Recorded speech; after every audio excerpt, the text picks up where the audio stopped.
The Works of Edgar Allan Poe. Volume 2. The Raven Edition. The Purloined Letter.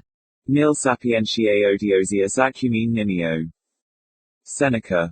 At Paris just after dark one gusty evening in the autumn of 18, I was enjoying the twofold luxury of meditation and a meerschaum, in company with my friend C. Auguste Dupin, in his little back library, or book closet, au Troisième, number 33, Rue Dunnet, Faubourg St. Germain. For 1 hour at least we had maintained a profound silence, while each, to any casual observer, might have seemed intently and exclusively occupied with the curling eddies of smoke that oppressed the atmosphere of the chamber. For myself, however, I was mentally discussing certain topics which had formed matter for conversation between us at an earlier period of the evening, I mean the affair of the Rue Morgue, and the mystery attending the murder of Marie Roget. I looked upon it, therefore, as something of a coincidence, when the door of our apartment was thrown open and admitted our old acquaintance, Monsieur G., the prefect of the Parisian police. We gave him a hearty welcome, for there was nearly half as much of the entertaining as of the contemptible about the man, and we had not seen him for several years. We had been sitting in the dark, and Dupin now arose for the purpose of lighting a lamp, but sat down again, without doing so, upon G's saying that he had called to consult us, or rather to ask the opinion of my friend, about some official business which had occasioned a great deal of trouble.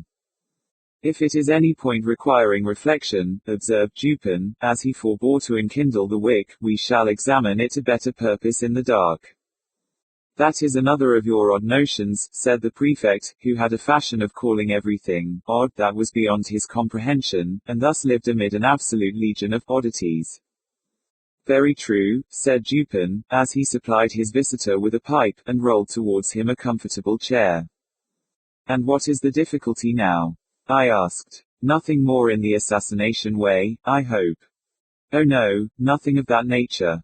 The fact is, the business is very simple indeed, and I make no doubt that we can manage it sufficiently well ourselves, but then I thought Dupin would like to hear the details of it, because it is so excessively odd. Simple and odd, said Dupin. Why, yes, and not exactly that, either. The fact is, we have all been a good deal puzzled because the affair is so simple, and yet baffles us altogether. Perhaps it is the very simplicity of the thing which puts you at fault, said my friend. What nonsense you do talk, replied the prefect, laughing heartily. Perhaps the mystery is a little too plain, said Dupin. Oh, good heavens! Who ever heard of such an idea? A little too self-evident. Ha, ha, ha, ha, ha, ha, ho, ho, ho, roared our visitor, profoundly amused. Oh, Dupin, you will be the death of me yet. And what, after all, is the matter on hand? I asked. Why, I will tell you, replied the prefect, as he gave a long, steady and contemplative puff, and settled himself in his chair. I will tell you in a few words, but, before I begin, let me caution you that this is an affair demanding the greatest secrecy, and that I should most probably lose the position I now hold, were it known that I confided it to any one. Proceed, said I. Or not, said Dupin. Well, then, I have received personal information, from a very high quarter, that a certain document of the last importance, has been purloined from the royal apartments. The individual who purloined it is known, this beyond a doubt, he was seen to take it. It is known, also, that it still remains in his possession. How is this known? Asked Dupin. It is clearly inferred, replied the prefect, from the nature of the document, and from the non-appearance of certain results which would at once arise from its passing out of the robber's possession, that is to say, from his employing it as he must design in the end to employ it.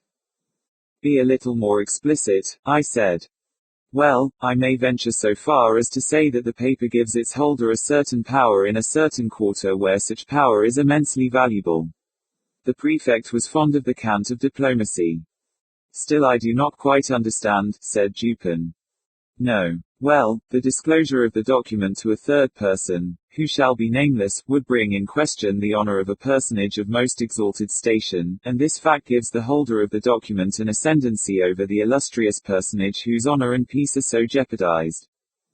But this ascendancy, I interposed, would depend upon the robber's knowledge of the loser's knowledge of the robber. Who would dare? The thief, said G, is the minister D, who dares all things, those unbecoming as well as those becoming a man. The method of the theft was not less ingenious than bold. The document in question, a letter, to be frank, had been received by the personage robbed while alone in the royal boudoir. During its perusal she was suddenly interrupted by the entrance of the other exalted personage from whom especially it was her wish to conceal it. After a hurried and vain endeavor to thrust it in a drawer, she was forced to place it, open as it was, upon a table. The address, however, was uppermost, and, the contents thus unexposed, the letter escaped notice. At this juncture enters the minister D. His lynx eye immediately perceives the paper, recognizes the handwriting of the address, observes the confusion of the personage addressed, and fathoms her secret. After some business transactions, hurried through in his ordinary manner, he produces a letter somewhat similar to the one in question, opens it, pretends to read it, and then places it in close juxtaposition to the other. Again he converses, for some 15 minutes, upon the public affairs. At length, in taking leave, he takes also from the table the letter to which he had no claim. Its rightful owner saw, but, of course, dared not call attention to the act, in the presence of the third personage who stood at her elbow. The minister decamped, leaving his own letter, one of no importance, upon the table. Here, then, said Dupin to me, you have precisely what you demand to make the ascendancy complete, the robber's knowledge of the loser's knowledge of the robber. Yes, replied the prefect, and the power thus attained has, for some months past, been wielded, for political purposes, to a very dangerous extent. The personage robbed is more thoroughly convinced, every day, of the necessity of reclaiming her letter. But this, of course, cannot be done openly. In fine, driven to despair, she has committed the matter to me. Than whom, said Dupin, amid a perfect whirlwind of smoke, no more sagacious agent could, I suppose, be desired, or even imagined. You flatter me, replied the prefect, but it is possible that some such opinion may have been entertained. It is clear, said I, as you observe, that the letter is still in possession of the minister, since it is this possession, and not any employment of the letter, which bestows the power. With the employment the power departs. True, said G, and upon this conviction I proceeded.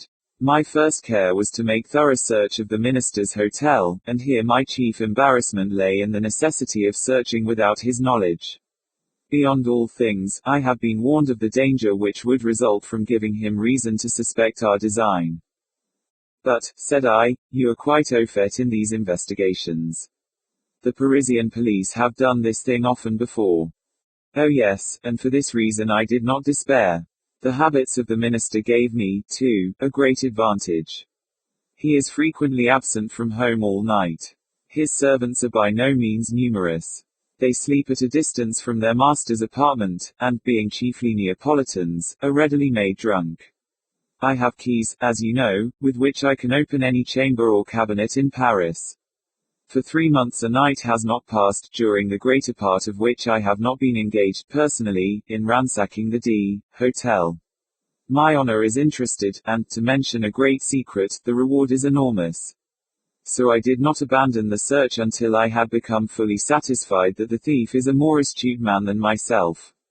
I fancy that I have investigated every nook and corner of the premises in which it is possible that the paper can be concealed. But is it not possible, I suggested, that although the letter may be in possession of the minister, as it unquestionably is, he may have concealed it elsewhere than upon his own premises? This is barely possible, said Dupin. The present peculiar condition of affairs at court, and especially of those intrigues in which D. is known to be involved, would render the instant availability of the document, its susceptibility of being produced at a moment's notice, a point of nearly equal importance with its possession. Its susceptibility of being produced, said I. That is to say, of being destroyed, said Dupin. True, I observed, the paper is clearly then upon the premises. As for its being upon the person of the minister, we may consider that as out of the question. Entirely, said the prefect. He has been twice waylaid, as if by footpads, and his person rigorously searched under my own inspection. You might have spared yourself this trouble, said Dupin. D, I presume, is not altogether a fool, and, if not, must have anticipated these waylayings, as a matter of course. Not altogether a fool, said G, but then he's a poet, which I take to be only one remove from a fool. True, said Dupin, after a long and thoughtful whiff from his meerschaum, although I have been guilty of certain doggerel myself. Suppose you detail, said I, the particulars of your search. Why, the fact is, we took our time, and we searched everywhere. I have had long experience in these affairs. I took the entire building, room by room, devoting the nights of a whole week to each. We examined, first, the furniture of each apartment. We opened every possible drawer, and I presume you know that, to a properly trained police agent, such a thing as a secret drawer is impossible. Any man is adult who permits a secret drawer to escape him in a search of this kind. The thing is so plain. There is a certain amount of bulk, of space, to be accounted for in every cabinet. Then we have accurate rules. The 50th part of a line could not escape us. After the cabinets we took the chairs. The cushions we probed with the fine long needles you have seen me employ. From the tables we removed the tops. Why so? Sometimes the top of a table, or other similarly arranged piece of furniture, is removed by the person wishing to conceal an article, then the leg is excavated, the article deposited within the cavity, and the top replaced. The bottoms and tops of bedposts are employed in the same way. But could not the cavity be detected by sounding? I asked. By no means, if, when the article is deposited, a sufficient wadding of cotton be placed around it. Besides, in our case, we were obliged to proceed without noise. But you could not have removed, you could not have taken to pieces all articles of furniture in which it would have been possible to make a deposit in the manner you mention. A letter may be compressed into a thin spiral roll, not differing much in shape or bulk from a large knitting needle, and in this form it might be inserted into the rung of a chair, for example. You did not take to pieces all the chairs. Certainly not, but we did better. We examined the rungs of every chair in the hotel, and, indeed, the jointings of every description of furniture, by the aid of a most powerful microscope. Had there been any traces of recent disturbance, we should not have failed to detect it instantly. A single grain of gimlet dust, for example, would have been as obvious as an apple. Any disorder in the gluing, any unusual gaping in the joints, would have sufficed to ensure detection. I presume you looked to the mirrors, between the boards and the plates, and you probed the beds and the bedclothes, as well as the curtains and carpets. That of course, and when we had absolutely completed every particle of the furniture in this way, then we examined the house itself. We divided its entire surface into compartments, which we numbered, so that none might be missed, then we scrutinized each individual square inch throughout the premises, including the two houses immediately adjoining, with the microscope, as before. The two houses adjoining, I exclaimed, you must have had a great deal of trouble. We had, but the reward offered is prodigious. You include the grounds about the houses. All the grounds are paved with brick. They gave us comparatively little trouble.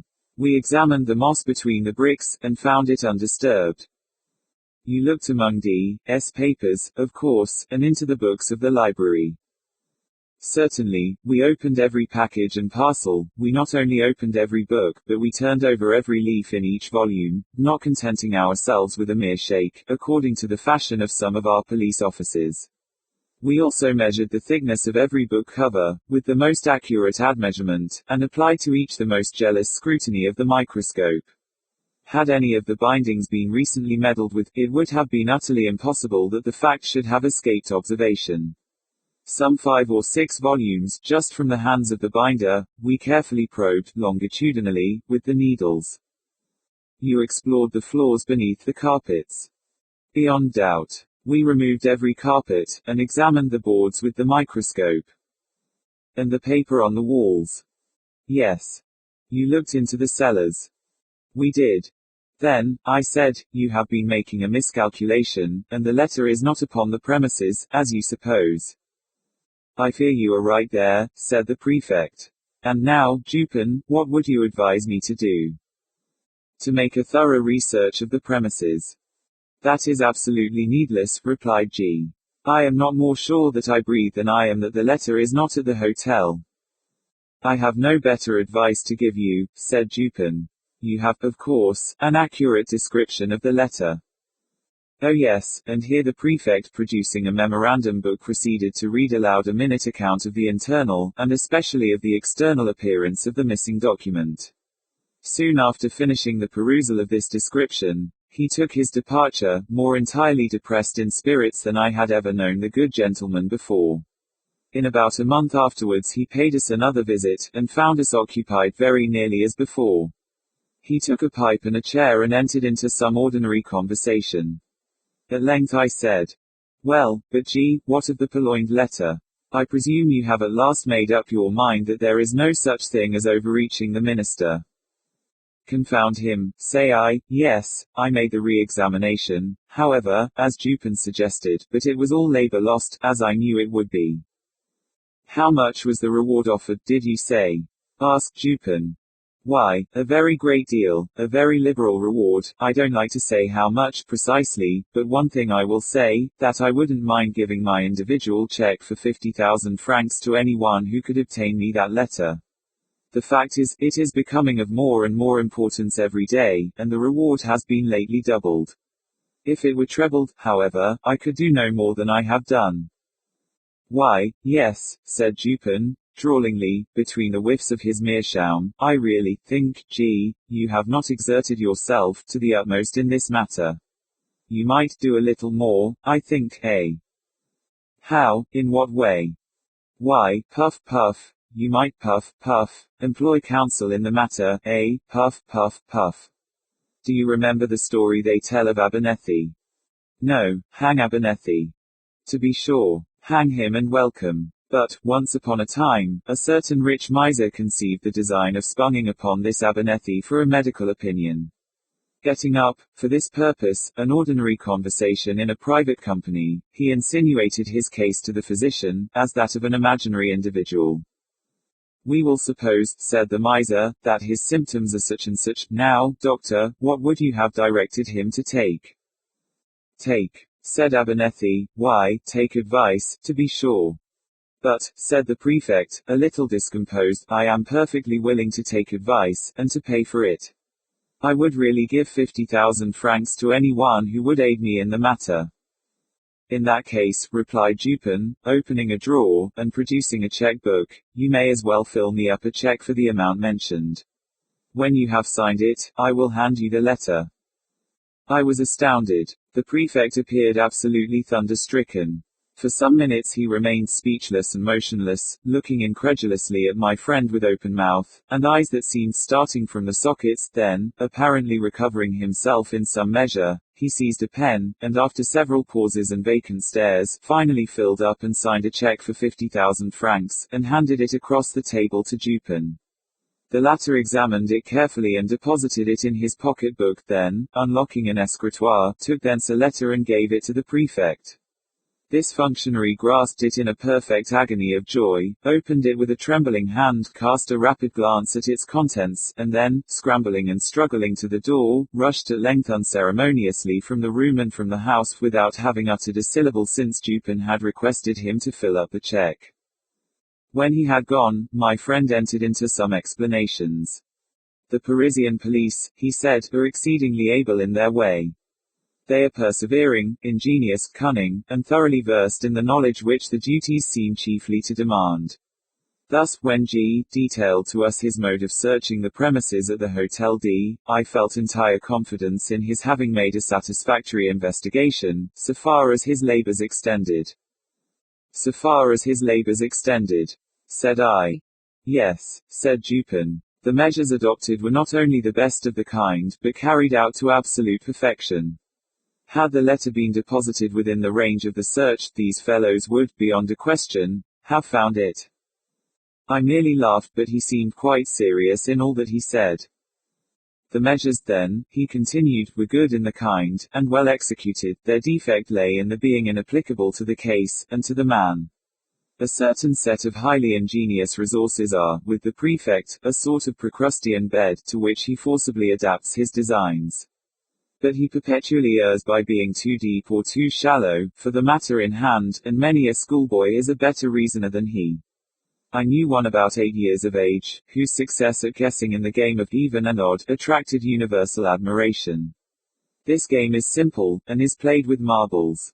One player holds in his hand a number of these toys, and demands of another whether that number is even or odd. If the guess is right, the guesser wins 1, if wrong, he loses 1.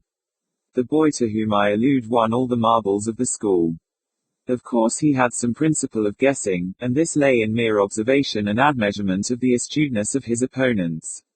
For example, an arrant simpleton is his opponent, and, holding up his closed hand, asks, "Are they even or odd?"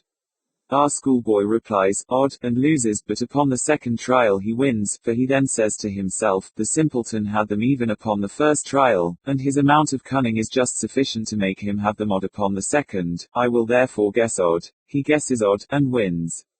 Now, with a simpleton a degree above the first, he would have reasoned thus: "This fellow finds that in the first instance I guessed odd, and, in the second, he will propose to himself, upon the first impulse, a simple variation from even to odd, as did the first simpleton, but then a second thought will suggest that this is too simple a variation, and finally he will decide upon putting it even as before.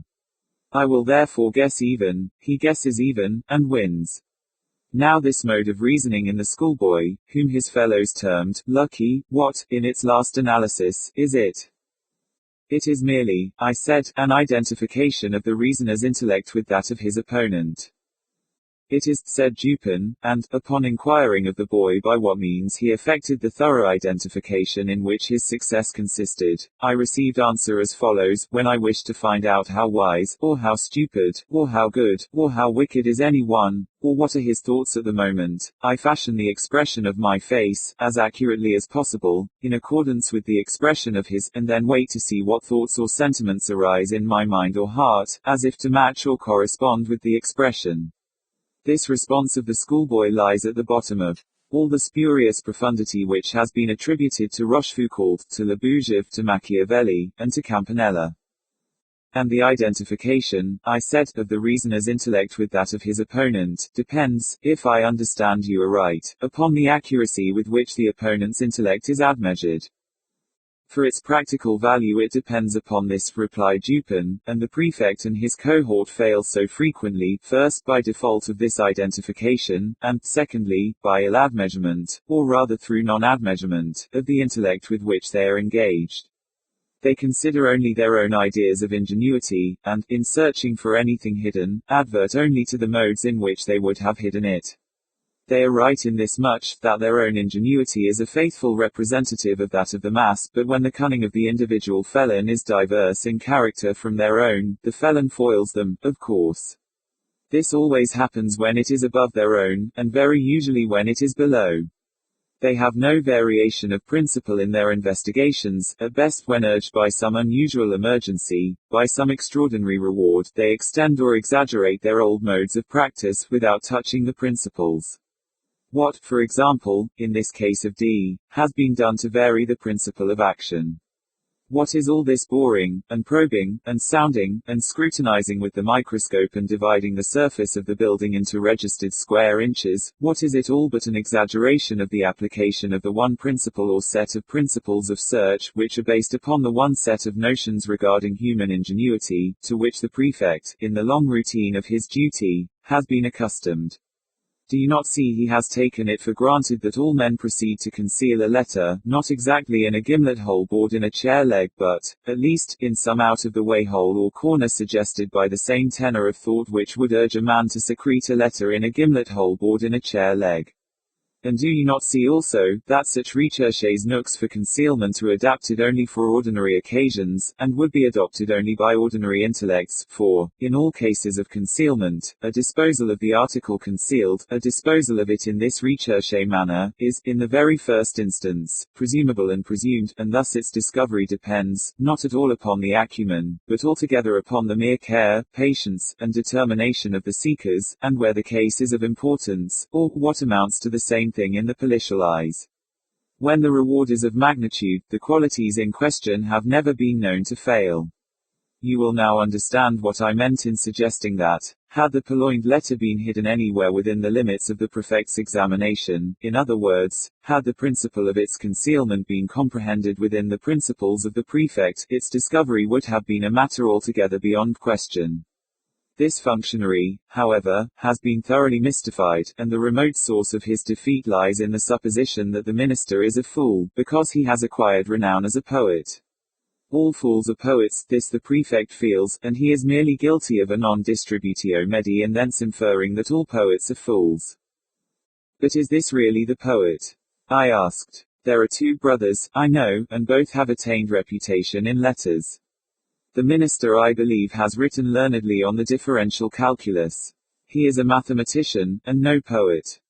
You are mistaken, I know him well, he is both. As poet and mathematician, he would reason well; as mere mathematician, he could not have reasoned at all, and thus would have been at the mercy of the prefect. You surprise me, I said, by these opinions, which have been contradicted by the voice of the world. You do not mean to set at naught the well-digested idea of centuries. The mathematical reason has long been regarded as the reason par excellence. Il yaa paria, replied Dupin, quoting from Chamfort, Q2 Today Public, toute convention request une sottise, car elle convenuo plus grand nombre. The mathematicians, I grant you, have done the best to promulgate the popular error to which you allude, and which is none the less an error for its promulgation as truth. With an art worthy a better cause, for example, they have insinuated the term analysis into application to algebra. The French are the originators of this particular deception, but if a term is of any importance, if words derive any value from applicability, then analysis conveys algebra about as much as, in Latin, ambitus implies ambition, religio, religion, or ho means honesty, a set of honorable men. You have a quarrel on hand, I see, said I, with some of the algebraists of Paris, but proceed. I dispute the availability, and thus the value, of that reason which is cultivated in any especial form other than the abstractly logical. I dispute, in particular, the reason educed by mathematical study. The mathematics are the science of form and quantity; mathematical reasoning is merely logic applied to observation upon form and quantity. The great error lies in supposing that even the truths of what is called pure algebra are abstract or general truths. And this error is so egregious that I am confounded at the universality with which it has been received. Mathematical axioms are not axioms of general truth. What is true of relation, of form and quantity, is often grossly false in regard to morals, for example. In this latter science it is very usually untrue that the aggregated parts are equal to the whole. In chemistry also the axiom fails. In the consideration of motive it fails, for two motives, each of a given value, have not, necessarily, a value when united, equal to the sum of their values apart. There are numerous other mathematical truths which are only truths within the limits of relation. But the mathematician argues from his finite truths, through habit, as if they were of an absolutely general applicability, as the world indeed imagines them to be. Bryant, in his very learned Mythology, mentions an analogous source of error, when he says that, although the pagan fables are not believed, yet we forget ourselves continually, and make inferences from them as existing realities. With the algebraists, however, who are pagans themselves, the pagan fables are believed, and the inferences are made, not so much through lapse of memory, as through an unaccountable addling of the brains. In short, I never yet encountered the mere mathematician who could be trusted out of equal roots, or one who did not clandestinely hold it as a point of his faith that x2 plus px was absolutely and unconditionally equal to q. Say to one of these gentlemen, by way of experiment, if you please, that you believe occasions may occur where x2 plus px is not altogether equal to q, and, having made him understand what you mean, get out of his reach as speedily as convenient, for, beyond doubt, he will endeavor to knock you down.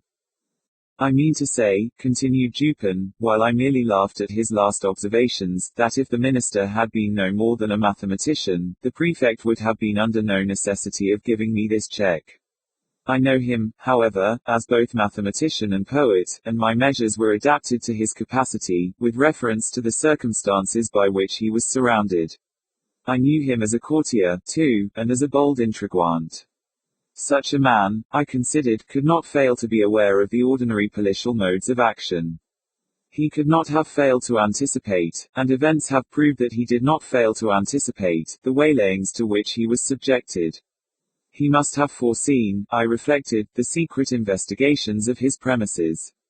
His frequent absences from home at night, which were hailed by the prefect as certain aids to his success, I regarded only as ruses, to afford opportunity for thorough search to the police, and thus the sooner to impress them with the conviction to which G, in fact, did finally arrive, the conviction that the letter was not upon the premises. I felt, also, that the whole train of thought, which I was at some pains in detailing to you just now, concerning the invariable principle of policial action in searches for articles concealed, I felt that this whole train of thought would necessarily pass through the mind of the minister. It would imperatively lead him to despise all the ordinary nooks of concealment. He could not, I reflected, be so weak as not to see that the most intricate and remote recess of his hotel would be as open as his commonest closets to the eyes, to the probes, to the gimlets, and to the microscopes of the prefect. I saw, in fine, that he would be driven, as a matter of course, to simplicity, if not deliberately induced to it as a matter of choice. You will remember, perhaps, how desperately the prefect laughed when I suggested, upon our first interview, that it was just possible this mystery troubled him so much on account of its being so very self-evident. Yes, said I remember his merriment well. I really thought he would have fallen into convulsions. The material world, continued Dupin, abounds with very strict analogies to the immaterial, and thus some color of truth has been given to the rhetorical dogma, that metaphor, or simile, may be made to strengthen an argument, as well as to embellish a description. The principle of the vis inertiae, for example, seems to be identical in physics and metaphysics. It is not more true in the former, that a large body is with more difficulty set in motion than a smaller one, and that its subsequent momentum is commensurate with this difficulty, than it is, in the latter, that intellects of the vaster capacity, while more forcible, more constant, and more eventful in their movements than those of inferior grade, are yet the less readily moved, and more embarrassed and full of hesitation in the first few steps of the progress. Again, have you ever noticed which of the street signs, over the shop doors, are the most attractive of attention? I have never given the matter a thought, I said. There is a game of puzzles, he resumed, which is played upon a map. One party playing requires another to find a given word, the name of town, river, state or empire, any word, in short, upon the motley and perplexed surface of the chart. A novice in the game generally seeks to embarrass his opponents by giving them the most minutely lettered names, but the adept selects such words as stretch, in large characters, from one end of the chart to the other. These, like the over-largely lettered signs and placards of the street, escape observation by dint of being excessively obvious, and here the physical oversight is precisely analogous with the moral inapprehension by which the intellect suffers to pass unnoticed those considerations which are too obtrusively and too palpably self-evident. But this is a point, it appears, somewhat above or beneath the understanding of the prefect. He never once thought it probable, or possible, that the minister had deposited the letter immediately beneath the nose of the whole world, by way of best preventing any portion of that world from perceiving it. But the more I reflected upon the daring, dashing, and discriminating ingenuity of D, upon the fact that the document must always have been at hand, if he intended to use it to good purpose, and upon the decisive evidence, obtained by the prefect, that it was not hidden within the limits of that dignitary's ordinary search, the more satisfied I became that, to conceal this letter, the minister had resorted to the comprehensive and sagacious expedient of not attempting to conceal it at all.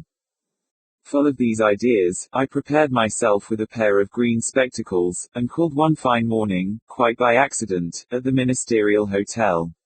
I found D, at home, yawning, lounging, and dawdling, as usual, and pretending to be in the last extremity of ennui.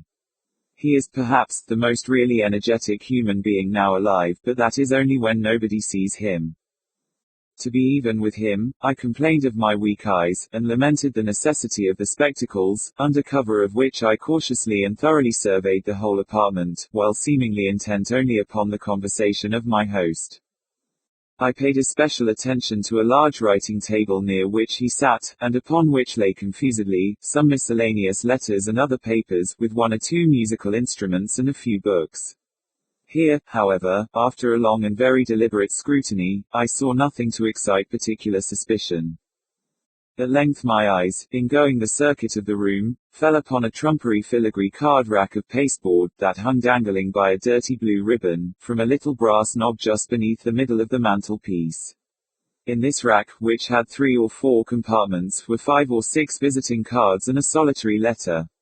This last was much soiled and crumpled. It was torn nearly in two, across the middle, as if a design, in the first instance, to tear it entirely up as worthless, had been altered, or stayed, in the second. It had a large black seal, bearing the D cipher very conspicuously, and was addressed, in a diminutive female hand, to D, the minister, himself. It was thrust carelessly, and even, as it seemed, contemptuously, into one of the uppermost divisions of the rack.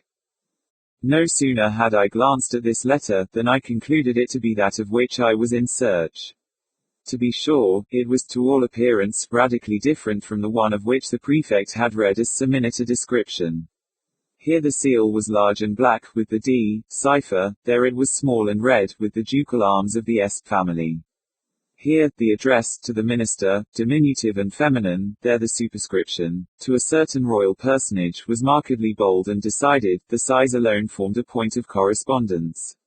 But, then, the radicalness of these differences, which was excessive, the dirt, the soiled and torn condition of the paper, so inconsistent with the true methodical habits of D, and so suggestive of a design to delude the beholder into an idea of the worthlessness of the document, these things, together with the hyper-obtrusive situation of this document, full in the view of every visitor, and thus exactly in accordance with the conclusions to which I had previously arrived, these things, I say, were strongly corroborative of suspicion.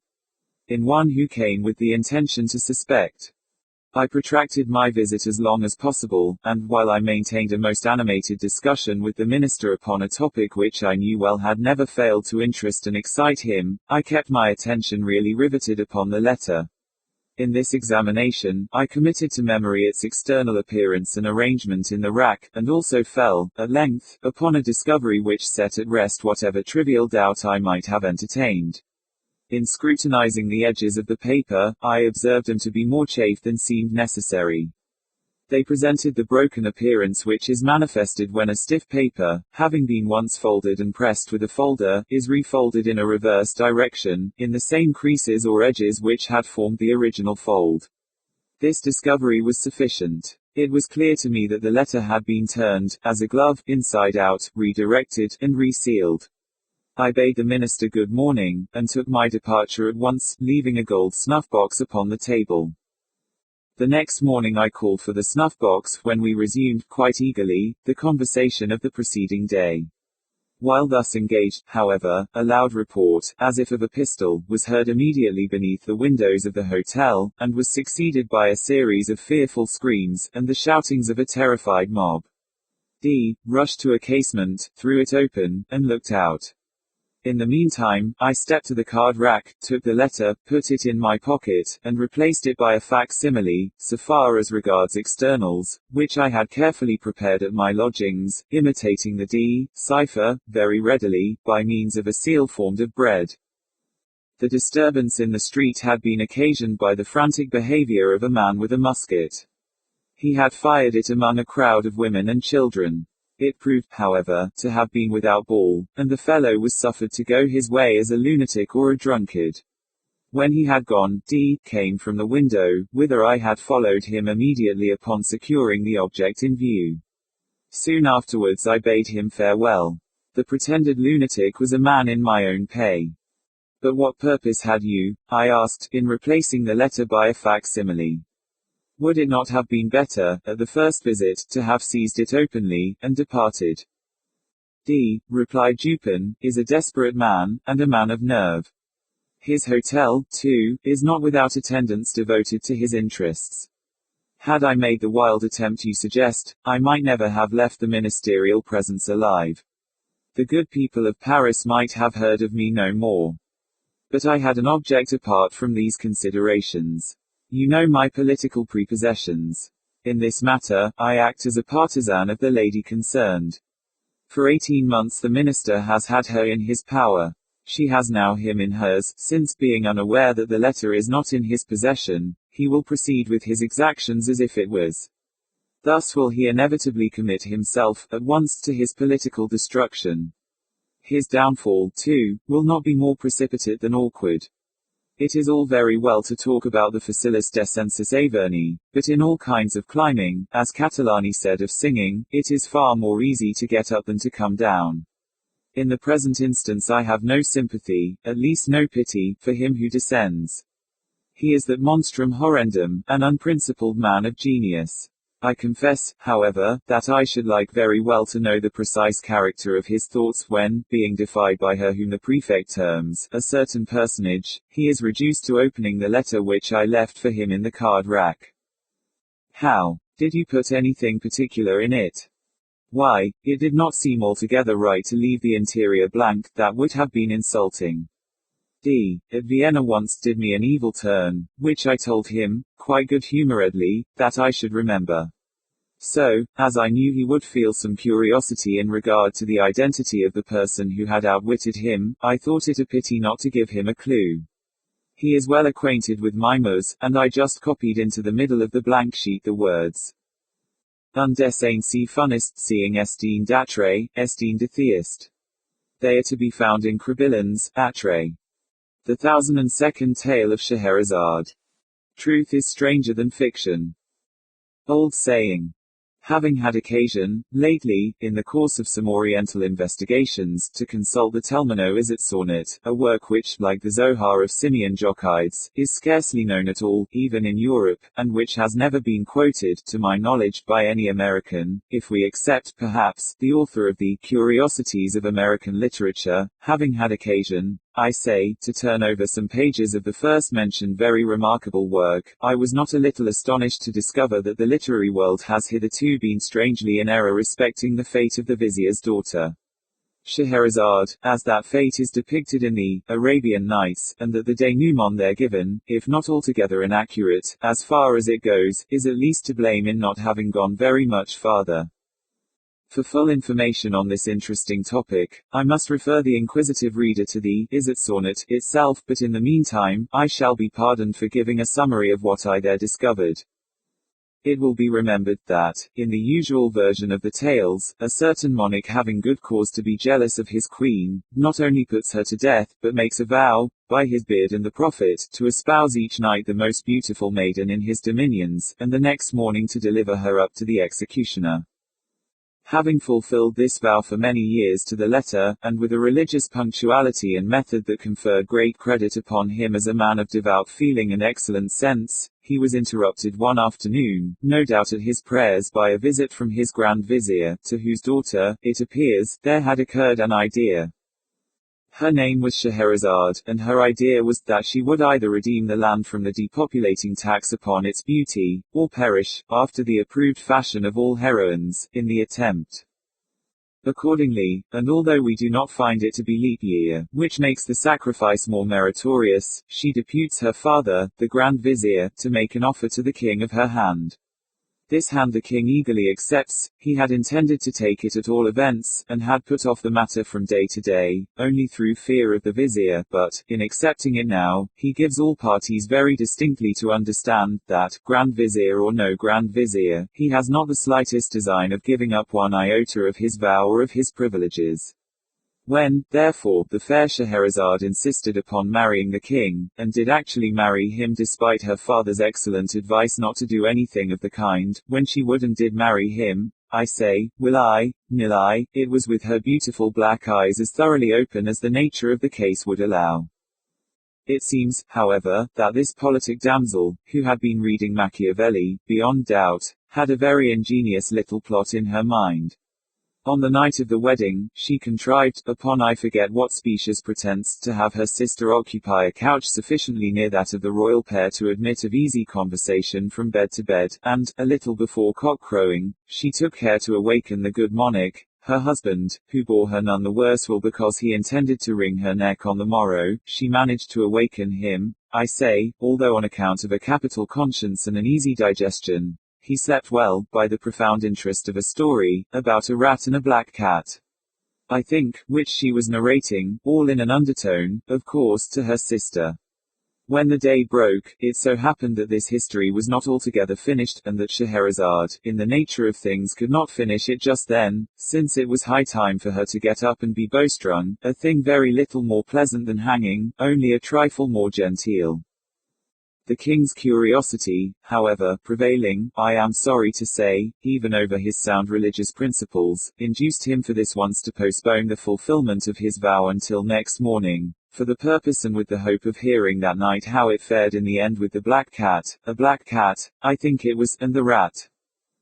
The night having arrived, however, the Lady Scheherazade not only put the finishing stroke to the black cat and the rat was blue, but before she well knew what she was about, found herself deep in the intricacies of a narration, having reference, if I am not altogether mistaken, to a pink horse with green wings that went, in a violent manner, by clockwork, and was wound up with an indigo key.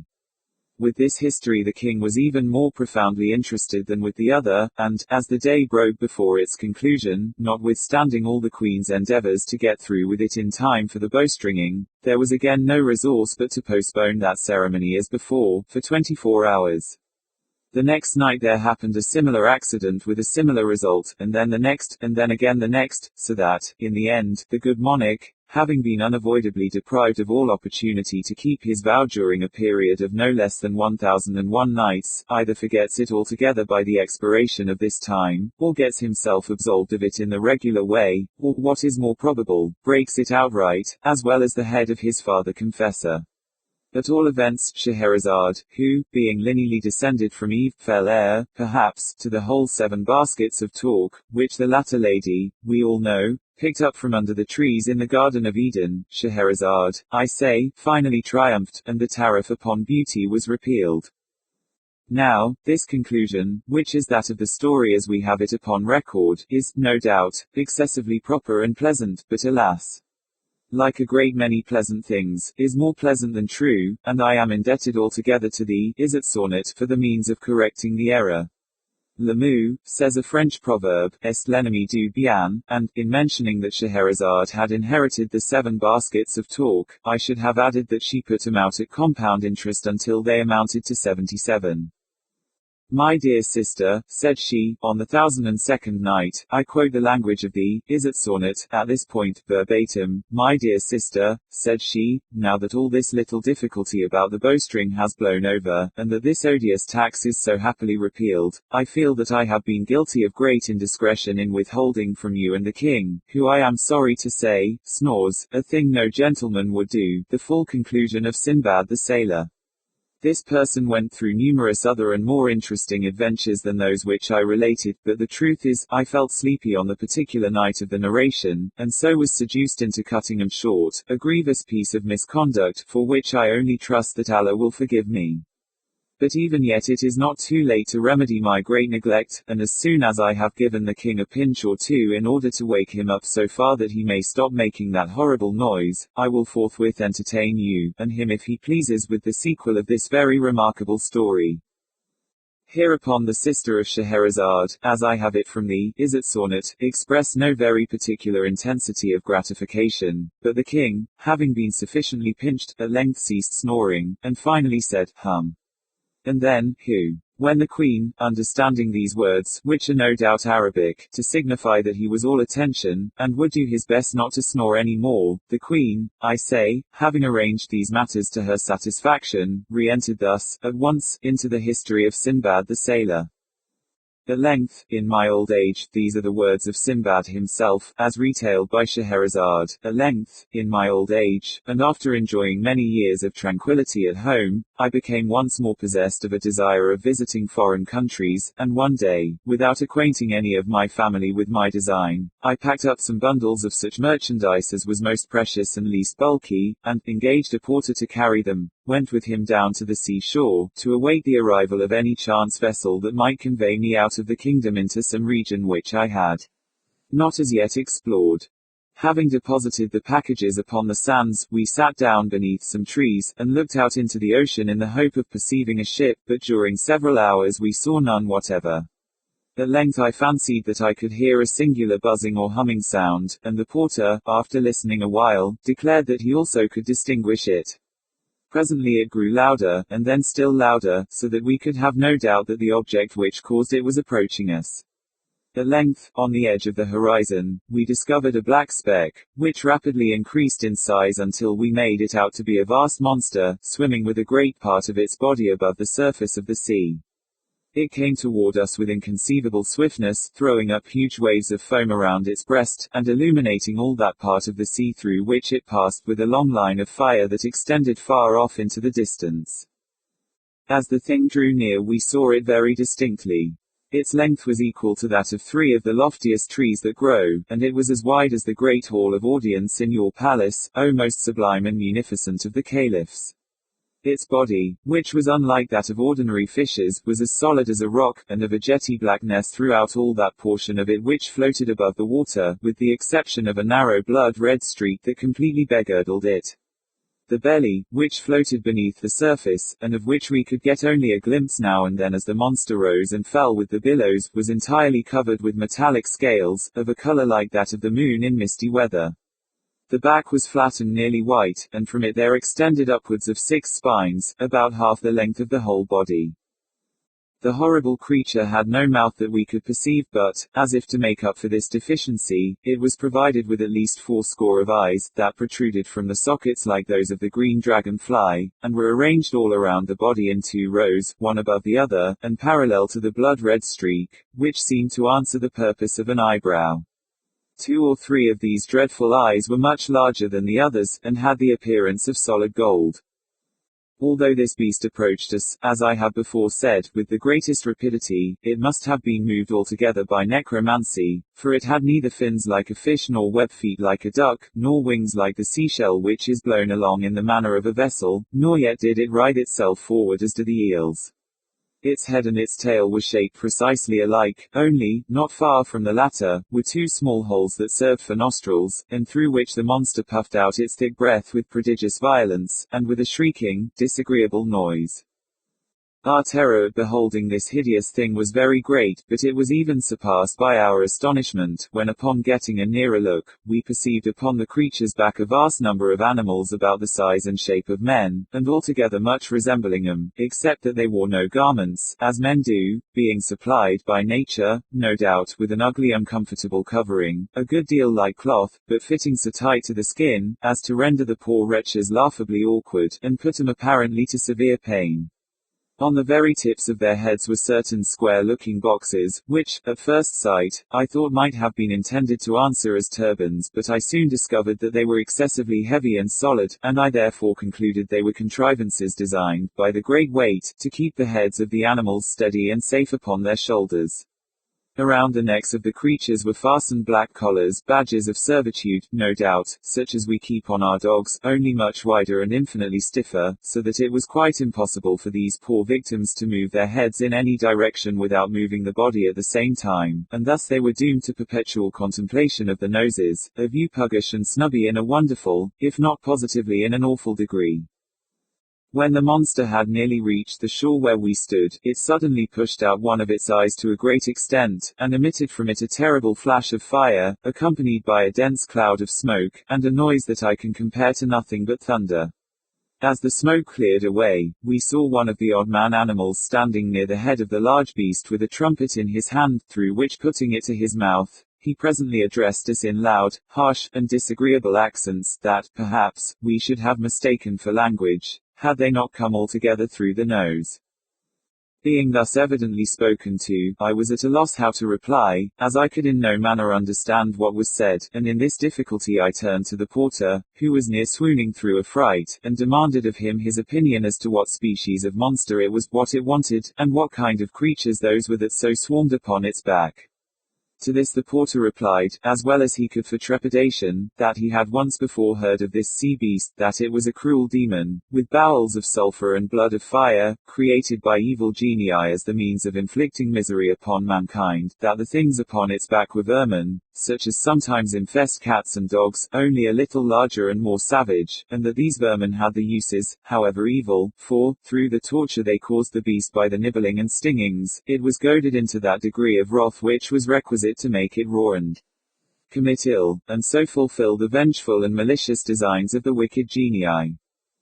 This account determined me to take to my heels, and, without once even looking behind me, I ran at full speed up into the hills, while the porter ran equally fast, although nearly in an opposite direction, so that, by these means, he finally made his escape with my bundles, of which I have no doubt he took excellent care, although this is a point I cannot determine, as I do not remember that I ever beheld him again.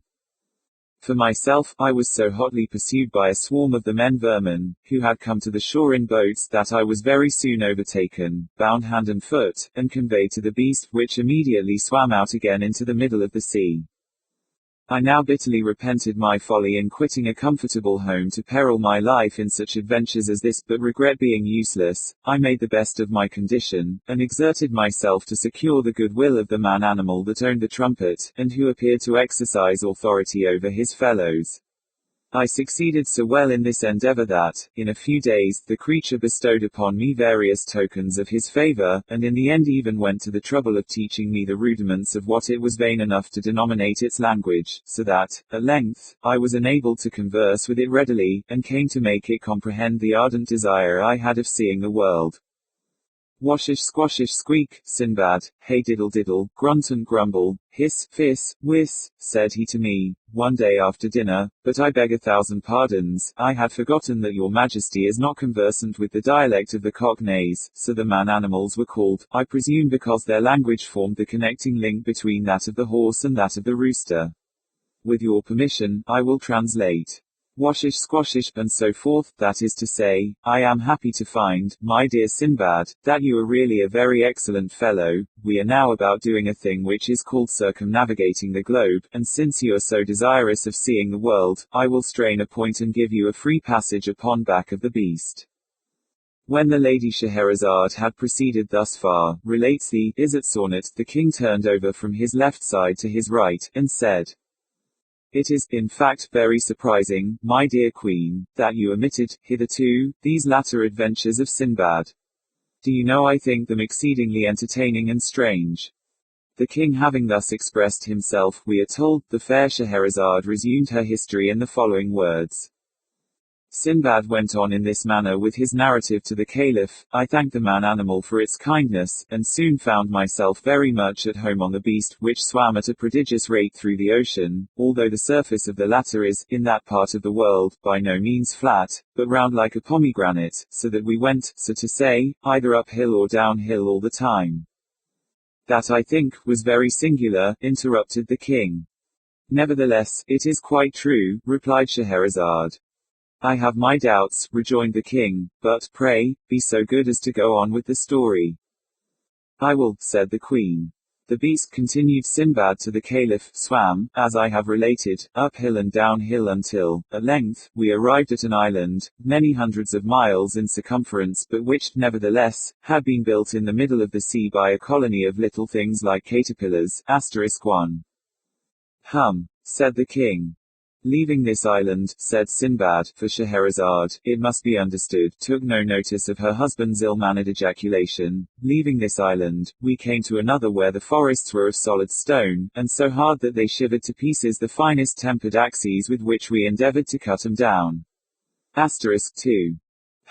Said the king, again, but Scheherazade, paying him no attention, continued in the language of Sinbad. Passing beyond this last island, we reached a country where there was a cave that ran to the distance of 30 or 40 miles within the bowels of the earth, and that contained a greater number of far more spacious and more magnificent palaces than are to be found in all Damascus and Baghdad. From the roofs of these palaces there hung myriads of gems, like diamonds but larger than men, and in among the streets of towers and pyramids and temples, there flowed immense rivers as black as ebony, and swarming with fish that had no eyes. *3. Said the king. We then swam into a region of the sea where we found a lofty mountain, down whose sides there streamed torrents of melted metal, some of which were 12 miles wide and 60 miles long, *4, while from an abyss on the summit, issued so vast a quantity of ashes that the sun was entirely blotted out from the heavens, and it became darker than the darkest midnight, so that when we were even at the distance of 150 miles from the mountain, it was impossible to see the whitest object, however close we held it to our eyes. *5. Said the king. After quitting this coast the beast continued his voyage until we met with a land in which the nature of things seemed reversed, for we here saw a great lake, at the bottom of which, more than 100 feet beneath the surface of the water, there flourished in full leaf a forest of tall and luxuriant trees. *6. Who, said the king, some 100 miles farther on brought us to a climate where the atmosphere was so dense as to sustain iron or steel, just as our own does feather. *7. Fiddle-de-dee, said the king. Proceeding still in the same direction, we presently arrived at the most magnificent region in the whole world. Through it there meandered a glorious river for several thousands of miles. This river was of unspeakable depth, and of a transparency richer than that of amber.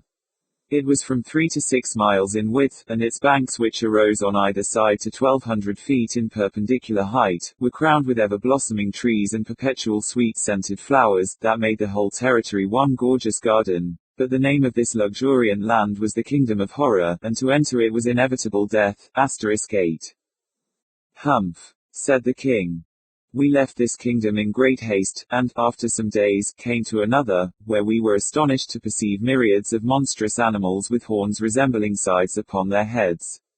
These hideous beasts dig for themselves vast caverns in the soil, of a funnel shape, and line the sides of them with rocks, so disposed one upon the other that they fall instantly, when trodden upon by other animals, thus precipitating them into the monsters' dens, where the blood is immediately sucked, and the carcasses afterwards hurled contemptuously out to an immense distance from the caverns of death.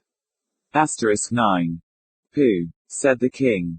Continuing our progress, we perceived a district with vegetables that grew not upon any soil but in the air. *10. There were others that sprang from the substance of other vegetables. *11. Others that derived the substance from the bodies of living animals. *12. And then again, there were others that glowed all over with intense fire. *13. Others that moved from place to place at pleasure. *14. And what was still more wonderful, we discovered flowers that lived and breathed and moved their limbs at will, and had, moreover, the detestable passion of mankind for enslaving other creatures, and confining them in horrid and solitary prisons until the fulfillment of appointed tasks. *15.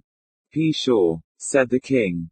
Quitting this land, we soon arrived at another in which the bees and the birds are mathematicians of such genius and erudition, that they give daily instructions in the science of geometry to the wise men of the empire.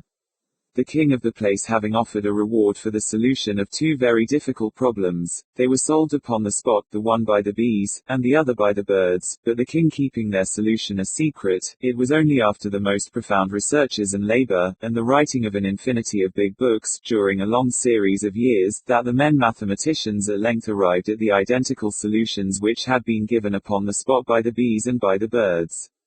*16. Oh my, said the king.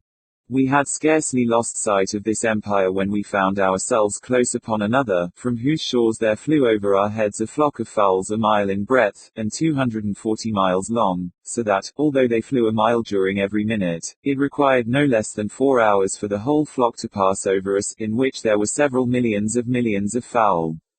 *17. OFY, said the king.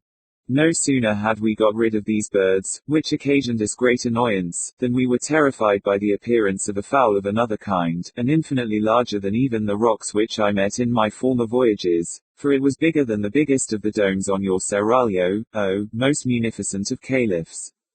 This terrible fowl had no head that we could perceive, but was fashioned entirely of belly, which was of a prodigious fatness and roundness, of a soft-looking substance, smooth, shining and striped with various colors. In its talons, the monster was bearing away to his eyrie in the heavens, a house from which it had knocked off the roof, and in the interior of which we distinctly saw human beings, who, beyond doubt, were in a state of frightful despair at the horrible fate which awaited them. We shouted with all our might, in the hope of frightening the bird into letting go of its prey, but it merely gave a snort or puff, as if of rage, and then let fall upon our heads a heavy sack which proved to be filled with sand. "Stuff," said the king. It was just after this adventure that we encountered a continent of immense extent and prodigious solidity, but which, nevertheless, was supported entirely upon the back of a sky-blue cow that had no fewer than 400 horns. *18. That, now, I believe, said the king, because I have read something of the kind before, in a book. We passed immediately beneath this continent, swimming in between the legs of the cow, and, after some hours, found ourselves in a wonderful country indeed, which, I was informed by the man-animal, was his own native land, inhabited by things of his own species.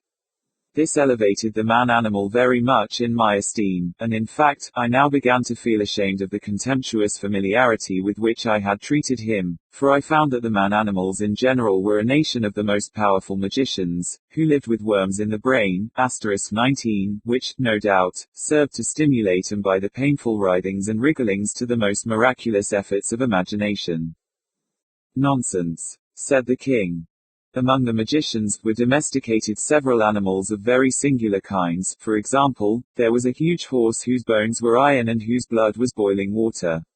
In place of corn, he had black stones for his usual food, and yet, in spite of so hard a diet, he was so strong and swift that he would drag a load more weighty than the grandest temple in this city, at a rate surpassing that of the flight of most birds.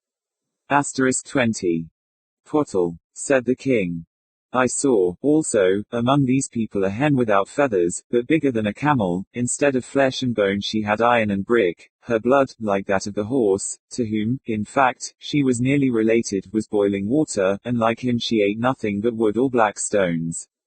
This hen brought forth very frequently 100 chickens in the day, and, after birth, they took up their residence for several weeks within the stomach of their mother. *21. F.A. Lal, said the king. One of this nation of mighty conjurers created a man out of brass and wood, and leather, and endowed him with such ingenuity that he would have beaten at chess all the race of mankind with the exception of the great Caliph, Harun al-Rashid. *22. Another of these Magi constructed, of like material, a creature that put to shame even the genius of him who made it, for so great were its reasoning powers that, in a second, it performed calculations of so vast an extent that they would have required the united labor of 50,000 fleshy men for a year. *23. But a still more wonderful conjurer fashioned for himself a mighty thing that was neither man nor beast, but which had brains of lead, intermixed with a black matter like pitch, and fingers that it employed with such incredible speed and dexterity that it would have had no trouble in writing out 20,000 copies of the Quran in an hour, and this with so exquisite a precision, that in all the copies there should not be found one to vary from another by the breadth of the finest hair. This thing was of prodigious strength, so that it erected or overthrew the mightiest empires at a breath, but its powers were exercised equally for evil and for good. Ridiculous, said the king.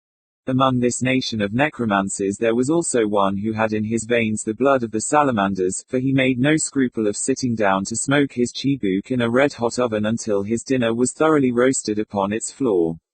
*24. Another had the faculty of converting the common metals into gold, without even looking at them during the process. *25. Another had such a delicacy of touch that he made a wire so fine as to be invisible.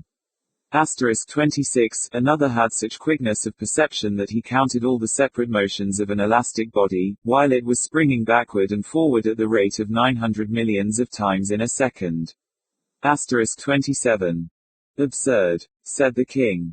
Another of these magicians, by means of a fluid that nobody ever yet saw, could make the corpses of his friends brandish their arms, kick out their legs, fight, or even get up and dance at his will. *28. Another had cultivated his voice to so great an extent that he could have made himself heard from one end of the world to the other. *29. Another had so long an arm that he could sit down in Damascus and indite a letter at Baghdad, or indeed at any distance whatsoever. *30. Another commanded the lightning to come down to him out of the heavens, and it came at his call, and served him for a plaything when it came. Another took two loud sounds and out of them made a silence. Another constructed a deep darkness out of two brilliant lights. Asterisk 31, another made ice in a red-hot furnace. Asterisk 32, another directed the sun to paint his portrait, and the sun did. Asterisk 33, another took this luminary with the moon and the planets, and having first weighed them with scrupulous accuracy, probed into the depths and found out the solidity of the substance of which they were made. But the whole nation is, indeed, of so surprising a necromantic ability, that not even their infants, nor the commonest cats and dogs have any difficulty in seeing objects that do not exist at all, or that for 20 millions of years before the birth of the nation itself had been blotted out from the face of creation. Asterisk 34. Preposterous, said the king.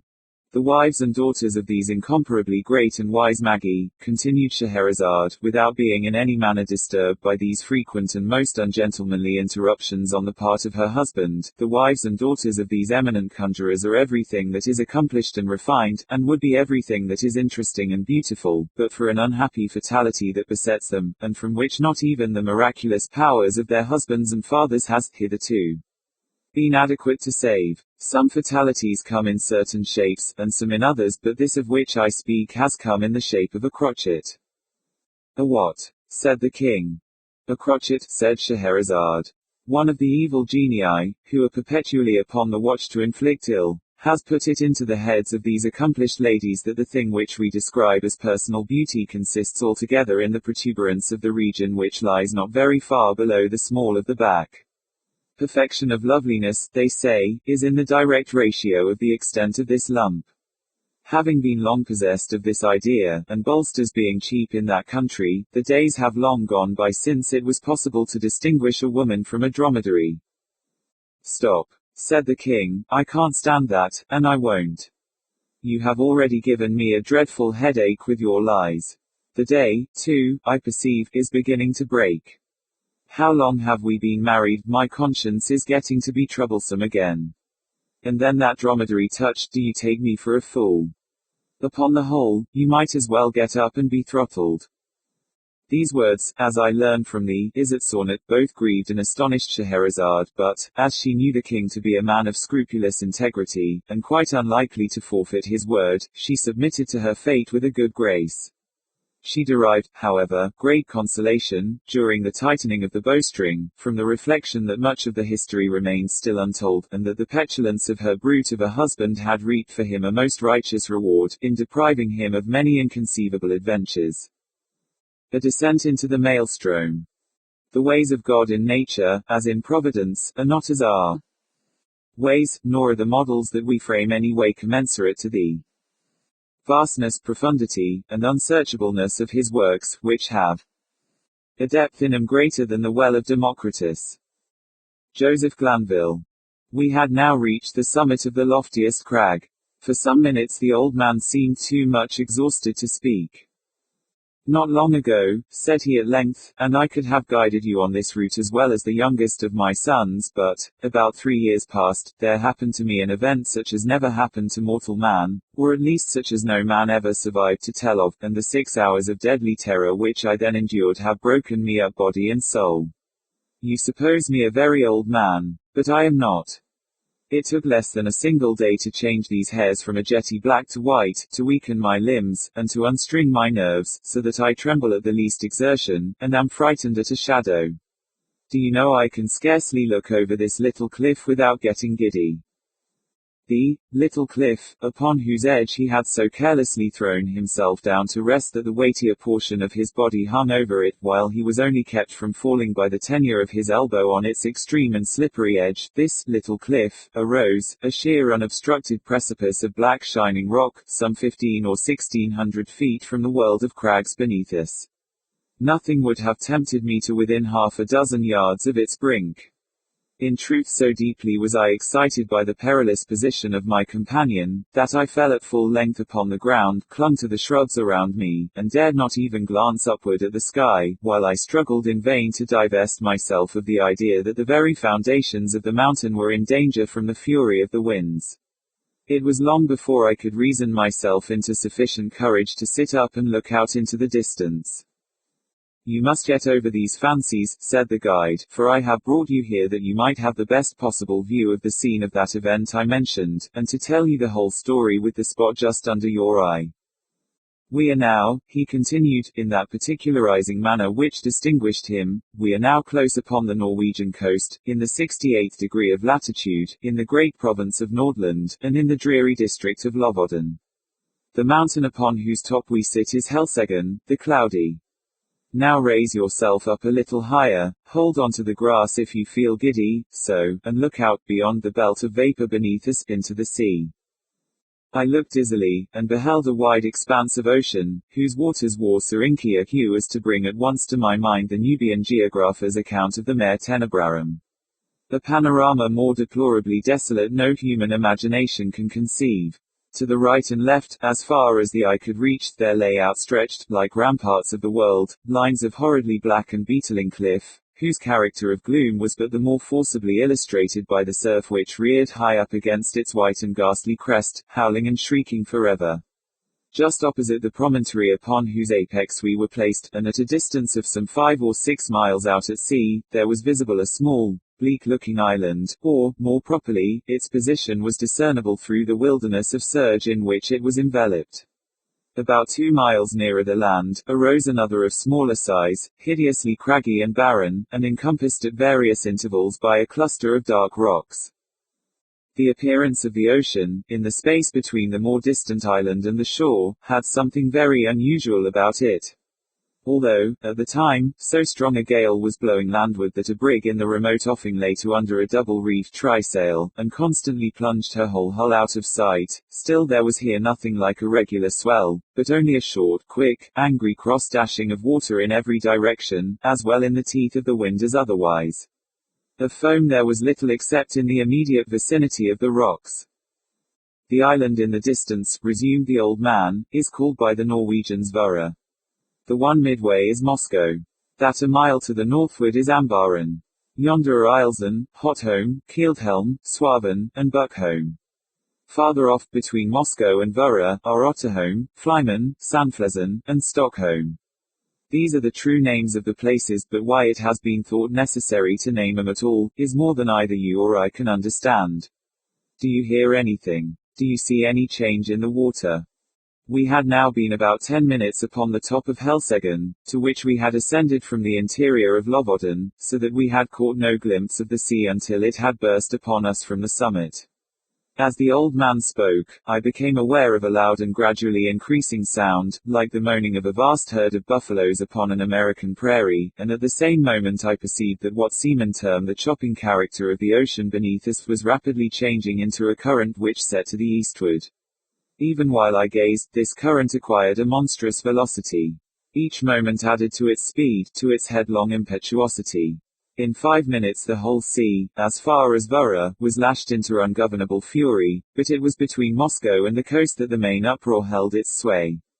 Here the vast bed of the waters, seamed and scarred into 1,000 conflicting channels, burst suddenly into frenzied convulsion, heaving, boiling, hissing, gyrating in gigantic and innumerable vortices, and all whirling and plunging on to the eastward with a rapidity which water never elsewhere assumes except in precipitous descents. In a few minutes more, there came over the scene another radical alteration.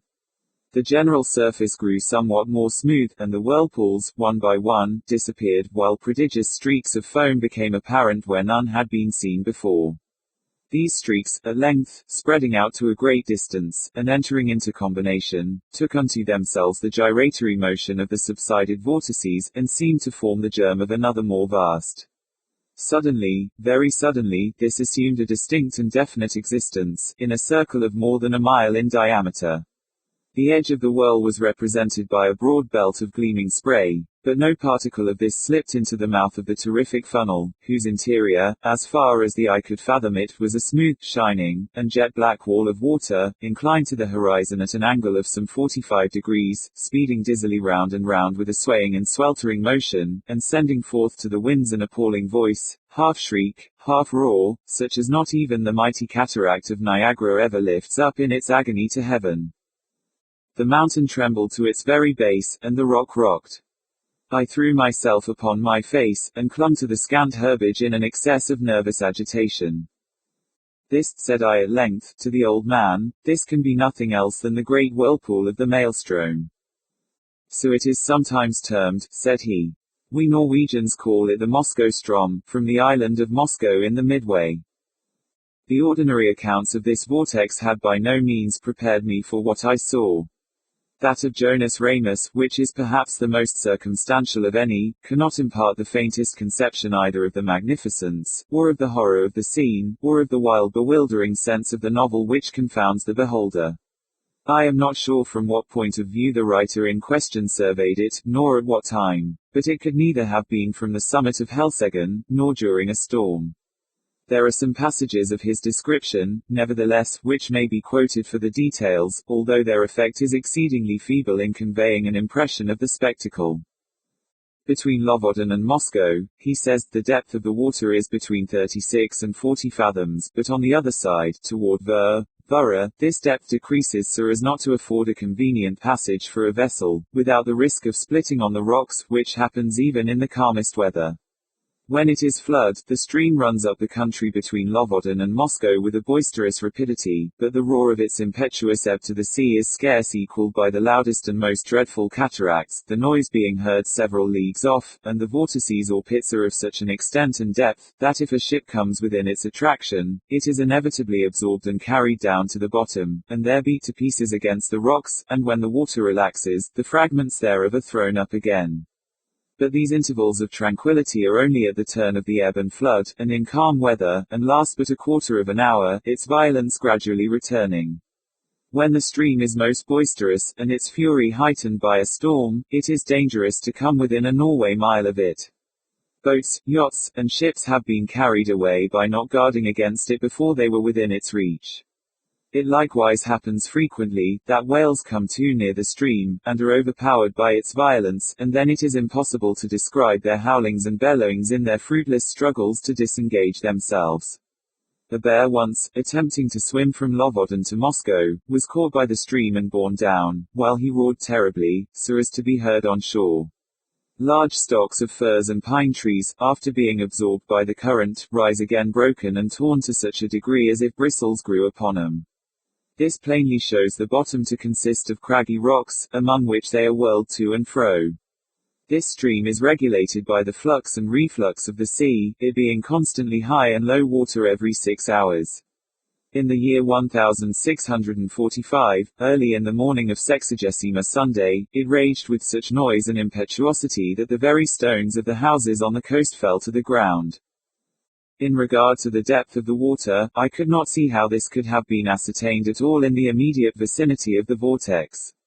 The 40 fathoms must have reference only to portions of the channel close upon the shore either of Moscow or Lofoten. The depth in the center of the Moscow Strom must be immeasurably greater, and no better proof of this fact is necessary than can be obtained from even the sidelong glance into the abyss of the whirl which may be had from the highest crag of Helseggen. Looking down from this pinnacle upon the howling Flagethen below, I could not help smiling at the simplicity with which the honest Jonas Ramus records, as a matter difficult of belief, the anecdotes of the whales and the bears, for it appeared to me, in fact, a self-evident thing, that the largest ship of the line in existence, coming within the influence of that deadly attraction, could resist it as little as a feather the hurricane, and must disappear bodily and at once. The attempts to account for the phenomenon, some of which, I remember, seemed to me sufficiently plausible in perusal, now wore a very different and unsatisfactory aspect. The idea generally received is that this, as well as 3 smaller vortices among the Faroe Islands, have no other cause than the collision of waves rising and falling, at flux and reflux, against a ridge of rocks and shelves, which confines the water so that it precipitates itself like a cataract, and thus the higher the flood rises, the deeper must the fall be, and the natural result of all is a whirlpool or vortex, the prodigious suction of which is sufficiently known by lesser experiments. These are the words of the Encyclopaedia Britannica. Kircher and others imagine that in the center of the channel of the Maelstrom is an abyss penetrating the globe, and issuing in some very remote part, the Gulf of Bothnia being somewhat decidedly named in one instance. This opinion, idle in itself, was the one to which, as I gazed, my imagination most readily assented, and, mentioning it to the guide, I was rather surprised to hear him say that, although it was the view almost universally entertained of the subject by the Norwegians, it nevertheless was not his own. As to the former notion, he confessed his inability to comprehend it, and here I agreed with him, for, however conclusive on paper, it becomes altogether unintelligible, and even absurd, amid the thunder of the abyss. "You have had a good look at the whirl now," said the old man, "and if you will creep round this crag, so as to get in its lee, and deaden the roar of the water, I will tell you a story that will convince you I ought to know something of the Moscow Strom." I placed myself as desired, and he proceeded. "Myself and my 2 brothers once owned a schooner rigged smack of about 70 tons burthen, with which we were in the habit of fishing among the islands beyond Moscow, nearly to Vura. In all violent eddies at sea there is good fishing, at proper opportunities, if one has only the courage to attempt it, but among the whole of the Lofoten coastmen, we 3 were the only ones who made a regular business of going out to the islands, as I tell you. The usual grounds are a great way lower down to the southward. Their fish can be got at all hours, without much risk, and therefore these places are preferred. The choice spots over here among the rocks, however, not only yield the finest variety, but in far greater abundance, so that we often got in a single day, what the more timid of the craft could not scrape together in a week. In fact, we made it a matter of desperate speculation, the risk of life standing instead of labor, and courage answering for capital. We kept the smack in a cove about 5 miles higher up the coast than this, and it was our practice, in fine weather, to take advantage of the 15 minutes slack to push across the main channel of the Moscow Strom, far above the pool, and then drop down upon anchorage somewhere near Otterholm, or Sandflesen, where the eddies are not so violent as elsewhere. Here we used to remain until nearly time for slack water again, when we weighed and made for home. We never set out upon this expedition without a steady side wind for going and coming, one that we felt sure would not fail us before our return, and we seldom made a miscalculation upon this point. Twice during 6 years, we were forced to stay all night at anchor on account of a dead calm, which is a rare thing indeed just about here, and once we had to remain on the grounds nearly a week, starving to death, owing to a gale which blew up shortly after our arrival, and made the channel too boisterous to be thought of. Upon this occasion we should have been driven out to sea in spite of everything, for the whirlpools threw us round and round so violently, that, at length, we fouled our anchor and dragged it, if it had not been that we drifted into one of the innumerable cross-currents, here today and gone tomorrow, which drove us under the lee of Flyman, where, by good luck, we brought up. I could not tell you the 20th part of the difficulties we encountered, on the grounds, it is a bad spot to be in, even in good weather, but we made shift always to run the gauntlet of the Moscow Strom itself without accident, although at times my heart has been in my mouth when we happened to be a minute or so behind or before the slack. The wind sometimes was not as strong as we thought it at starting, and then we made rather less way than we could wish, while the current rendered the smack unmanageable. My eldest brother had a son 18 years old, and I had 2 stout boys of my own. These would have been of great assistance at such times, in using the sweeps, as well as afterward in fishing, but, somehow, although we ran the risk ourselves, we had not the heart to let the young ones get into the danger, for, after all is said and done, it was a horrible danger, and that is the truth. It is now within a few days of 3 years since what I am going to tell you occurred. It was on the 10th day of July, 18, a day which the people of this part of the world will never forget, for it was one in which blew the most terrible hurricane that ever came out of the heavens. And yet all the morning, and indeed until late in the afternoon, there was a gentle and steady breeze from the southwest while the sun shone brightly, so that the oldest seaman among us could not have foreseen what was to follow. The 3 of us, my 2 brothers and myself, had crossed over to the islands about 2 o'clock p.m., and had soon nearly loaded the smack with fine fish, which we all remarked were more plenty that day than we had ever known them. It was just 7, by my watch, when we weighed and started for home, so as to make the worst of the Strom at slack water, which we knew would be at 8. We set out with a fresh wind on our starboard quarter, and for some time spanked along at a great rate, never dreaming of danger, for indeed we saw not the slightest reason to apprehend it.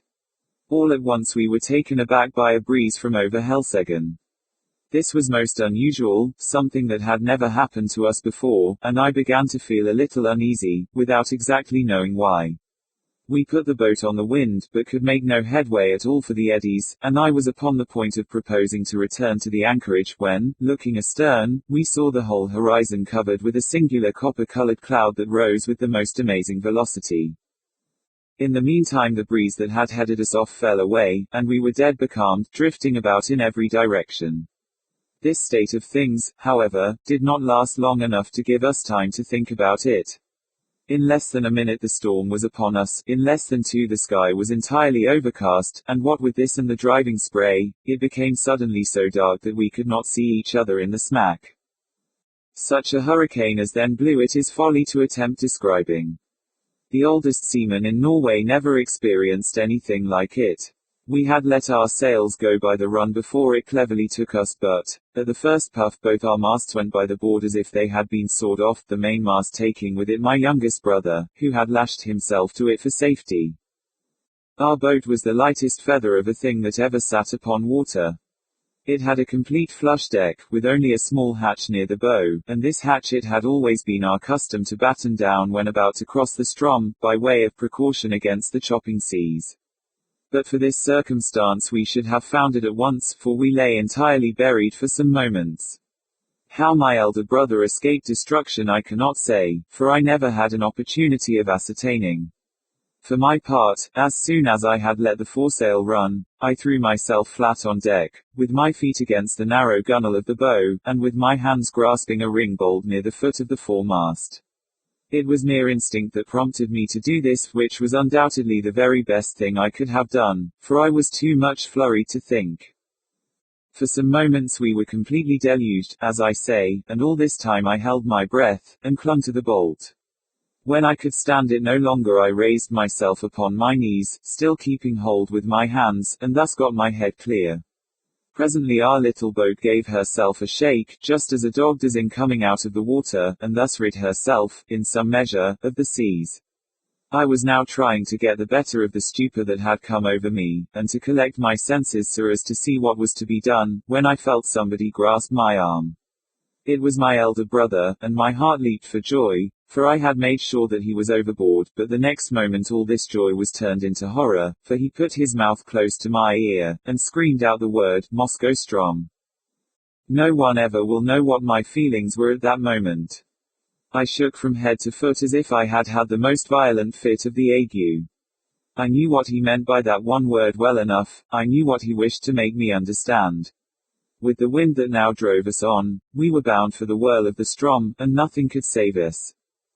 You perceive that in crossing the Strom Channel, we always went a long way up above the whirl, even in the calmest weather, and then had to wait and watch carefully for the slack, but now we were driving right upon the pool itself, and in such a hurricane as this.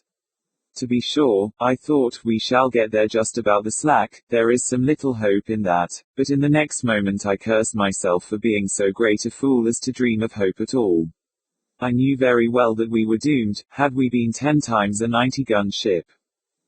By this time the first fury of the tempest had spent itself, or perhaps we did not feel it so much, as we scudded before it, but at all events the seas, which at first had been kept down by the wind, and lay flat and frothing, now got up into absolute mountains.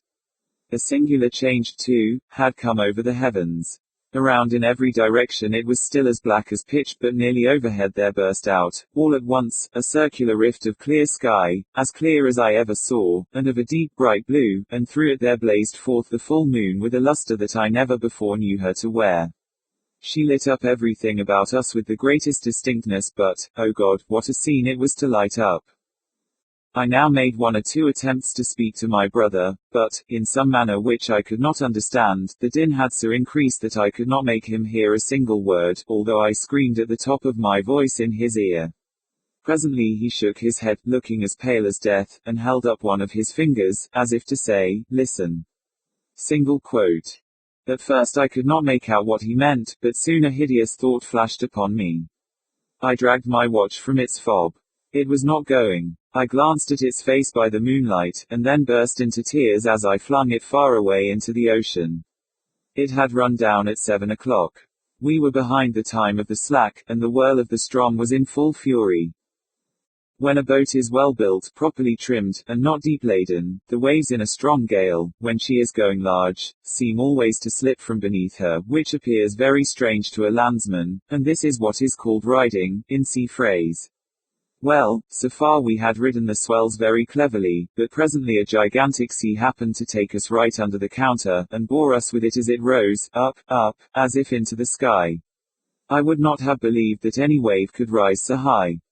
And then down we came with a sweep, a slide, and a plunge that made me feel sick and dizzy, as if I was falling from some lofty mountain top in a dream. But while we were up I had thrown a quick glance around, and that one glance was all sufficient. I saw our exact position in an instant. The Moscow Strom whirlpool was about a quarter of a mile dead ahead, but no more like the everyday Moscow Strom, than the whirl as you now see it is like a mill race. If I had not known where we were, and what we had to expect, I should not have recognized the place at all. As it was, I involuntarily closed my eyes in horror. The lids clenched themselves together as if in a spasm. It could not have been more than 2 minutes afterward until we suddenly felt the waves subside, and were enveloped in foam. The boat made a sharp half-turn to larboard, and then shot off in its new direction like a thunderbolt. At the same moment the roaring noise of the water was completely drowned in a kind of shrill shriek, such a sound as you might imagine given out by the waste pipes of many thousand steam vessels, letting off the steam altogether. We were now in the belt of surf that always surrounds the whirl, and I thought, of course, that another moment would plunge us into the abyss down which we could only see indistinctly on account of the amazing velocity with which we were borne along. The boat did not seem to sink into the water at all, but to skim like an air bubble upon the surface of the surge. Her starboard side was next the whirl, and on the larboard arose the world of ocean we had left. It stood like a huge writhing wall between us and the horizon. It may appear strange, but now, when we were in the very jaws of the gulf, I felt more composed than when we were only approaching it. Having made up my mind to hope no more, I got rid of a great deal of that terror which unmanned me at first. I suppose it was despair that strung my nerves. It may look like boasting, but what I tell you is truth. I began to reflect how magnificent a thing it was to die in such a manner, and how foolish it was in me to think of so paltry a consideration as my own individual life, in view of so wonderful a manifestation of God's power. I do believe that I blushed with shame when this idea crossed my mind. After a little while I became possessed with the keenest curiosity about the whirl itself. I positively felt a wish to explore its depths, even at the sacrifice I was going to make, and my principal grief was that I should never be able to tell my old companions on shore about the mysteries I should see. These, no doubt, were singular fancies to occupy a man's mind in such extremity, and I have often thought since, that the revolutions of the boat around the pool might have rendered me a little light-headed. There was another circumstance which tended to restore my self-possession, and this was the cessation of the wind, which could not reach us in our present situation, for, as you saw yourself, the belt of surf is considerably lower than the general bed of the ocean, and this latter now towered above us, a high, black, mountainous ridge. If you have never been at sea in a heavy gale, you can form no idea of the confusion of mind occasioned by the wind and spray together. They blind, deafen, and strangle you, and take away all power of action or reflection. But we were now, in a great measure, rid of these annoyances, just as death-condemned felons in prison are allowed petty indulgences, forbidden them while the doom is yet uncertain. How often we made the circuit of the belt it is impossible to say.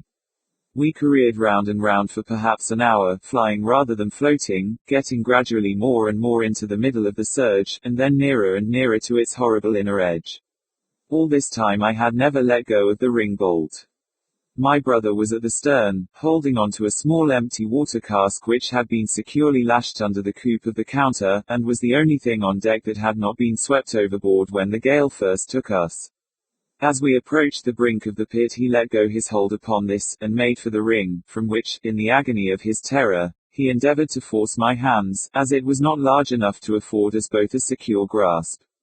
I never felt deeper grief than when I saw him attempt this act, although I knew he was a madman when he did it, a raving maniac through sheer fright.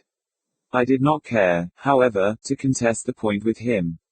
I knew it could make no difference whether either of us held on at all, so I let him have the bolt, and went astern to the cask. This there was no great difficulty in doing, for the smack flew round steadily enough, and upon an even keel, only swaying to and fro, with the immense sweeps and swelters of the whirl. Scarcely had I secured myself in my new position, when we gave a wild lurch to starboard, and rushed headlong into the abyss. I muttered a hurried prayer to God, and thought all was over. As I felt the sickening sweep of the descent, I had instinctively tightened my hold upon the barrel, and closed my eyes. For some seconds I dared not open them, while I expected instant destruction, and wondered that I was not already in my death struggles with the water. But moment after moment elapsed. I still lived. The sense of falling had ceased, and the motion of the vessel seemed much as it had been before, while in the belt of foam, with the exception that she now lay more along. I took courage, and looked once again upon the scene. Never shall I forget the sensations of awe, horror, and admiration with which I gazed about me. The boat appeared to be hanging, as if by magic, midway down, upon the interior surface of a funnel vast in circumference, prodigious in depth, and whose perfectly smooth sides might have been mistaken for ebony, but for the bewildering rapidity with which they spun around, and for the gleaming and ghastly radiance they shot forth, as the rays of the full moon, from that circular rift amid the clouds which I have already described, streamed in a flood of golden glory along the black walls, and far away down into the inmost recesses of the abyss. At first I was too much confused to observe anything accurately. The general burst of terrific grandeur was all that I beheld. When I recovered myself a little, however, my gaze fell instinctively downward. In this direction I was able to obtain an unobstructed view, from the manner in which the smack hung on the inclined surface of the pool. She was quite upon an even keel, that is to say, her deck lay in a plane parallel with that of the water, but this latter sloped at an angle of more than 45 degrees, so that we seemed to be lying upon our beam ends. I could not help observing, nevertheless, that I had scarcely more difficulty in maintaining my hold and footing in this situation, than if we had been upon a dead level, and this, I suppose, was owing to the speed at which we revolved. The rays of the moon seemed to search the very bottom of the profound gulf, but still I could make out nothing distinctly, on account of a thick mist in which everything there was enveloped, and over which there hung a magnificent rainbow, like that narrow and tottering bridge which Mussulmans say is the only pathway between time and eternity. This mist, or spray, was no doubt occasioned by the clashing of the great walls of the funnel, as they all met together at the bottom, but the yell that went up to the heavens from out of that mist, I dare not attempt to describe. Our first slide into the abyss itself, from the belt of foam above, had carried us a great distance down the slope, but our farther descent was by no means proportionate. Round and round we swept, not with any uniform movement, but in dizzying swings and jerks, that sent us sometimes only a few hundred yards, sometimes nearly the complete circuit of the whirl. Our progress downward, at each revolution, was slow, but very perceptible. Looking about me upon the wide waste of liquid ebony on which we were thus borne, I perceived that our boat was not the only object in the embrace of the whirl. Both above and below us were visible fragments of vessels, large masses of building timber and trunks of trees, with many smaller articles, such as pieces of house furniture, broken boxes, barrels and staves. I have already described the unnatural curiosity which had taken the place of my original terrors. It appeared to grow upon me as I drew nearer and nearer to my dreadful doom. I now began to watch with a strange interest the numerous things that floated in our company. I must have been delirious, for I even sought amusement in speculating upon the relative velocities of the several descents toward the foam below. This fir tree, I found myself at one time saying, will certainly be the next thing that takes the awful plunge and disappears, and then I was disappointed to find that the wreck of a Dutch merchant ship overtook it and went down before. At length, after making several guesses of this nature, and being deceived in all, this fact, the fact of my invariable miscalculation, set me upon a train of reflection that made my limbs again tremble, and my heart beat heavily once more. It was not a new terror that thus affected me, but the dawn of a more exciting hope. This hope arose partly from memory, and partly from present observation. I called to mind the great variety of buoyant matter that strewed the coast of Lofoten, having been absorbed and then thrown forth by the Moscow Strom. By far the greater number of the articles were shattered in the most extraordinary way, so chafed and roughened as to have the appearance of being stuck full of splinters, but then I distinctly recollected that there were some of them which were not disfigured at all. Now I could not account for this difference except by supposing that the roughened fragments were the only ones which had been completely absorbed, that the others had entered the whirl at so late a period of the tide, or, for some reason, had descended so slowly after entering, that they did not reach the bottom before the turn of the flood came, or of the ebb, as the case might be.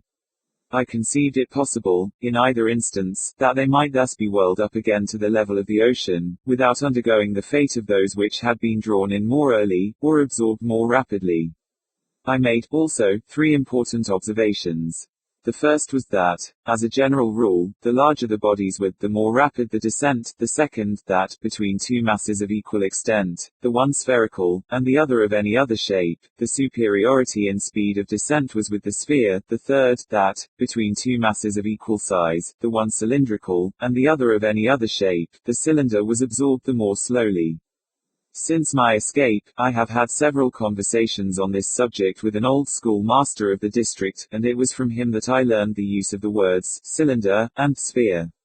He explained to me, although I have forgotten the explanation, how what I observed was, in fact, the natural consequence of the forms of the floating fragments, and showed me how it happened that a cylinder, swimming in a vortex, offered more resistance to its suction, and was drawn in with greater difficulty than an equally bulky body of any form whatever. *1. There was one startling circumstance which went a great way in enforcing these observations, and rendering me anxious to turn them to account, and this was that, at every revolution, we passed something like a barrel, or else the yard or the mast of a vessel, while many of these things, which had been on our level when I first opened my eyes upon the wonders of the whirlpool, were now high up above us, and seemed to have moved but little from their original station. I no longer hesitated what to do. I resolved to lash myself securely to the water cask upon which I now held, to cut it loose from the counter, and to throw myself with it into the water. I attracted my brother's attention by signs, pointed to the floating barrels that came near us, and did everything in my power to make him understand what I was about to do. I thought at length that he comprehended my design, but whether this was the case or not, he shook his head despairingly, and refused to move from his station by the ring bolt. It was impossible to reach him, the emergency admitted of no delay, and so, with a bitter struggle, I resigned him to his fate, fastened myself to the cask by means of the lashings which secured it to the counter, and precipitated myself with it into the sea, without another moment's hesitation. The result was precisely what I had hoped it might be. As it is myself who now tell you this tale, as you see that I did escape, and as you are already in possession of the mode in which this escape was effected, and must therefore anticipate all that I have farther to say, I will bring my story quickly to conclusion. It might have been an hour, or thereabout, after my quitting the smack, when, having descended to a vast distance beneath me, it made 3 or 4 wild gyrations in rapid succession, and bearing my loved brother with it plunged headlong, at once and forever, into the chaos of foam below. The barrel to which I was attached sunk very little farther than half the distance between the bottom of the gulf and the spot at which I leaped overboard, before a great change took place in the character of the whirlpool. The slope of the sides of the vast funnel became momently less and less steep. The gyrations of the whirl grew, gradually, less and less violent. By degrees, the froth and the rainbow disappeared, and the bottom of the gulf seemed slowly to uprise. The sky was clear, the winds had gone down, and the full moon was setting radiantly in the west, when I found myself on the surface of the ocean, in full view of the shores of Lofoten, and above the spot where the pool of the Moscow Strom had been. It was the hour of the slack, but the sea still heaved in mountainous waves from the effects of the hurricane. I was borne violently into the channel of the Strom, and in a few minutes was hurried down the coast into the grounds of the fishermen. A boat picked me up, exhausted from fatigue, and, now that the danger was removed, speechless from the memory of its horror. Those who drew me on board were my old mates and daily companions, but they knew me no more than they would have known a traveler from the spirit land. My hair, which had been raven black the day before, was as white as you see it now. They say too that the whole expression of my countenance had changed. I told them my story. They did not believe it. I now tell it to you, and I can scarcely expect you to put more faith in it than did the merry fisherman of Lofoten. Von Kempelen and his discovery. After the very minute and elaborate paper by Arago, to say nothing of the summary in Silliman's journal, with the detailed statement just published by Lieutenant Maury, it will not be supposed, of course, that in offering a few hurried remarks in reference to von Kempelen's discovery, I have any design to look at the subject in a scientific point of view. My object is simply, in the first place, to say a few words of von Kempelen himself, with whom, some years ago, I had the honor of a slight personal acquaintance, since everything which concerns him must necessarily, at this moment, be of interest, and, in the second place, to look in a general way, and speculatively, at the results of the discovery. It may be as well, however, to premise the cursory observations which I have to offer, by denying, very decidedly, what seems to be a general impression, gleaned, as usual in a case of this kind, from the newspapers, viz. That this discovery, astounding as it unquestionably is unanticipated. By reference to the Diary of Sir Humphrey Davy, Cottle and Munro, London, pp. 150, it will be seen at pp. 53 and 82, that this illustrious chemist had not only conceived the idea now in question, but had actually made no inconsiderable progress, experimentally, in the very identical analysis now so triumphantly brought to an issue by von Kempelen, who although he makes not the slightest allusion to it, is, without doubt, I say it unhesitatingly, and can prove it, if required, indebted to the Diary, for at least the first hint of his own undertaking. The paragraph from the Courier and Inquirer, which is now going the rounds of the press, and which purports to claim the invention for a mysticism, of Brunswick, Maine, appears to me, I confess, a little apocryphal, for several reasons, although there is nothing either impossible or very improbable in the statement made. I need not go into details. My opinion of the paragraph is founded principally upon its manner. It does not look true. Persons who are narrating facts are seldom so particular as mysticism seems to be, about day and date and precise location. Besides, if mysticism actually did come upon the discovery he says he did, at the period designated, nearly 8 years ago, how happens it that he took no steps, on the instant, to reap the immense benefits which the merest bumpkin must have known would have resulted to him individually, if not to the world at large, from the discovery? It seems to me quite incredible that any man of common understanding could have discovered what mysticism says he did, and yet have subsequently acted so like a baby, so like an owl, as mysticism admits that he did. By the way, who is mysticism? And is not the whole paragraph in the Courier and Inquirer a fabrication got up to make a talk? It must be confessed that it has an amazingly moon-hoaxy air. Very little dependence is to be placed upon it, in my humble opinion, and if I were not well aware, from experience, how very easily men of science are mystified, on points out of the usual range of inquiry, I should be profoundly astonished at finding so eminent a chemist as Professor Draper, discussing mysticisms, or is it mysticisms? Pretensions to the discovery, in so serious a tone. But to return to the Diary of Sir Humphrey Davy. This pamphlet was not designed for the public eye, even upon the decease of the writer, as any person at all conversant with authorship may satisfy himself at once by the slightest inspection of the style. At page 13, for example, near the middle, we read, in reference to his researches about the protoxide of azote, in less than half a minute the respiration being continued, diminished gradually and was succeeded by analogous to gentle pressure on all the muscles. That the respiration was not diminished, is not only clear by the subsequent context, but by the use of the plural, were. The sentence, no doubt, was thus intended, in less than half a minute, the respiration, being continued, these feelings diminished gradually, and was succeeded by, a sensation, analogous to gentle pressure on all the muscles. 100 similar instances go to show that the Ms.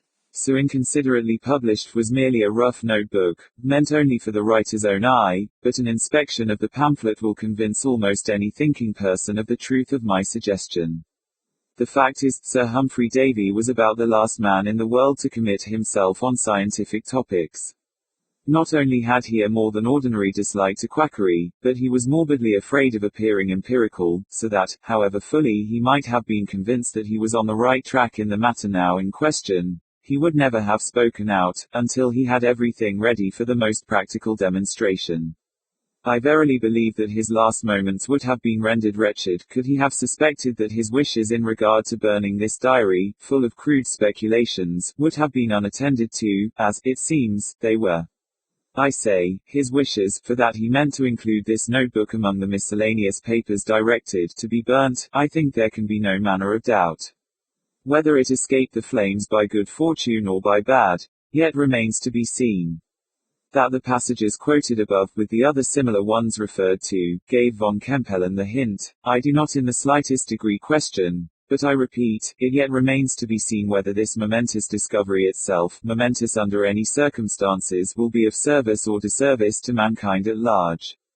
That von Kempelen and his immediate friends will reap a rich harvest, it would be folly to doubt for a moment. They will scarcely be so weak as not to realize, in time, by large purchases of houses and land, with other property of intrinsic value. In the brief account of von Kempelen which appeared in the Home Journal, and has since been extensively copied, several misapprehensions of the German original seem to have been made by the translator, who professes to have taken the passage from a late number of the Presburg'schen Post. Feely, has evidently been misconceived, as it often is, and what the translator renders by sorrows, is probably Leiden, which, in its true version, sufferings, would give a totally different complexion to the whole account. But, of course, much of this is merely guess, on my part. Von Kempelen, however, is by no means a misanthrope, in appearance, at least whatever he may be in fact. My acquaintance with him was casual altogether, and I am scarcely warranted in saying that I know him at all, but to have seen and conversed with a man of so prodigious a notoriety as he has attained, or will attain in a few days, is not a small matter, as times go.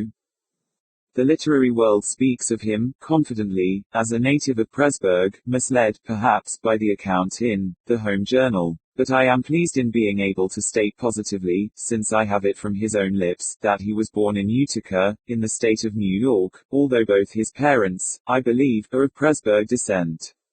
The family is connected, in some way, with Milesel, of automaton chess player memory.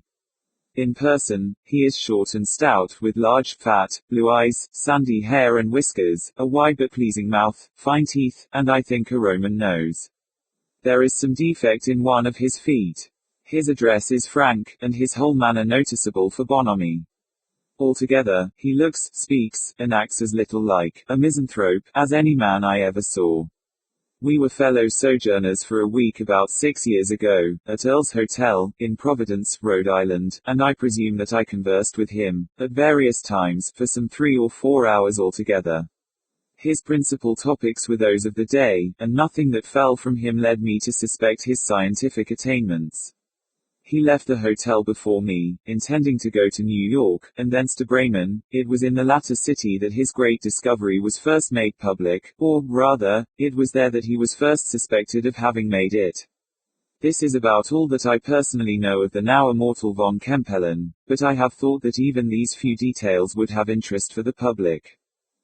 There can be little question that most of the marvelous rumors afloat about this affair are pure inventions, entitled to about as much credit as the story of Aladdin's lamp, and yet, in a case of this kind, as in the case of the discoveries in California, it is clear that the truth may be stranger than fiction. The following anecdote, at least, is so well authenticated, that we may receive it implicitly. Von Kempelen had never been even tolerably well off during his residence at Bremen, and often, it was well known, he had been put to extreme shifts in order to raise trifling sums.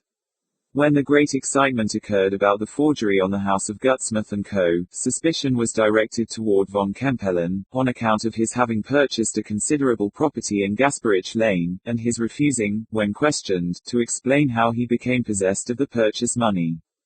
He was at length arrested, but nothing decisive appearing against him, was in the end set at liberty. The police, however, kept a strict watch upon his movements, and thus discovered that he left home frequently, taking always the same road, and invariably giving his watchers the slip in the neighborhood of that labyrinth of narrow and crooked passages known by the flash name of the Dondergat. Finally, by dint of great perseverance, they traced him to a garret in an old house of 7 stories, in an alley called Flatsplatz, and, coming upon him suddenly, found him, as they imagined, in the midst of his counterfeiting operations. His agitation is represented as so excessive that the officers had not the slightest doubt of his guilt. After handcuffing him, they searched his room, or rather rooms, for it appears he occupied all the mansard. Opening into the garret where they caught him, was a closet, 10 feet by 8, fitted up with some chemical apparatus, of which the object has not yet been ascertained. In one corner of the closet was a very small furnace with a glowing fire in it, and on the fire a kind of duplicate crucible, 2 crucibles connected by a tube. One of these crucibles was nearly full of lead in a state of fusion, but not reaching up to the aperture of the tube, which was close to the brim. The other crucible had some liquid in it which, as the officers entered, seemed to be furiously dissipating in vapor. They relate that, on finding himself taken, Kempelen seized the crucibles with both hands, which were encased in gloves that afterwards turned out to be asbestic, and threw the contents on the tiled floor. It was now that they handcuffed him, and before proceeding to ransack the premises they searched his person, but nothing unusual was found about him, excepting a paper parcel, in his coat pocket, containing what was afterward ascertained to be a mixture of antimony and some unknown substance, in nearly, but not quite, equal proportions. All attempts at analyzing the unknown substance have, so far, failed, but that it will ultimately be analyzed, is not to be doubted. Passing out of the closet with the prisoner, the officers went through a sort of antechamber, in which nothing material was found, to the chemist's sleeping room. They here rummaged some drawers and boxes, but discovered only a few papers, of no importance, and some good coin, silver and gold. At length, looking under the bed, they saw a large common hair trunk, without hinges, hasp, or lock, and with the top lying carelessly across the bottom portion.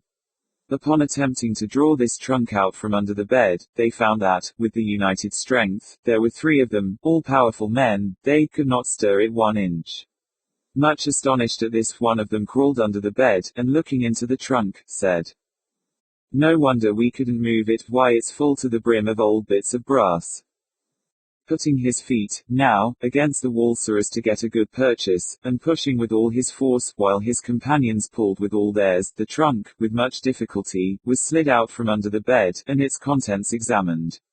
The supposed brass with which it was filled was all in small, smooth pieces, varying from the size of a pea to that of a dollar, but the pieces were irregular in shape, although more or less flat-looking, upon the whole, very much as lead looks when thrown upon the ground in a molten state, and there suffered to grow cool.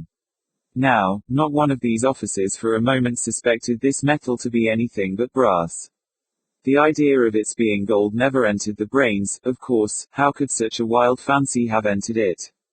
And their astonishment may be well conceived when the next day it became known, all over Bremen, that the lot of brasses which they had carted so contemptuously to the police office, without putting themselves to the trouble of pocketing the smallest scrap, was not only gold, real gold, but gold far finer than any employed in coinage gold, in fact, absolutely pure, virgin, without the slightest appreciable alloy.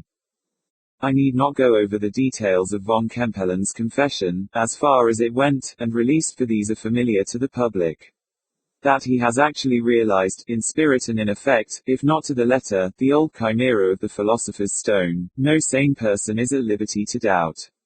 The opinions of Arago are, of course, entitled to the greatest consideration, but he is by no means infallible, and what he says of bismuth, in his report to the Academy, must be taken cum grano salis.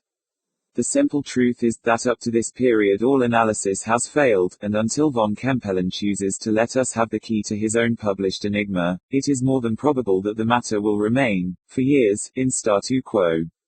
All that as yet can fairly be said to be known is, that, pure gold can be made at will, and very readily from lead in connection with certain other substances, in kind and in proportions, unknown. Speculation, of course, is busy as to the immediate and ultimate results of this discovery, a discovery which few thinking persons will hesitate in referring to an increased interest in the matter of gold generally, by the late developments in California, and this reflection brings us inevitably to another, the exceeding inopportuneness of von Kempelen's analysis. If many were prevented from adventuring to California, by the mere apprehension that gold would so materially diminish in value, on account of its plentifulness in the mines there, as to render the speculation of going so far in search of it a doubtful one, what impression will be wrought now, upon the minds of those about to emigrate, and especially upon the minds of those actually in the mineral region, by the announcement of this astounding discovery of von Kempelen? A discovery which declares, in so many words, that beyond its intrinsic worth for manufacturing purposes, whatever that worth may be, gold now is, or at least soon will be, for it cannot be supposed that von Kempelen can long retain his secret, of no greater value than lead, and of far inferior value to silver. It is, indeed, exceedingly difficult to speculate prospectively upon the consequences of the discovery, but one thing may be positively maintained, that the announcement of the discovery 6 months ago would have had material influence in regard to the settlement of California. In Europe, as yet, the most noticeable results have been a rise of 200% in the price of lead, and nearly 25% that of silver. Mesmeric revelation. Whatever doubt may still envelop the rationale of mesmerism, its startling facts are now almost universally admitted. Of these latter, those who doubt, are your mere doubters by profession, an unprofitable and disreputable tribe. There can be no more absolute waste of time than the attempt to prove, at the present day, that man, by mere exercise of will, can so impress his fellow, as to cast him into an abnormal condition, of which the phenomena resemble very closely those of death, or at least resemble them more nearly than they do the phenomena of any other normal condition within our cognizance, that, while in this state, the person so impressed employs only with effort, and then feebly, the external organs of sense, yet perceives with keenly refined perception, and through channels supposed unknown, matters beyond the scope of the physical organs, that, moreover, his intellectual faculties are wonderfully exalted and invigorated, that his sympathies with the person so impressing him are profound, and, finally, that his susceptibility to the impression increases with its frequency, while, in the same proportion, the peculiar phenomena elicited are more extended and more pronounced. I say that these, which are the laws of mesmerism in its general features, it would be supererogation to demonstrate, nor shall I inflict upon my readers so needless a demonstration, today. My purpose at present is a very different one indeed. I am impelled, even in the teeth of a world of prejudice, to detail without comment the very remarkable substance of a colloquy, occurring between a sleepwaker and myself. I had been long in the habit of mesmerizing the person in question, Mr. Vankirk, and the usual acute susceptibility and exaltation of the mesmeric perception had supervened. For many months he had been laboring under confirmed phthisis, the more distressing effects of which had been relieved by my manipulations, and on the night of Wednesday, the 15th instant, I was summoned to his bedside. The invalid was suffering with acute pain in the region of the heart, and breathed with great difficulty, having all the ordinary symptoms of asthma. In spasms such as these he had usually found relief from the application of mustard to the nervous centers, but tonight this had been attempted in vain. As I entered his room he greeted me with a cheerful smile, and, although evidently in much bodily pain, appeared to be, mentally, quite at ease. I sent for you tonight, he said, not so much to administer to my bodily ailment, as to satisfy me concerning certain psychal impressions which, of late, have occasioned me much anxiety and surprise. I need not tell you how skeptical I have hitherto been on the topic of the soul's immortality. I cannot deny that there has always existed, as if in that very soul which I have been denying, a vague half-sentiment of its own existence. But this half-sentiment at no time amounted to conviction. With it my reason had nothing to do. All attempts at logical inquiry resulted, indeed, in leaving me more skeptical than before. I had been advised to study cousin. I studied him in his own works as well as in those of his European and American echoes. The Charles Elwood of Mr. Brownson, for example, was placed in my hands. I read it with profound attention. Throughout I found it logical, but the portions which were not merely logical were unhappily the initial arguments of the disbelieving hero of the book. In his summing up, it seemed evident to me that the reasoner had not even succeeded in convincing himself. His end had plainly forgotten his beginning, like the government of Trinculo. In short, I was not long in perceiving that if man is to be intellectually convinced of his own immortality, he will never be so convinced by the mere abstractions which have been so long the fashion of the moralists of England, of France, and of Germany.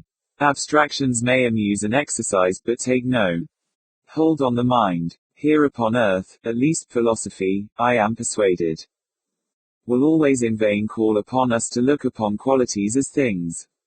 The will may assent, the soul, the intellect, never.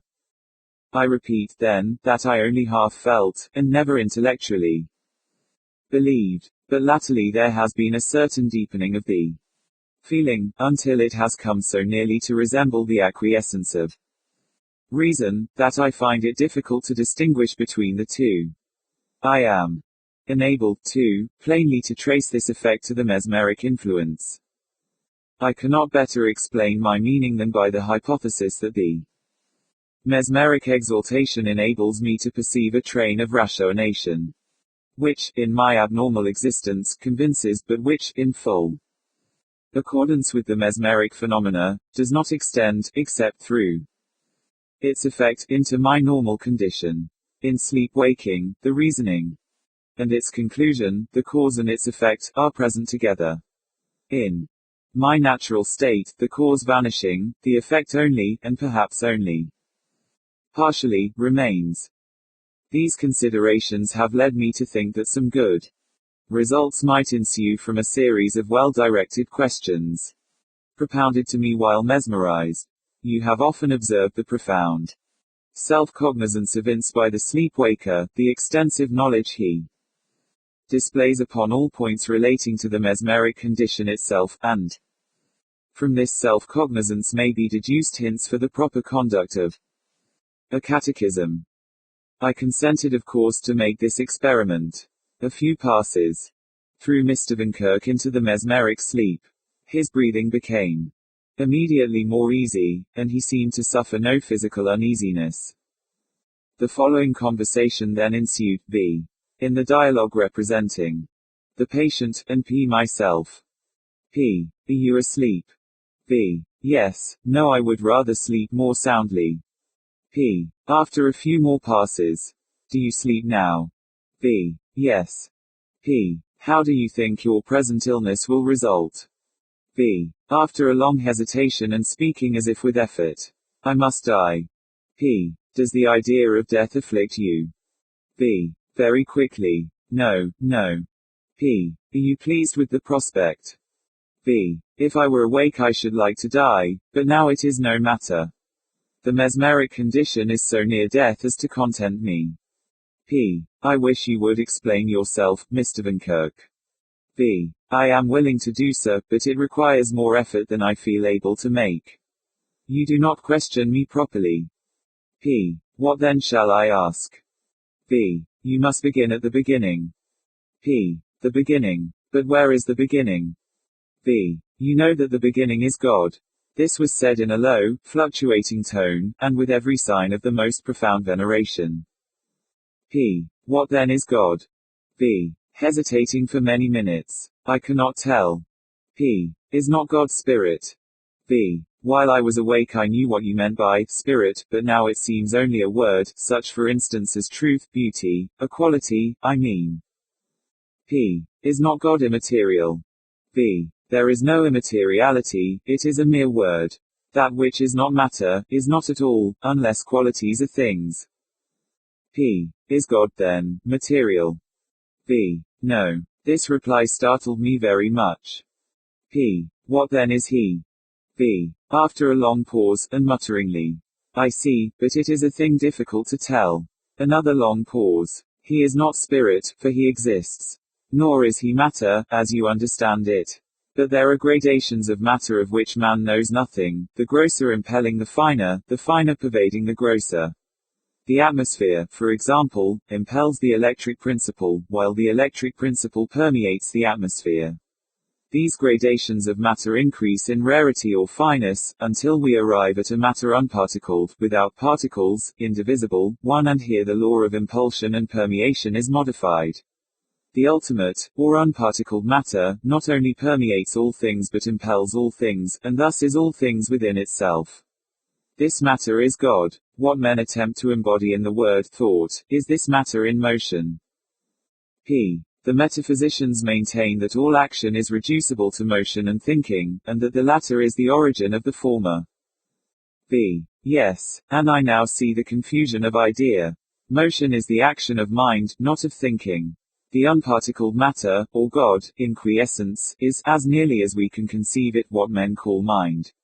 And the power of self-movement, equivalent in effect to human volition, is, in the unparticled matter, the result of its unity and omniprevalence, how I know not, and now clearly see that I shall never know. But the unparticled matter, set in motion by a law, or quality, existing within itself, is thinking. P. Can you give me no more precise idea of what you term the unparticled matter? B. The matters of which man is cognizant, escape the senses in gradation. We have, for example, a metal, a piece of wood, a drop of water, the atmosphere, a gas caloric, electricity, the luminiferous ether. Now we call all these things matter, and embrace all matter in one general definition, but in spite of this, there can be no two ideas more essentially distinct than that which we attach to a metal, and that which we attach to the luminiferous ether. When we reach the latter, we feel an almost irresistible inclination to class it with spirit, or with nihility. The only consideration which restrains us is our conception of its atomic constitution, and here, even, we have to seek aid from our notion of an atom, as something possessing an infinite minuteness, solidity, palpability, weight. Destroy the idea of the atomic constitution and we should no longer be able to regard the ether as an entity, or at least as matter. For want of a better word we might term it spirit. Take, now, a step beyond the luminiferous ether, conceive a matter as much more rare than the ether, as this ether is more rare than the metal, and we arrive at once, in spite of all the school dogmas, at a unique mass, an unparticled matter. For although we may admit infinite littleness in the atoms themselves, the infinitude of littleness in the spaces between them is an absurdity. There will be a point, there will be a degree of rarity, at which, if the atoms are sufficiently numerous, the interspaces must vanish, and the mass absolutely coalesce. But the consideration of the atomic constitution being now taken away, the nature of the mass inevitably glides into what we conceive of spirit. It is clear, however, that it is as fully matter as before. The truth is, it is impossible to conceive spirit, since it is impossible to imagine what is not. When we flatter ourselves that we have formed its conception, we have merely deceived our understanding by the consideration of infinitely rarefied matter. P. There seems to me an insurmountable objection to the idea of absolute coalescence, and that is the very slight resistance experienced by the heavenly bodies in their revolutions through space, a resistance now ascertained, it is true, to exist in some degree, but which is, nevertheless, so slight as to have been quite overlooked by the sagacity even of Newton. We know that the resistance of bodies is, chiefly, in proportion to the density. Absolute coalescence is absolute density. Where there are no interspaces, there can be no yielding. An ether, absolutely dense, would put an infinitely more effectual stop to the progress of a star than would an ether of adamant or of iron. B. Your objection is answered with an ease which is nearly in the ratio of its apparent unanswerability. As regards the progress of the star, it can make no difference whether the star passes through the ether or the ether through it. There is no astronomical error more unaccountable than that which reconciles the known retardation of the comets with the idea of the passage through an ether, for, however rare this ether be supposed, it would put a stop to all sidereal revolution in a very far briefer period than has been admitted by those astronomers who have endeavored to slur over a point which they found it impossible to comprehend. The retardation actually experienced is, on the other hand, about that which might be expected from the friction of the ether in the instantaneous passage through the orb. In the one case, the retarding force is momentary and complete within itself, in the other it is endlessly accumulative. P. But in all this, in this identification of mere matter with God, is there nothing of irreverence? I was forced to repeat this question before the sleepwaker fully comprehended my meaning. B. Can you say why matter should be less reverenced than mind? But you forget that the matter of which I speak is, in all respects, the very mind, or spirit, of the schools, so far as regards its high capacities, and is, moreover, the matter of these schools at the same time. God, with all the powers attributed to spirit, is but the perfection of matter. P. You assert, then, that the unparticled matter, in motion, is thought. B. In general, this motion is the universal thought of the universal mind. This thought creates. All created things are but the thoughts of God. P. You say, in general. B. Yes. The universal mind is God. For new individualities, matter is necessary. P. But you now speak of mind, and matter, as do the metaphysicians. B. Yes, to avoid confusion. When I say mind, I mean the unparticled or ultimate matter. By matter, I intend all else. P. You were saying that, for new individualities matter is necessary. B. Yes, for mind, existing unincorporate, is merely God. To create individual, thinking beings, it was necessary to incarnate portions of the divine mind. Thus man is individualized. Divested of corporate investiture, he were God. Now, the particular motion of the incarnated portions of the unparticled matter is the thought of man, as the motion of the whole is that of God. P. You say that divested of the body man will be God. B. After much hesitation. I could not have said this, it is an absurdity. P. Referring to my notes. You did say that divested of corporate investiture man were God. B. And this is true. Man thus divested would be God, would be unindividualized. But he can never be thus divested, at least never will be, else we must imagine an action of God returning upon itself, a purposeless and futile action. Man is a creature. Creatures are thoughts of God. It is the nature of thought to be irrevocable. P. I do not comprehend. You say that man will never put off the body. B. I say that he will never be bodiless. P. Explain. B. There are two bodies, the rudimental and the complete, corresponding with the two conditions of the worm and the butterfly. What we call death is but the painful metamorphosis. Our present incarnation is progressive, preparatory, temporary. Our future is perfected, ultimate, immortal. The ultimate life is the full design. P. But of the worm's metamorphosis we are palpably cognizant. B. We, certainly, but not the worm. The matter of which our rudimental body is composed, is within the ken of the organs of that body, or, more distinctly, our rudimental organs are adapted to the matter of which is formed the rudimental body, but not to that of which the ultimate is composed. The ultimate body thus escapes our rudimental senses, and we perceive only the shell which falls, in decaying, from the inner form, not that inner form itself, but this inner form, as well as the shell, is appreciable by those who have already acquired the ultimate life. P. You have often said that the mesmeric state very nearly resembles death. How is this? B. When I say that it resembles death, I mean that it resembles the ultimate life, for when I am entranced the senses of my rudimental life are in abeyance, and I perceive external things directly, without organs, through a medium which I shall employ in the ultimate, unorganized life. P. Unorganized.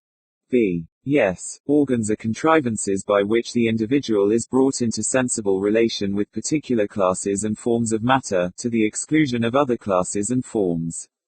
The organs of man are adapted to his rudimental condition, and to that only. His ultimate condition, being unorganized, is of unlimited comprehension in all points but one, the nature of the volition of God, that is to say, the motion of the unparticled matter.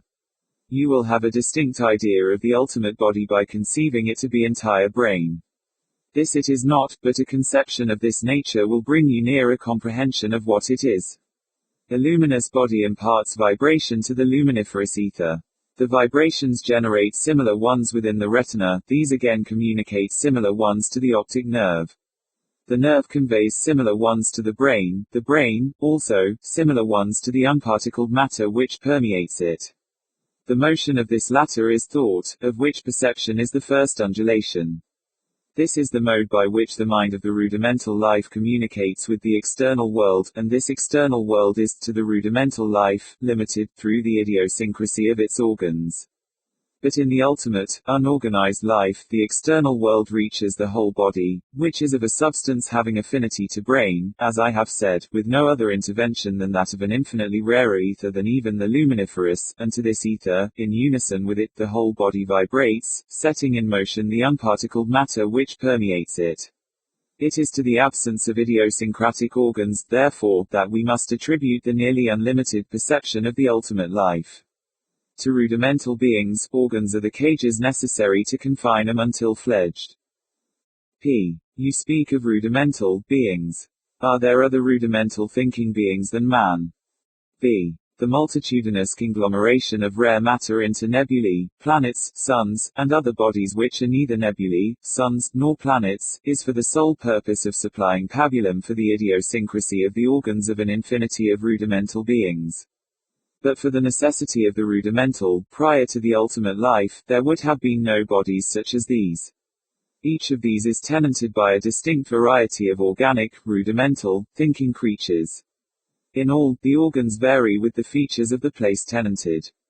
At death, or metamorphosis, these creatures, enjoying the ultimate life, immortality, and cognizant of all secrets but the one, act all things and pass everywhere by mere volition, indwelling, not the stars, which to us seem the sole palpabilities, and for the accommodation of which we blindly deem space created, but that space itself, that infinity of which the truly substantive vastness swallows up the star shadows, blotting them out as non-entities from the perception of the angels.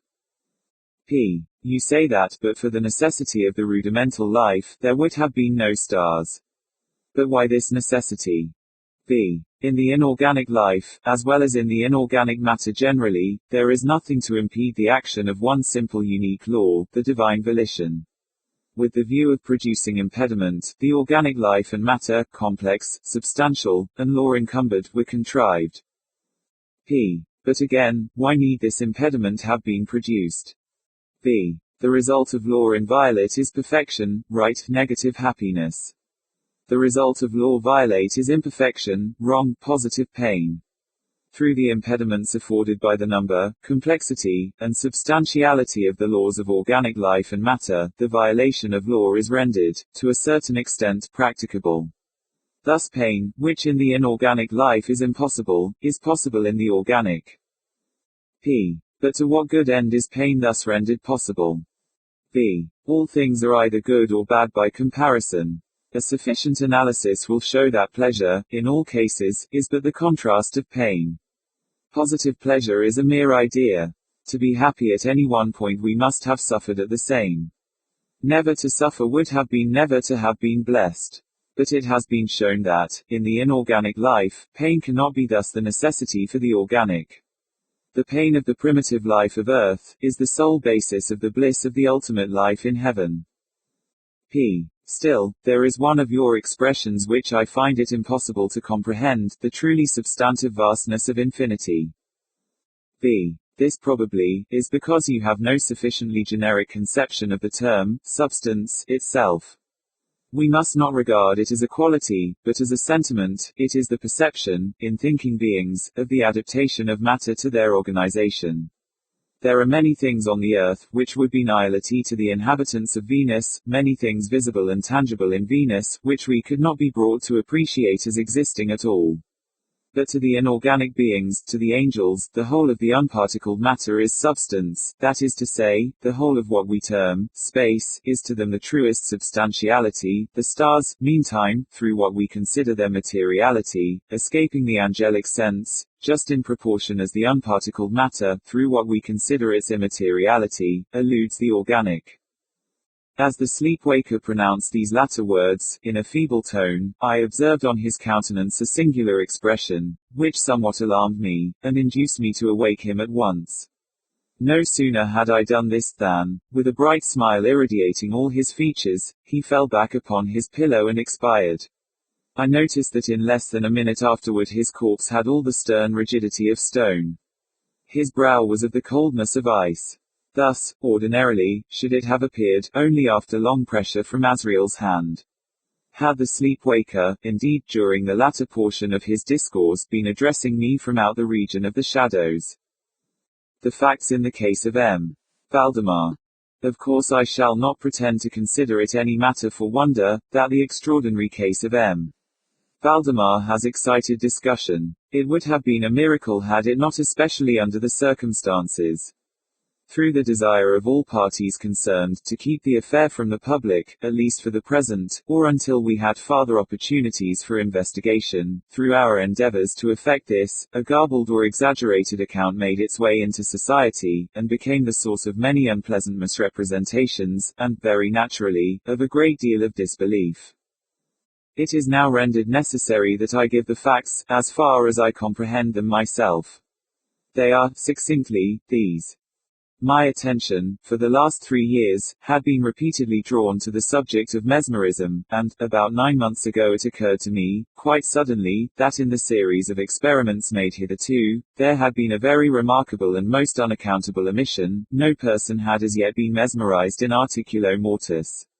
It remained to be seen, first, whether, in such condition, there existed in the patient any susceptibility to the magnetic influence; secondly, whether, if any existed, it was impaired or increased by the condition; thirdly, to what extent, or for how long a period, the encroachments of death might be arrested by the process.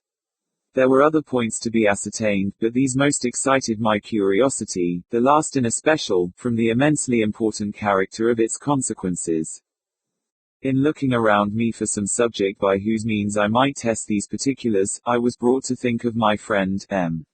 Ernest Valdemar, the well-known compiler of the Bibliotheca Forensica, and author, under the nom de plume of Issachar Marx, of the Polish versions of Wallenstein and Gargantua.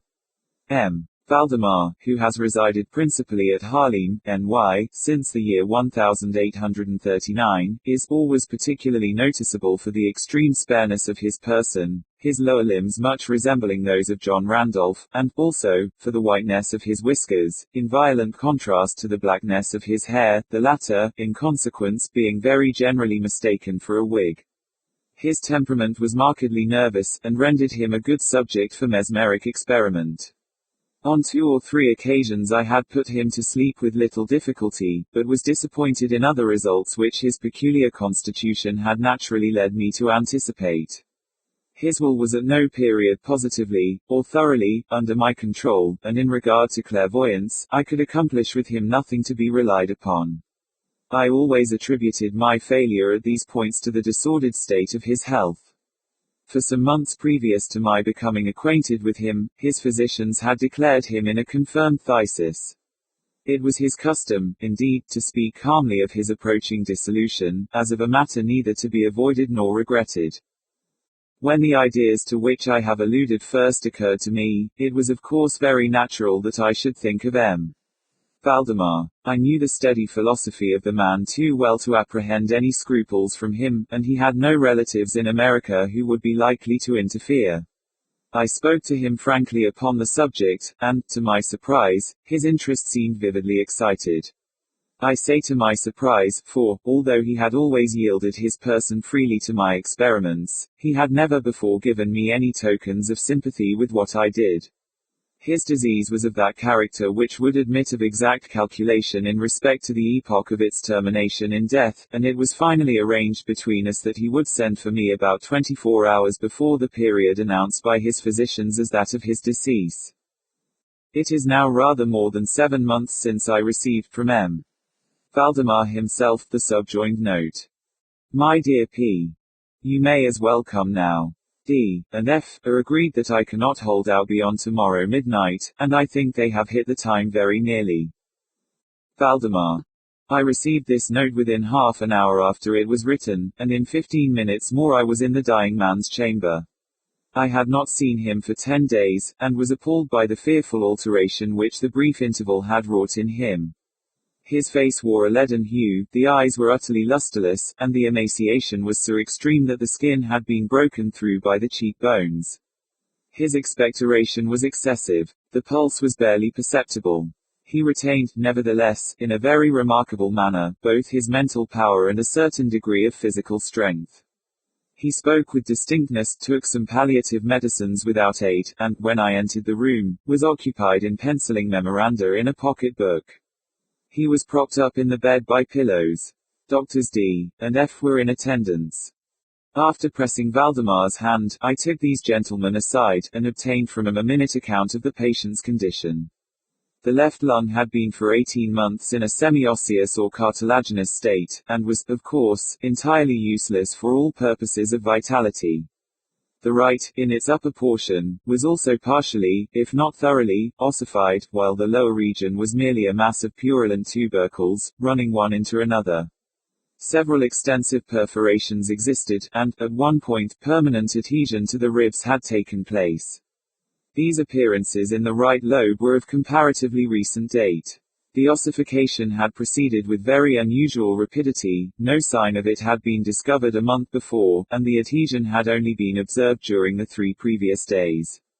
Independently of the phthisis, the patient was suspected of aneurysm of the aorta, but on this point the osseous symptoms rendered an exact diagnosis impossible. It was the opinion of both physicians that M. Valdemar would die about midnight on the morrow, Sunday. It was then 7 o'clock on Saturday evening. On quitting the invalid's bedside to hold conversation with myself, Doctors D and F had bidden him a final farewell. It had not been their intention to return, but, at my request, they agreed to look in upon the patient about 10 the next night. When they had gone, I spoke freely with M. Valdemar on the subject of his approaching dissolution, as well as, more particularly, of the experiment proposed. He still professed himself quite willing and even anxious to have it made, and urged me to commence it at once. A male and a female nurse were in attendance, but I did not feel myself altogether at liberty to engage in a task of this character with no more reliable witnesses than these people, in case of sudden accident, might prove. I therefore postponed operations until about 8 the next night, when the arrival of a medical student with whom I had some acquaintance, Mr. Theodore L., relieved me from farther embarrassment. It had been my design, originally, to wait for the physicians, but I was induced to proceed, first by the urgent entreaties of M. Valdemar, and secondly, by my conviction that I had not a moment to lose, as he was evidently sinking fast. Mr. L. was so kind as to accede to my desire that he would take notes of all that occurred, and it is from his memoranda that what I now have to relate is, for the most part, either condensed or copied verbatim. It wanted about 5 minutes of 8 when, taking the patient's hand, I begged him to state, as distinctly as he could, to Mr. L., whether he, M. Valdemar, was entirely willing that I should make the experiment of mesmerizing him in his then condition. He replied feebly, yet quite audibly, "Yes, I wish to be." "I fear you have mesmerized," adding immediately afterwards, "deferred it too long." While he spoke thus, I commenced the passes which I had already found most effectual in subduing him. He was evidently influenced with the first lateral stroke of my hand across his forehead, but although I exerted all my powers, no further perceptible effect was induced until some minutes after 10 o'clock, when Doctors D and F called, according to appointment.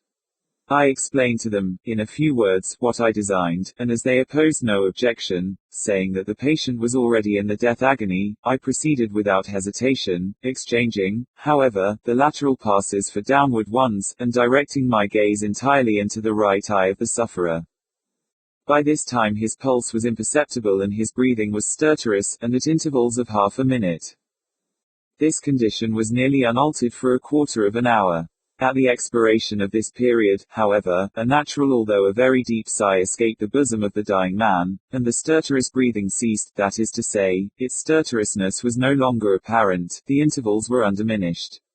The patient's extremities were of an icy coldness. At 5 minutes before 11 I perceived unequivocal signs of the mesmeric influence. The glassy roll of the eye was changed for that expression of uneasy inward examination which is never seen except in cases of sleep-waking, and which it is quite impossible to mistake. With a few rapid lateral passes I made the lids quiver, as in incipient sleep, and with a few more I closed them altogether. I was not satisfied, however, with this, but continued the manipulations vigorously, and with the fullest exertion of the will, until I had completely stiffened the limbs of the slumberer, after placing them in a seemingly easy position. The legs were at full length, the arms were nearly so, and reposed on the bed at a moderate distance from the loin. The head was very slightly elevated. When I had accomplished this, it was fully midnight, and I requested the gentlemen present to examine M. Valdemar's condition. After a few experiments, they admitted him to be an unusually perfect state of mesmeric trance. The curiosity of both the physicians was greatly excited. Dr. resolved at once to remain with the patient all night, while Dr. took leave with a promise to return at daybreak. Mr. L and the nurses remained. We left M. Valdemar entirely undisturbed until about 3 o'clock in the morning, when I approached him and found him in precisely the same condition as when Dr. went away, that is to say, he lay in the same position, the pulse was imperceptible, the breathing was gentle, scarcely noticeable, unless through the application of a mirror to the lips, the eyes were closed naturally, and the limbs were as rigid and as cold as marble. Still, the general appearance was certainly not that of death. As I approached M. Valdemar the first made a kind of half-effort to influence his right arm into pursuit of my own, as I passed the latter gently to and fro above his person.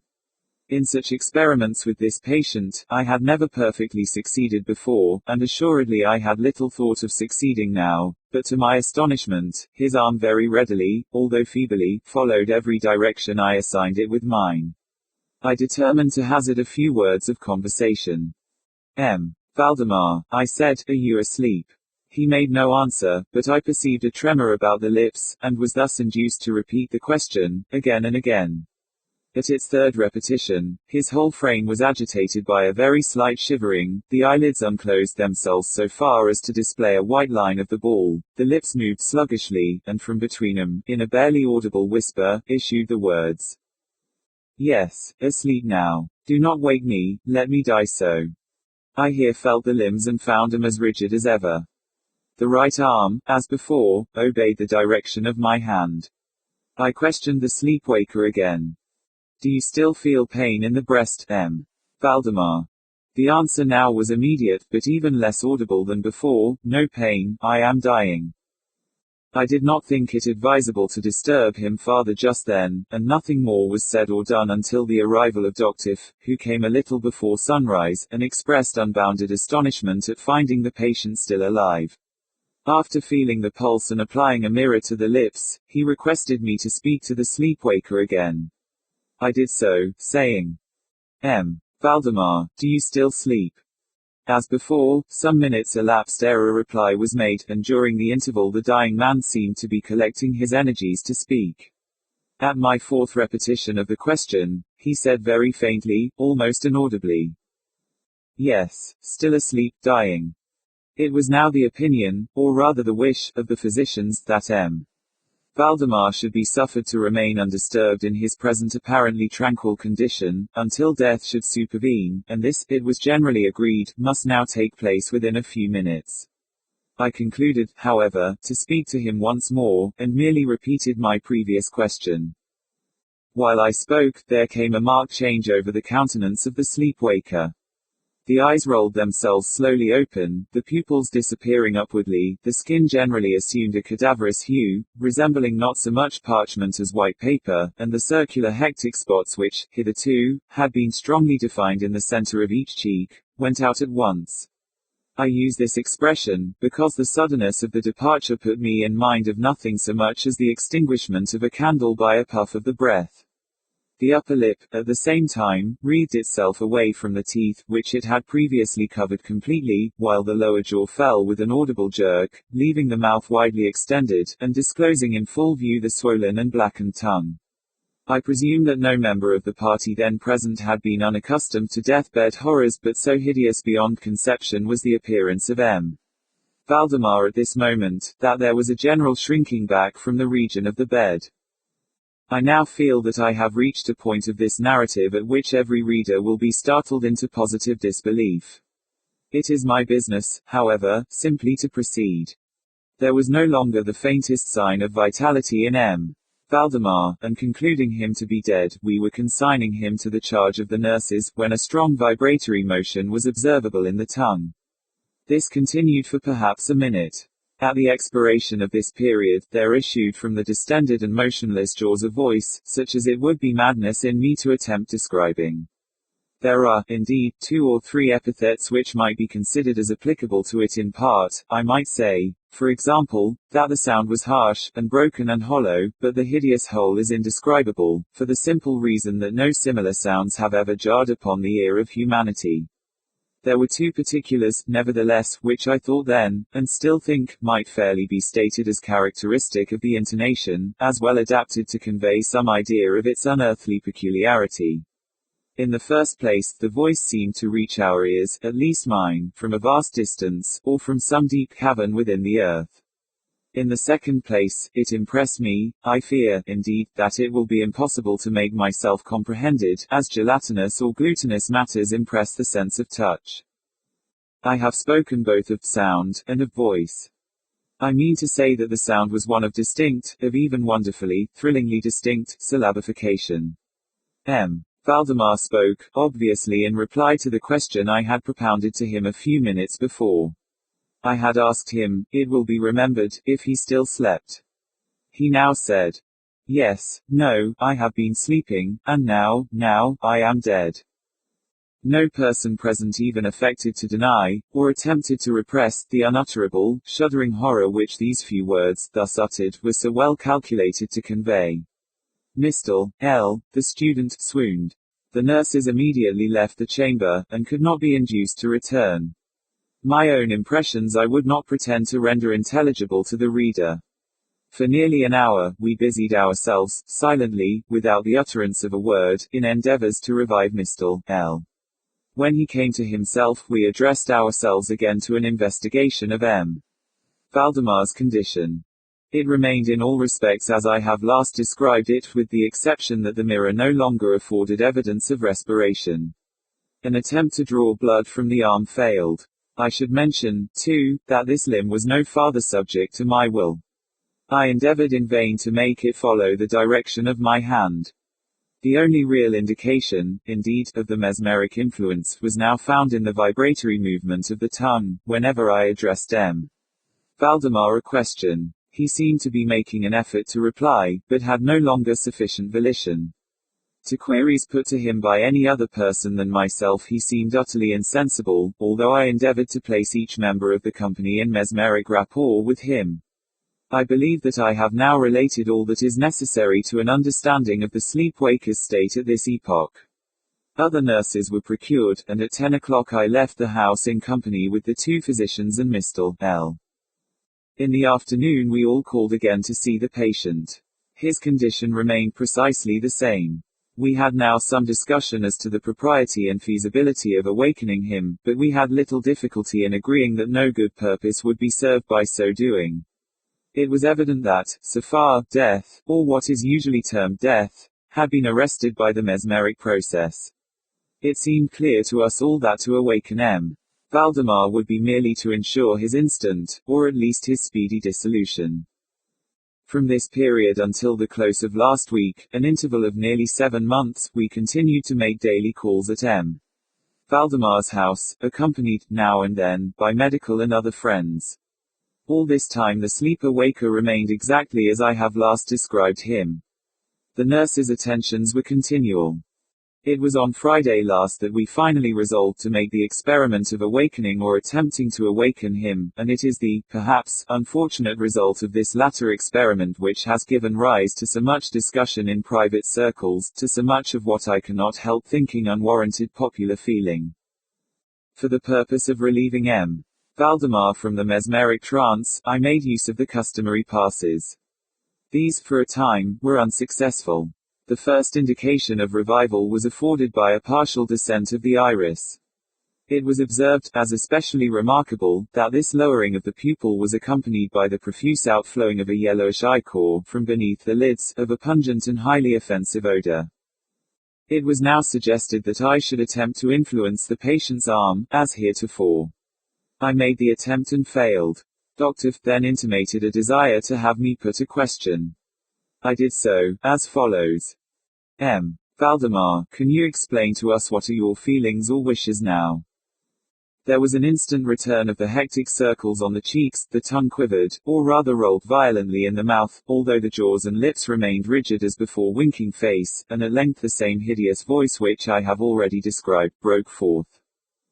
For God's sake, quick, quick, put me to sleep, or, quick, waken me, quick, I say to you that I am dead. I was thoroughly unnerved, and for an instant remained undecided what to do. At first I made an endeavor to recompose the patient, but, failing in this through total abeyance of the will, I retraced my steps and as earnestly struggled to awaken him. In this attempt I soon saw that I should be successful, or at least I soon fancied that my success would be complete, and I am sure that all in the room were prepared to see the patient awaken. For what really occurred, however, it is quite impossible that any human being could have been prepared. As I rapidly made the mesmeric passes, amid ejaculations of dead, absolutely bursting from the tongue and not from the lips of the sufferer, his whole frame at once, within the space of a single minute, or even less, shrunk, crumbled, absolutely rotted away beneath my hands. Upon the bed, before that whole company, there lay a nearly liquid mass of loathsome, of detestable putridity. The black cat. For the most wild, yet most homely narrative which I am about to pen, I neither expect nor solicit belief. Mad indeed would I be to expect it, in a case where my very senses reject their own evidence. Yet, mad am I not, and very surely do I not dream. But tomorrow I die, and today I would unburthen my soul. My immediate purpose is to place before the world, plainly, succinctly, and without comment, a series of mere household events. In the consequences, these events have terrified, have tortured, have destroyed me. Yet I will not attempt to expound them. To me, they have presented little but horror, to many they will seem less terrible than barroques. Hereafter, perhaps, some intellect may be found which will reduce my phantasm to the commonplace, some intellect more calm, more logical, and far less excitable than my own, which will perceive, in the circumstances I detail with awe, nothing more than an ordinary succession of very natural causes and effects. From my infancy I was noted for the docility and humanity of my disposition. My tenderness of heart was even so conspicuous as to make me the jest of my companions. I was especially fond of animals, and was indulged by my parents with a great variety of pets. With these I spent most of my time, and never was so happy as when feeding and caressing them. This peculiarity of character grew with my growth, and in my manhood, I derived from it one of my principal sources of pleasure. To those who have cherished an affection for a faithful and sagacious dog, I need hardly be at the trouble of explaining the nature or the intensity of the gratification thus derivable. There is something in the unselfish and self-sacrificing love of a brute which goes directly to the heart of him who has had frequent occasion to test the paltry friendship and gossamer fidelity of mere man. I married early, and was happy to find in my wife a disposition not uncongenial with my own. Observing my partiality for domestic pets, she lost no opportunity of procuring those of the most agreeable kind. We had birds, goldfish, a fine dog, rabbits, a small monkey, and a cat. This latter was a remarkably large and beautiful animal, entirely black, and sagacious to an astonishing degree. In speaking of his intelligence, my wife, who at heart was not a little tinctured with superstition, made frequent allusion to the ancient popular notion, which regarded all black cats as witches in disguise. Not that she was ever serious upon this point, and I mention the matter at all for no better reason than that it happens, just now, to be remembered. Pluto, this was the cat's name, was my favorite pet and playmate. I alone fed him, and he attended me wherever I went about the house. It was even with difficulty that I could prevent him from following me through the streets. Our friendship lasted, in this manner, for several years, during which my general temperament and character, through the instrumentality of the fiend intemperance, had, I blush to confess it, experienced a radical alteration for the worse. I grew, day by day, more moody, more irritable, more regardless of the feelings of others. I suffered myself to use intemperate language to my wife. At length, I even offered her personal violence. My pets, of course, were made to feel the change in my disposition. I not only neglected, but ill-used them. For Pluto, however, I still retained sufficient regard to restrain me from maltreating him, as I made no scruple of maltreating the rabbits, the monkey, or even the dog, when by accident, or through affection, they came in my way. But my disease grew upon me, for what disease is like alcohol, and at length even Pluto, who was now becoming old, and consequently somewhat peevish, even Pluto began to experience the effects of my ill temper. One night, returning home, much intoxicated, from one of my haunts about town, I fancied that the cat avoided my presence. I seized him, when, in his fright at my violence, he inflicted a slight wound upon my hand with his teeth. The fury of a demon instantly possessed me. I knew myself no longer. My original soul seemed, at once, to take its flight from my body, and a more than fiendish malevolence, gin-nurtured, thrilled every fibre of my frame. I took from my waistcoat pocket a penknife, opened it, grasped the poor beast by the throat, and deliberately cut one of its eyes from the socket. I blush, I burn, I shudder, while I pen the damnable atrocity. When reason returned with the morning, when I had slept off the fumes of the night's debauch, I experienced a sentiment half of horror, half of remorse, for the crime of which I had been guilty, but it was, at best, a feeble and equivocal feeling, and the soul remained untouched. I again plunged into excess, and soon drowned in wine all memory of the deed. In the meantime the cat slowly recovered. The socket of the lost eye presented, it is true, a frightful appearance, but he no longer appeared to suffer any pain. He went about the house as usual, but, as might be expected, fled in extreme terror at my approach. I had so much of my old heart left, as to be at first grieved by this evident dislike on the part of a creature which had once so loved me. But this feeling soon gave place to irritation. And then came, as if to my final and irrevocable overthrow, the spirit of perverseness. Of this spirit philosophy takes no account. Yet I am not more sure that my soul lives than I am that perverseness is one of the primitive impulses of the human heart, one of the indivisible primary faculties, or sentiments, which give direction to the character of man. Who has not, 100 times, found himself committing a vile or a silly action, for no other reason than because he knows he should not? Have we not a perpetual inclination, in the teeth of our best judgment, to violate that which is law, merely because we understand it to be such? This spirit of perverseness, I say, came to my final overthrow. It was this unfathomable longing of the soul to vex itself, to offer violence to its own nature, to do wrong for the wrong's sake only, that urged me to continue and finally to consummate the injury I had inflicted upon the unoffending brute. One morning, in cool blood, I slipped a noose about its neck and hung it to the limb of a tree, hung it with the tears streaming from my eyes, and with the bitterest remorse at my heart, hung it because I knew that it had loved me, and because I felt it had given me no reason of offense, hung it because I knew that in so doing I was committing a sin, a deadly sin that would so jeopardize my immortal soul as to place it, if such a thing were possible, even beyond the reach of the infinite mercy of the most merciful and most terrible God. On the night of the day on which this cruel deed was done, I was aroused from sleep by the cry of fire. The curtains of my bed were in flames. The whole house was blazing. It was with great difficulty that my wife, a servant, and myself, made our escape from the conflagration. The destruction was complete. My entire worldly wealth was swallowed up, and I resigned myself thenceforward to despair. I am above the weakness of seeking to establish a sequence of cause and effect between the disaster and the atrocity. But I am detailing a chain of facts, and wish not to leave even a possible link imperfect. On the day succeeding the fire, I visited the ruins. The walls, with one exception, had fallen in. This exception was found in a compartment wall, not very thick, which stood about the middle of the house, and against which had rested the head of my bed. The plastering had here, in great measure, resisted the action of the fire, a fact which I attributed to its having been recently spread. About this wall a dense crowd were collected, and many persons seemed to be examining a particular portion of it with very minute and eager attention.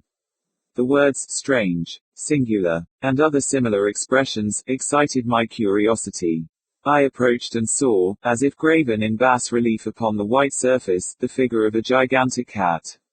The impression was given with an accuracy truly marvelous. There was a rope about the animal's neck. When I first beheld this apparition, for I could scarcely regard it as less, my wonder and my terror were extreme. But at length reflection came to my aid. The cat, I remembered, had been hung in a garden adjacent to the house. Upon the alarm of fire, this garden had been immediately filled by the crowd, by someone of whom the animal must have been cut from the tree and thrown, through an open window, into my chamber. This had probably been done with the view of arousing me from sleep. The falling of other walls had compressed the victim of my cruelty into the substance of the freshly spread plaster, the lime of which with the flames, and the ammonia from the carcass, had then accomplished the portraiture as I saw it. Although I thus readily accounted to my reason, if not altogether to my conscience, for the startling fact just detailed, it did not the less fail to make a deep impression upon my fancy. For months I could not rid myself of the phantasm of the cat, and, during this period, there came back into my spirit a half-sentiment that seemed, but was not, remorse. I went so far as to regret the loss of the animal, and to look about me, among the vile haunts which I now habitually frequented, for another pet of the same species, and of somewhat similar appearance, with which to supply its place. One night as I sat, half stupefied, in a den of more than infamy, my attention was suddenly drawn to some black object, reposing upon the head of one of the immense hogsheads of gin, or of rum, which constituted the chief furniture of the apartment. I had been looking steadily at the top of this hogshead for some minutes, and what now caused me surprise was the fact that I had not sooner perceived the object thereupon. I approached it, and touched it with my hand. It was a black cat, a very large one, fully as large as Pluto, and closely resembling him in every respect but one. Pluto had not a white hair upon any portion of his body, but this cat had a large, although indefinite splotch of white, covering nearly the whole region of the breast. Upon my touching him, he immediately arose, purred loudly, rubbed against my hand, and appeared delighted with my notice. This, then, was the very creature of which I was in search. I at once offered to purchase it of the landlord, but this person made no claim to it, knew nothing of it, had never seen it before. I continued my caresses, and, when I prepared to go home, the animal evinced a disposition to accompany me. I permitted it to do so, occasionally stooping and patting it as I proceeded. When it reached the house it domesticated itself at once, and became immediately a great favorite with my wife. For my own part, I soon found a dislike to it arising within me. This was just the reverse of what I had anticipated, but, I know not how or why it was, its evident fondness for myself rather disgusted and annoyed. By slow degrees, these feelings of disgust and annoyance rose into the bitterness of hatred. I avoided the creature, a certain sense of shame, and the remembrance of my former deed of cruelty, preventing me from physically abusing it. I did not for some weeks strike, or otherwise violently ill-use it, but gradually, very gradually, I came to look upon it with unutterable loathing, and to flee silently from its odious presence, as from the breath of a pestilence. What added, no doubt, to my hatred of the beast, was the discovery, on the morning after I brought it home, that, like Pluto, it also had been deprived of one of its eyes. This circumstance, however, only endeared it to my wife, who, as I have already said, possessed, in a high degree, that humanity of feeling which had once been my distinguishing trait, and the source of many of my simplest and purest pleasures.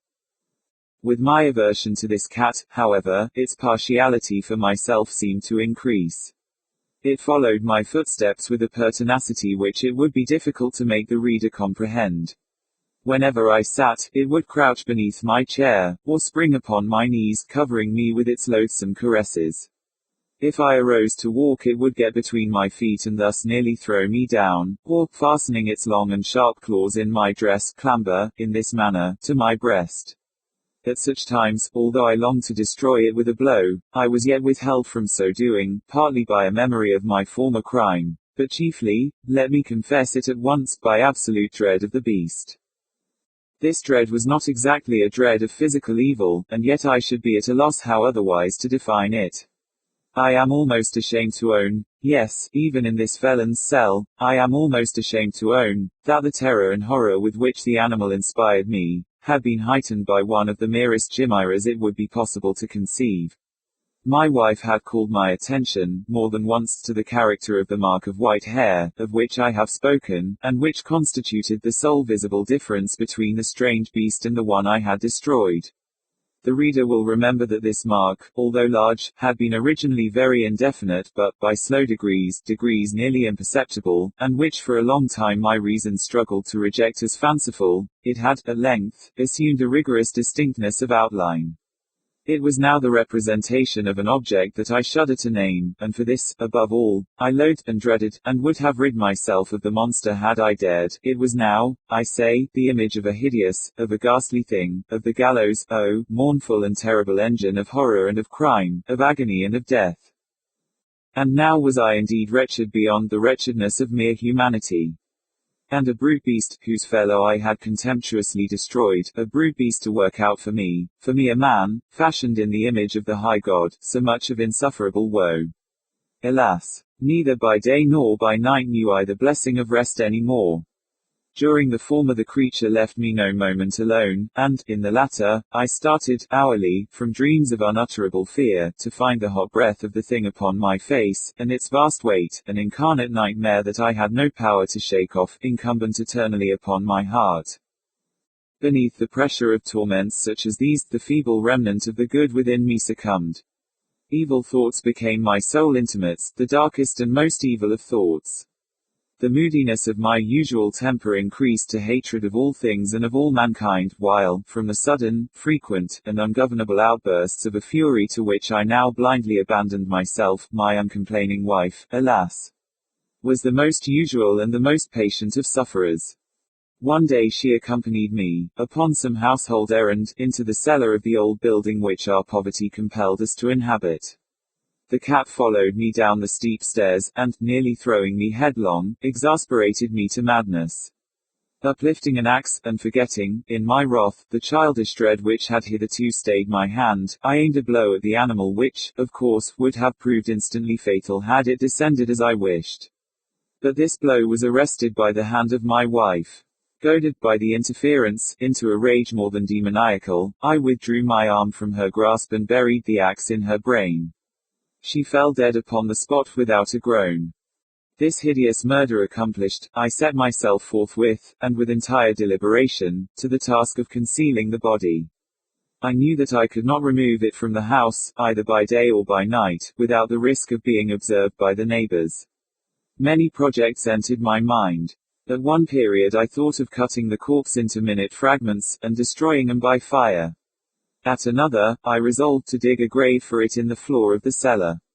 Again, I deliberated about casting it in the well in the yard, about packing it in a box, as if merchandise, with the usual arrangements, and so getting a porter to take it from the house. Finally I hit upon what I considered a far better expedient than either of these.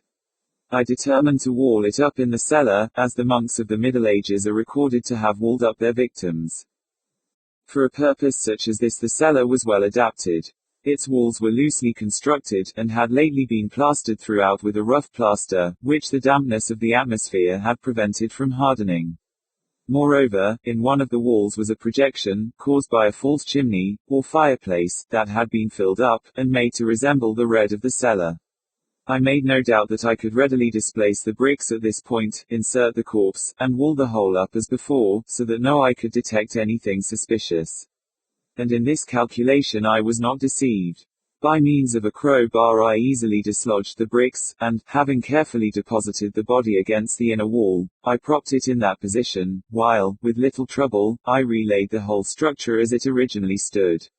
Having procured mortar, sand, and hair, with every possible precaution, I prepared a plaster which could not be distinguished from the old, and with this I very carefully went over the new brickwork. When I had finished, I felt satisfied that all was right. The wall did not present the slightest appearance of having been disturbed. The rubbish on the floor was picked up with the minutest care. I looked around triumphantly, and said to myself, here at least then, my labor has not been in vain. My next step was to look for the beast which had been the cause of so much wretchedness, for I had, at length, firmly resolved to put it to death. Had I been able to meet with it, at the moment, there could have been no doubt of its fate, but it appeared that the crafty animal had been alarmed at the violence of my previous anger, and forbore to present itself in my present mood. It is impossible to describe, or to imagine, the deep, the blissful sense of relief which the absence of the detested creature occasioned in my bosom. It did not make its appearance during the night, and thus for one night at least, since its introduction into the house, I soundly and tranquilly slept. I slept even with the burden of murder upon my soul. The second and the third day passed, and still my tormentor came not. Once again I breathed as a freeman. The monster, in terror, had fled the premises forever. I should behold it no more. My happiness was supreme. The guilt of my dark deed disturbed me but little. Some few inquiries had been made, but these had been readily answered. Even a search had been instituted, but of course nothing was to be discovered. I looked upon my future felicity as secured. Upon the fourth day of the assassination, a party of the police came, very unexpectedly, into the house, and proceeded again to make rigorous investigation of the premises. Secure, however, in the inscrutability of my place of concealment, I felt no embarrassment whatever. The officers bade me accompany them in the search. They left no nook or corner unexplored. At length, for the third or fourth time, they descended into the cellar. I quivered not in a muscle. My heart beat calmly as that of one who slumbers in innocence. I walked the cellar from end to end. I folded my arms upon my bosom, and roamed easily to and fro. The police were thoroughly satisfied and prepared to depart. The glee at my heart was too strong to be restrained. I burned to say if but one word, by way of triumph, and to render doubly sure their assurance of my guiltlessness.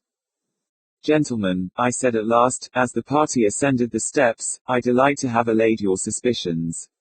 I wish you all health, and a little more courtesy. By the by, gentlemen, this is a very well constructed house. In the rabid desire to say something easily, I scarcely knew what I uttered at all. I may say an excellently well constructed house. These walls, are you going, gentlemen? These walls are solidly put together, and here, through the mere frenzy of bravado, I rapped heavily, with a cane which I held in my hand, upon that very portion of the brickwork behind which stood the corpse of the wife of my bosom. But may God shield and deliver me from the fangs of the arch-fiend.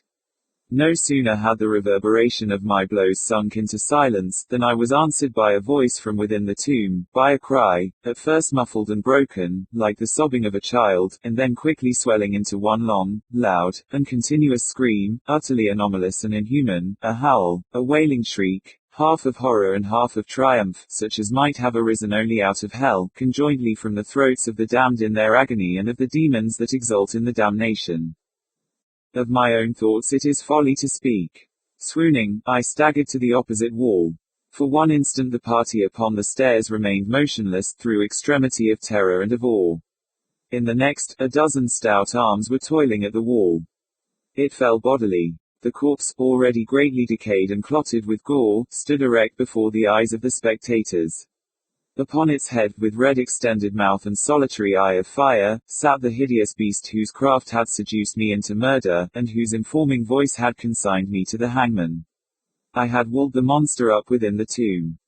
The fall of the house of Usher. Son cur est un luth suspendu. Setoc quan la touche il reson. De Beranga.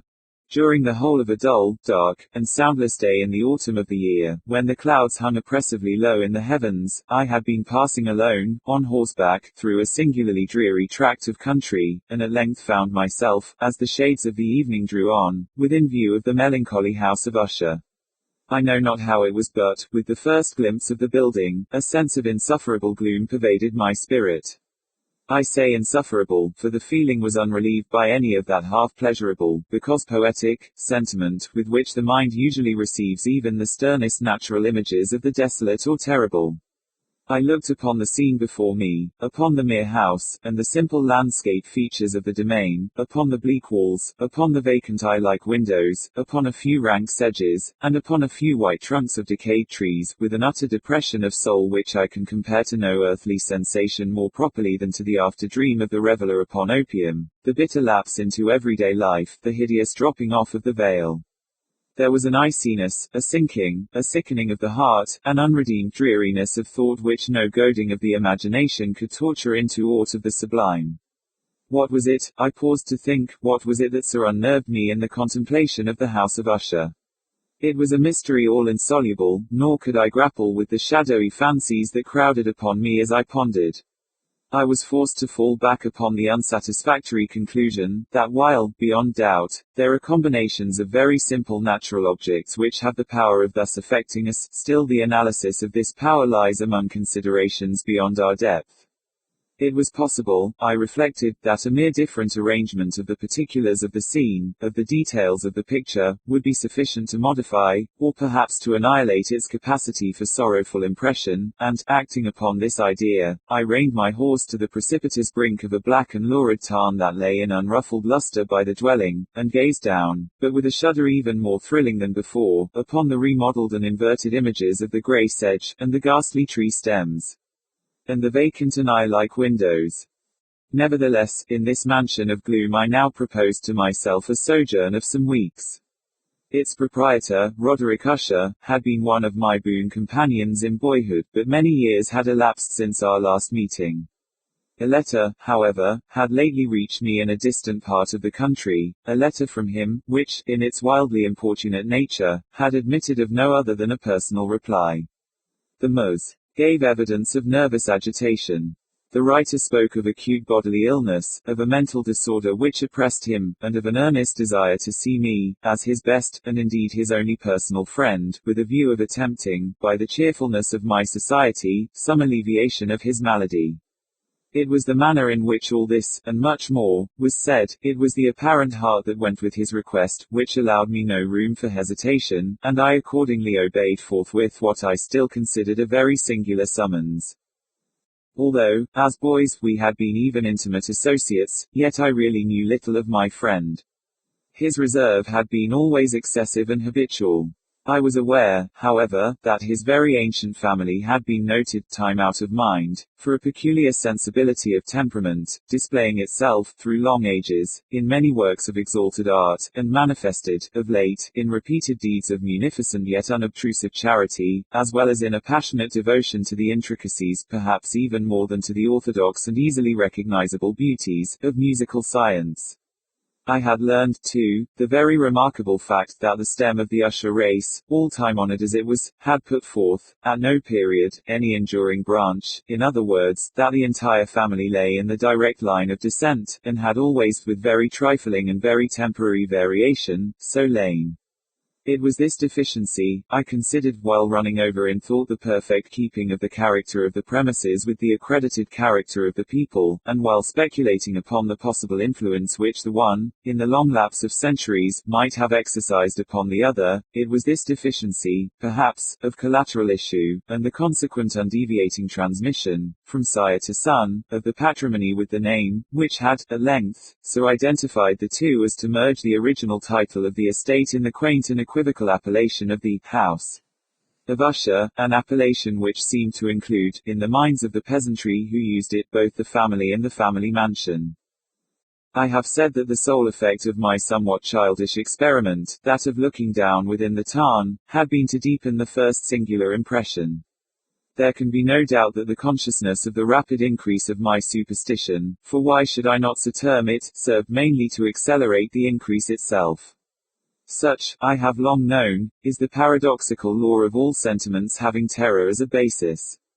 And it might have been for this reason only, that when I again uplifted my eyes to the house itself, from its image in the pool, there grew in my mind a strange fancy, a fancy so ridiculous, indeed, that I but mention it to show the vivid force of the sensations which oppressed me. I had so worked upon my imagination as really to believe that about the whole mansion and domain there hung an atmosphere peculiar to themselves and their immediate vicinity, an atmosphere which had no affinity with the air of heaven, but which had reeked up from the decayed trees, and the grey wall, and the silent tarn, a pestilent and mystic vapour, dull, sluggish, faintly discernible, and leaden-hued. Shaking off from my spirit what must have been a dream, I scanned more narrowly the real aspect of the building. Its principal feature seemed to be that of an excessive antiquity. The discoloration of ages had been great. Minute fungi overspread the whole exterior, hanging in a fine tangled webwork from the eaves. Yet all this was apart from any extraordinary dilapidation. No portion of the masonry had fallen, and there appeared to be a wild inconsistency between its still perfect adaptation of parts, and the crumbling condition of the individual stones. In this there was much that reminded me of the specious totality of old woodwork which has rotted for long years in some neglected vault, with no disturbance from the breath of the external air. Beyond this indication of extensive decay, however, the fabric gave little token of instability. Perhaps the eye of a scrutinizing observer might have discovered a barely perceptible fissure, which, extending from the roof of the building in front, made its way down the wall in a zigzag direction, until it became lost in the sullen waters of the tarn. Noticing these things, I rode over a short causeway to the house. A servant in waiting took my horse, and I entered the Gothic archway of the hall. A valet, of stealthy step, thence conducted me, in silence, through many dark and intricate passages in my progress to the studio of his master. Much that I encountered on the way contributed, I know not how, to heighten the vague sentiments of which I have already spoken. While the objects around me, while the carvings of the ceilings, the somber tapestries of the walls, the ebon blackness of the floors, and the phantasmagoric armorial trophies which rattled as I strode, were but matters to which, or to such as which, I had been accustomed from my infancy, while I hesitated not to acknowledge how familiar was all this, I still wondered to find how unfamiliar were the fancies which ordinary images were stirring up. On one of the staircases, I met the physician of the family. His countenance, I thought, wore a mingled expression of low cunning and perplexity. He accosted me with trepidation and passed on. The valet now threw open a door and ushered me into the presence of his master. The room in which I found myself was very large and lofty. The windows were long, narrow, and pointed, and at so vast a distance from the black oaken floor as to be altogether inaccessible from within. Feeble gleams of encrimsoned light made their way through the trellised panes, and served to render sufficiently distinct the more prominent objects around. The eye, however, struggled in vain to reach the remoter angles of the chamber, or the recesses of the vaulted and fretted ceiling. Dark draperies hung upon the walls. The general furniture was profuse, comfortless, antique, and tattered. Many books and musical instruments lay scattered about, but failed to give any vitality to the scene. I felt that I breathed an atmosphere of sorrow. An air of stern, deep, and irredeemable gloom hung over and pervaded all. Upon my entrance, Usher arose from a sofa on which he had been lying at full length, and greeted me with a vivacious warmth which had much in it, I at first thought, of an overdone cordiality, of the constrained effort of the ennuyé man of the world. A glance, however, at his countenance convinced me of his perfect sincerity. We sat down, and for some moments, while he spoke not, I gazed upon him with a feeling half of pity, half of awe. Surely, man had never before so terribly altered, in so brief a period, as had Roderick Usher. It was with difficulty that I could bring myself to admit the identity of the one being before me with the companion of my early boyhood. Yet the character of his face had been at all times remarkable. A cadaverousness of complexion, an eye large, liquid, and luminous beyond comparison, lips somewhat thin and very pallid, but of a surpassingly beautiful curve, a nose of a delicate Hebrew model, but with a breadth of nostril unusual in similar formations, a finely molded chin, speaking, in its want of prominence, of a want of moral energy, hair of a more than web-like softness and tenuity. These features, with an inordinate expansion above the regions of the temple, made up altogether a countenance not easily to be forgotten.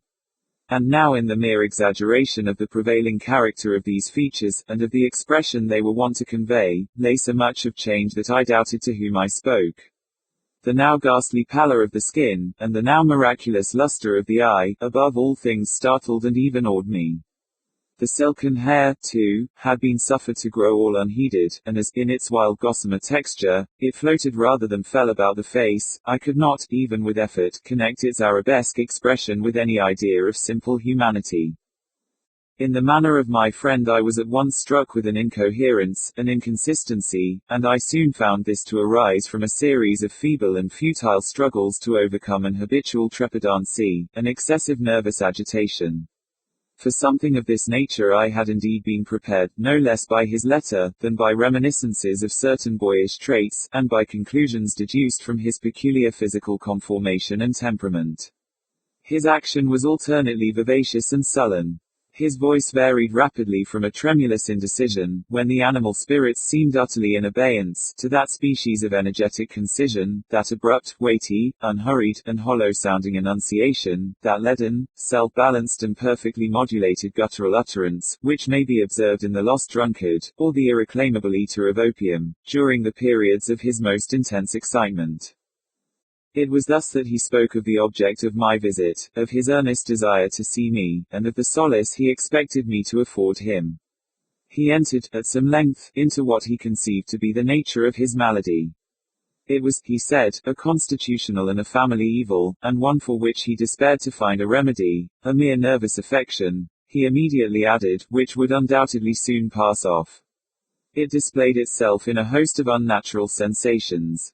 Some of these, as he detailed them, interested and bewildered me, although, perhaps, the terms, and the general manner of the narration had their weight. He suffered much from a morbid acuteness of the senses, the most insipid food was alone endurable, he could wear only garments of certain texture, the odors of all flowers were oppressive, his eyes were tortured by even a faint light, and there were but peculiar sounds, and these from stringed instruments, which did not inspire him with horror. To an anomalous species of terror I found him a bounden slave. I shall perish, said he, I must perish in this deplorable folly. Thus, and not otherwise, shall I be lost. I dread the events of the future, not in themselves but in their results. I shudder at the thought of any, even the most trivial, incident, which may operate upon this intolerable agitation of soul. I have, indeed, no abhorrence of danger, except in its absolute effect, in terror.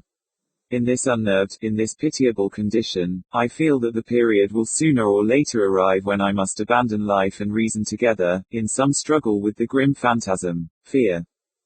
I learned, moreover, at intervals, and through broken and equivocal hints, another singular feature of his mental condition.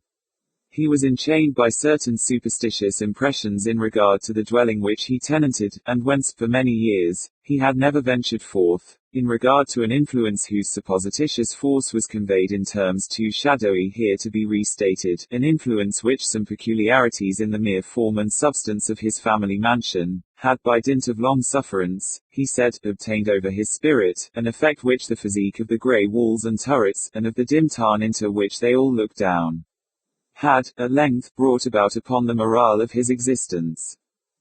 He admitted, however, although with hesitation, that much of the peculiar gloom which thus afflicted him could be traced to a more natural and far more palpable origin, to the severe and long-continued illness, indeed to the evidently approaching dissolution, of a tenderly beloved sister, his sole companion for long years, his last and only relative on earth. Her decease, he said, with a bitterness which I can never forget, would leave him the hopeless and the frail, the last of the ancient race of the Ushers.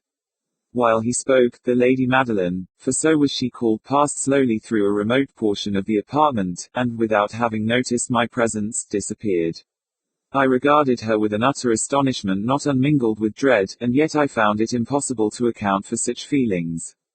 A sensation of stupor oppressed me, as my eyes followed her retreating steps. When a door, at length, closed upon her, my glance sought instinctively and eagerly the countenance of the brother, but he had buried his face in his hands, and I could only perceive that a far more than ordinary wanness had overspread the emaciated fingers through which trickled many passionate tears. The disease of the Lady Madeline had long baffled the skill of her physicians. A settled apathy, a gradual wasting away of the person, and frequent although transient affections of a partially cataleptical character, with the unusual diagnosis. Hitherto she had steadily borne up against the pressure of her malady, and had not betaken herself finally to bed, but, on the closing in of the evening of my arrival at the house, she succumbed, as her brother told me at night with inexpressible agitation, to the prostrating power of the destroyer, and I learned that the glimpse I had obtained of her person would thus probably be the last I should obtain, that the lady, at least while living, would be seen by me no more. For several days ensuing, her name was unmentioned by either Usher or myself, and during this period I was busied in earnest endeavors to alleviate the melancholy of my friend. We painted and read together, or I listened, as if in a dream, to the wild improvisations of his speaking guitar. And thus, as a closer and still closer intimacy admitted me more unreservedly into the recesses of his spirit, the more bitterly did I perceive the futility of all attempt at cheering a mind from which darkness, as if an inherent positive quality, poured forth upon all objects of the moral and physical universe, in one unceasing radiation of gloom. I shall ever bear about me a memory of the many solemn hours I thus spent alone with the master of the house of Usher. Yet I should fail in any attempt to convey an idea of the exact character of the studies, or of the occupations, in which he involved me, or led me the way. An excited and highly distempered ideality threw a sulphurous luster over all. His long improvised dirges will ring forever in my ears. Among other things, I hold painfully in mind a certain singular perversion and amplification of the wild air of the last waltz of von Weber. From the paintings over which his elaborate fancy brooded, and which grew, touch by touch, into vaguenesses at which I shuddered the more thrillingly, because I shuddered knowing not why, from these paintings, vivid as their images now are before me, I would in vain endeavor to educe more than a small portion which should lie within the compass of merely written words. By the utter simplicity, by the nakedness of his designs, he arrested and overawed attention. If ever mortal painted an idea, that mortal was Roderick Usher.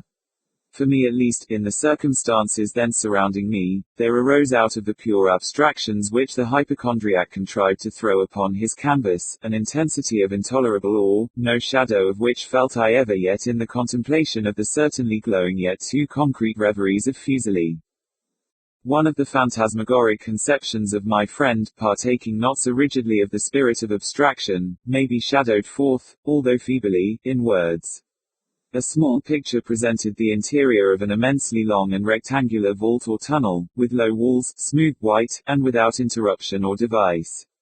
Certain accessory points of the design served well to convey the idea that this excavation lay at an exceeding depth below the surface of the earth.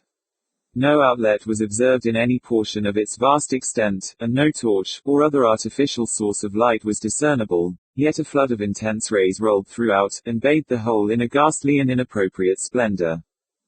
I have just spoken of that morbid condition of the auditory nerve which rendered all music intolerable to the sufferer, with the exception of certain effects of stringed instruments.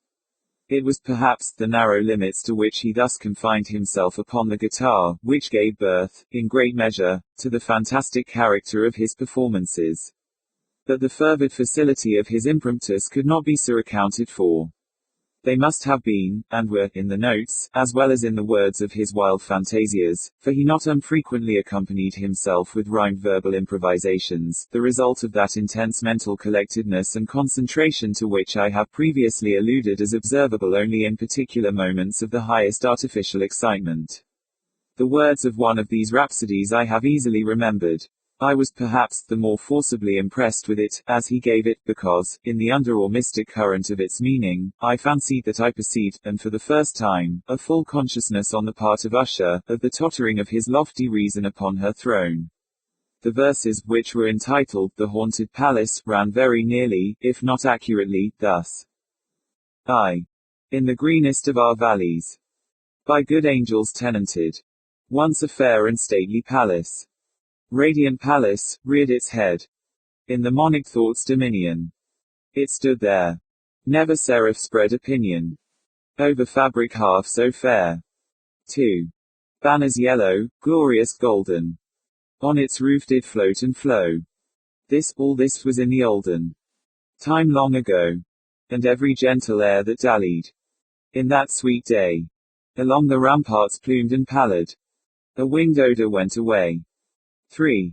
Wanderers in that happy valley, through 2 luminous windows saw spirits moving musically to a lute swell tonade law. Round about a throne, where sitting Porphyrogene, in state his glory well befitting, the ruler of the realm was seen. IV. And all with pearl and ruby glowing was the fair palace door, through which came flowing, and sparkling evermore, a troop of echoes whose sweet duty was but to sing, in voices of surpassing beauty, the wit and wisdom of the king. V.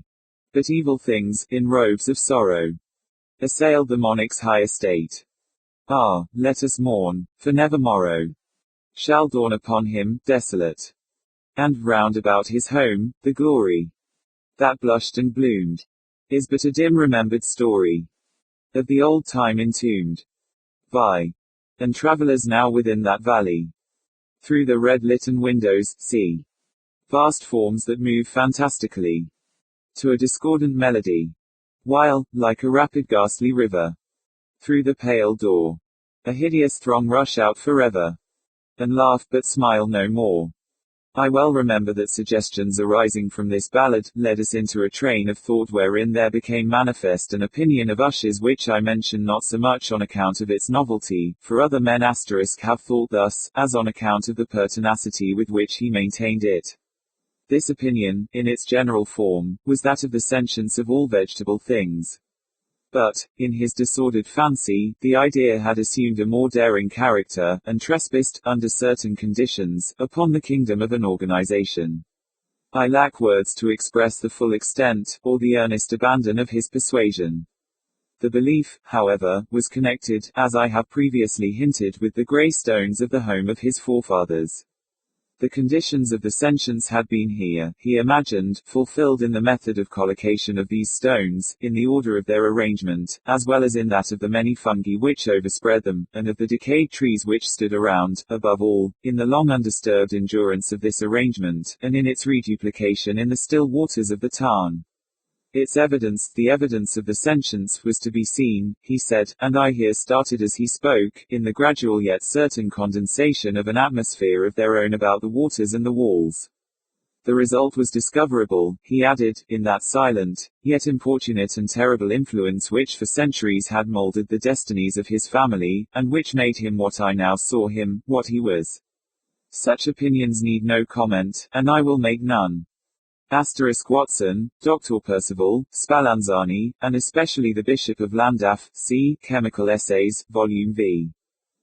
Our books, the books which, for years, had formed no small portion of the mental existence of the invalid, were, as might be supposed, in strict keeping with this character of phantasm. We pored together over such works as the Vervet et Chartres of Gresset, the Belphegor of Machiavelli, the Heaven and Hell of Swedenborg, the Subterranean Voyage of Nicholas Klim by Holberg, the Chiromancy of Robert Flood, of Jean d'Indigene, and of de la Chambre, the Journey into the Blue Distance of Tieck, and the City of the Sun of Campanella. One favorite volume was a small octavo edition of the Directorium Inquisitorium, by the Dominican Aymeric de Giron, and there were passages in Pomponius Mela, about the old African satyrs and Egyptians, over which Usher would sit dreaming for hours. His chief delight, however, was found in the perusal of an exceedingly rare and curious book in quarto Gothic, the Manual of a Forgotten Church, the Vigiliae Mortuorum Secundum Chorum Ecclesiae Magantinae.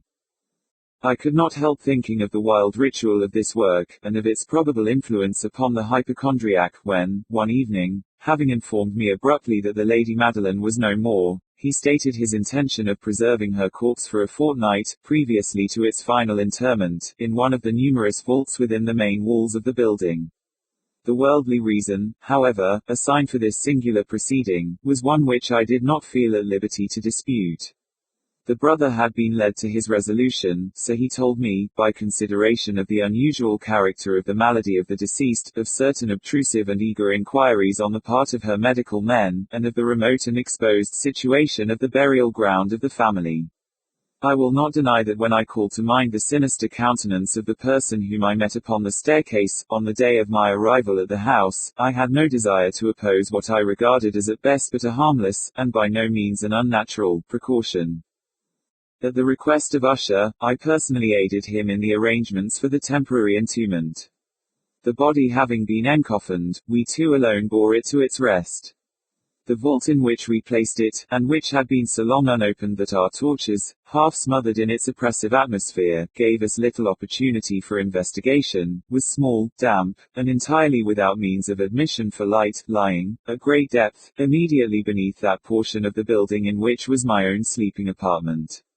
It had been used, apparently, in remote feudal times, for the worst purposes of a donjon keep, and, in later days, as a place of deposit for powder, or some other highly combustible substance, as a portion of its floor, and the whole interior of a long archway through which we reached it, were carefully sheathed with copper. The door, of massive iron, had been, also, similarly protected. Its immense weight caused an unusually sharp grating sound, as it moved upon its hinges. Having deposited our mournful burden upon trestles within this region of horror, we partially turned aside the yet unscrewed lid of the coffin, and looked upon the face of the tenant.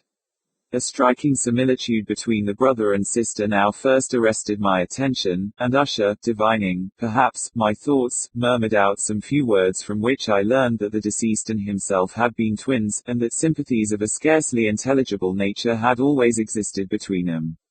Our glances, however, rested not long upon the dead, for we could not regard her unawed. The disease which had thus entombed the lady in the maturity of youth, had left, as usual in all maladies of a strictly cataleptical character, the mockery of a faint blush upon the bosom and the face, and that suspiciously lingering smile upon the lip which is so terrible in death. We replaced and screwed down the lid, and, having secured the door of iron, made our way, with toil, into the scarcely less gloomy apartments of the upper portion of the house. And now, some days of bitter grief having elapsed, an observable change came over the features of the mental disorder of my friend. His ordinary manner had vanished. His ordinary occupations were neglected or forgotten. He roamed from chamber to chamber with hurried, unequal, and objectless step. The pallor of his countenance had assumed, if possible, a more ghastly hue, but the luminousness of his eye had utterly gone out. The once occasional huskiness of his tone was heard no more, and a tremulous quaver, as if of extreme terror, habitually characterized his utterance. There were times, indeed, when I thought his unceasingly agitated mind was laboring with some oppressive secret, to divulge which he struggled for the necessary courage. At times, again, I was obliged to resolve all into the mere inexplicable vagaries of madness, for I beheld him gazing upon vacancy for long hours, in an attitude of the profoundest attention, as if listening to some imaginary sound. It was no wonder that his condition terrified, that it infected me. I felt creeping upon me, by slow yet certain degrees, the wild influences of his own fantastic yet impressive superstitions. It was, especially, upon retiring to bed late in the night of the 7th or 8th day after the placing of the Lady Madeline within the donjon, that I experienced the full power of such feelings. Sleep came not near my couch while the hours waned and waned away. I struggled to reason off the nervousness which had dominion over me. I endeavored to believe that much, if not all of what I felt, was due to the bewildering influence of the gloomy furniture of the room, of the dark and tattered draperies, which, tortured into motion by the breath of a rising tempest, swayed fitfully to and fro upon the walls, and rustled uneasily about the decorations of the bed. But my efforts were fruitless. An irrepressible tremor gradually pervaded my frame, and, at length, there sat upon my very heart an incubus of utterly causeless alarm. Shaking this off with a gasp and a struggle, I uplifted myself upon the pillows, and, peering earnestly within the intense darkness of the chamber, hearkened, I know not why, except that an instinctive spirit prompted me, to certain low and indefinite sounds which came, through the pauses of the storm, at long intervals, I knew not whence.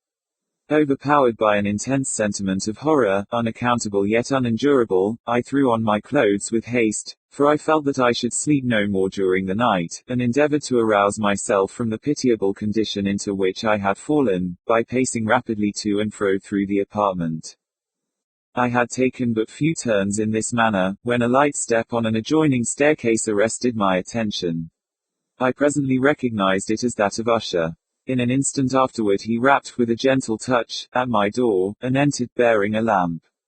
His countenance was, as usual, cadaverously wan, but, moreover, there was a species of mad hilarity in his eyes, an evidently restrained hysteria in his whole demeanor.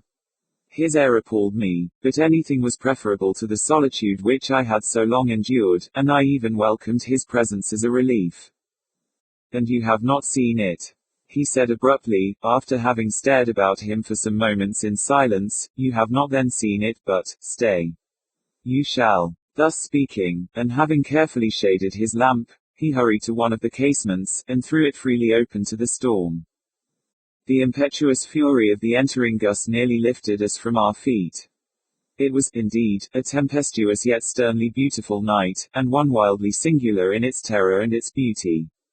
A whirlwind had apparently collected its force in our vicinity, for there were frequent and violent alterations in the direction of the wind, and the exceeding density of the clouds, which hung so low as to press upon the turrets of the house, did not prevent our perceiving the lifelike velocity with which they flew careering from all points against each other, without passing away into the distance.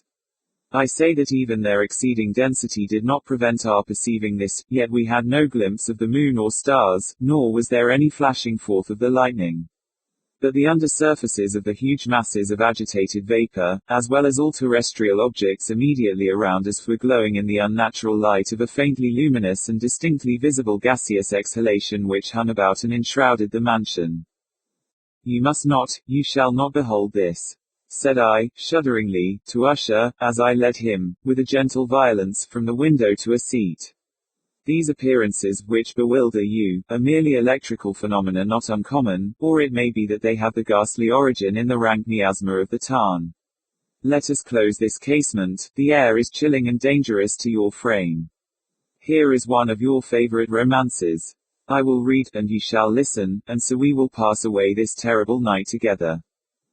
The antique volume which I had taken up was the Mad Trist of Sir Launcelot Canning, but I had called it a favourite of Usher's more in sad jest than in earnest, for, in truth, there is little in its uncouth and unimaginative prolixity which could have had interest for the lofty and spiritual ideality of my friend. It was, however, the only book immediately at hand, and I indulged a vague hope that the excitement which now agitated the hypochondriac might find relief, for the history of mental disorder is full of similar anomalies, even in the extremeness of the folly which I should read. Could I have judged, indeed, by the wild overstrained air of vivacity with which he hearkened, or apparently hearkened, to the words of the tale, I might well have congratulated myself upon the success of my design. I had arrived at that well-known portion of the story where Ethelred, the hero of the tryst, having sought in vain for peaceable admission into the dwelling of the hermit, proceeds to make good an entrance by force. Here, it will be remembered, the words of the narrative run thus. "And Ethelred, who was by nature of a doughty heart, and who was now mighty withal, on account of the powerfulness of the wine which he had drunken, waited no longer to hold parley with the hermit, who, in sooth, was of an obstinate and maliceful turn, but, feeling the rain upon his shoulders, and fearing the rising of the tempest, uplifted his mace outright, and, with blows, made quickly room in the plankings of the door for his gauntleted hand, and now pulling therewith sturdily, he so cracked, and ripped, and tore all asunder, that the noise of the dry and hollow-sounding wood alarummed and reverberated throughout the forest." At the termination of this sentence I started, and for a moment paused, for it appeared to me, although I at once concluded that my excited fancy had deceived me, it appeared to me that, from some very remote portion of the mansion, there came, indistinctly, to my ears, what might have been, in its exact similarity of character, the echo, but a stifled and dull one certainly, of the very cracking and ripping sound which Sir Launcelot had so particularly described. It was beyond doubt, the coincidence alone which had arrested my attention, for, amid the rattling of the sashes of the casements, and the ordinary commingled noises of the still increasing storm, the sound, in itself, had nothing, surely, which should have interested or disturbed me. I continued the story. But the good champion Ethelred, now entering within the door, was sore enraged and amazed to perceive no signal of the maliceful hermit, but, in the stead thereof, a dragon of a scaly and prodigious demeanor, and of a fiery tongue, which sate in guard before a palace of gold, with a floor of silver, and upon the wall there hung a shield of shining brass with this legend enwritten: "Who entereth herein, a conqueror hath been. Who slayeth the dragon, the shield he shall win." And Ethelred uplifted his mace, and struck upon the head of the dragon, which fell before him, and gave up his pesty breath, with a shriek so horrid and harsh, and withal so piercing, that Ethelred had fain to close his ears with his hands against the dreadful noise of it, the like whereof was never before heard.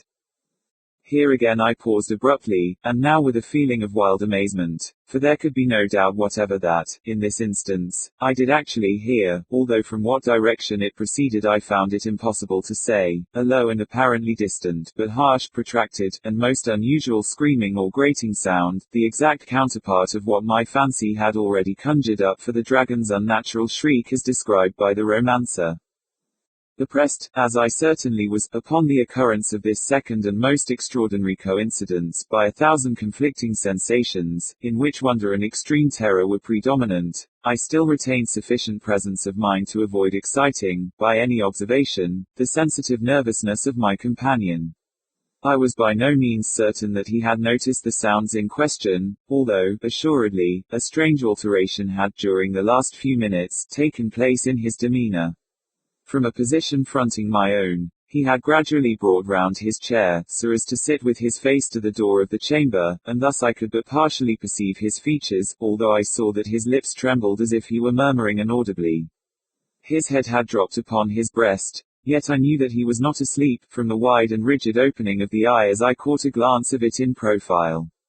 The motion of his body, too, was at variance with this idea, for he rocked from side to side with a gentle yet constant and uniform sway. Having rapidly taken notice of all this, I resumed the narrative of Sir Launcelot, which thus proceeded.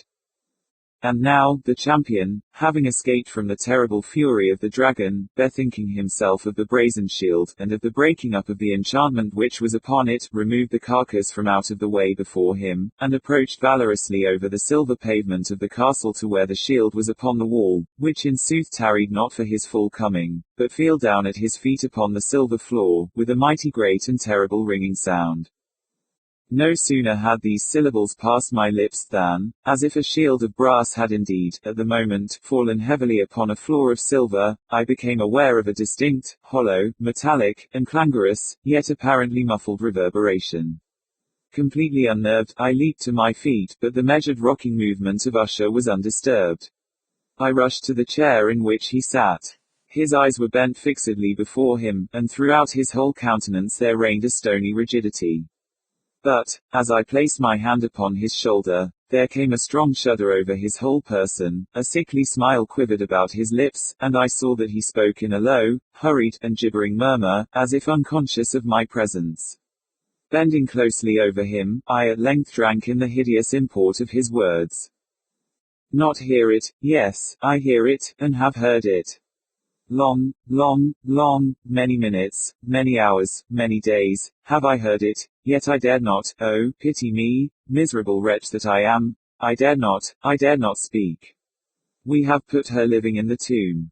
Said I not that my senses were acute? I now tell you that I heard her first feeble movements in the hollow coffin. I heard them, many days ago, yet I dared not speak.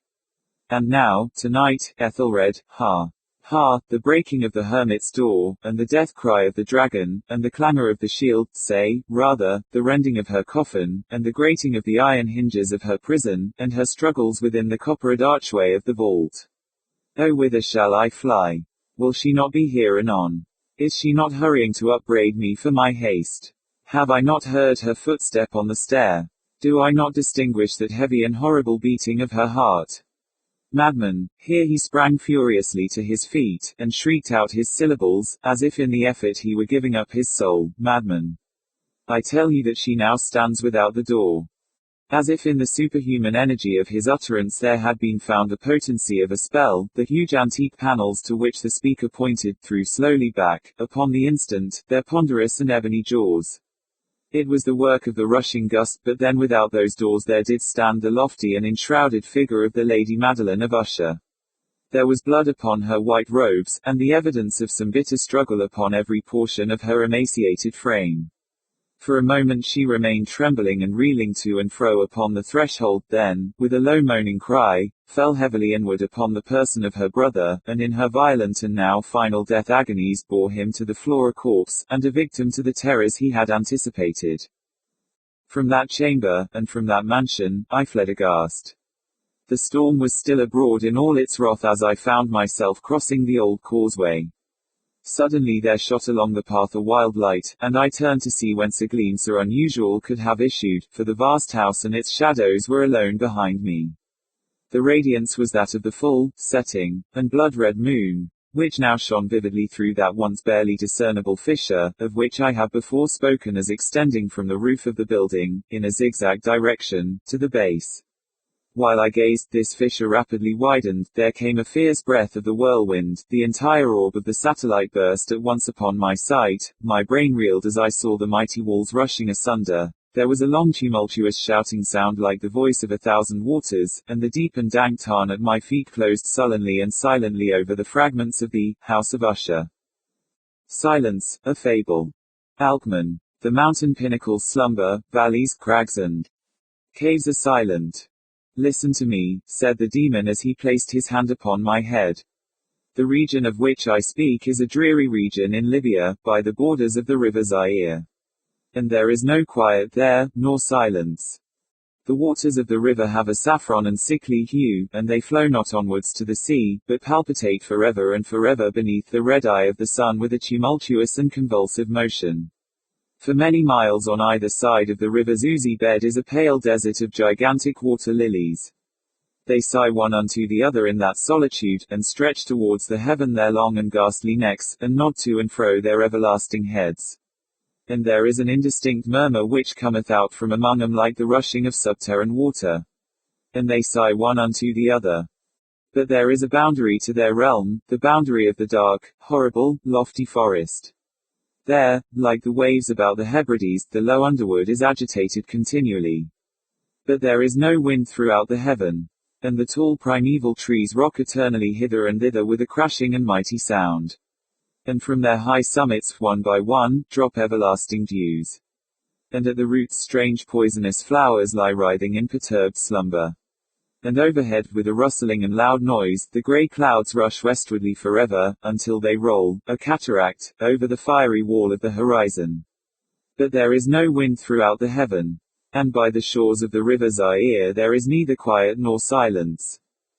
It was night, and the rain fell, and falling, it was rain, but, having fallen, it was blood. And I stood in the morass among the tall, and the rain fell upon my head, and the lilies sighed one unto the other in the solemnity of the desolation. And, all at once, the moon arose through the thin ghastly mist, and was crimson in color. And mine eyes fell upon a huge grey rock which stood by the shore of the river, and was lighted by the light of the moon. And the rock was grey, and ghastly, and tall, and the rock was grey. Upon its front were characters engraven in the stone, and I walked through the morass of water lilies, until I came close unto the shore, that I might read the characters upon the stone. But I could not decipher them. And I was going back into the morass, when the moon shone with a fuller red, and I turned and looked again upon the rock, and upon the characters, and the characters were desolation. And I looked upwards, and there stood a man upon the summit of the rock, and I hid myself among the water lilies that I might discover the actions of the man. And the man was tall and stately in form, and was wrapped up from his shoulders to his feet in the toga of old Rome. And the outlines of his figure were indistinct, but his features were the features of a deity, for the mantle of the night, and of the mist, and of the moon, and of the dew, had left uncovered the features of his face. And his brow was lofty with thought, and his eye wild with care, and, in the few furrows upon his cheek I read the fables of sorrow, and weariness, and disgust with mankind, and a longing after solitude. And the man sat upon the rock, and leaned his head upon his hand, and looked out upon the desolation. He looked down into the low unquiet shrubbery, and up into the tall primeval trees, and up higher at the rustling heaven, and into the crimson moon. And I lay close within shelter of the lilies, and observed the actions of the man. And the man trembled in the solitude, but the night waned, and he sat upon the rock. And the man turned his attention from the heaven, and looked out upon the dreary river Zaire, and upon the yellow ghastly waters, and upon the pale legions of the water lilies. And the man listened to the sighs of the water lilies, and to the murmur that came up from among them. And I lay close within my covert and observed the actions of the man. And the man trembled in the solitude, but the night waned and he sat upon the rock. Then I went down into the recesses of the morass, and waded afar in among the wilderness of the lilies, and called unto the hippopotami which dwelt among the fens in the recesses of the morass. And the hippopotame heard my call, and came, with the behemoth, unto the foot of the rock, and roared loudly and fearfully beneath the moon. And I lay close within my covert and observed the actions of the man. And the man trembled in the solitude, but the night waned and he sat upon the rock. Then I cursed the elements with the curse of tumult, and a frightful tempest gathered in the heaven where, before, there had been no wind. And the heaven became livid with the violence of the tempest, and the rain beat upon the head of the man, and the floods of the river came down, and the river was tormented into foam, and the water lilies shrieked within the beds, and the forest crumbled before the wind, and the thunder rolled, and the lightning fell, and the rock rocked to its foundation. And I lay close within my covert and observed the actions of the man. And the man trembled in the solitude, but the night waned and he sat upon the rock. Then I grew angry and cursed with the curse of silence, the river, and the lilies, and the wind, and the forest, and the heaven, and the thunder, and the sighs of the water lilies. And they became accursed, and were still. And the moon ceased to totter up its pathway to heaven, and the thunder died away, and the lightning did not flash, and the clouds hung motionless, and the waters sunk to their level and remained, and the trees ceased to rock, and the water lilies sighed no more, and the murmur was heard no longer from among them, nor any shadow of sound throughout the vast illimitable desert. And I looked upon the characters of the rock, and they were changed, and the characters were silence. And mine eyes fell upon the countenance of the man, and his countenance was one with terror. And, hurriedly, he raised his head from his hand, and stood forth upon the rock and listened. But there was no voice throughout the vast illimitable desert, and the characters upon the rock were silence. And the man shuddered, and turned his face away, and fled afar off, in haste, so that I beheld him no more. Now there are fine tales in the volumes of the Magi, in the iron-bound, melancholy volumes of the Magi. Therein, I say, are glorious histories of the heaven, and of the earth, and of the mighty sea, and of the genii that overruled the sea, and the earth, and the lofty heaven. There was much lore too in the sayings which were said by the Sibyls, and holy, holy things were heard of old by the dim leaves that trembled around Dodona, but, as Allah liveth, that fable which the demon told me as he sat by my side in the shadow of the tomb, I hold to be the most wonderful of all. And as the demon made an end of his story, he fell back within the cavity of the tomb and laughed. And I could not laugh with the demon, and he cursed me because I could not laugh. And the lynx which dwelleth forever in the tomb, came out therefrom, and lay down at the feet of the demon, and looked at him steadily in the face. The Mask of the Red Death. The Red Death had long devastated the country. No pestilence had ever been so fatal, or so hideous. Blood was its avatar and its seal, the redness and the horror of blood. There were sharp pains, and sudden dizziness, and then profuse bleeding at the pores, with dissolution. The scarlet stains upon the body and especially upon the face of the victim, were the pest ban which shut him out from the aid and from the sympathy of his fellow men. And the whole seizure, progress and termination of the disease were the incidents of half an hour. But the Prince Prospero was happy and dauntless and sagacious. When his dominions were half depopulated, he summoned to his presence 1,000 hale and light-hearted friends from among the knights and dames of his court, and with these retired to the deep seclusion of one of his castellated abbeys. This was an extensive and magnificent structure, the creation of the prince's own eccentric yet august taste. A strong and lofty wall girdled it in. This wall had gates of iron. The courtiers, having entered, brought furnaces and massy hammers and welded the bolts. They resolved to leave means neither of ingress or egress to the sudden impulses of despair or of frenzy from within. The abbey was amply provisioned. With such precautions the courtiers might bid defiance to contagion. The external world could take care of itself. In the meantime it was folly to grieve, or to think. The prince had provided all the appliances of pleasure. There were buffoons, there were improvisatori, there were ballet dances, there were musicians, there was beauty, there was wine. All these and security were within. Without was the Red Death. It was toward the close of the 5th or 6th month of his seclusion, and while the pestilence raged most furiously abroad, that the Prince Prospero entertained his 1,000 friends at a masked ball of the most unusual magnificence. It was a voluptuous scene, that masquerade. But first let me tell of the rooms in which it was held. There were 7, an imperial suite. In many palaces, however, such suites form a long and straight vista, while the folding doors slide back nearly to the walls on either hand, so that the view of the whole extent is scarcely impeded. Here the case was very different, as might have been expected from the Duke's love of the bazaar. The apartments were so irregularly disposed that the vision embraced but little more than one at a time. There was a sharp turn at every 20 or 30 yards, and at each turn a novel effect. To the right and left, in the middle of each wall, a tall and narrow Gothic window looked out upon a closed corridor which pursued the windings of the suite. These windows were of stained glass whose color varied in accordance with the prevailing hue of the decorations of the chamber into which it opened. That at the eastern extremity was hung, for example, in blue, and vividly blue were its windows. The second chamber was purple in its ornaments and tapestries, and here the panes were purple. The third was green throughout, and so were the casements. The fourth was furnished and lighted with orange, the fifth with white, the sixth with violet. The seventh apartment was closely shrouded in black velvet tapestries that hung all over the ceiling and down the walls, falling in heavy folds upon a carpet of the same material and hue. But in this chamber only, the color of the windows failed to correspond with the decorations. The panes here were scarlet, a deep blood color. Now in no one of the 7 apartments was there any lamp or candelabrum, amid the profusion of golden ornaments that lay scattered to and fro or depended from the roof.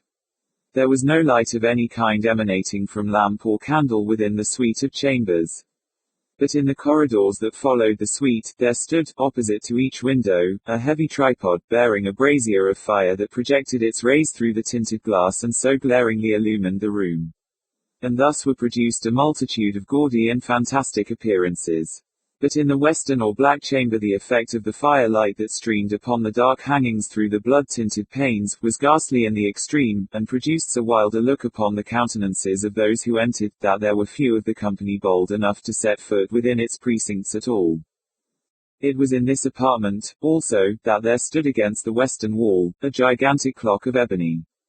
Its pendulum swung to and fro with a dull, heavy, monotonous clang, and when the minute hand made the circuit of the face, and the hour was to be stricken, there came from the brazen lungs of the clock a sound which was clear and loud and deep and exceedingly musical, but of so peculiar a note and emphasis that, at each lapse of an hour, the musicians of the orchestra were constrained to pause, momentarily, in their performance, to hearken to the sound, and thus the waltzes perforce ceased their evolutions.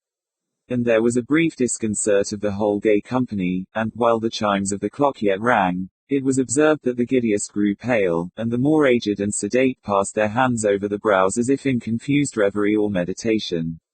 But when the echoes had fully ceased, a light laughter at once pervaded the assembly, the musicians looked at each other and smiled as if at their own nervousness and folly, and made whispering vows, each to the other, that the next chiming of the clock should produce in them no similar emotion, and then, after the lapse of 60 minutes, which embraced 3,600 seconds of the time that flies, there came yet another chiming of the clock, and then with the same disconcert and tremulousness and meditation as before.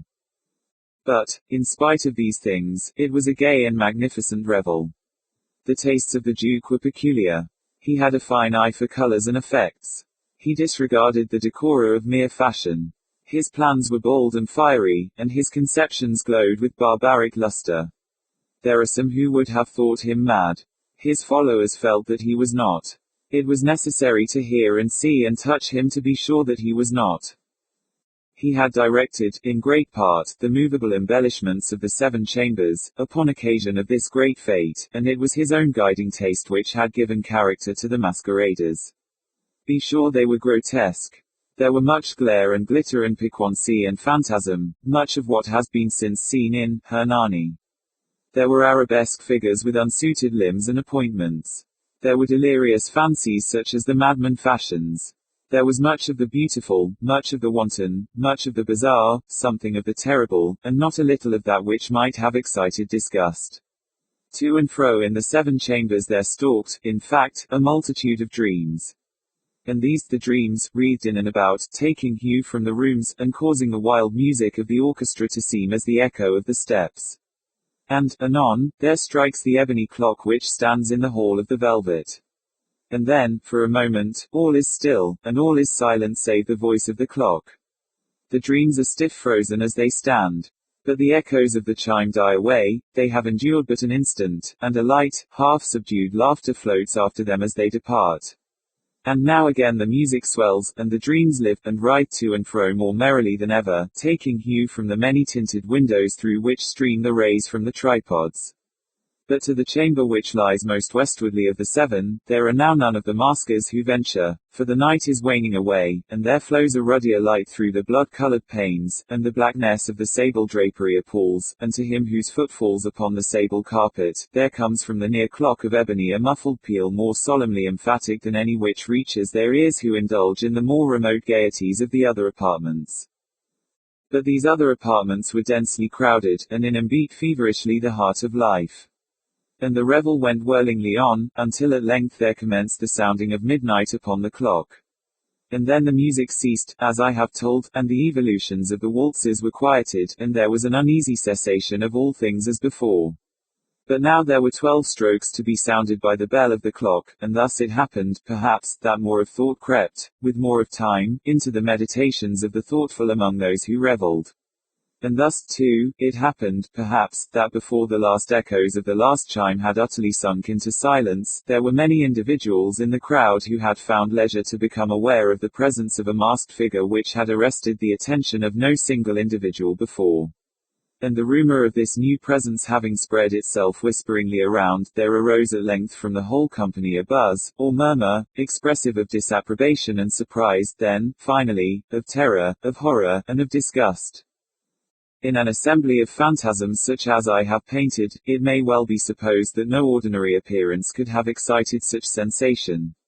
In truth, the masquerade license of the night was nearly unlimited, but the figure in question had out-Heroded Herod, and gone beyond the bounds of even the prince's indefinite decorum. There are chords in the hearts of the most reckless which cannot be touched without emotion.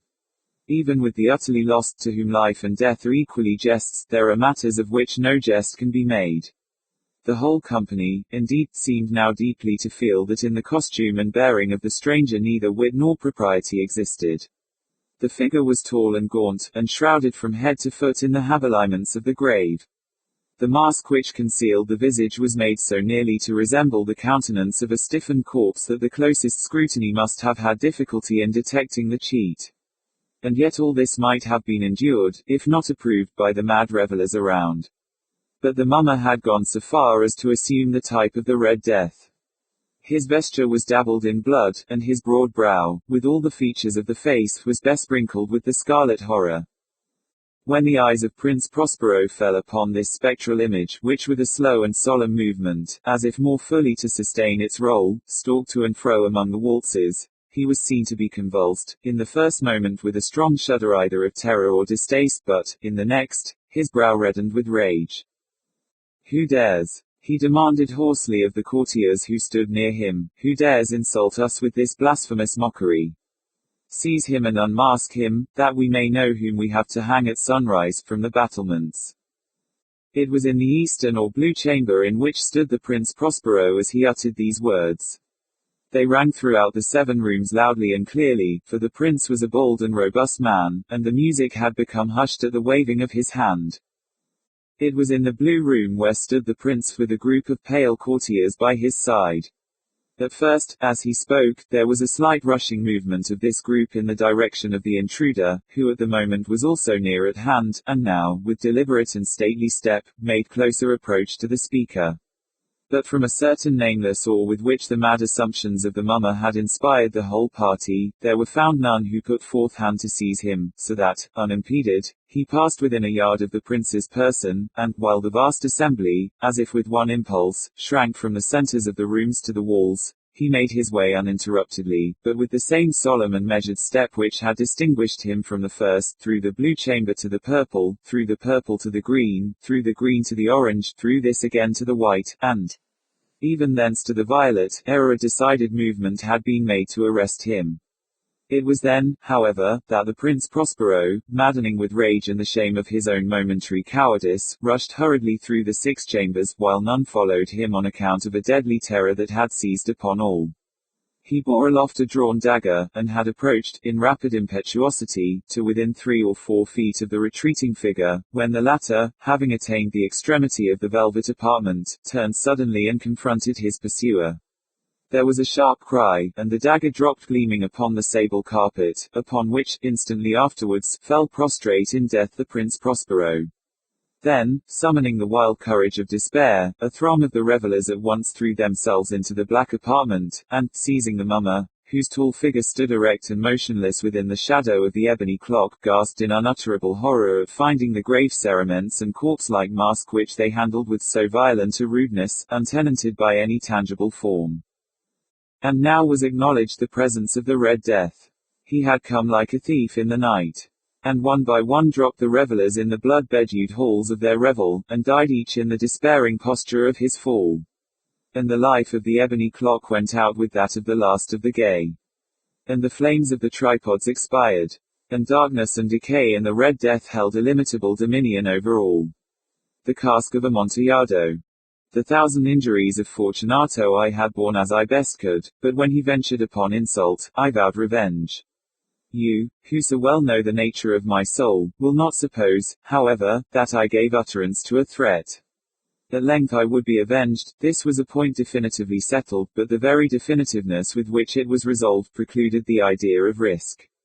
I must not only punish but punish with impunity. A wrong is unredressed when retribution overtakes its redresser. It is equally unredressed when the avenger fails to make himself felt as such to him who has done the wrong.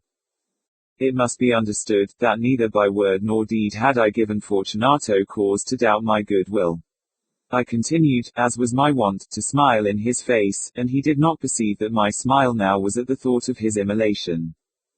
He had a weak point, this Fortunato, although in other regards he was a man to be respected and even feared. He prided himself on his connoisseurship in wine. Few Italians have the true virtuoso spirit. For the most part their enthusiasm is adopted to suit the time and opportunity, to practice imposture upon the British and Austrian millionaires. In painting and gemmery, Fortunato, like his countrymen, was a quack, but in the matter of old wines he was sincere. In this respect I did not differ from him materially. I was skillful in the Italian vintages myself, and bought largely whenever I could. It was about dusk, one evening during the supreme madness of the carnival season, that I encountered my friend. He accosted me with excessive warmth, for he had been drinking much. The man wore motley. He had on a tight-fitting party-striped dress, and his head was surmounted by the conical cap and bells. I was so pleased to see him, that I thought I should never have done wringing his hand. I said to him, "My dear Fortunato, you are luckily met. How remarkably well you are looking today. But I have received a pipe of what passes for Amontillado, and I have my doubts." "How?" said he. "Amontillado. A pipe. Impossible. And in the middle of the carnival." "I have my doubts," I replied, "and I was silly enough to pay the full Amontillado price without consulting you in the matter. You were not to be found, and I was fearful of losing a bargain." "Amontillado. I have my doubts. Amontillado. And I must satisfy them. Amontillado. As you are engaged, I am on my way to Lucchesi. If anyone has a critical turn, it is he. He will tell me. Lucchesi cannot tell Amontillado from sherry. And yet some fools will have it that his taste is a match for your own. Come, let us go." "Whither?" "To your vaults." "My friend, no, I will not impose upon your good nature. I perceive you have an engagement. Lucchesi." "I have no engagement, come." "My friend, no. It is not the engagement, but the severe cold with which I perceive you are afflicted. The vaults are insufferably damp. They are encrusted with nitre. Let us go, nevertheless. The cold is merely nothing. Amontillado, you have been imposed upon. And as for Lucchesi, he cannot distinguish sherry from Amontillado." Thus speaking, Fortunato possessed himself of my arm. Putting on a mask of black silk, and drawing a roquelaire closely about my person, I suffered him to hurry me to my palazzo. There were no attendants at home. They had absconded to make merry in honor of the time. I had told them that I should not return until the morning, and had given them explicit orders not to stir from the house. These orders were sufficient, I well knew, to ensure their immediate disappearance, one and all, as soon as my back was turned. I took from the sconces 2 flambeaux, and giving one to Fortunato, bowed him through several suites of rooms to the archway that led into the vaults. I passed down a long and winding staircase, requesting him to be cautious as he followed. We came at length to the foot of the descent, and stood together on the damp ground of the catacombs of the Montrezes. The gait of my friend was unsteady, and the bells upon his cap jingled as he strode. "The pipe," said he. "It is farther on," said I, "but observe the white webwork which gleams from these cavern walls." He turned towards me, and looked into my eyes with 2 filmy orbs that distilled the rheum of intoxication. "Niter?" he asked, at length. "Niter," I replied. "How long have you had that cough?" "Ugh, ugh, ugh, ugh, ugh, ugh, ugh, ugh, ugh, ugh, ugh, ugh, ugh, ugh, ugh." My poor friend found it impossible to reply for many minutes. "It is nothing," he said, at last. "Come," I said with decision, "we will go back, your health is precious. You are rich, respected, admired, beloved, you are happy, as once I was. You are a man to be missed. For me it is no matter. We will go back, you will be ill, and I cannot be responsible.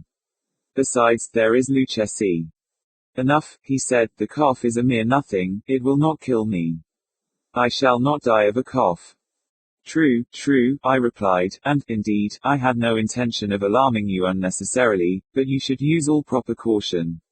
A draught of this Medoc will defend us from the damps." Here I knocked off the neck of a bottle which I drew from a long row of its fellows that lay upon the mold.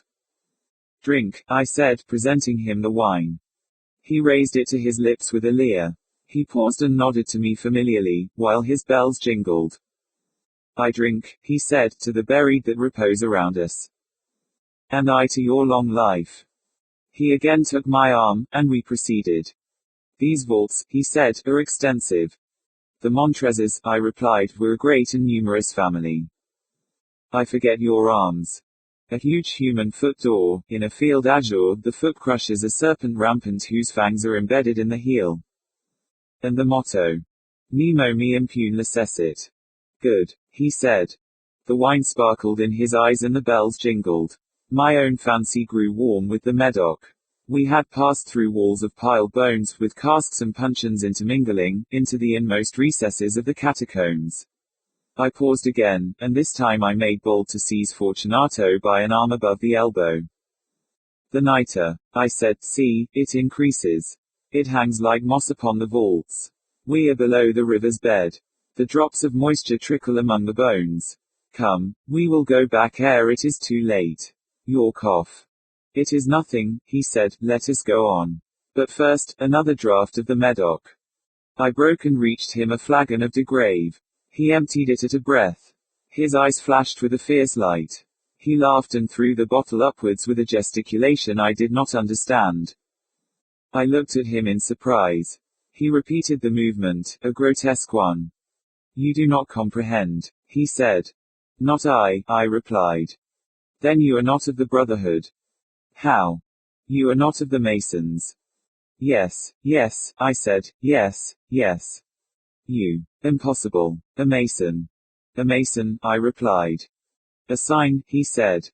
"It is this," I answered, producing a trowel from beneath the folds of my roquelaire.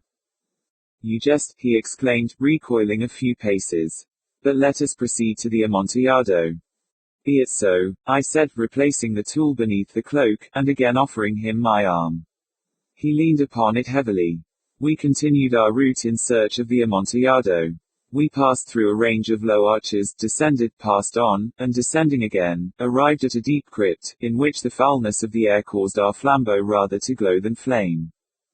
At the most remote end of the crypt there appeared another less spacious. Its walls had been lined with human remains piled to the vault overhead, in the fashion of the great catacombs of Paris. 3 sides of this interior crypt were still ornamented in this manner. From the fourth the bones had been thrown down, and lay promiscuously upon the earth, forming at one point a mound of some size.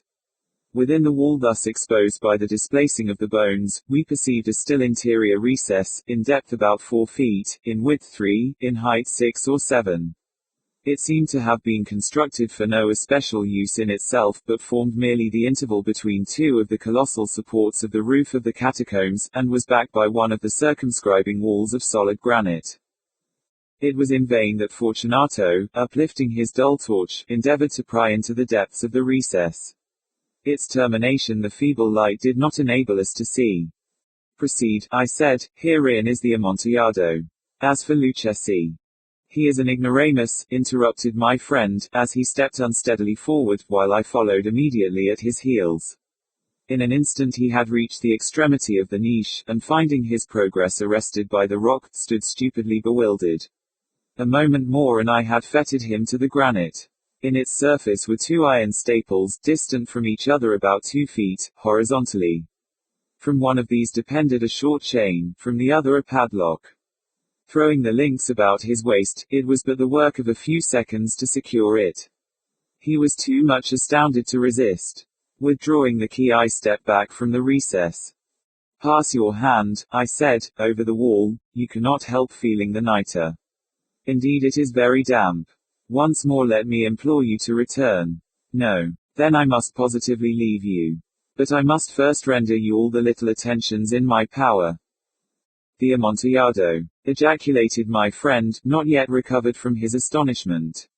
True, I replied, the Amontillado. As I said these words I busied myself among the pile of bones of which I have before spoken. Throwing them aside, I soon uncovered a quantity of building stone and mortar. With these materials and with the aid of my trowel, I began vigorously to wall up the entrance of the niche. I had scarcely laid the first tier of my masonry when I discovered that the intoxication of Fortunato had in a great measure worn off. The earliest indication I had of this was a low moaning cry from the depth of the recess. It was not the cry of a drunken man. There was then a long and obstinate silence. I laid the second tier, and the third, and the fourth, and then I heard the furious vibrations of the chain. The noise lasted for several minutes, during which, that I might hearken to it with the more satisfaction, I ceased my labors and sat down upon the bones. When at last the clanking subsided, I resumed the trowel, and finished without interruption the 5th, the 6th, and the 7th tier. The wall was now nearly upon a level with my breast. I again paused, and holding the flambeau over the mason work, threw a few feeble rays upon the figure within. A succession of loud and shrill screams, bursting suddenly from the throat of the chained form, seemed to thrust me violently back. For a brief moment I hesitated, I trembled. Unsheathing my rapier, I began to grope with it about the recess, but the thought of an instant reassured me.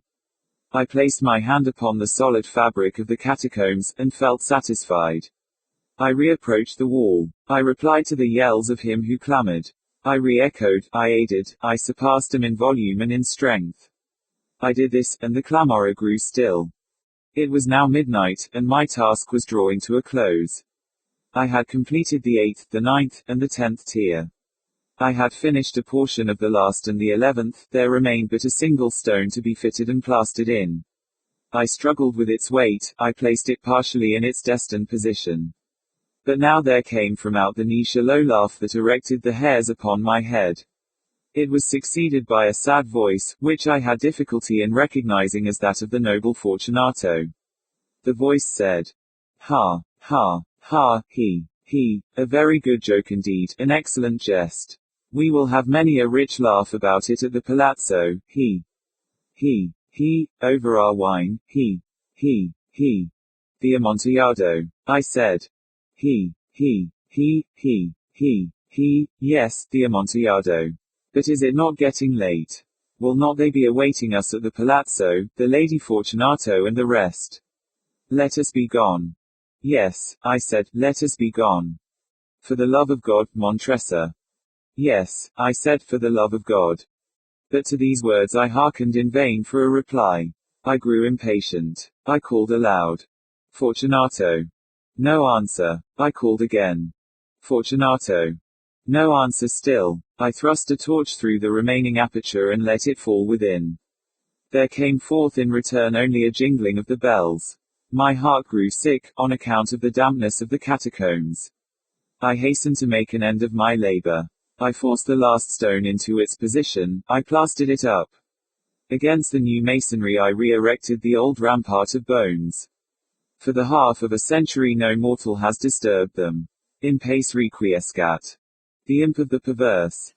In the consideration of the faculties and impulses, of the prima mobilia of the human soul, the phrenologists have failed to make room for a propensity which, although obviously existing as a radical, primitive, irreducible sentiment, has been equally overlooked by all the moralists who have preceded them.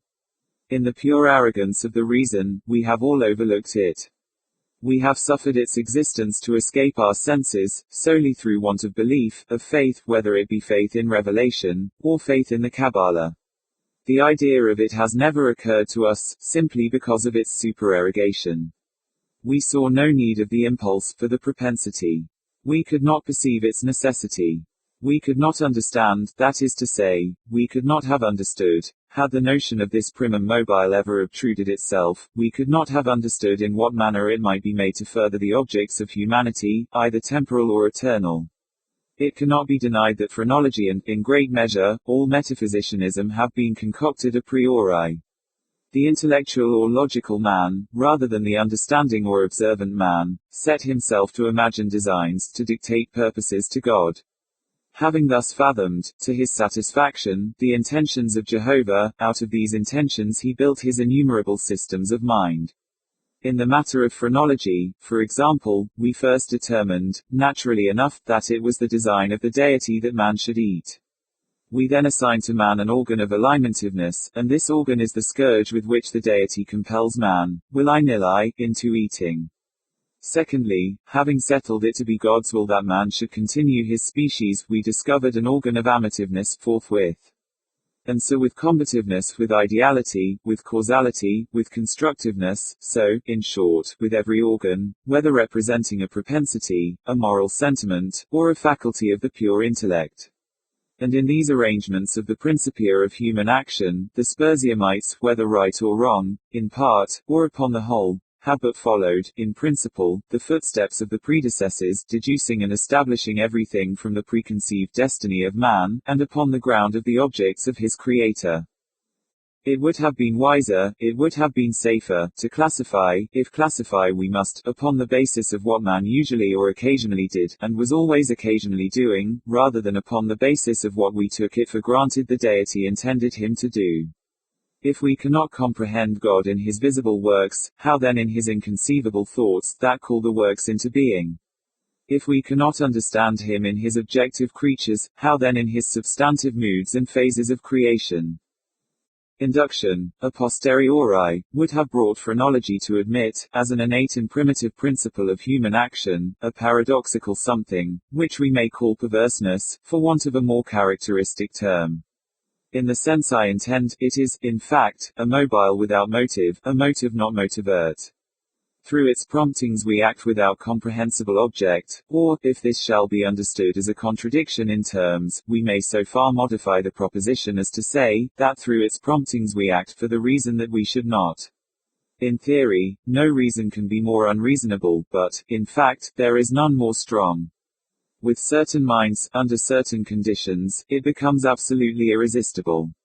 I am not more certain that I breathe, than that the assurance of the wrong or error of any action is often the one unconquerable force which impels us, and alone impels us to its prosecution. Nor will this overwhelming tendency to do wrong for the wrong's sake, admit of analysis, or resolution into ulterior elements. It is a radical, a primitive impulse elementary. It will be said, I am aware, that when we persist in acts because we feel we should not persist in them, our conduct is but a modification of that which ordinarily springs from the combativeness of phrenology. But a glance will show the fallacy of this idea. The phrenological combativeness has for its essence, the necessity of self-defense. It is our safeguard against injury. Its principle regards our well-being, and thus the desire to be well is excited simultaneously with its development. It follows that the desire to be well must be excited simultaneously with any principle which shall be merely a modification of combativeness, but in the case of that something which I term perverseness, the desire to be well is not only not aroused, but a strongly antagonistical sentiment exists. An appeal to one's own heart is, after all, the best reply to the sophistry just noticed. No one who trustingly consults and thoroughly questions his own soul, will be disposed to deny the entire radicalness of the propensity in question. It is not more incomprehensible than distinctive. There lives no man who at some period has not been tormented, for example, by an earnest desire to tantalize a listener by circumlocution. The speaker is aware that he displeases, he has every intention to please, he is usually curt, precise, and clear, the most laconic and luminous language is struggling for utterance upon his tongue, it is only with difficulty that he restrains himself from giving it flow. He dreads and deprecates the anger of him whom he addresses, yet, the thought strikes him, that by certain involutions and parentheses this anger may be engendered. That single thought is enough. The impulse increases to a wish, the wish to a desire, the desire to an uncontrollable longing, and the longing, to the deep regret and mortification of the speaker, and in defiance of all consequences, is indulged. We have a task before us which must be speedily performed. We know that it will be ruinous to make delay. The most important crisis of our life calls, trumpet-tongued, for immediate energy and action. We glow, we are consumed with eagerness to commence the work, with the anticipation of whose glorious result our whole souls are on fire. It shall be undertaken today, and yet we put it off until tomorrow, and why? There is no answer, except that we feel perverse, using the word with no comprehension of the principle.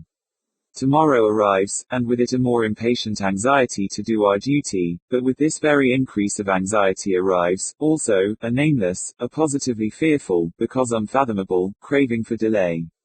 This craving gathers strength as the moments fly. The last hour for action is at hand. We tremble with the violence of the conflict within us, of the definite with the indefinite, of the substance with the shadow. But, if the contest have proceeded thus far, it is the shadow which prevails, we struggle in vain. The clock strikes, and is the knell of our welfare. At the same time, it is the chanticleer, note to the ghost that has so long overawed us. It flies, it disappears, we are free. The old energy returns. We will labor now. Alas, it is too late. We stand upon the brink of a precipice. We peer into the abyss, we grow sick and dizzy. Our first impulse is to shrink from the danger. Unaccountably we remain. By slow degrees our sickness and dizziness and horror become merged in a cloud of unnameable feeling. By gradations, still more imperceptible, this cloud assumes shape, as did the vapor from the bottle out of which arose the genius in the Arabian Nights. But out of this our cloud upon the precipice's edge, there grows into palpability, a shape, far more terrible than any genius or any demon of a tale, and yet it is but a thought, although a fearful one, and one which chills the very marrow of our bones with the fierceness of the delight of its horror. It is merely the idea of what would be our sensations during the sweeping precipitancy of a fall from such a height. And this fall, this rushing annihilation, for the very reason that it involves that one most ghastly and loathsome of all the most ghastly and loathsome images of death and suffering which have ever presented themselves to our imagination, for this very cause do we now the most vividly desire it. And because our reason violently deters us from the brink, therefore do we the most impetuously approach it. There is no passion in nature so demoniacally impatient, as that of him who, shuddering upon the edge of a precipice, thus meditates a plunge. To indulge, for a moment, in any attempt at thought, is to be inevitably lost, for reflection but urges us to forbear, and therefore it is, I say, that we cannot.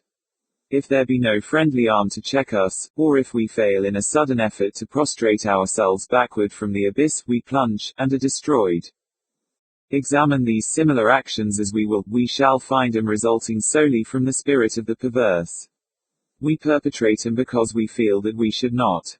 Beyond or behind this there is no intelligible principle, and we might, indeed, deem this perverseness a direct instigation of the arch-fiend, were it not occasionally known to operate in furtherance of good.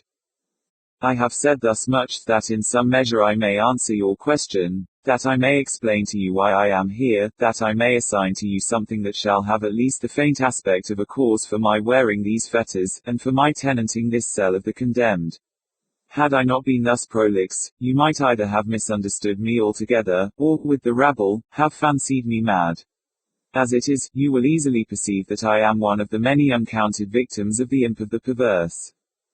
It is impossible that any deed could have been wrought with a more thorough deliberation. For weeks, for months, I pondered upon the means of the murder. I rejected 1,000 schemes, because their accomplishment involved a chance of detection.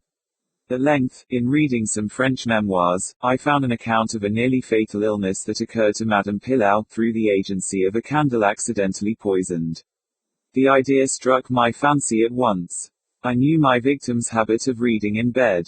I knew, too, that his apartment was narrow and ill-ventilated. But I need not vex you with impertinent details. I need not describe the easy artifices by which I substituted, in his bedroom candle stand, a wax light of my own making for the one which I there found. The next morning he was discovered dead in his bed, and the coroner's verdict was death by the visitation of God. Having inherited his estate, all went well with me for years. The idea of detection never once entered my brain. Of the remains of the fatal taper I had myself carefully disposed. I had left no shadow of a clue by which it would be possible to convict, or even to suspect me of the crime. It is inconceivable how rich a sentiment of satisfaction arose in my bosom as I reflected upon my absolute security. For a very long period of time I was accustomed to revel in this sentiment. It afforded me more real delight than all the mere worldly advantages accruing from my sin. But there arrived at length an epoch, from which the pleasurable feeling grew, by scarcely perceptible gradations, into a haunting and harassing thought. It harassed because it haunted. I could scarcely get rid of it for an instant. It is quite a common thing to be thus annoyed with the ringing in our ears, or rather in our memories, of the burthen of some ordinary song, or some unimpressive snatches from an opera. Nor will we be the less tormented if the song in itself be good, or the opera air meritorious. In this manner, at last, I would perpetually catch myself pondering upon my security, and repeating, in a low undertone, the phrase, "I am safe." One day, whilst sauntering along the streets, I arrested myself in the act of murmuring, half aloud, these customary syllables. In a fit of petulance, I remodeled them thus: I am safe, yes, if I be not fool enough to make open confession. No sooner had I spoken these words than I felt an icy chill creep to my heart. I had had some experience in these fits of perversity, whose nature I have been at some trouble to explain, and I remembered well that in no instance I had successfully resisted their attacks. And now my own casual self-suggestion that I might possibly be fool enough to confess the murder of which I had been guilty, confronted me, as if the very ghost of him whom I had murdered, and beckoned me on to death. At first, I made an effort to shake off this nightmare of the soul. I walked vigorously, faster, still faster, at length I ran. I felt a maddening desire to shriek aloud. Every succeeding wave of thought overwhelmed me with new terror, for, alas, I too well understood that to think, in my situation, was to be lost. I still quickened my pace. I bounded like a madman through the crowded thoroughfares. At length, the populace took the alarm, and pursued me. I felt then the consummation of my fate. Could I have torn out my tongue, I would have done it, but a rough voice resounded in my ears, a rougher grasp seized me by the shoulder. I turned, I gasped for breath. For a moment I experienced all the pangs of suffocation, I became blind, and deaf, and giddy, and then some invisible fiend, I thought, struck me with his broad palm upon the back. The long imprisoned secret burst forth from my soul. They say that I spoke with a distinct enunciation, but with marked emphasis and passionate hurry, as if in dread of interruption before concluding the brief but pregnant sentences that consigned me to the hangman and to hell. Having related all that was necessary for the fullest judicial conviction, I fell prostrate in a swoon.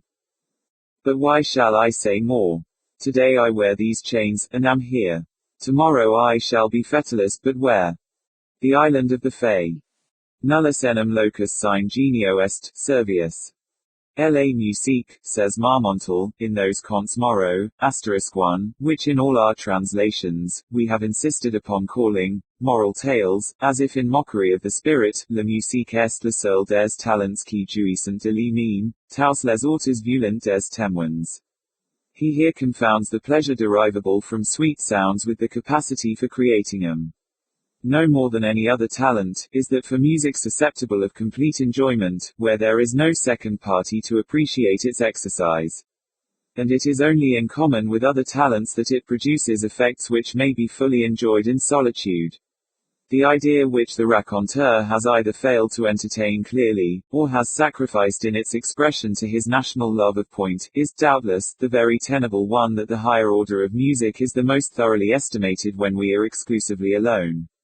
The proposition, in this form, will be admitted at once by those who love the lyre for its own sake, and for its spiritual uses. But there is one pleasure still within the reach of fallen mortality, and perhaps only one, which owes even more than does music to the accessory sentiment of seclusion. I mean the happiness experienced in the contemplation of natural scenery. In truth, the man who would behold aright the glory of God upon earth must in solitude behold that glory. To me, at least, the presence, not of human life only, but of life in any other form than that of the green things which grow upon the soil and are voiceless, is a stain upon the landscape, is at war with the genius of the scene. I love, indeed, to regard the dark valleys, and the grey rocks, and the waters that silently smile, and the forests that sigh in uneasy slumbers, and the proud watchful mountains that look down upon all. I love to regard these as themselves but the colossal members of one vast animate and sentient whole, a whole whose form, that of the sphere, is the most perfect and most inclusive of all, whose path is among associate planets, whose meek handmaiden is the moon, whose mediate sovereign is the sun, whose life is eternity, whose thought is that of a god, whose enjoyment is knowledge, whose destinies are lost in immensity, whose cognizance of ourselves is akin with our own cognizance of the animalculae which infest the brain, a being which we, in consequence, regard as purely inanimate and material much in the same manner as these animalculae must thus regard us. Our telescopes and our mathematical investigations assure us on every hand, notwithstanding the cant of the more ignorant of the priesthood, that space, and therefore that bulk, is an important consideration in the eyes of the Almighty. The cycles in which the stars move are those best adapted for the evolution, without collision, of the greatest possible number of bodies. The forms of those bodies are accurately such as, within a given surface, to include the greatest possible amount of matter, while the surfaces themselves are so disposed as to accommodate a denser population than could be accommodated on the same surfaces otherwise arranged. Nor is it any argument against bulk being an object with God, that space itself is infinite, for there may be an infinity of matter to fill it. And since we see clearly that the endowment of matter with vitality is a principle, indeed, as far as our judgments extend, the leading principle in the operations of deity, it is scarcely logical to imagine it confined to the regions of the minute, where we daily trace it, and not extending to those of the August.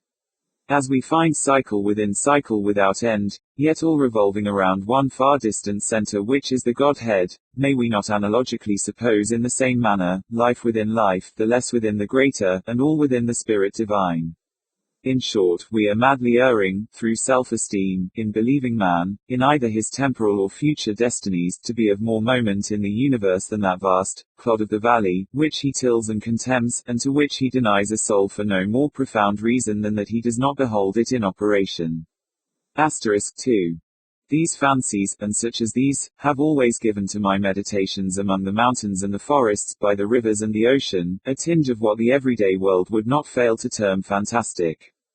My wanderings amid such scenes have been many, and far-searching, and often solitary, and the interest with which I have strayed through many a dim, deep valley, or gazed into the reflected heaven of many a bright lake, has been an interest greatly deepened by the thought that I have strayed and gazed alone. What flippant Frenchman was it who said in allusion to the well-known work of Zimmermann, that, la solitude est une belle chose, mais il faut quelqu'un pour vous dire que la solitude est une belle chose? The epigram cannot be gainsaid, but the necessity is a thing that does not exist. It was during one of my lonely journeyings, amid a far distant region of mountain locked within mountain, and sad rivers and melancholy tarn writhing or sleeping within all, that I chanced upon a certain rivulet and island. I came upon 'em suddenly in the leafy June, and threw myself upon the turf beneath the branches of an unknown odorous shrub, that I might doze as I contemplated the scene. I felt that thus only should I look upon it, such was the character of phantasm which it wore. On all sides, save to the west, where the sun was about sinking, arose the verdant walls of the forest.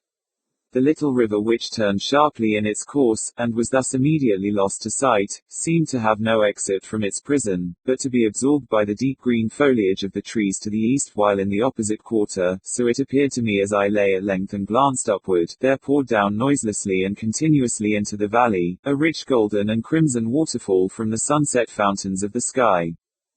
About midway in the short vista which my dreamy vision took in, one small circular island, profusely verdured, reposed upon the bosom of the stream. Splendid bank and shadow there. That each seemed pendulous in air, so mirror-like was the glassy water, that it was scarcely possible to say at what point upon the slope of the emerald turf its crystal dominion began. My position enabled me to include in a single view both the eastern and western extremities of the islet, and I observed a singularly marked difference in their aspects. The latter was all one radiant harem of garden beauties. It glowed and blushed beneath the eyes of the slant sunlight, and fairly laughed with flowers. The grass was short, springy, sweet-scented, and asphodel interspersed. The trees were lithe, mirthful, erect, bright, slender, and graceful, of eastern figure and foliage, with bark smooth, glossy, and party-colored. There seemed a deep sense of life and joy about all, and although no airs blew from out the heavens, yet everything had motion through the gentle sweepings to and fro of innumerable butterflies, that might have been mistaken for tulips with wings. Asterisk 4. The other or eastern end of the isle was whelmed in the blackest shade. A somber, yet beautiful and peaceful gloom here pervaded all things. The trees were dark in color, and mournful in form and attitude, wreathing themselves into sad, solemn, and spectral shapes that conveyed ideas of mortal sorrow and untimely death. The grass wore the deep tint of the cypress, and the heads of its blades hung droopingly, and hither and thither among it were many small unsightly hillocks, low and narrow, and not very long, that had the aspect of graves, but were not, although over and all about them the rue and the rosemary clambered. The shade of the trees fell heavily upon the water, and seemed to bury itself therein, impregnating the depths of the element with darkness. I fancied that each shadow, as the sun descended lower and lower, separated itself sullenly from the trunk that gave it birth, and thus became absorbed by the stream, while other shadows issued momently from the trees, taking the place of the predecessors thus entombed. This idea, having once seized upon my fancy, greatly excited it, and I lost myself forthwith in reverie. If ever island were enchanted, said I to myself, this is it. This is the haunt of the few gentle fays who remain from the wreck of the race. Are these green tombs theirs, or do they yield up the sweet lives as mankind yield up their own? In dying, do they not rather waste away mournfully, rendering unto God, little by little, their existence, as these trees render up shadow after shadow, exhausting the substance unto dissolution? What the wasting tree is to the water that imbibes its shade, growing thus blacker by what it preys upon, may not the life of the fay be to the death which engulfs it? As I thus mused with half-shut eyes, while the sun sank rapidly to rest, and eddying currents careered round and round the island, bearing upon the bosom large, dazzling, white flakes of the bark of the sycamore flakes which, in their multiform positions upon the water, a quick imagination might have converted into anything it pleased, while I thus mused, it appeared to me that the form of one of those very fays about whom I had been pondering made its way slowly into the darkness from out the light at the western end of the island. She stood erect in a singularly fragile canoe, and urged it with the mere phantom of an oar.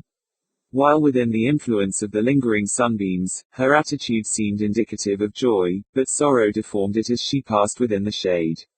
Slowly she glided along, and at length rounded the islet and re-entered the region of light. The revolution which has just been made by the Fae, continued I, musingly, is the cycle of the brief year of her life. She has floated through her winter and through her summer. She is a year nearer unto death, for I did not fail to see that, as she came into the shade, her shadow fell from her, and was swallowed up in the dark water, making its blackness more black. And again the boat appeared and the Fae, but about the attitude of the latter there was more of care and uncertainty and less of elastic joy. She floated again from out the light and into the gloom, which deepened momently, and again her shadow fell from her into the ebony water, and became absorbed into its blackness. And again she made the circuit of the island, while the sun rushed down to his slumbers, and at each issuing into the light there was more sorrow about her person, while it grew feebler and far fainter and more indistinct, and at each passage into the gloom there fell from her a darker shade, which became whelmed in a shadow more black. But at length when the sun had utterly departed, the Fae, now the mere ghost of her former self, went disconsolately with her boat into the region of the ebony flood, and that she issued thence at all I cannot say, for darkness fell over all things and I beheld her magical figure no more. The assignation. Stay for me there. I will not fail to meet thee in that hollow vale. Exequy on the death of his wife, by Henry King, Bishop of Chichester.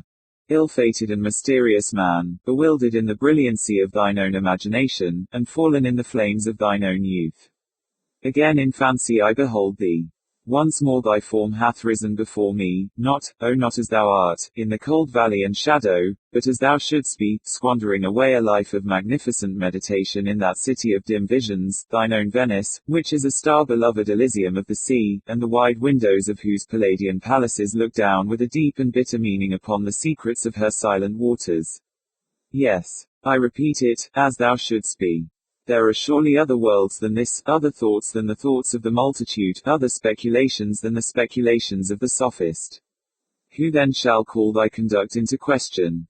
Who blame thee for thy visionary hours, or denounce those occupations as a wasting away of life, which were but the overflowings of thine everlasting energies? It was at Venice, beneath the covered archway there called the Ponte di Sospiri, that I met for the third or fourth time the person of whom I speak. It is with a confused recollection that I bring to mind the circumstances of that meeting. Yet I remember, how should I forget, the deep midnight, the bridge of sighs, the beauty of woman, and the genius of romance that stalked up and down the narrow canal. It was a night of unusual gloom.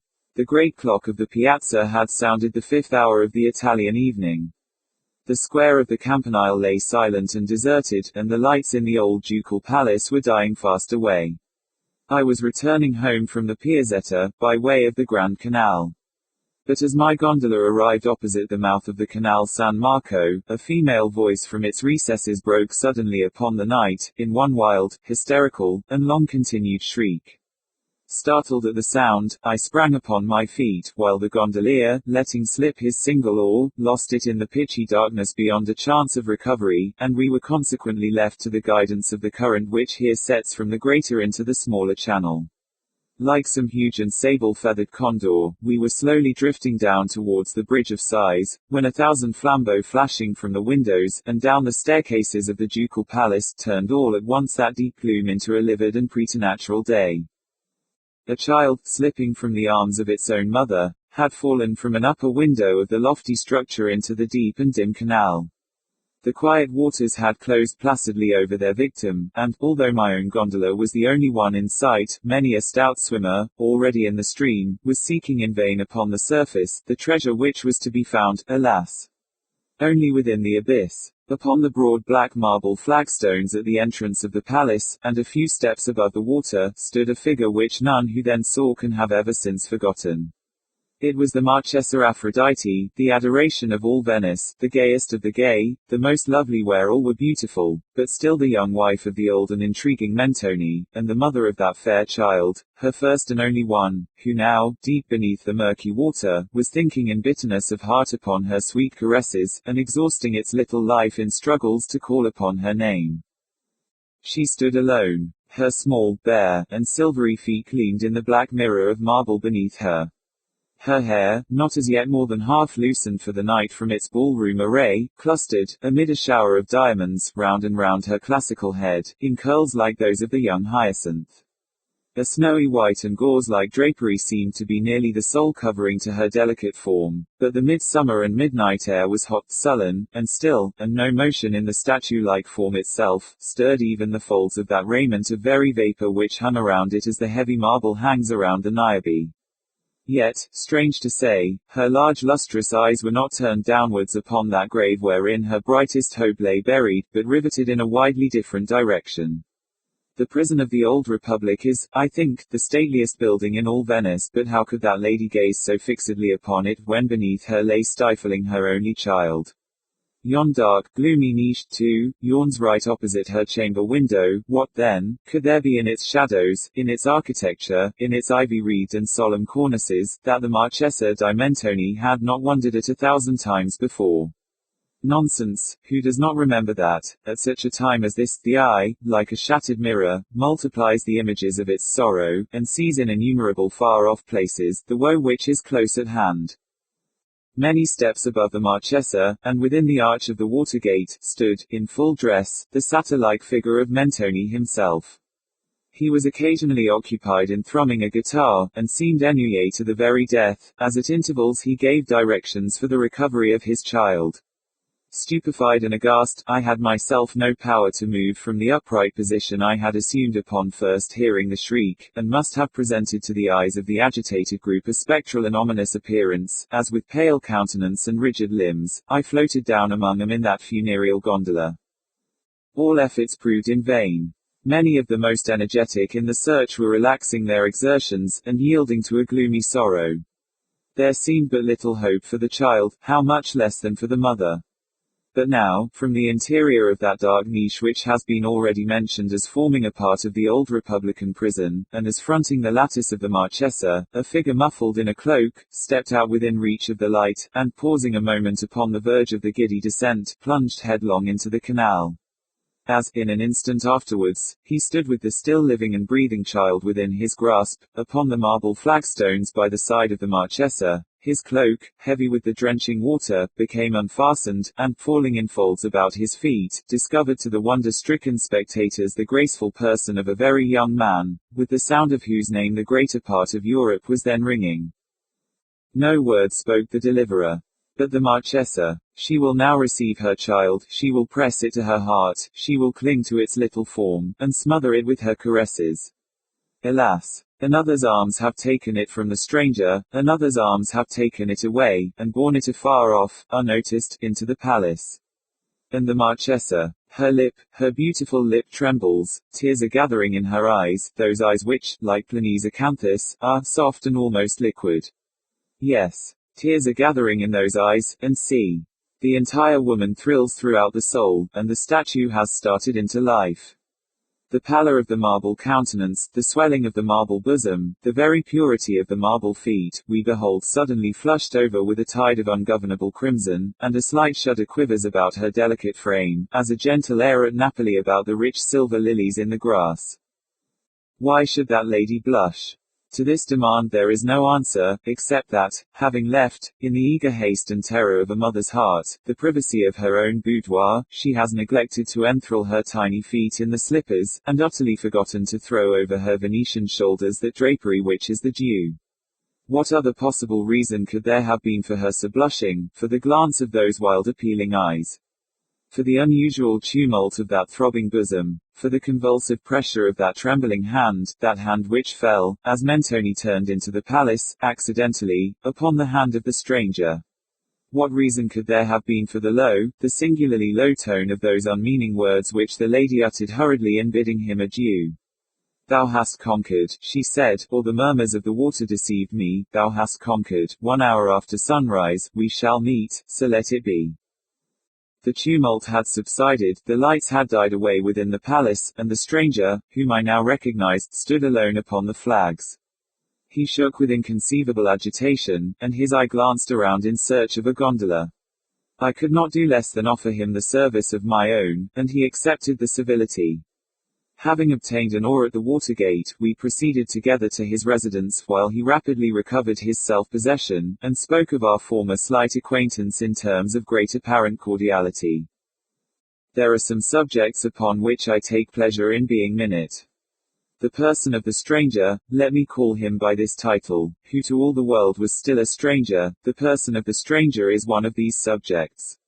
In height he might have been below rather than above the medium size, although there were moments of intense passion when his frame actually expanded and belied the assertion. The light, almost slender symmetry of his figure, promised more of that ready activity which he evinced at the Bridge of Sighs, than of that Herculean strength which he has been known to wield without an effort, upon occasions of more dangerous emergency. With the mouth and chin of a deity, singular, while, full, liquid eyes, whose shadows varied from pure hazel to intense and brilliant jet, and a profusion of curling, black hair, from which a forehead of unusual breadth gleamed forth at intervals all light and ivory, his were features than which I have seen none more classically regular, except, perhaps, the marble ones of the Emperor Commodus. Yet his countenance was, nevertheless, one of those which all men have seen at some period of their lives, and have never afterwards seen again. It had no peculiar, it had no settled predominant expression to be fastened upon the memory, a countenance seen and instantly forgotten, but forgotten with a vague and never-ceasing desire of recalling it to mind. Not that the spirit of each rapid passion failed, at any time, to throw its own distinct image upon the mirror of that face, but that the mirror, mirror-like, retained no vestige of the passion, when the passion had departed. Upon leaving him on the night of our adventure, he solicited me, in what I thought an urgent manner, to call upon him very early the next morning. Shortly after sunrise, I found myself accordingly at his palazzo, one of those huge structures of gloomy, yet fantastic pomp, which tower above the waters of the Grand Canal in the vicinity of the Rialto. I was shown up a broad winding staircase of mosaics, into an apartment whose unparalleled splendor burst through the opening door with an actual glare, making me blind and dizzy with luxuriousness. I knew my acquaintance to be wealthy. Report had spoken of his possessions in terms which I had even ventured to call terms of ridiculous exaggeration. But as I gazed about me, I could not bring myself to believe that the wealth of any subject in Europe could have supplied the princely magnificence which burned and blazed around. Although, as I say, the sun had arisen, yet the room was still brilliantly lighted up. I judged from this circumstance, as well as from an air of exhaustion in the countenance of my friend, that he had not retired to bed during the whole of the preceding night. In the architecture and embellishments of the chamber, the evident design had been to dazzle and astound.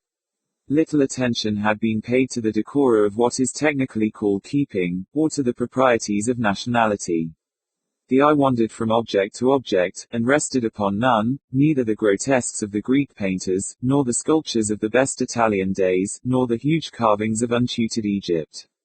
Rich draperies in every part of the room trembled to the vibration of low, melancholy music, whose origin was not to be discovered.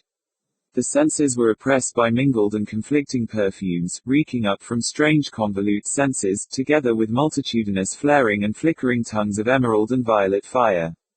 The rays of the newly risen sun poured in upon the whole, through windows, formed each of a single pane of crimson-tinted glass. Glancing to and fro, in a thousand reflections, from curtains which rolled from the cornices like cataracts of molten silver, the beams of natural glory mingled at length fitfully with the artificial light, and lay weltering in subdued masses upon a carpet of rich, liquid-looking cloth of chilly gold. Ha! Ha! Ha! Ha! Ha! Ha! Laughed the proprietor, motioning me to a seat as I entered the room, and throwing himself back at full length upon an ottoman. I see, said he, perceiving that I could not immediately reconcile myself to the bienchance of so singular a welcome, I see you are astonished at my apartment, at my statues, my pictures, my originality of conception in architecture and upholstery. Absolutely drunk, with my magnificence. But pardon me, my dear sir. Here his tone of voice dropped to the very spirit of cordiality. Pardon me for my uncharitable laughter. You appeared so utterly astonished. Besides, some things are so completely ludicrous, that a man must laugh or die. To die laughing, must be the most glorious of all glorious deaths. Sir Thomas More, a very fine man was Sir Thomas More. Sir Thomas More died laughing, you remember. Also in the absurdities of Ravesius Textor, there is a long list of characters who came to the same magnificent end.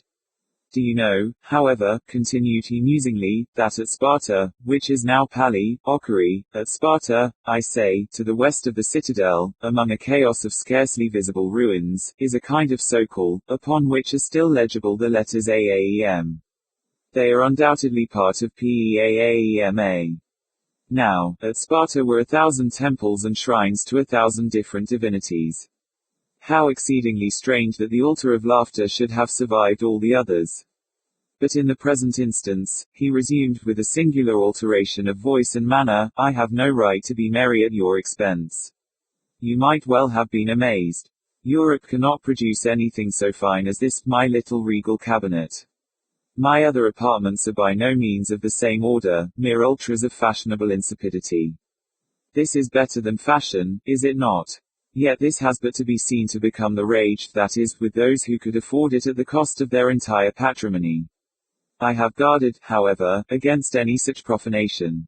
With one exception, you are the only human being besides myself and my valet, who has been admitted within the mysteries of these imperial precincts, since they have been bedizened as you see. I bowed in acknowledgment, for the overpowering sense of splendor and perfume, and music, together with the unexpected eccentricity of his address and manner, prevented me from expressing, in words, my appreciation of what I might have construed into a compliment.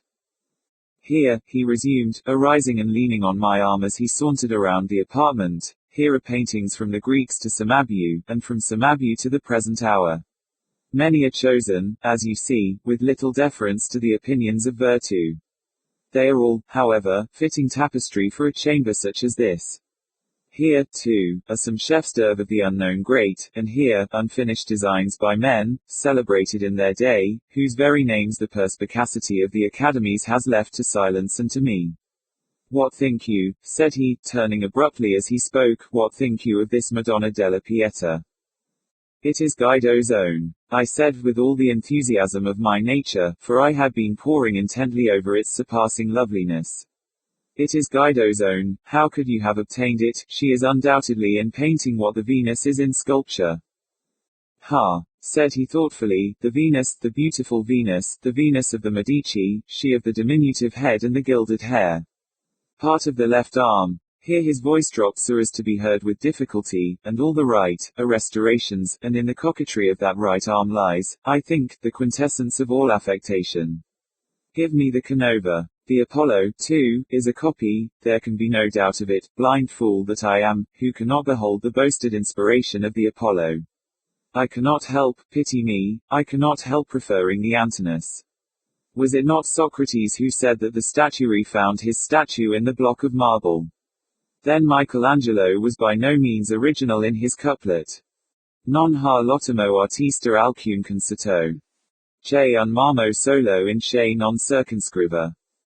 It has been, or should be remarked that, in the manner of the true gentleman, we are always aware of a difference from the bearing of the vulgar, without being at once precisely able to determine in what such difference consists.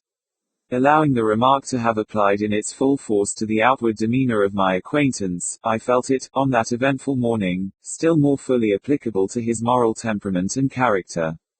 Nor can I better define that peculiarity of spirit which seemed to place him so essentially apart from all other human beings, than by calling it a habit of intense and continual thought, pervading even his most trivial actions, intruding upon his moments of dalliance, and interweaving itself with his very flashes of merriment, like adders which writhe from out the eyes of the grinning masks in the cornices around the temples of Persepolis. I could not help, however, repeatedly observing, through the mingled tone of levity and solemnity with which he rapidly descanted upon matters of little importance, a certain air of trepidation, a degree of nervous unction in action and in speech, an unquiet excitability of manner which appeared to me at all times unaccountable, and upon some occasions even filled me with alarm. Frequently, too, pausing in the middle of a sentence whose commencement he had apparently forgotten, he seemed to be listening in the deepest attention, as if either in momentary expectation of a visitor, or to sounds which must have had existence in his imagination alone. It was during one of these reveries or pauses of apparent abstraction, that, in turning over a page of the poet and scholar Politian's beautiful tragedy, the Orfeo, the first native Italian tragedy, which lay near me upon an ottoman, I discovered a passage underlined in pencil. It was a passage towards the end of the third act, a passage of the most heart-stirring excitement, a passage which, although tainted with impurity, no man shall read without a thrill of novel emotion, no woman without a sigh. The whole page was blotted with fresh tears, and, upon the opposite interleaf were the following English lines, written in a hand so very different from the peculiar characters of my acquaintance, that I had some difficulty in recognizing it as his own. Thou wast that all to me, love, for which my soul did pine. A green isle in the sea, love, a fountain and a shrine, all wreathed with fairy fruits and flowers, and all the flowers were mine. Ah, dream too bright to last. Ah, starry hope, that didst arise, but to be overcast. A voice from out the future cries, onward, but o'er the past. Dim gulf, my spirit hovering lies, mute, motionless, aghast. For alas, alas, with me, the light of life is o'er. No more, no more, no more. Such language holds the solemn sea. To the sands upon the shore shall bloom the thunder-blasted tree, or the stricken eagle soar. Now all my hours are trances, and all my nightly dreams are where the dark eye glances, and where thy footstep gleams. In what ethereal dances, by what Italian streams. Alas, for that accursed time, they bore thee o'er the billow, from love to titled age and crime, and an unholy pillow, from me, and from our misty clime, where weeps the silver willow. That these lines were written in English, a language with which I had not believed their author acquainted, afforded me little matter for surprise. I was too well aware of the extent of his acquirements, and of the singular pleasure he took in concealing them from observation, to be astonished at any similar discovery, but the place of date, I must confess, occasioned me no little amazement. It had been originally written London, and afterwards carefully overscored, not, however, so effectually as to conceal the word from a scrutinizing eye. I say, this occasioned me no little amazement, for I well remember that, in a former conversation with a friend, I particularly inquired if he had at any time met in London the Marchesa di Mentoni, who for some years previous to her marriage had resided in that city, when his answer, if I mistake not, gave me to understand that he had never visited the metropolis of Great Britain. I might as well here mention, that I have more than once heard, without, of course, giving credit to a report involving so many improbabilities, that the person of whom I speak, was not only by birth, but in education, an Englishman. There is one painting, said he, without being aware of my notice of the tragedy, there is still one painting which you have not seen. And, throwing aside a drapery, he discovered a full-length portrait of the Marchesa Aphrodite.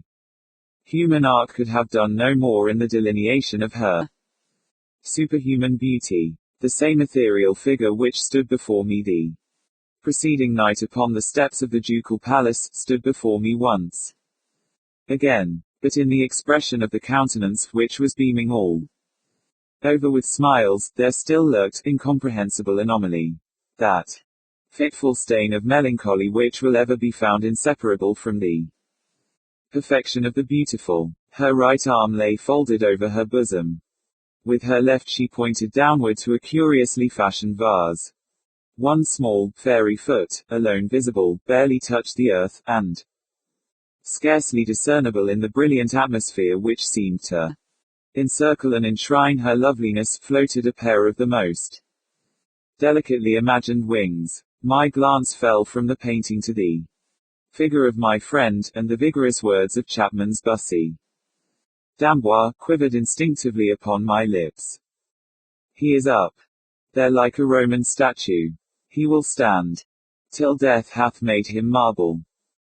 Come, he said at length, turning towards a table of richly enameled and massive silver, upon which were a few goblets fantastically stained, together with two large Etruscan vases, fashioned in the same extraordinary model as that in the foreground of the portrait, and filled with what I supposed to be Johannisberger. Come, he said, abruptly, let us drink. It is early, but let us drink. It is indeed early, he continued, musingly, as a cherub with a heavy golden hammer made the apartment ring with the first hour after sunrise. It is indeed early, but what matters it? Let us drink. Let us pour out an offering to yon solemn sun which these gaudy lamps and censers are so eager to subdue. And, having made me pledge him in a bumper, he swallowed in rapid succession several goblets of the wine. To dream, he continued, resuming the tone of his desultory conversation, as he held up to the rich light of a censer one of the magnificent vases. To dream has been the business of my life. I have therefore framed for myself, as you see, a bower of dreams. In the heart of Venice could I have erected a better. You behold around you, it is true, a medley of architectural embellishments. The chastity of Ionia is offended by antediluvian devices, and the sphinxes of Egypt are outstretched upon carpets of gold. Yet the effect is incongruous to the timid alone. Proprieties of place, and especially of time, are the bugbears which terrify mankind from the contemplation of the magnificent. Once I was myself a decorist, but that sublimation of folly has palled upon my soul. All this is now the fitter for my purpose. Like these arabesque senses, my spirit is writhing in fire, and the delirium of this scene is fashioning me for the wilder visions of that land of real dreams whither I am now rapidly departing. He here paused abruptly, bent his head to his bosom, and seemed to listen to a sound which I could not hear. At length, erecting his frame, he looked upwards, and ejaculated the lines of the Bishop of Chichester. Stay for me there. I will not fail to meet thee in that hollow vale. In the next instant, confessing the power of the wine, he threw himself at full length upon an ottoman. A quick step was now heard upon the staircase, and a loud knock at the door rapidly succeeded. I was hastening to anticipate a second disturbance, when a page of Mentoni's household burst into the room, and faltered out, in a voice choking with emotion, the incoherent words, my mistress, poisoned, poisoned.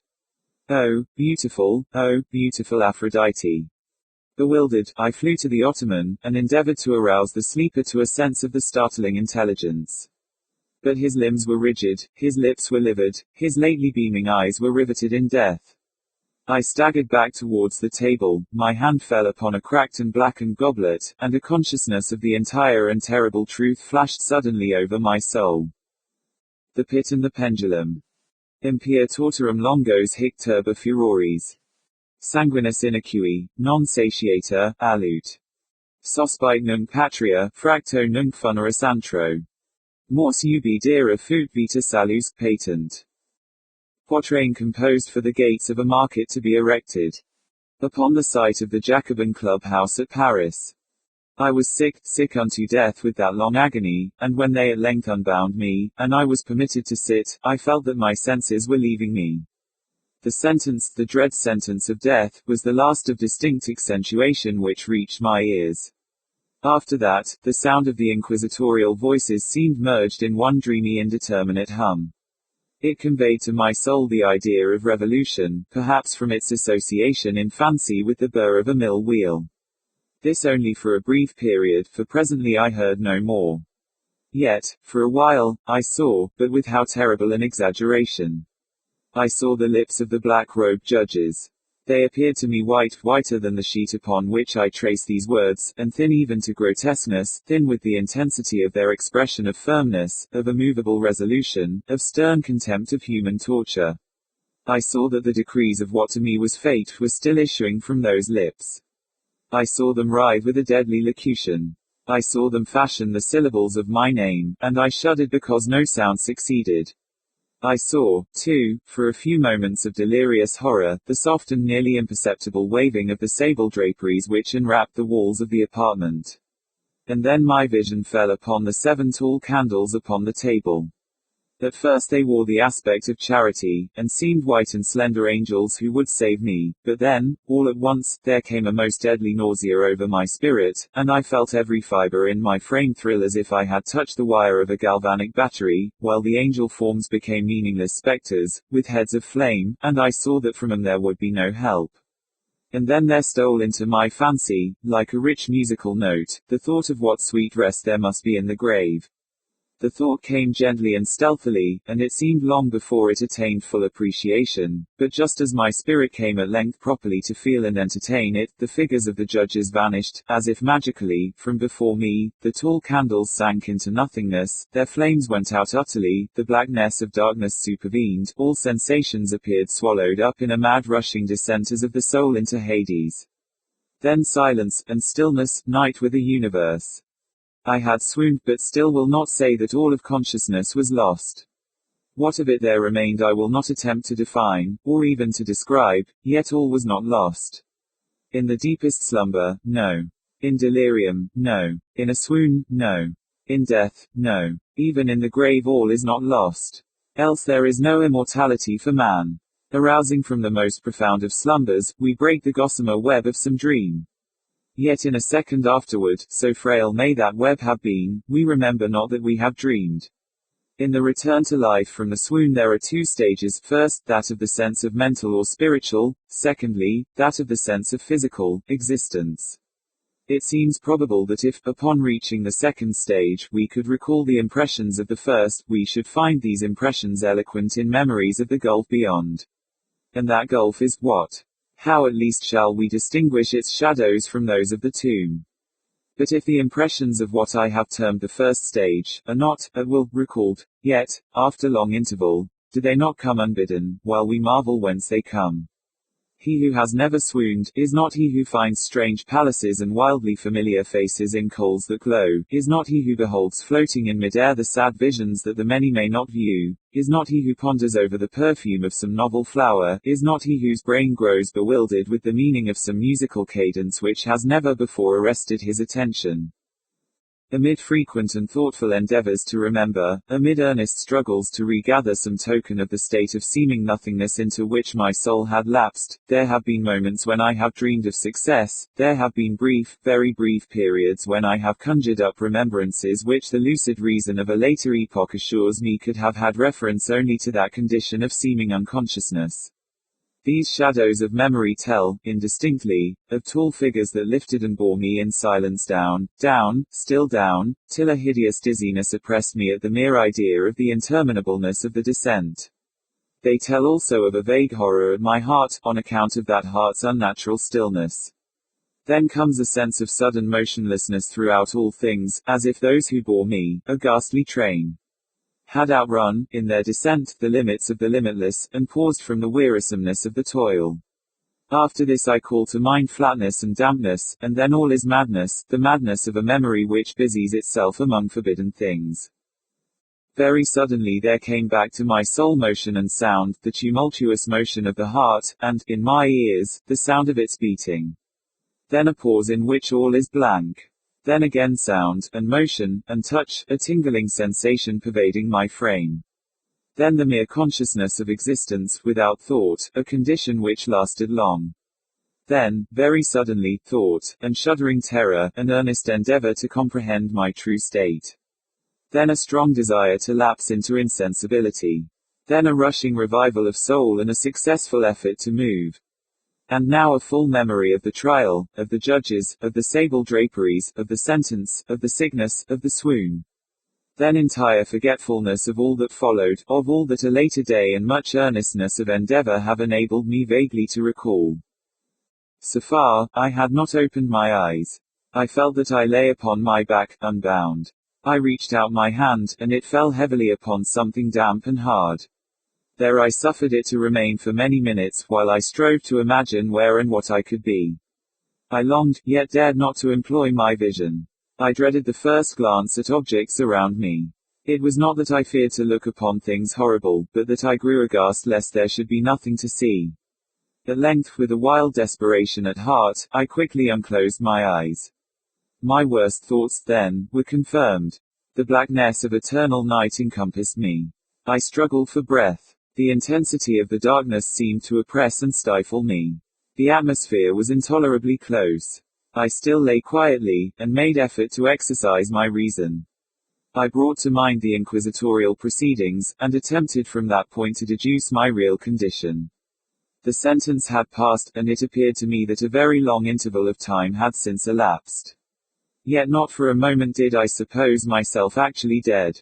Such a supposition, notwithstanding what we read in fiction, is altogether inconsistent with real existence, but where and in what state was I? The condemned to death, I knew, perished usually at the autos da fe, and one of these had been held on the very night of the day of my trial. Had I been remanded to my dungeon, to await the next sacrifice, which would not take place for many months. This I at once saw could not be. Victims had been in immediate demand. Moreover, my dungeon, as well as all the condemned cells at Toledo, had stone floors, and light was not altogether excluded. The fearful idea now suddenly drove the blood in torrents upon my heart, and for a brief period, I once more relapsed into insensibility. Upon recovering, I at once started to my feet, trembling convulsively in every fiber. I thrust my arms wildly above and around me in all directions. I felt nothing, yet dreaded to move a step, lest I should be impeded by the walls of a tomb. Perspiration burst from every pore, and stood in cold big beads upon my forehead. The agony of suspense grew at length intolerable, and I cautiously moved forward, with my arms extended, and my eyes straining from the sockets, in the hope of catching some faint ray of light. I proceeded for many paces, but still all was blackness and vacancy. I breathed more freely. It seemed evident that mine was not, at least, the most hideous of fates. And now, as I still continued to step cautiously onward, there came thronging upon my recollection 1,000 vague rumors of the horrors of Toledo. Of the dungeons there had been strange things narrated, fables I had always deemed them, but yet strange, and too ghastly to repeat, save in a whisper.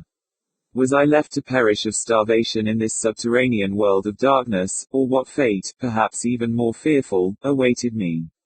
That the result would be death, and a death of more than customary bitterness, I knew too well the character of my judges to doubt. The mode and the hour were all that occupied or distracted me. My outstretched hands at length encountered some solid obstruction. It was a wall, seemingly of stone masonry, very smooth, slimy, and cold.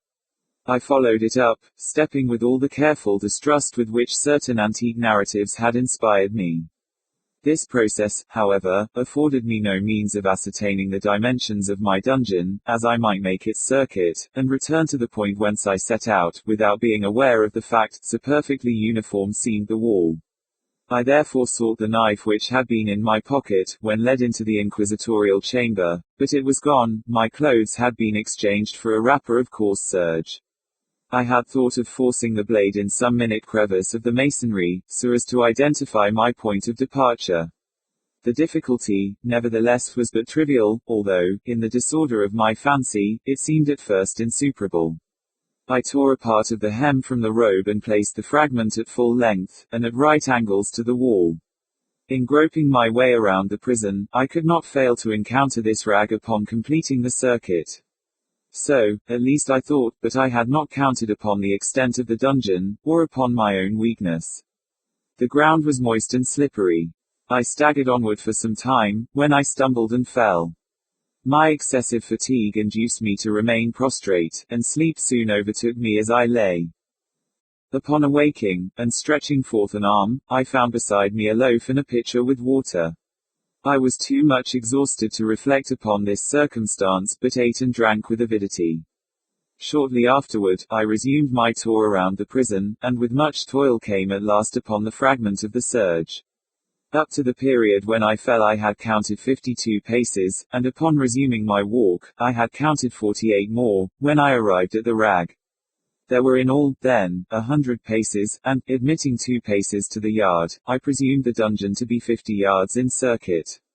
I had met, however, with many angles in the wall, and thus I could form no guess at the shape of the vault, for vault I could not help supposing it to be. I had little object, certainly no hope, in these researches, but a vague curiosity prompted me to continue them. Quitting the wall, I resolved to cross the area of the enclosure. At first I proceeded with extreme caution, for the floor, although seemingly of solid material, was treacherous with slime. At length, however, I took courage, and did not hesitate to step firmly, endeavoring to cross in as direct a line as possible. I had advanced some 10 or 12 paces in this manner, when the remnant of the torn hem of my robe became entangled between my legs. I stepped on it, and fell violently on my face. In the confusion attending my fall, I did not immediately apprehend a somewhat startling circumstance, which yet, in a few seconds afterward, and while I still lay prostrate, arrested my attention. It was this: my chin rested upon the floor of the prison, but my lips and the upper portion of my head, although seemingly at a less elevation than the chin, touched nothing. At the same time my forehead seemed bathed in a clammy vapor, and the peculiar smell of decayed fungus arose to my nostrils. I put forward my arm, and shuddered to find that I had fallen at the very brink of a circular pit, whose extent, of course, I had no means of ascertaining at the moment. Groping about the masonry just below the margin, I succeeded in dislodging a small fragment, and let it fall into the abyss. For many seconds I hearkened to its reverberations as it dashed against the sides of the chasm in its descent. At length there was a sullen plunge into water, succeeded by loud echoes. At the same moment there came a sound resembling the quick opening, and as rapid closing of a door overhead, while a faint gleam of light flashed suddenly through the gloom, and as suddenly faded away. I saw clearly the doom which had been prepared for me, and congratulated myself upon the timely accident by which I had escaped. Another step before my fall, and the world had seen me no more. And the death just avoided was of that very character which I had regarded as fabulous and frivolous in the tales respecting the Inquisition. To the victims of its tyranny, there was the choice of death with its direst physical agonies, or death with its most hideous moral horrors. I had been reserved for the latter. By long suffering my nerves had been unstrung, until I trembled at the sound of my own voice, and had become in every respect a fitting subject for the species of torture which awaited me. Shaking in every limb, I groped my way back to the wall, resolving there to perish rather than risk the terrors of the wells, of which my imagination now pictured many in various positions about the dungeon. In other conditions of mind I might have had courage to end my misery at once by a plunge into one of these abysses, but now I was the veriest of cowards. Neither could I forget what I had read of these pits, that the sudden extinction of life formed no part of their most horrible plan. Agitation of spirit kept me awake for many long hours, but at length I again slumbered. Upon arousing, I found by my side, as before, a loaf and a pitcher of water. A burning thirst consumed me, and I emptied the vessel at a draught. It must have been drugged, for scarcely had I drunk, before I became irresistibly drowsy. A deep sleep fell upon me, a sleep like that of death. How long it lasted, of course, I know not, but when, once again, I unclosed my eyes, the objects around me were visible. By a wild sulphurous luster, the origin of which I could not at first determine, I was enabled to see the extent and aspect of the prison. In its size I had been greatly mistaken. The whole circuit of its walls did not exceed 25 yards. For some minutes this fact occasioned me a world of vain trouble, vain indeed. For what could be of less importance, under the terrible circumstances which environed me, than the mere dimensions of my dungeon? But my soul took a wild interest in trifles, and I busied myself in endeavors to account for the error I had committed in my measurement. The truth at length flashed upon me. In my first attempt at exploration I had counted 52 paces, up to the period when I fell. I must then have been within a pace or two of the fragment of serge. In fact, I had nearly performed the circuit of the vault. I then slept, and upon awaking, I must have returned upon my steps, thus supposing the circuit nearly double what it actually was. My confusion of mind prevented me from observing that I began my tour with the wall to the left, and ended it with the wall to the right. I had been deceived, too, in respect to the shape of the enclosure. In feeling my way I had found many angles, and thus deduced an idea of great irregularity, so potent is the effect of total darkness upon one arousing from lethargy or sleep. The angles were simply those of a few slight depressions, or niches, at odd intervals. The general shape of the prison was square. What I had taken for masonry seemed now to be iron, or some other metal, in huge plates, whose sutures or joints occasioned the depression. The entire surface of this metallic enclosure was rudely daubed in all the hideous and repulsive devices to which the charnel superstition of the monks has given rise. The figures of fiends in aspects of menace, with skeleton forms, and other more really fearful images, overspread and disfigured the walls. I observed that the outlines of these monstrosities were sufficiently distinct, but that the colors seemed faded and blurred, as if from the effects of a damp atmosphere. I now noticed the floor, too, which was of stone. In the center yawned the circular pit from whose jaws I had escaped, but it was the only one in the dungeon. All this I saw indistinctly and by much effort, for my personal condition had been greatly changed during slumber. I now lay upon my back, and at full length, on a species of low framework of wood. To this I was securely bound by a long strap resembling a surcingle. It passed in many convolutions about my limbs and body, leaving at liberty only my head, and my left arm to such extent that I could, by dint of much exertion, supply myself with food from an earthen dish which lay by my side on the floor. I saw, to my horror, that the pitcher had been removed. I say to my horror, for I was consumed with intolerable thirst. This thirst it appeared to be the design of my persecutors to stimulate, for the food in the dish was meat pungently seasoned. Looking upward, I surveyed the ceiling of my prison. It was some 30 or 40 feet overhead, and constructed much as the side walls. In one of its panels a very singular figure riveted my whole attention. It was the painted figure of Time as he is commonly represented, save that, in lieu of a scythe, he held what, at a casual glance, I supposed to be the pictured image of a huge pendulum such as we see on antique clocks. There was something, however, in the appearance of this machine which caused me to regard it more attentively. While I gazed directly upward at it, for its position was immediately over my own, I fancied that I saw it in motion. In an instant afterward the fancy was confirmed. Its sweep was brief, and of course slow. I watched it for some minutes, somewhat in fear, but more in wonder. Wearied at length with observing its dull movement, I turned my eyes upon the other objects in the cell. A slight noise attracted my notice, and, looking to the floor, I saw several enormous rats traversing it. They had issued from the well, which lay just within view to my right. Even then, while I gazed, they came up in troops, hurriedly, with ravenous eyes, allured by the scent of the meat. From this it required much effort and attention to scare them away. It might have been half an hour, perhaps even an hour, for I could take but imperfect note of time, before I again cast my eyes upward. What I then saw confounded and amazed me. The sweep of the pendulum had increased in extent by nearly a yard. As a natural consequence, its velocity was also much greater. But what mainly disturbed me was the idea that had perceptibly descended. I now observed with what horror it is needless to say, that its nether extremity was formed of a crescent of glittering steel, about a foot in length from horn to horn, the horns upward, and the under edge evidently as keen as that of a razor. Like a razor also, it seemed massy and heavy, tapering from the edge into a solid and broad structure above. It was appended to a weighty rod of brass, and the whole hissed as it swung through the air. I could no longer doubt the doom prepared for me by monkish ingenuity in torture. My cognizance of the pit had become known to the inquisitorial agents, the pit whose horrors had been destined for so bold a recusant as myself, the pit typical of hell, and regarded by rumor as the ultima thule of all the punishments. The plunge into this pit I had avoided by the merest of accidents. I knew that surprise, or entrapment into torment, formed an important portion of all the grotesquerie of these dungeon deaths. Having failed to fall, it was no part of the demon plan to hurl me into the abyss, and thus, there being no alternative, a different and a milder destruction awaited me. Milder. I half smiled in my agony as I thought of such application of such a term.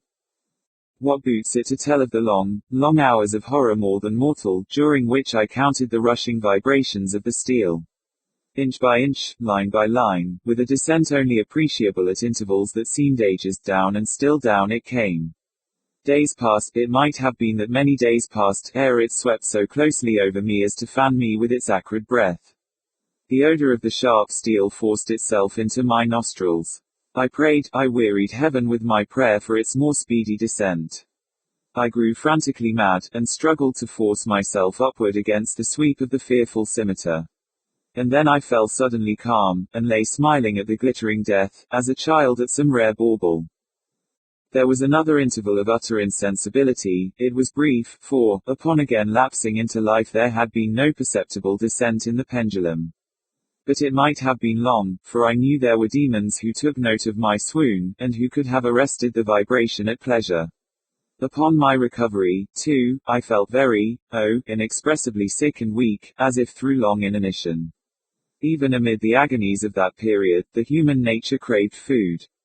With painful effort I outstretched my left arm as far as my bonds permitted, and took possession of the small remnant which had been spared me by the rats. As I put a portion of it within my lips, there rushed to my mind a half-formed thought of joy, of hope. Yet what business had I with hope? It was, as I say, a half-formed thought. Man has many such which are never completed. I felt that it was of joy, of hope, but felt also that it had perished in its formation. In vain I struggled to perfect, to regain it. Long suffering had nearly annihilated all my ordinary powers of mind. I was an imbecile, an idiot. The vibration of the pendulum was at right angles to my length. I saw that the crescent was designed to cross the region of the heart. It would fray the serge of my robe, it would return and repeat its operations, again, and again. Notwithstanding terrifically wide sweep, some 30 feet or more, and the hissing vigor of its descent, sufficient to sunder these very walls of iron, still the fraying of my robe would be all that, for several minutes, it would accomplish. And at this thought I paused. I dared not go farther than this reflection. I dwelt upon it with a pertinacity of attention, as if, in so dwelling, I could arrest here the descent of the steel. I forced myself to ponder upon the sound of the crescent as it should pass across the garment, upon the peculiar thrilling sensation which the friction of cloth produces on the nerves. I pondered upon all this frivolity until my teeth were on edge. Down, steadily down it crept. I took a frenzied pleasure in contrasting its downward with its lateral velocity. To the right, to the left, far and wide, with the shriek of a damned spirit, to my heart with the stealthy pace of the tiger. I alternately laughed and howled as the one or the other idea grew predominant. Down, certainly, relentlessly down. It vibrated within 3 inches of my bosom. I struggled violently, furiously, to free my left arm. This was free only from the elbow to the hand. I could reach the latter, from the platter beside me, to my mouth, with great effort, but no farther. Could I have broken the fastenings above the elbow, I would have seized and attempted to arrest the pendulum. I might as well have attempted to arrest an avalanche. Down, still unceasingly, still inevitably down. I gasped and struggled at each vibration. I shrunk convulsively at its every sweep. My eyes followed its outward or upward whirls with the eagerness of the most unmeaning despair. They closed themselves spasmodically at the descent, although death would have been a relief. Oh, how unspeakable! Still I quivered in every nerve to think how slight a sinking of the machinery would precipitate that keen, glistening axe upon my bosom. It was hope that prompted the nerve to quiver, the frame to shrink. It was hope, the hope that triumphs on the rack, that whispers to the death condemned even in the dungeons of the Inquisition. I saw that some 10 or 12 vibrations would bring the steel in actual contact with my robe, and with this observation there suddenly came over my spirit all the keen, collected calmness of despair. For the first time during many hours, or perhaps days, I thought. It now occurred to me that the bandage, or surcingle, which enveloped me, was unique. I was tied by no separate cord.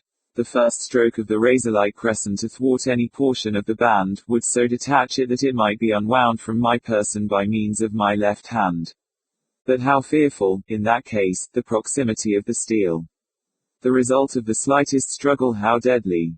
Was it likely, moreover, that the minions of the torturer had not foreseen and provided for this possibility? Was it probable that the bandage crossed my bosom in the track of the pendulum? Dreading to find my faint, and, as it seemed, my last hope frustrated, I so far elevated my head as to obtain a distinct view of my breast. The surcingle enveloped my limbs and body close in all directions, save in the path of the destroying crescent.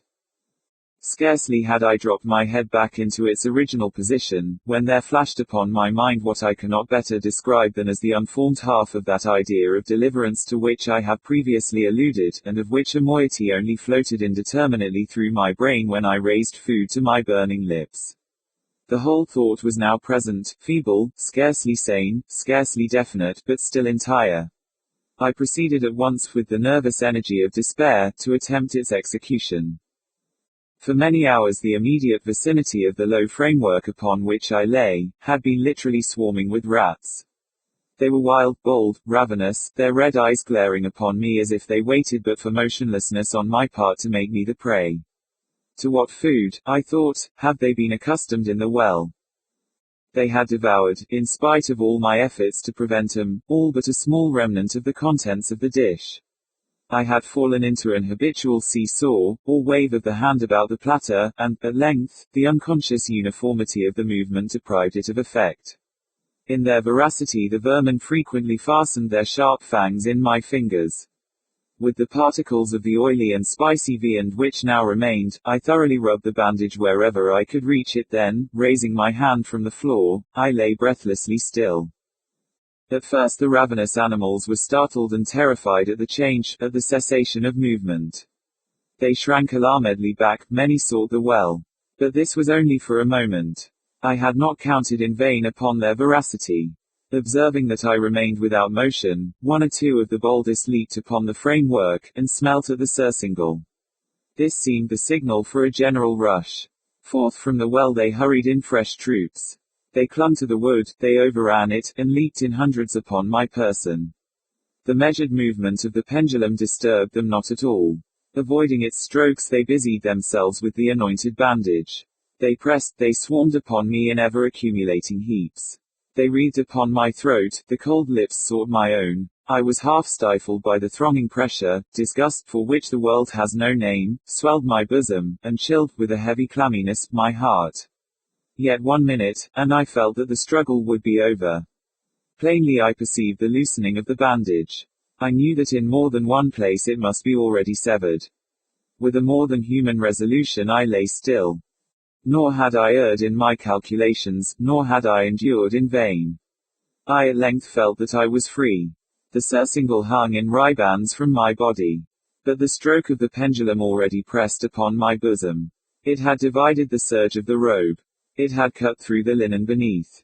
Twice again it swung, and a sharp sense of pain shot through every nerve. But the moment of escape had arrived. At a wave of my hand my deliverers hurried tumultuously away. With a steady movement, cautious, sidelong, shrinking, and slow, I slid from the embrace of the bandage and beyond the reach of the scimitar. For the moment, at least, I was free. Free, and in the grasp of the Inquisition.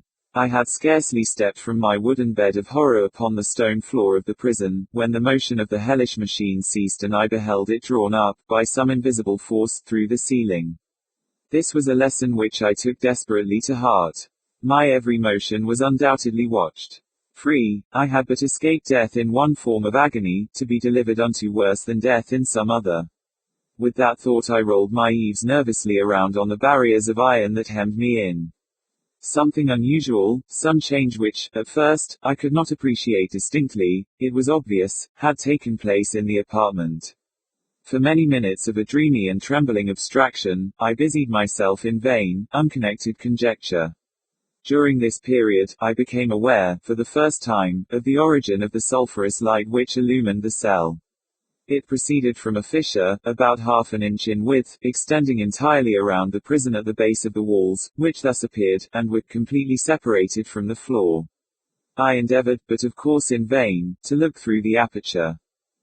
As I arose from the attempt, the mystery of the alteration in the chamber broke at once upon my understanding. I have observed that, although the outlines of the figures upon the walls were sufficiently distinct, yet the colors seemed blurred and indefinite. These colors had now assumed, and were momentarily assuming, a startling and most intense brilliancy, that gave to the spectral and fiendish portraitures an aspect that might have thrilled even firmer nerves than my own. Demon eyes, of a wild and ghastly vivacity, glared upon me in 1,000 directions, where none had been visible before, and gleamed with the lurid luster of a fire that I could not force my imagination to regard as unreal. Unreal, even while I breathed there came to my nostrils the breath of the vapor of heated iron. A suffocating odor pervaded the prison. A deeper glow settled each moment in the eyes that glared at my agonies. A richer tint of crimson diffused itself over the pictured horrors of blood. I panted. I gasped for breath. There could be no doubt of the design of my tormentors, oh, most unrelenting, oh, most demoniac of men. I shrank from the glowing metal to the center of the cell. Amid the thought of the fiery destruction that impended, the idea of the coolness of the well came over my soul like balm. I rushed to its deadly brink. I threw my straining vision below. The glare from the enkindled roof illumined its inmost recesses. Yet, for a wild moment, did my spirit refuse to comprehend the meaning of what I saw. At length it wrestled its way into my soul, it burned itself in upon my shuddering reason, oh. For a voice to speak, oh. Horror, oh. Any horror but this. With a shriek, I rushed from the margin, and buried my face in my hands, weeping bitterly. The heat rapidly increased, and once again I looked up, shuddering as with a fit of the ague. There had been a second change in the cell, and now the change was obviously in the form. As before, it was in vain that I, at first, endeavored to appreciate or understand what was taking place. But not long was I left in doubt. The inquisitorial vengeance had been hurried by my twofold escape, and there was to be no more dallying with the King of Terrors. The room had been square. I saw that two of its iron angles were now acute, two, consequently, obtuse. The fearful difference quickly increased with a low rumbling or moaning sound. In an instant the apartment had shifted its form into that of a lozenge. But the alteration stopped not here. I neither hoped nor desired it to stop. I could have clasped the red walls to my bosom as a garment of eternal peace. Death, I said, any death but that of the pit. Fool! Might I have not known that into the pit it was the object of the burning iron to urge me? Could I resist its glow? Or, if even that, could I withstand its pressure? And now, flatter and flatter grew the lozenge with a rapidity that left me no time for contemplation. Its center, and of course, its greatest width, came just over the yawning gulf. I shrank back, but the closing walls pressed me resistlessly onward. At length for my seared and writhing body there was no longer an inch of foothold on the firm floor of the prison. I struggled no more, but the agony of my soul found vent in one loud, long, and final scream of despair. I felt that I tottered upon the brink. I averted my eyes. There was a discordant hum of human voices. There was a loud blast as of many trumpets. There was a harsh grating as of 1,000 thunders. The fiery walls rushed back. An outstretched arm caught my own as I fell, fainting, into the abyss. It was that of General Lasalle. The French army had entered Toledo. The Inquisition was in the hands of its enemies. The premature burial. There are certain themes of which the interest is all-absorbing, but which are too entirely horrible for the purposes of legitimate fiction. These the mere romanticist must eschew, if he do not wish to offend or to disgust. They are with propriety handled only when the severity and majesty of truth sanctify and sustain them. We thrill, for example, with the most intense of pleasurable pain, over the accounts of the passage of the Beresina, of the earthquake at Lisbon, of the plague at London, of the massacre of St. Bartholomew, or of the stifling of the 123 prisoners in the Black Hole at Calcutta. But in these accounts it is the fact, it is the reality, it is the history which excites. As inventions, we should regard them with simple abhorrence. I have mentioned some few of the more prominent and august calamities on record, but in these it is the extent, not less than the character of the calamity, which so vividly impresses the fancy. I need not remind the reader that, from the long and weird catalogue of human miseries, I might have selected many individual instances more replete with essential suffering than any of these vast generalities of disaster. The true wretchedness, indeed, the ultimate woe, is particular, not diffuse. That the ghastly extremes of agony are endured by man the unit, and never by man the mass, for this let us thank a merciful God. To be buried while alive is, beyond question, the most terrific of these extremes which has ever fallen to the lot of mere mortality. That it has frequently, very frequently, so fallen will scarcely be denied by those who think. The boundaries which divide life from death are at best shadowy and vague. Who shall say where the one ends, and where the other begins? We know that there are diseases in which occur total cessations of all the apparent functions of vitality, and yet in which these cessations are merely suspensions, properly so called. They are only temporary pauses in the incomprehensible mechanism. A certain period elapses, and some unseen mysterious principle again sets in motion the magic pinions and the wizard wheels. The silver cord was not forever loosed, nor the golden bowl irreparably broken. But where, meantime, was the soul? Apart, however, from the inevitable conclusion, a priori that such causes must produce such effects, that the well-known occurrence of such cases of suspended animation must naturally give rise, now and then, to premature interments, apart from this consideration, we have the direct testimony of medical and ordinary experience to prove that a vast number of such interments have actually taken place. I might refer at once, if necessary, to 100 well-authenticated instances. one of very remarkable character, and of which the circumstances may be fresh in the memory of some of my readers, occurred, not very long ago, in the neighboring city of Baltimore, where it occasioned a painful, intense, and widely extended excitement. The wife of one of the most respectable citizens, a lawyer of eminence and a member of Congress, was seized with a sudden and unaccountable illness, which completely baffled the skill of her physicians. After much suffering she died, or was supposed to die. No one suspected, indeed, or had reason to suspect, that she was not actually dead. She presented all the ordinary appearances of death. The face assumed the usual pinched and sunken outline. The lips were of the usual marble pallor. The eyes were lusterless. There was no warmth. Pulsation had ceased. For 3 days the body was preserved unburied, during which it had acquired a stony rigidity.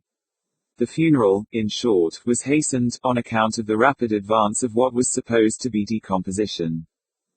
The lady was deposited in her family vault, which, for 3 subsequent years, was undisturbed. At the expiration of this term it was opened for the reception of a sarcophagus, but, alas! How fearful a shock awaited the husband, who, personally, threw open the door. As its portals swung outwardly back, some white-apparelled object fell rattling within his arms. It was the skeleton of his wife in her yet unmolded shroud. A careful investigation rendered it evident that she had revived within 2 days after her entombment, that her struggles within the coffin had caused it to fall from a ledge, or shelf to the floor, where it was so broken as to permit her escape. A lamp which had been accidentally left full of oil, within the tomb, was found empty. It might have been exhausted, however, by evaporation. On the uttermost of the steps which led down into the dread chamber was a large fragment of the coffin, with which, it seemed, that she had endeavored to arrest attention by striking the iron door. While thus occupied, she probably swooned, or possibly died, through sheer terror, and, in failing, her shroud became entangled in some iron work which projected interiorly. Thus she remained, and thus she rotted, erect. In the year 1810, a case of living inhumation happened in France, attended with circumstances which go far to warrant the assertion that truth is, indeed, stranger than fiction. The heroine of the story was a Mademoiselle Victorine Lefaussade, a young girl of illustrious family, of wealth, and of great personal beauty. Among her numerous suitors was Julien Bossuet, a poor literator, or journalist of Paris.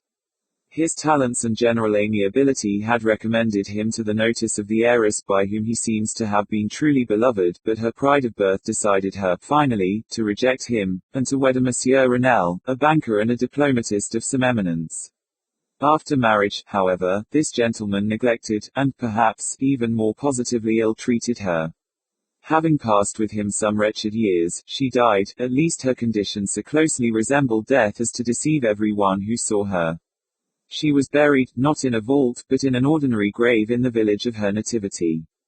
Filled with despair, and still inflamed by the memory of a profound attachment, the lover journeys from the capital to the remote province in which the village lies, with the romantic purpose of disinterring the corpse, and possessing himself of its luxuriant tresses.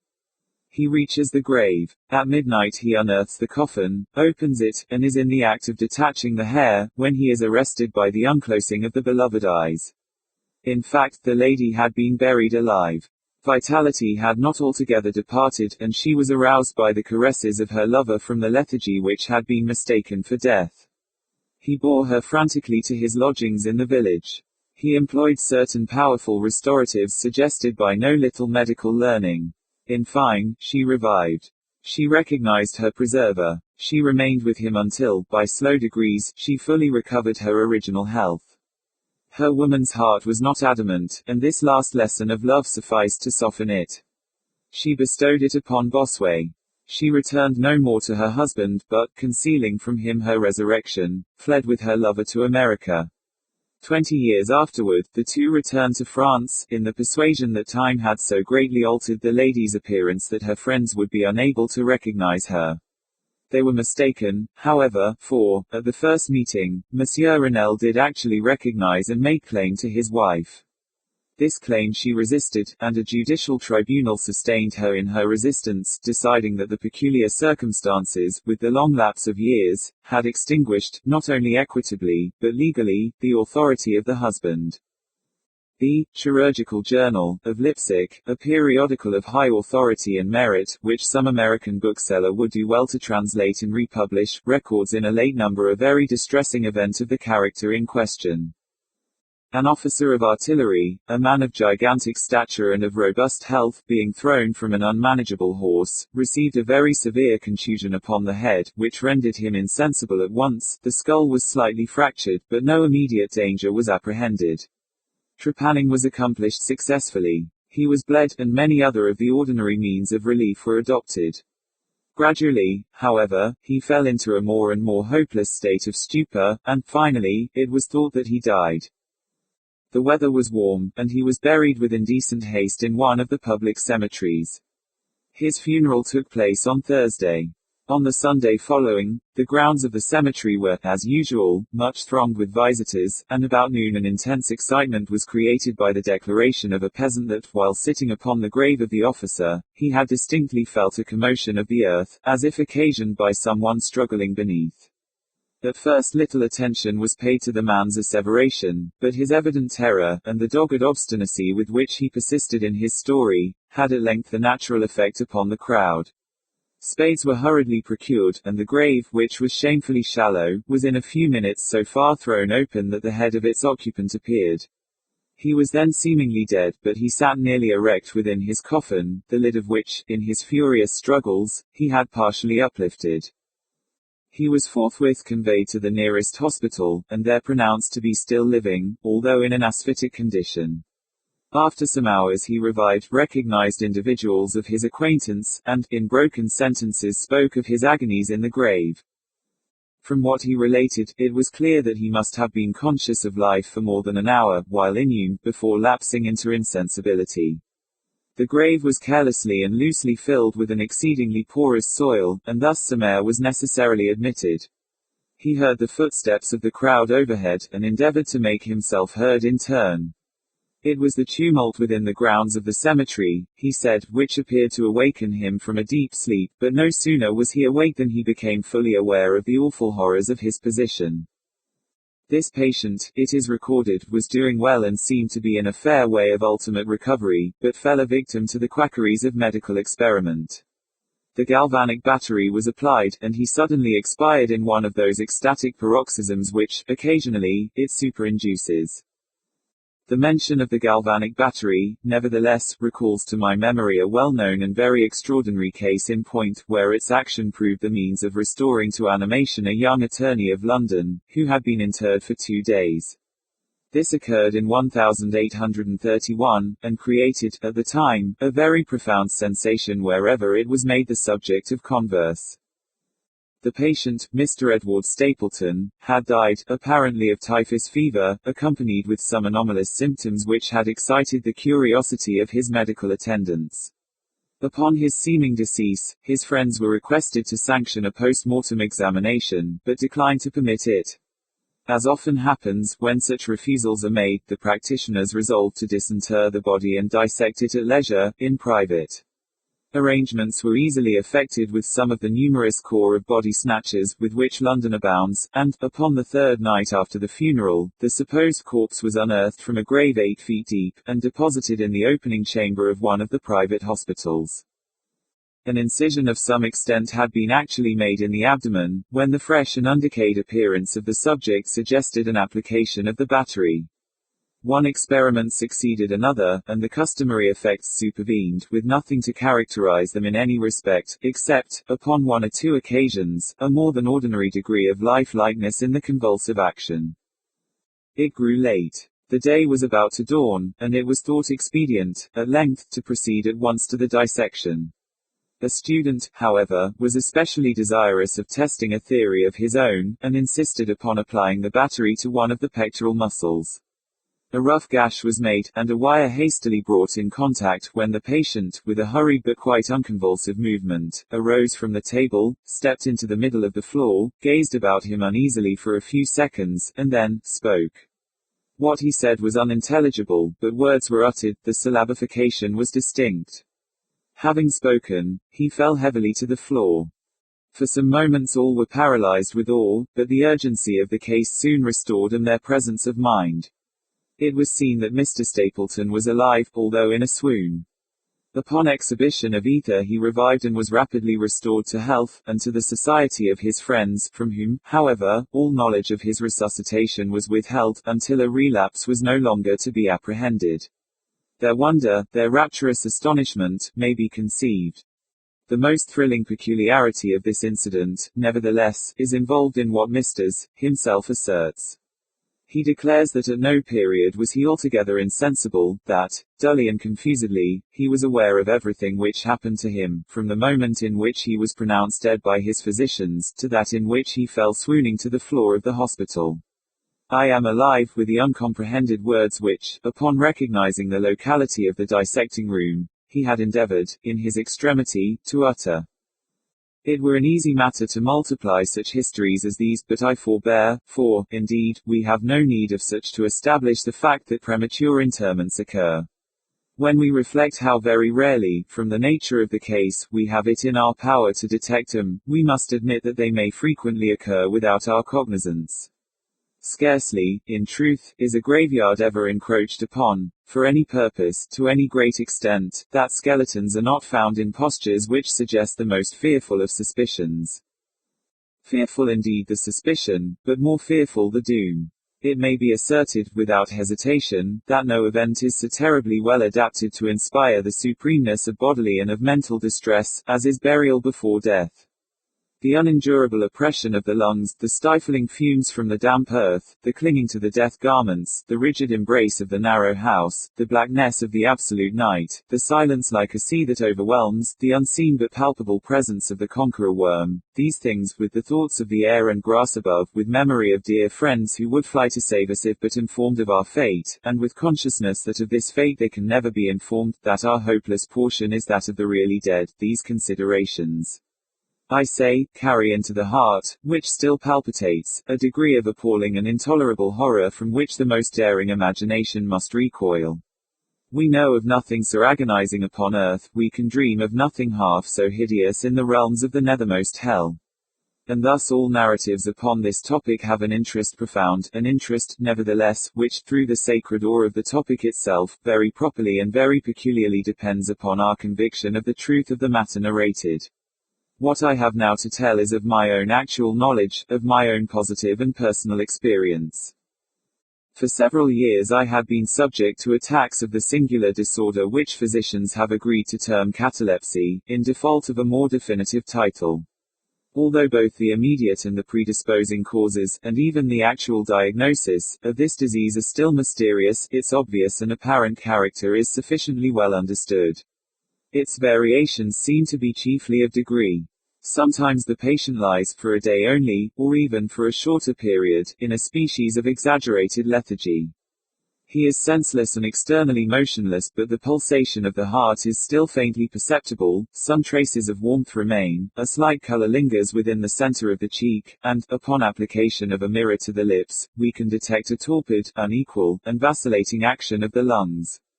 Then again the duration of the trance is for weeks, even for months, while the closest scrutiny, and the most rigorous medical tests, fail to establish any material distinction between the state of the sufferer and what we conceive of absolute death. Very usually he is saved from premature interment solely by the knowledge of his friends that he has been previously subject to catalepsy, by the consequent suspicion excited, and, above all, by the non-appearance of decay. The advances of the malady are, luckily, gradual. The first manifestations, although marked, are unequivocal. The fits grow successively more and more distinctive, and endure each for a longer term than the preceding. In this lies the principal security from inhumation. The unfortunate whose first attack should be of the extreme character which is occasionally seen, would almost inevitably be consigned alive to the tomb. My own case differed in no important particular from those mentioned in medical books. Sometimes, without any apparent cause, I sank, little by little, into a condition of hemi-syncope, or half-swoon, and, in this condition, without pain, without ability to stir, or, strictly speaking, to think, but with a dull lethargic consciousness of life and of the presence of those who surrounded my bed, I remained, until the crisis of the disease restored me, suddenly, to perfect sensation. At other times I was quickly and impetuously smitten. I grew sick, and numb, and chilly, and dizzy, and so fell prostrate at once. Then, for weeks, all was void, and black, and silent, and nothing became the universe. Total annihilation could be no more. From these latter attacks I awoke, however, with a gradation slow in proportion to the suddenness of the seizure. Just as the day dawns to the friendless and houseless beggar who roams the streets throughout the long desolate winter night, just so tardily, just so wearily, just so cheerily came back the light of the soul to me. Apart from the tendency to trance, however, my general health appeared to be good, nor could I perceive that it was at all affected by the one prevalent malady, unless, indeed, an idiosyncrasy in my ordinary sleep may be looked upon as superinduced.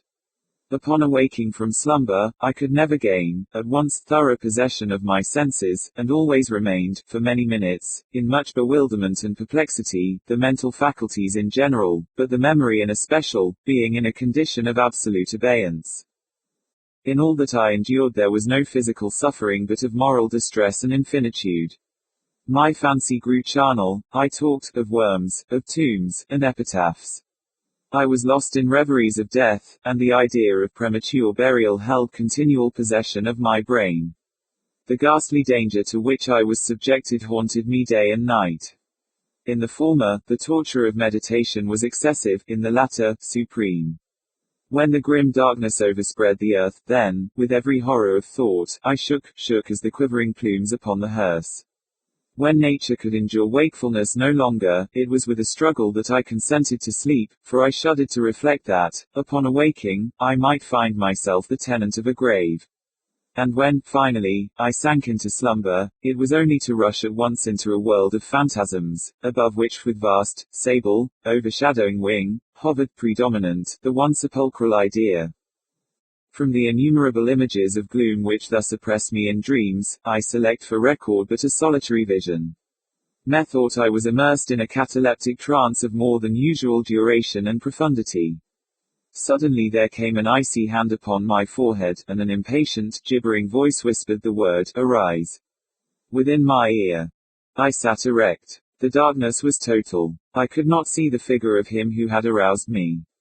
I could call to mind neither the period at which I had fallen into the trance, nor the locality in which I then lay. While I remained motionless, and busied in endeavors to collect my thought, the cold hand grasped me fiercely by the wrist, shaking it petulantly, while the gibbering voice said again, "Arise! Did I not bid thee arise? And who," I demanded, "art thou?" "I have no name in the regions which I inhabit," replied the voice, mournfully. "I was mortal, but am fiend. I was merciless, but am pitiful. Thou dost feel that I shudder, my teeth chatter as I speak, yet it is not with the chilliness of the night without end. But this hideousness is insufferable. How canst thou tranquilly sleep? I cannot rest for the cry of these great agonies. These sights are more than I can bear. Get thee up. Come with me into the outer night, and let me unfold to thee the graves. Is not this a spectacle of woe? Behold."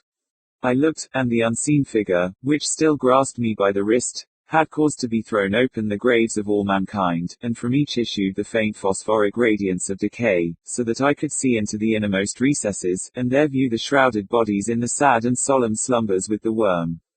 But alas! The real sleepers were fewer, by many millions, than those who slumbered not at all, and there was a feeble struggling, and there was a general sad unrest, and from out the depths of the countless pits there came a melancholy rustling from the garments of the buried. And of those who seemed tranquilly to repose, I saw that a vast number had changed, in a greater or less degree, the rigid and uneasy position in which they had originally been entombed. And the voice again said to me as I gazed, "Is it not, oh, is it not a pitiful sight?" But, before I could find words to reply, the figure had ceased to grasp my wrist, the phosphoric lights expired, and the graves were closed with a sudden violence, while from out them arose a tumult of despairing cries, saying again, "Is it not, oh, God, is it not a very pitiful sight?" Fantasies such as these presenting themselves at night, extended the terrific influence far into my waking hours. My nerves became thoroughly unstrung, and I fell a prey to perpetual horror. I hesitated to ride, or to walk, or to indulge in any exercise that would carry me from home. In fact, I no longer dared trust myself out of the immediate presence of those who were aware of my proneness to catalepsy, lest falling into one of my usual fits, I should be buried before my real condition could be ascertained. I doubted the care, the fidelity of my dearest friends. I dreaded that, in some trance of more than customary duration, they might be prevailed upon to regard me as irrecoverable. I even went so far as to fear that, as I occasioned much trouble, they might be glad to consider any very protracted attack as sufficient excuse for getting rid of me altogether. It was in vain they endeavored to reassure me by the most solemn promises. I exacted the most sacred oaths that under no circumstances they would bury me until decomposition had so materially advanced as to render farther preservation impossible. And, even then, my mortal terrors would listen to no reason, would accept no consolation. I entered into a series of elaborate precautions. Among other things, I had the family vault so remodeled as to admit of being readily opened from within. The slightest pressure upon a long lever that extended far into the tomb would cause the iron portal to fly back. There were arrangements also for the free admission of air and light, and convenient receptacles for food and water, within immediate reach of the coffin intended for my reception. This coffin was warmly and softly padded, and was provided with a lid, fashioned upon the principle of the vault door, with the addition of springs so contrived that the feeblest movement of the body would be sufficient to set it at liberty. Besides all this, there was suspended from the roof of the tomb, a large bell, the rope of which, it was designed, should extend through a hole in the coffin, and so be fastened to one of the hands of the corpse. But, alas! What avails the vigilance against the destiny of man? Not even these well-contrived securities suffice to save from the uttermost agonies of living inhumation, a wretch to these agonies foredoomed. There arrived an epoch, as often before there had arrived, in which I found myself emerging from total unconsciousness into the first feeble and indefinite sense of existence. Slowly, with a tortoise gradation, approached the faint grey dawn of the cycle day. A torpid uneasiness. An apathetic endurance of dull pain. No care, no hope, no effort. Then, after a long interval, a ringing in the ears, then, after a lapse still longer, a prickling or tingling sensation in the extremities, then a seemingly eternal period of pleasurable quiescence, during which the awakening feelings are struggling into thought, then a brief re-sinking into non-entity, then a sudden recovery. At length a slight quivering of an eyelid, and immediately thereupon, an electric shock of a terror, deadly and indefinite, which sends the blood in torrents from the temples to the heart. And now the first positive effort to think. And now the first endeavor to remember. And now a partial and evanescent success. And now the memory has so far regained its dominion, that, in some measure, I am cognizant of my state. I feel that I am not awaking from ordinary sleep. I recollect that I have been subject to catalepsy. And now, at last, as if by the rush of an ocean, my shuddering spirit is overwhelmed by the one grim danger, by the one spectral and ever-prevalent idea. For some minutes after this fancy possessed me, I remained without motion. And why? I could not summon courage to move. I dared not make the effort which was to satisfy me of my fate, and yet there was something at my heart which whispered me it was sure. Despair, such as no other species of wretchedness ever calls into being, despair alone urged me, after long irresolution, to uplift the heavy lids of my eyes. I uplifted them. It was dark, all dark. I knew that the fit was over. I knew that the crisis of my disorder had long passed. I knew that I had now fully recovered the use of my visual faculties, and yet it was dark, all dark, the intense and utter raylessness of the night that endureth for evermore. I endeavored to shriek, and my lips and my parched tongue moved convulsively together in the attempt, but no voice issued from the cavernous lungs, which, oppressed as if by the weight of some incumbent mountain, gasped and palpitated, with the heart, at every elaborate and struggling inspiration. The movement of the jaws, in this effort to cry aloud, showed me that they were bound up, as is usual with the dead. I felt, too, that I lay upon some hard substance, and by something similar my sides were, also, closely compressed. So far, I had not ventured to stir any of my limbs, but now I violently threw up my arms, which had been lying at length, with the wrists crossed. They struck a solid wooden substance, which extended above my person at an elevation of not more than 6 inches from my face. I could no longer doubt that I reposed within a coffin at last.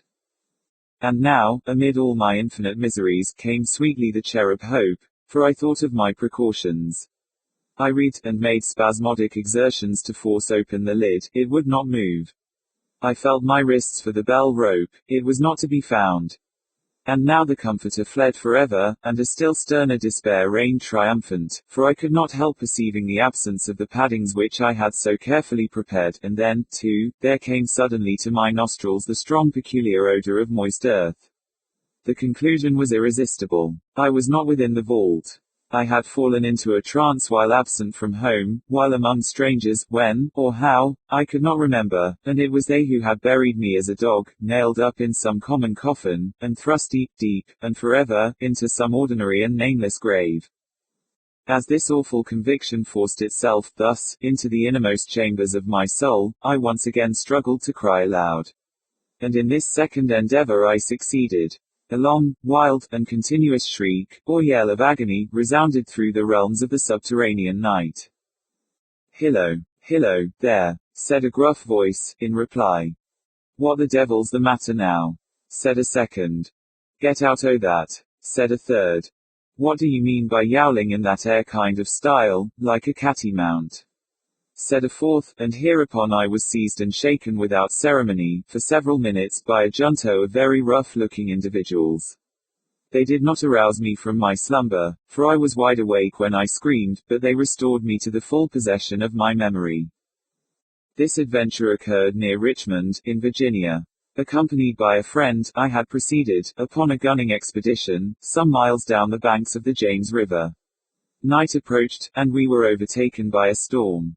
The cabin of a small sloop lying at anchor in the stream, and laden with garden mold, afforded us the only available shelter. We made the best of it, and passed the night on board.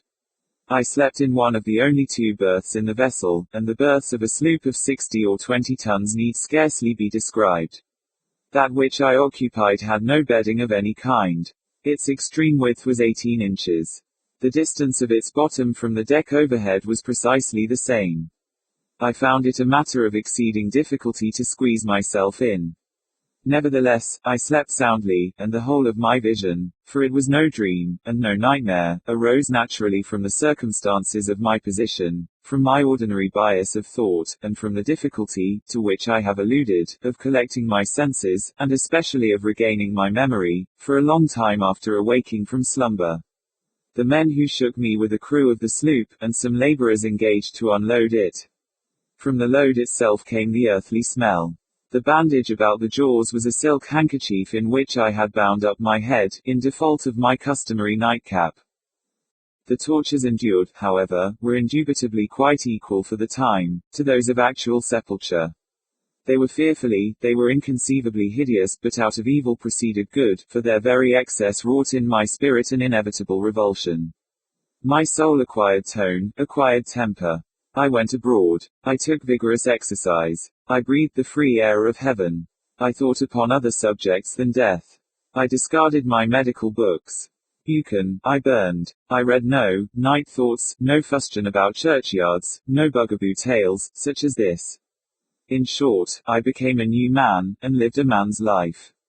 From that memorable night, I dismissed forever my charnel apprehensions, and with them vanished the cataleptic disorder, of which, perhaps, they had been less the consequence than the cause.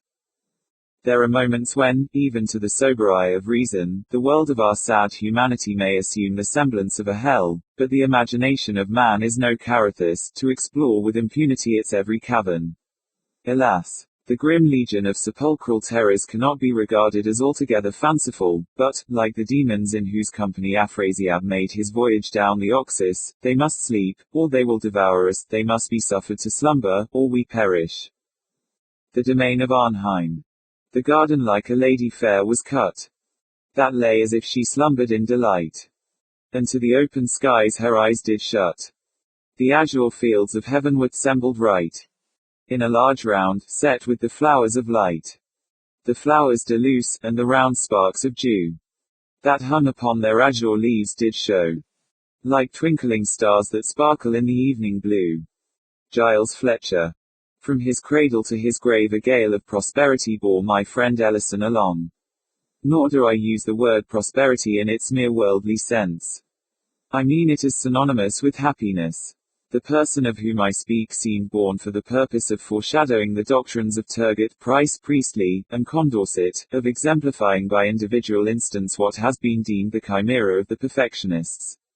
In the brief existence of Ellison, I fancy that I have seen refuted the dogma, that in man's very nature lies some hidden principle, the antagonist of bliss. An anxious examination of his career has given me to understand that in general, from the violation of a few simple laws of humanity arises the wretchedness of mankind, that as a species we have in our possession the as yet unwrought elements of content, and that, even now, in the present darkness and madness of all thought on the great question of the social condition, it is not impossible that man, the individual, under certain unusual and highly fortuitous conditions, may be happy. With opinions such as these my young friend, too, was fully imbued, and thus it is worthy of observation that the uninterrupted enjoyment which distinguished his life was, in great measure, the result of preconcert. It is indeed evident that with less of the instinctive philosophy which, now and then, stands so well in the stead of experience, Mr. Ellison would have found himself precipitated, by the very extraordinary success of his life, into the common vortex of unhappiness which yawns for those of preeminent endowments. But it is by no means my object to pen an essay on happiness. The ideas of my friend may be summed up in a few words. He admitted but 4 elementary principles, or more strictly, conditions of bliss. That which he considered chief was, strange to say, the simple and purely physical one of free exercise in the open air. The health, he said, attainable by other means is scarcely worth the name. He instanced the ecstasies of the fox hunter, and pointed to the tillers of the earth, the only people who, as a class, can be fairly considered happier than others. His second condition was the love of woman. His third, and most difficult of realization, was the contempt of ambition. His fourth was an object of unceasing pursuit, and he held that, other things being equal, the extent of attainable happiness was in proportion to the spirituality of this object. Ellison was remarkable in the continuous profusion of good gifts lavished upon him by fortune. In personal grace and beauty he exceeded all men. His intellect was of that order to which the acquisition of knowledge is less a labor than an intuition and a necessity. His family was one of the most illustrious of the empire. His bride was the loveliest and most devoted of women. His possessions had been always ample, but on the attainment of his majority, it was discovered that one of those extraordinary freaks of fate had been played in his behalf which startle the whole social world amid which they occur, and seldom fail radically to alter the moral constitution of those who are their objects. It appears that about 100 years before Mr. Ellison's coming of age, there had died, in a remote province, one Mr. Seabright Ellison. This gentleman had amassed a princely fortune, and, having no immediate connections, conceived the whim of suffering his wealth to accumulate for a century after his decease. Minutely and sagaciously directing the various modes of investment, he bequeathed the aggregate amount to the nearest of blood, bearing the name of Ellison, who should be alive at the end of the 100 years. Many attempts had been made to set aside this singular bequest, their ex post facto character rendered them abortive, but the attention of a jealous government was aroused, and a legislative act finally obtained, forbidding all similar accumulations. This act, however, did not prevent young Ellison from entering into possession, on his 21st birthday, as the heir of his ancestor Seabright, of a fortune of $450 millions. *1. When it had become known that such was the enormous wealth inherited, there were, of course, many speculations as to the mode of its disposal. The magnitude and the immediate availability of the sum bewildered all who thought on the topic. The possessor of any appreciable amount of money might have been imagined to perform any one of 1,000 things. With riches merely surpassing those of any citizen, it would have been easy to suppose him engaging to supreme excess in the fashionable extravagances of his time, or busying himself with political intrigue, or aiming at ministerial power, or purchasing increase of nobility, or collecting large museums of virtue, or playing the munificent patron of letters, of science, of art, or endowing, and bestowing his name upon extensive institutions of charity. But for the inconceivable wealth in the actual possession of the heir, these objects and all ordinary objects were felt to afford too limited a field. Recourse was had to figures, and these but sufficed to confound. It was seen that, even at 3%, the annual income of the inheritance amounted to no less than $13,500,000, which was $1,125,000 per month, or $36,986 per day, or $1,541 per hour, or $6 and $20 for every minute that flew. Thus the usual track of supposition was thoroughly broken up. Men knew not what to imagine. There were some who even conceived that Mr. Ellison would divest himself of at least one half of his fortune, as of utterly superfluous opulence, enriching whole troops of his relatives by division of his superabundance. To the nearest of these he did, in fact, abandon the very unusual wealth which was his own before the inheritance. I was not surprised, however, to perceive that he had long made up his mind on a point which had occasioned so much discussion to his friends. Nor was I greatly astonished at the nature of his decision. In regard to individual charities he had satisfied his conscience. In the possibility of any improvement, properly so called, being effected by man himself in the general condition of man, he had, I am sorry to confess it, little faith. Upon the whole, whether happily or unhappily, he was thrown back, in very great measure, upon self. In the widest and noblest sense he was a poet. He comprehended, moreover, the true character, the august aims, the supreme majesty and dignity of the poetic sentiment. The fullest, if not the sole proper satisfaction of this sentiment he instinctively felt to lie in the creation of novel forms of beauty. Some peculiarities, either in his early education, or in the nature of his intellect, had tinged with what is termed materialism all his ethical speculations, and it was this bias, perhaps, which led him to believe that the most advantageous at least, if not the sole legitimate field for the poetic exercise, lies in the creation of novel moods of purely physical loveliness. Thus it happened he became neither musician nor poet, if we use this latter term in its everyday acceptation. Or it might have been that he neglected to become either, merely in pursuance of his idea that in contempt of ambition is to be found one of the essential principles of happiness on earth. Is it not indeed possible that, while a high order of genius is necessarily ambitious, the highest is above that which is termed ambition? And may it not thus happen that many far greater than Milton have contentedly remained mute and inglorious? I believe that the world has never seen, and that, unless through some series of accidents goading the noblest order of mind into distasteful exertion, the world will never see, that full extent of triumphant execution, in the richer domains of art, of which the human nature is absolutely capable.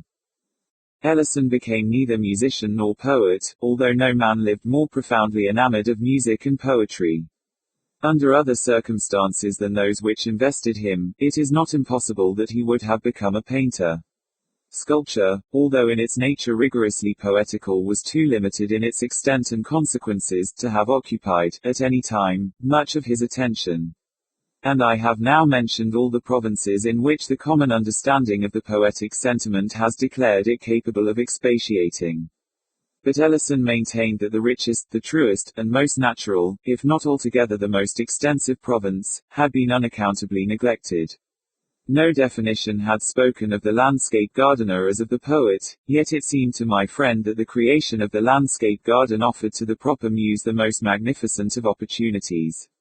Here, indeed, was the fairest field for the display of imagination in the endless combining of forms of novel beauty, the elements to enter into combination being, by a vast superiority, the most glorious which the earth could afford. In the multiform and multicolor of the flowers and the trees, he recognized the most direct and energetic efforts of nature at physical loveliness.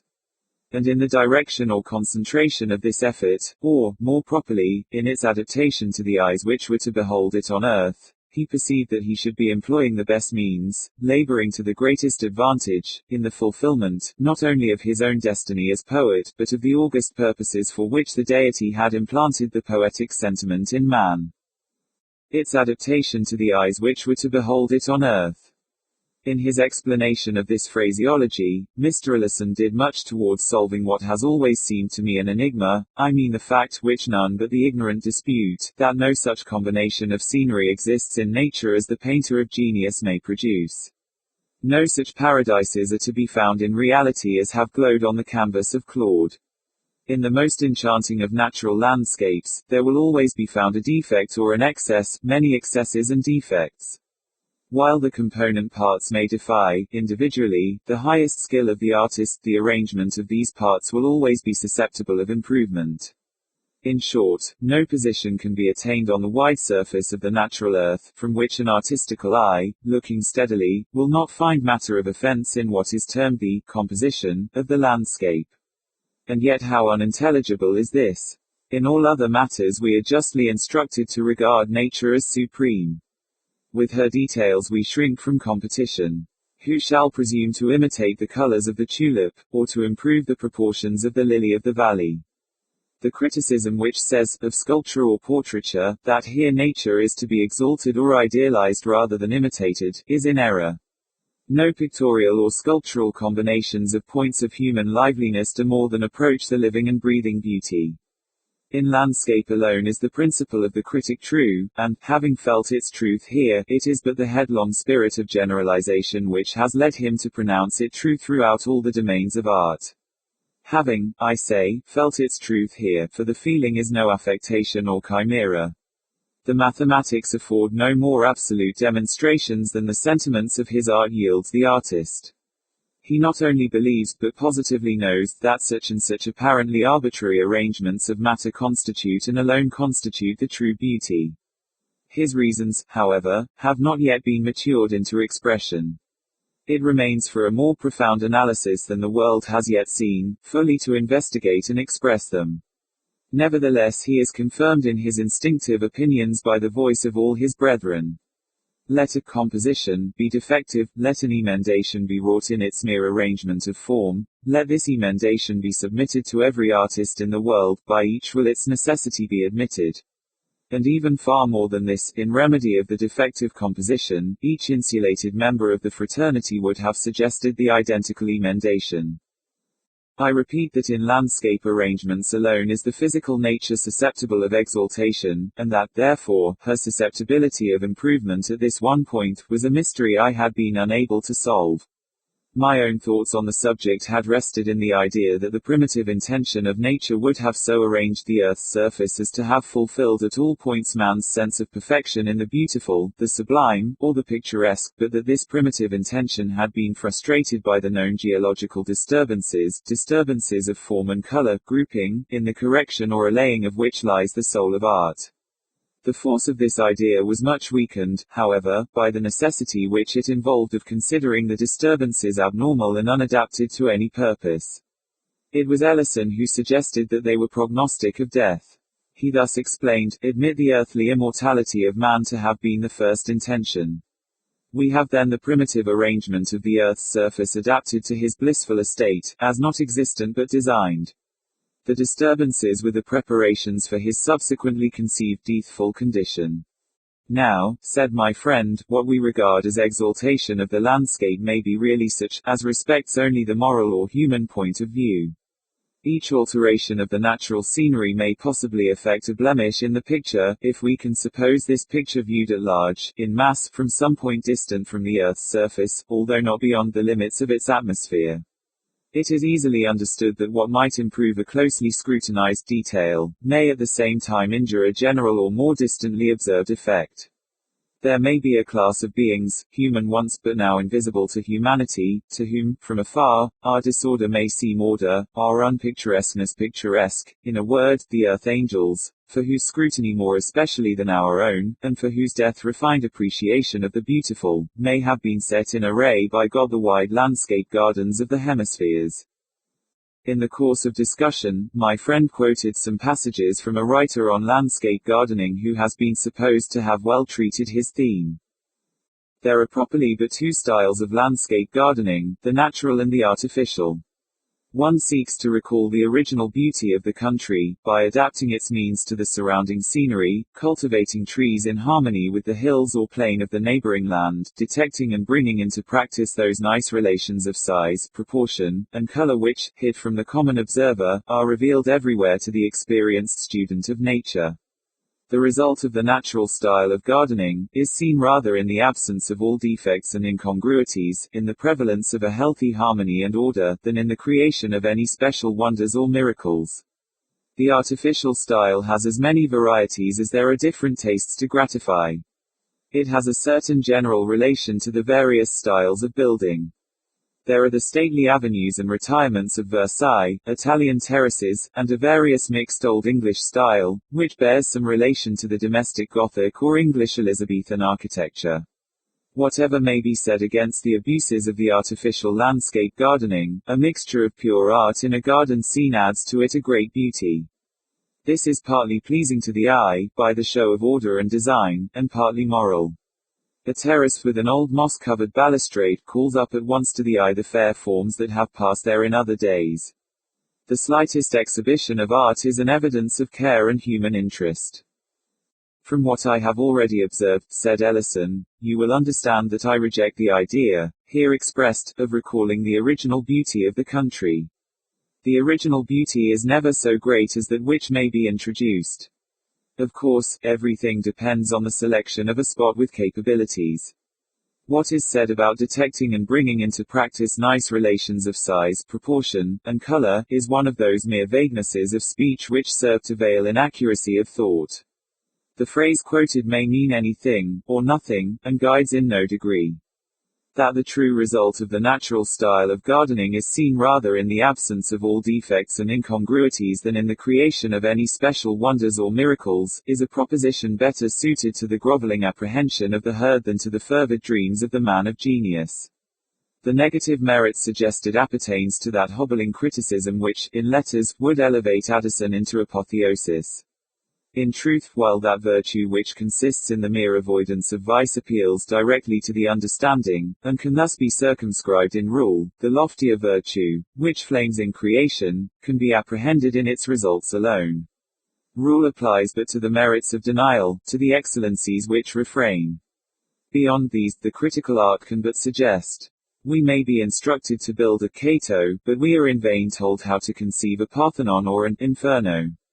The thing done, however, the wonder accomplished, and the capacity for apprehension becomes universal. The sophists of the negative school who, through inability to create, have scoffed at creation, are now found the loudest in applause. What, in its chrysalis condition of principle, affronted the demure reason, never fails, in its maturity of accomplishment, to extort admiration from their instinct of beauty. The author's observations on the artificial style, continued Ellison, are less objectionable. A mixture of pure art in a garden scene adds to it a great beauty. This is just, as also is the reference to the sense of human interest. The principle expressed is incontrovertible, but there may be something beyond it. There may be an object in keeping with the principle, an object unattainable by the means ordinarily possessed by individuals, yet which, if attained, would lend a charm to the landscape garden far surpassing that which a sense of merely human interest could bestow. A poet, having very unusual pecuniary resources, might, while retaining the necessary idea of art or culture, or, as our author expresses it, of interest, so imbue his designs at once with extent and novelty of beauty, as to convey the sentiment of spiritual interference. It will be seen that, in bringing about such result, he secures all the advantages of interest or design, while relieving his work of the harshness or technicality of the worldly art. In the most rugged of wilderness, in the most savage of the scenes of pure nature, there is apparent the art of a creator, yet this art is apparent to reflection only, in no respect has it the obvious force of a feeling.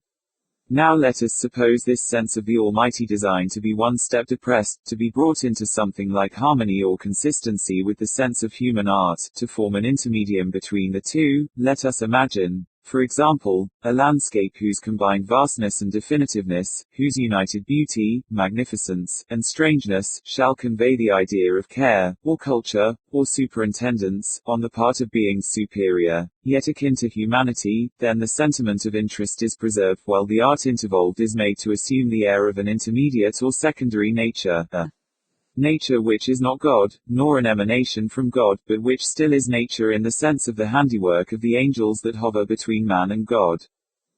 It was in devoting his enormous wealth to the embodiment of a vision such as this, in the free exercise in the open air ensured by the personal superintendence of his plans, in the unceasing object which these plans afforded, in the high spirituality of the object, in the contempt of ambition which it enabled him truly to feel, in the perennial springs with which it gratified, without possibility of satiating, that one master passion of his soul, the thirst for beauty. Above all, it was in the sympathy of a woman, not unwomanly, whose loveliness and love enveloped his existence in the purple atmosphere of paradise, that Ellison thought to find, and found, exemption from the ordinary cares of humanity, with a far greater amount of positive happiness than ever glowed in the rapt daydreams of Disdale. I despair of conveying to the reader any distinct conception of the marvels which my friend did actually accomplish. I wish to describe, but am disheartened by the difficulty of description, and hesitate between detail and generality. Perhaps the better course will be to unite the two in their extremes. Mr. Ellison's first step regarded, of course, the choice of a locality, and scarcely had he commenced thinking on this point, when the luxuriant nature of the Pacific Islands arrested his attention. In fact, he had made up his mind for a voyage to the South Seas, when a night's reflection induced him to abandon the idea. Were I misanthropic, he said, such a locale would suit me. The thoroughness of its insulation and seclusion, and the difficulty of ingress and egress, would in such case be the charm of charms, but as yet I am not to moan. I wish the composure but not the depression of solitude. There must remain with me a certain control over the extent and duration of my repose. There will be frequent hours in which I shall need, too, the sympathy of the poetic in what I have done. Let me seek, then, a spot not far from a populous city, whose vicinity, also, will best enable me to execute my plans. In search of a suitable place so situated, Ellison traveled for several years, and I was permitted to accompany him. 1,000 spots with which I was enraptured he rejected without hesitation, for reasons which satisfied me, in the end, that he was right. We came at length to an elevated table-land of wonderful fertility and beauty, affording a panoramic prospect very little less in extent than that of Etna, and, in Ellison's opinion as well as my own, surpassing the far-famed view from that mountain in all the true elements of the picturesque. I am aware, said the traveller, as he drew a sigh of deep delight after gazing on this scene, entranced for nearly an hour, I know that here, in my circumstances, 9/10 of the most fastidious of men would rest content.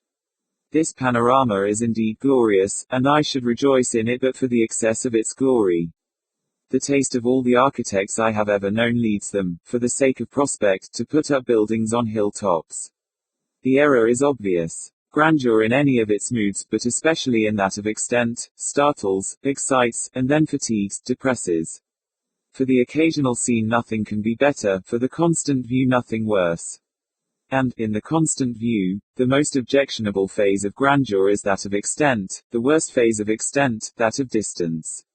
It is at war with the sentiment and with the sense of seclusion, the sentiment and sense which we seek to humor in retiring to the country.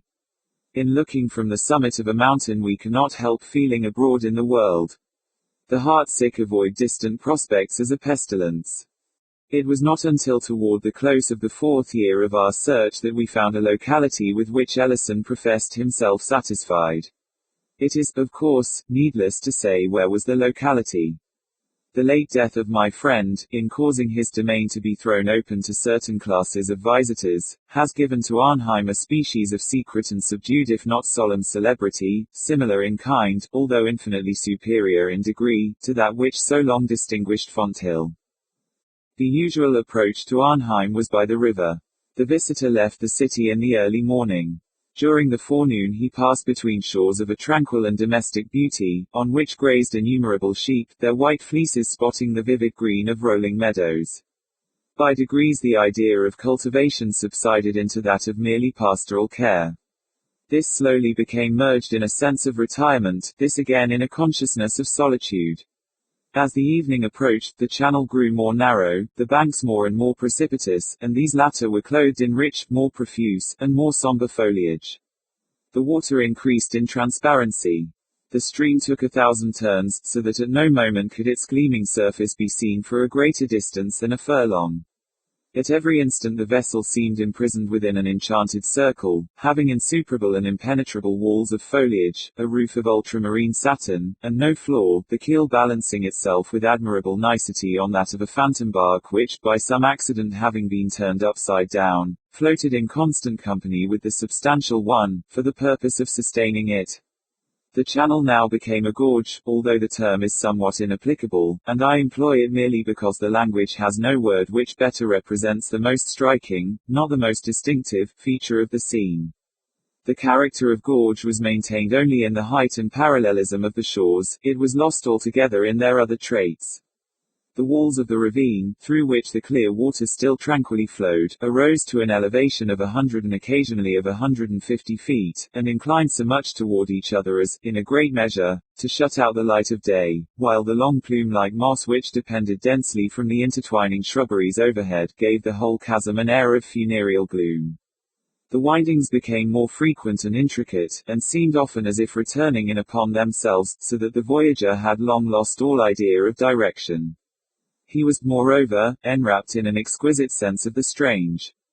The thought of nature still remained, but her character seemed to have undergone modification. There was a weird symmetry, a thrilling uniformity, a wizard propriety in these her works.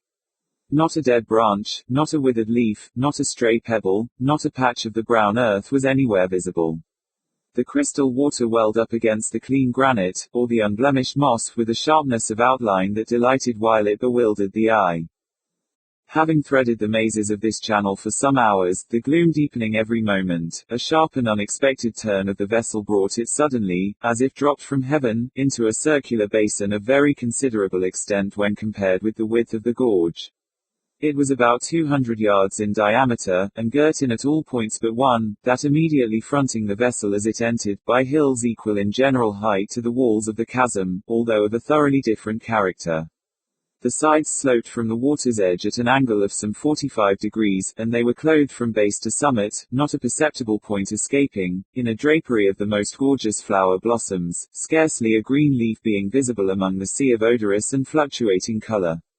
This basin was of great depth, but so transparent was the water that the bottom, which seemed to consist of a thick mass of small round alabaster pebbles, was distinctly visible by glimpses, that is to say, whenever the eye could permit itself not to see, far down in the inverted heaven, the duplicate blooming of the hills. On these latter there were no trees, nor even shrubs of any size. The impressions wrought on the observer were those of richness, warmth, color, quietude, uniformity, softness, delicacy, daintiness, voluptuousness, and a miraculous extremeness of culture that suggested dreams of a new race of fairies, laborious, tasteful, magnificent, and fastidious. But as the eye traced upward the myriad tinted slope, from its sharp junction with the water to its vague termination amid the folds of overhanging cloud, it became, indeed, difficult not to fancy a panoramic cataract of rubies, sapphires, opals, and golden onyxes, rolling silently out of the sky. The visitor, shooting suddenly into this bay from out the gloom of the ravine, is delighted but astounded by the full orb of the declining sun, which he had supposed to be already far below the horizon, but which now confronts him, and forms the sole termination of an otherwise limitless vista seen through another chasm-like rift in the hills.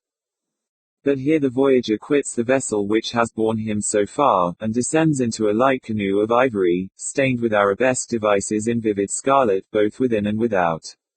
The poop and beak of this boat arise high above the water, with sharp points, so that the general form is that of an irregular crescent. It lies on the surface of the bay with the proud grace of a swan.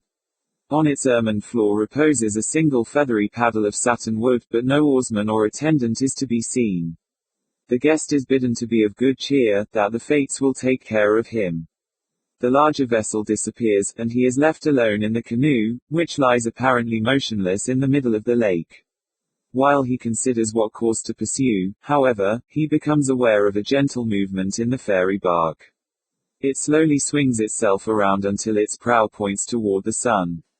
It advances with a gentle but gradually accelerated velocity, while the slight ripples it creates seem to break about the ivory side in divinest melody, seem to offer the only possible explanation of the soothing yet melancholy music for whose unseen origin the bewildered voyager looks around him in vain. The canoe steadily proceeds, and the rocky gate of the vista is approached, so that its depths can be more distinctly seen. To the right arise a chain of lofty hills rudely and luxuriantly wooded. It is observed, however, that the trait of exquisite cleanness where the bank dips into the water, still prevails. There is not one token of the usual river debris. To the left the character of the scene is softer and more obviously artificial. Here the bank slopes upward from the stream in a very gentle ascent, forming a broad sward of grass of a texture resembling nothing so much as velvet, and of a brilliancy of green which would bear comparison with the tint of the purest emerald. This plateau varies in width from 10 to 300 yards, reaching from the river bank to a wall, 50 feet high, which extends, in an infinity of curves but following the general direction of the river, until lost in the distance to the westward. This wall is of one continuous rock, and has been formed by cutting perpendicularly the once rugged precipice of the stream's southern bank, but no trace of the labor has been suffered to remain. The chiseled stone has the hue of ages, and is profusely overhung and overspread with the ivy, the coral honeysuckle, the eglantine, and the clematis.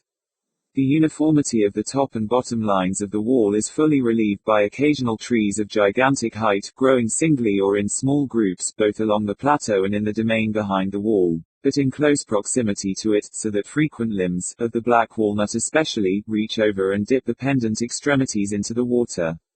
Farther back within the domain, the vision is impeded by an impenetrable screen of foliage. These things are observed during the canoe's gradual approach to what I have called the gate of the vista. On drawing nearer to this, however, its chasm-like appearance vanishes, a new outlet from the bay is discovered to the left, in which direction the wall is also seen to sweep, still following the general course of the stream. Down this new opening the eye cannot penetrate very far, for the stream, accompanied by the wall, still bends to the left, until both are swallowed up by the leaves. The boat, nevertheless, glides magically into the winding channel, and here the shore opposite the wall is found to resemble that opposite the wall in the straight vista. Lofty hills, rising occasionally into mountains, and covered with vegetation in wild luxuriance, still shut in the scene. Floating gently onward, but with a velocity slightly augmented, the voyager, after many short turns, finds his progress apparently barred by a gigantic gate or rather door of burnished gold, elaborately carved and fretted, and reflecting the direct rays of the now fast sinking sun with an effulgence that seems to wreath the whole surrounding forest in flames.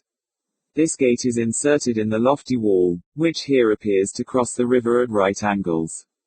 In a few moments, however, it is seen that the main body of the water still sweeps in a gentle and extensive curve to the left, the wall following it as before, while a stream of considerable volume, diverging from the principal one, makes its way, with a slight ripple, under the door, and is thus hidden from sight. The canoe falls into the lesser channel and approaches the gate. Its ponderous wings are slowly and musically expanded. The boat glides between them, and commences a rapid descent into a vast amphitheater entirely begirt with purple mountains, whose bases are laved by a gleaming river throughout the full extent of the circuit. Meantime the whole paradise of Arnheim bursts upon the view. There is a gush of entrancing melody, there is an oppressive sense of strange sweet odor, there is a dream-like intermingling to the eye of tall slender eastern trees, bosky shrubberies, flocks of golden and crimson birds, lily-fringed lakes, meadows of violets, tulips, poppies, hyacinths, and tuberoses, long intertangled lines of silver streamlets, and, upspringing confusedly from amid all, a mass of semi-Gothic, semi-Saracenic architecture sustaining itself by miracle in mid-air, glittering in the red sunlight with 100 aureoles, minarets, and pinnacles, and seeming the phantom handiwork, conjointly, of the sylphs, of the fairies, of the genii and of the gnomes. Lander's Cottage. A pendant at the domain of Arnheim. During a pedestrian trip last summer, through one or two of the river counties of New York, I found myself, as the day declined, somewhat embarrassed about the road I was pursuing. The land undulated very remarkably, and my path, for the last hour, had wound about and about so confusedly, in its effort to keep in the valleys, that I no longer knew in what direction lay the sweet village of B, where I had determined to stop for the night. The sun had scarcely shone, strictly speaking, during the day, which nevertheless, had been unpleasantly warm. A smoky mist, resembling that of the Indian summer, enveloped all things, and of course, added to my uncertainty. Not that I cared much about the matter. If I did not hit upon the village before sunset, or even before dark, it was more than possible that a little Dutch farmhouse, or something of that kind, would soon make its appearance, although, in fact, the neighborhood, perhaps on account of being more picturesque than fertile, was very sparsely inhabited. At all events, with my knapsack for a pillow, and my hound as a sentry, a bivouac in the open air was just the thing which would have amused me. I sauntered on, therefore, quite at ease, Ponto taking charge of my gun, until at length, just as I had begun to consider whether the numerous little glades that led hither and thither, were intended to be paths at all, I was conducted by one of them into an unquestionable carriage track. There could be no mistaking it. The traces of light wheels were evident, and although the tall shrubberies and overgrown undergrowth met overhead, there was no obstruction whatever below, even to the passage of a Virginian mountain wagon, the most aspiring vehicle, I take it, of its kind. The road, however, except in being open through the wood, if would be not too weighty a name for such an assemblage of light trees, and except in the particulars of evident wheel tracks, bore no resemblance to any road I had before seen. The tracks of which I speak were but faintly perceptible, having been impressed upon the firm, yet pleasantly moist surface of what looked more like green Genoese velvet than anything else. It was grass, clearly, but grass such as we seldom see out of England, so short, so thick, so even, and so vivid in color. Not a single impediment lay in the wheel route, not even a chip or dead twig. The stones that once obstructed the way had been carefully placed, not thrown along the sides of the lane, so as to define its boundaries at bottom with a kind of half-precise, half-negligent, and wholly picturesque definition. Clumps of wild flowers grew everywhere, luxuriantly, in the interspaces. What to make of all this, of course I knew not. Here was art undoubtedly, that did not surprise me. All roads, in the ordinary sense, are works of art, nor can I say that there was much to wonder at in the mere excess of art manifested. All that seemed to have been done, might have been done here, with such natural capabilities, as they have it in the books on landscape gardening, with very little labor and expense. No, it was not the amount but the character of the art which caused me to take a seat on one of the blossomy stones and gaze up and down this fairy-like avenue for half an hour or more in bewildered admiration. One thing became more and more evident the longer I gazed. An artist, and one with a most scrupulous eye for form, had superintended all these arrangements. The greatest care had been taken to preserve a due medium between the neat and graceful on the one hand, and the pittoresque, in the true sense of the Italian term, on the other. There were few straight, and no long uninterrupted lines. The same effect of curvature or of color appeared twice, usually, but not oftener, at any one point of view. Everywhere was variety and uniformity. It was a piece of composition, in which the most fastidiously critical taste could scarcely have suggested an emendation. I had turned to the right as I entered this road, and now, arising, I continued in the same direction. The path was so serpentine, that at no moment could I trace its course for more than 2 or 3 paces in advance. Its character did not undergo any material change. Presently the murmur of water fell gently upon my ear, and in a few moments afterward, as I turned with the road somewhat more abruptly than hitherto, I became aware that a building of some kind lay at the foot of a gentle declivity just before me. I could see nothing distinctly on account of the mist which occupied all the little valley below. A gentle breeze, however, now arose, as the sun was about descending, and while I remained standing on the brow of the slope, the fog gradually became dissipated into wreaths, and so floated over the scene. As it came fully into view, thus gradually as I describe it, piece by piece, here a tree, there a glimpse of water, and here again the summit of a chimney, I could scarcely help fancying that the whole was one of the ingenious illusions sometimes exhibited under the name of vanishing pictures. By the time, however, that the fog had thoroughly disappeared, the sun had made its way down behind the gentle hills, and thence, as if with a slight chassis to the south, had come again fully into sight, glaring with a purplish luster through a chasm that entered the valley from the west. Suddenly, therefore, and as if by the hand of magic, this whole valley and everything in it became brilliantly visible. The first coup d'œil, as the sun slid into the position described, impressed me very much as I have been impressed, when a boy, by the concluding scene of some well-arranged theatrical spectacle or melodrama. Not even the monstrosity of color was wanting, for the sunlight came out through the chasm, tinted all orange and purple, while the vivid green of the grass in the valley was reflected more or less upon all objects from the curtain of vapor that still hung overhead, as if loath to take its total departure from a scene so enchantingly beautiful. The little vale into which I thus peered down from under the fog canopy could not have been more than 400 yards long, while in breadth it varied from 50 to 150 or perhaps 200. It was most narrow at its northern extremity, opening out as it tended southwardly, but with no very precise regularity. The widest portion was within 80 yards of the southern extreme. The slopes which encompassed the vale could not fairly be called hills, unless at the northern face. Here a precipitous ledge of granite arose to a height of some 90 feet, and, as I have mentioned, the valley at this point was not more than 50 feet wide, but as the visitor proceeded southwardly from the cliff, he found on his right hand and on his left declivities at once less high, less precipitous, and less rocky. All, in a word, sloped and softened to the south, and yet the whole vale was engirdled by eminences, more or less high, except at 2 points. One of these I have already spoken of. It lay considerably to the north of west, and was where the setting sun made its way, as I have before described, into the amphitheatre, through a cleanly cut natural cleft in the granite embankment. This fissure might have been 10 yards wide at its widest point, so far as the eye could trace it. It seemed to lead up like a natural causeway, into the recesses of unexplored mountains and forests. The other opening was directly at the southern end of the vale. Here, generally, the slopes were nothing more than gentle inclinations, extending from east to west about 150 yards. In the middle of this extent was a depression, level with the ordinary floor of the valley. As regards vegetation, as well as in respect to everything else, the scene softened and sloped to the south. To the north, on the craggy precipice, a few paces from the verge, up sprang the magnificent trunks of numerous hickories, black walnuts, and chestnuts, interspersed with occasional oak, and the strong lateral branches thrown out by the walnuts especially, spread far over the edge of the cliff.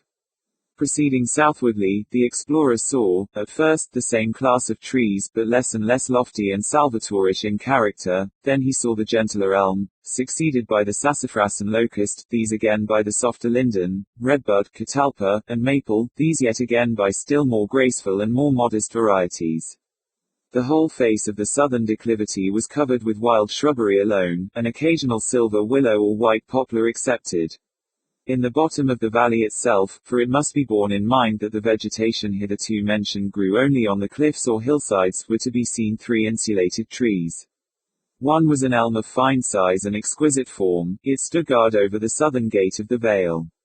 Another was a hickory, much larger than the elm, and altogether a much finer tree. Although both were exceedingly beautiful, it seemed to have taken charge of the northwestern entrance, springing from a group of rocks in the very jaws of the ravine, and throwing its graceful body, at an angle of nearly 45 degrees, far out into the sunshine of the amphitheatre. About 30 yards east of this tree stood, however, the pride of the valley, and beyond all question the most magnificent tree I have ever seen, unless, perhaps, among the cypresses of the Ichthyotucanae. It was a triple-stemmed tulip tree, the Liriodendron tulipiferum, one of the natural order of magnolias. Its 3 trunks separated from the parent at about 3 feet from the soil, and diverging very slightly and gradually, were not more than 4 feet apart at the point where the largest stem shot out into foliage. This was at an elevation of about 80 feet. The whole height of the principal division was 120 feet. Nothing can surpass in beauty the form, or the glossy, vivid green of the leaves of the tulip tree. In the present instance they were fully 8 inches wide, but the glory was altogether eclipsed by the gorgeous splendor of the profuse blossoms. Conceive, closely congregated, 1,000,000 of the largest and most resplendent tulips. Only thus can the reader get any idea of the picture I would convey. And then the stately grace of the clean, delicately granulated columnar stems, the largest 4 feet in diameter, at 20 from the ground. The innumerable blossoms, mingling with those of other trees scarcely less beautiful, although infinitely less majestic, filled the valley with more than Arabian perfumes. The general floor of the amphitheatre was grass of the same character as that I had found in the road, if anything, more deliciously soft, thick, velvety, and miraculously green. It was hard to conceive how all this beauty had been attained. I have spoken of two openings into the vale. From the one to the northwest issued a rivulet, which came, gently murmuring and slightly foaming, down the ravine, until it dashed against the group of rocks out of which sprang the insulated hickory. Here, after encircling the tree, it passed on a little to the north of east, leaving the tulip tree some 20 feet to the south, and making no decided alteration in its course until it came near the midway between the eastern and western boundaries of the valley. At this point, after a series of sweeps, it turned off at right angles and pursued a generally southern direction, meandering as it went, until it became lost in a small lake of irregular figure, although roughly oval, that lay gleaming near the lower extremity of the vale. This lakelet was perhaps 100 yards in diameter at its widest part. No crystal could be clearer than its waters. Its bottom, which could be distinctly seen, consisted altogether of pebbles brilliantly white. Its banks, of the emerald grass already described, rounded, rather than sloped, off into the clear heaven below, and so clear was this heaven, so perfectly, at times, did it reflect all objects above it, that where the true bank ended and where the mimic one commenced, it was a point of no little difficulty to determine. The trout, and some other varieties of fish with which this pond seemed to be almost inconveniently crowded, had all the appearance of veritable flying fish. It was almost impossible to believe that they were not absolutely suspended in the air. A light birch canoe that lay placidly on the water, was reflected in its minutest fibers with a fidelity unsurpassed by the most exquisitely polished mirror. A small island, fairly laughing with flowers in full bloom, and affording little more space than just enough for a picturesque little building, seemingly a fowl house, arose from the lake not far from its northern shore, to which it was connected by means of an inconceivably light-looking and yet very primitive bridge. It was formed of a single, broad and thick plank of the tulip wood. This was 40 feet long, and spanned the interval between shore and shore with a slight but very perceptible arch preventing all oscillation. From the southern extreme of the lake issued a continuation of the rivulet which, after meandering for, perhaps, 30 yards, finally passed through the depression, already described, in the middle of the southern declivity, and tumbling down a sheer precipice of 100 feet, made its devious and unnoticed way to the Hudson. The lake was deep, at some points 30 feet, but the rivulet seldom exceeded 3, while its greatest width was about 8. Its bottom and banks were as those of the pond. If a defect could have been attributed, in point of picturesqueness, it was that of excessive neatness. The expanse of the green turf was relieved, here and there, by an occasional showy shrub, such as the hydrangea, or the common snowball, or the aromatic syringa, or, more frequently, by a clump of geraniums blossoming gorgeously in great varieties. These latter grew in pots which were carefully buried in the soil, so as to give the plants the appearance of being indigenous. Besides all this, the lawn's velvet was exquisitely spotted with sheep, a considerable flock of which roamed about the vale, in company with 3 tamed deer, and a vast number of brilliantly plumed ducks. A very large mastiff seemed to be in vigilant attendance upon these animals, each and all. Along the eastern and western cliffs, where, toward the upper portion of the amphitheater, the boundaries were more or less precipitous, grew ivy in great profusion, so that only here and there could even a glimpse of the naked rock be obtained. The northern precipice, in like manner, was almost entirely clothed by grapevines of rare luxuriance, some springing from the soil at the base of the cliff, and others from ledges on its face. The slight elevation which formed the lower boundary of this little domain, was crowned by a neat stone wall, of sufficient height to prevent the escape of the deer. Nothing of the fence kind was observable elsewhere, for nowhere else was an artificial enclosure needed. Any stray sheep, for example, which should attempt to make its way out of the vale by means of the ravine, would find its progress arrested, after a few yards advanced, by the precipitous ledge of rock over which tumbled the cascade that had arrested my attention as I first drew near the domain. In short, the only ingress or egress was through a gate occupying a rocky pass in the road, a few paces below the point at which I stopped to reconnoiter the scene. I have described the brook as meandering very irregularly through the whole of its course. Its 2 general directions, as I have said, were first from west to east, and then from north to south. At the turn, the stream, sweeping backward, made an almost circular loop, so as to form a peninsula which was very nearly an island, and which included about the 16th of an acre.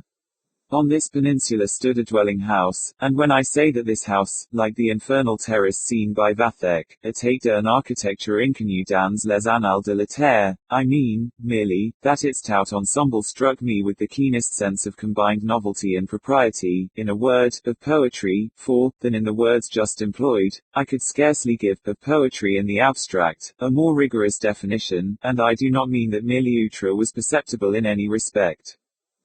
In fact, nothing could well be more simple, more utterly unpretending than this cottage. Its marvelous effect lay altogether in its artistic arrangement as a picture. I could have fancied, while I looked at it, that some eminent landscape painter had built it with his brush. The point of view from which I first saw the valley, was not altogether, although it was nearly, the best point from which to survey the house. I will therefore describe it as I afterwards saw it, from a position on the stone wall at the southern extreme of the amphitheatre. The main building was about 24 feet long and 16 broad, certainly not more. Its total height, from the ground to the apex of the roof, could not have exceeded 18 feet. To the west end of this structure was attached one about a third smaller in all its proportions, the line of its front standing back about 2 yards from that of the larger house, and the line of its roof, of course, being considerably depressed below that of the roof adjoining. At right angles to these buildings, and from the rear of the main one, not exactly in the middle, extended a third compartment, very small, being, in general, 1/3 less than the western wing. The roofs of the two larger were very steep, sweeping down from the ridge beam with a long concave curve, and extending at least 4 feet beyond the walls in front, so as to form the roofs of two piazzas.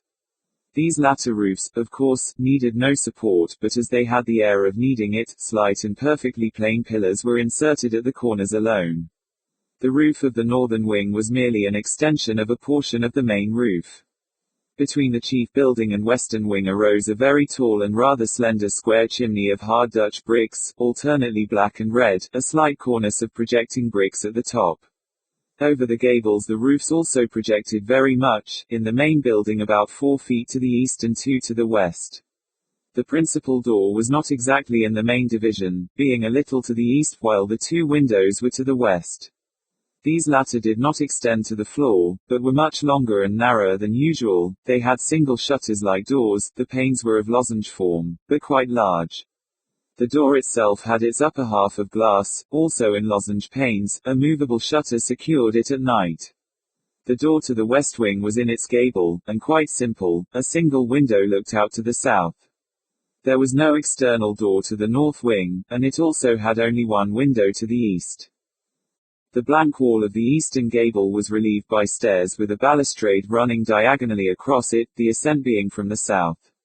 Under cover of the widely projecting eave these steps gave access to a door leading to the garret, or rather loft, for it was lighted only by a single window to the north, and seemed to have been intended as a store-room.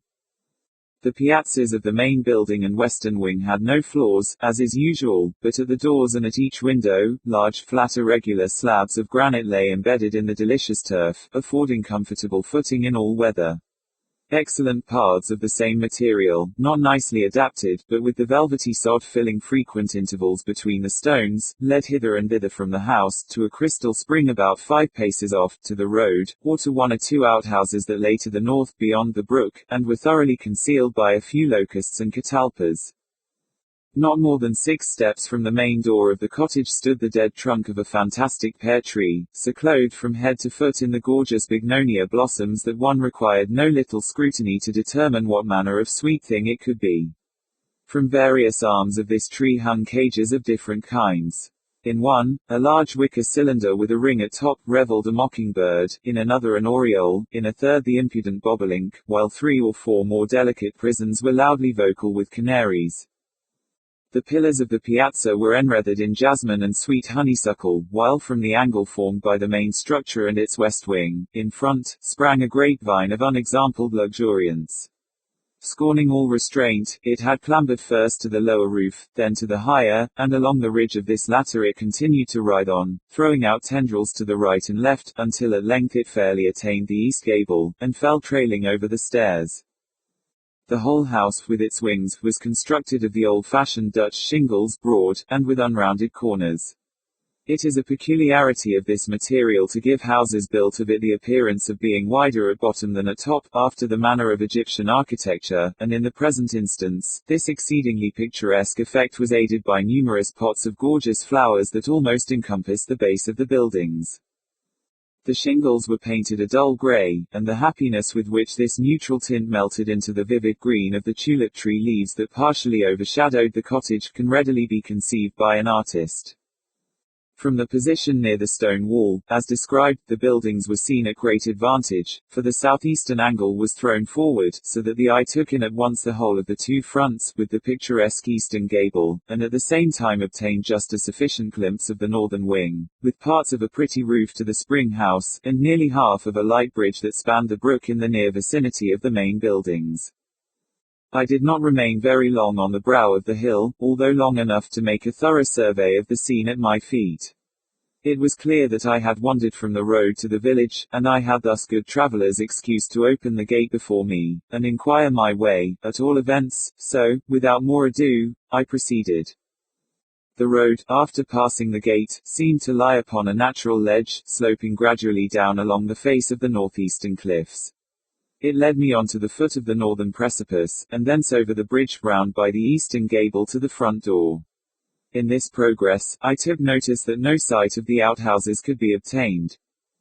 As I turned the corner of the gable, the mastiff bounded towards me in stern silence but with the eye and the whole air of a tiger. I held him out my hand, however, in token of amity, and I never yet knew the dog who was proof against such an appeal to his courtesy. He not only shut his mouth and wagged his tail, but absolutely offered me his paw, afterward extending his civilities to Ponto. As no bell was discernible, I rapped with my stick against the door, which stood half open. Instantly a figure advanced to the threshold, that of a young woman about 28 years of age, slender, or rather slight, and somewhat above the medium height.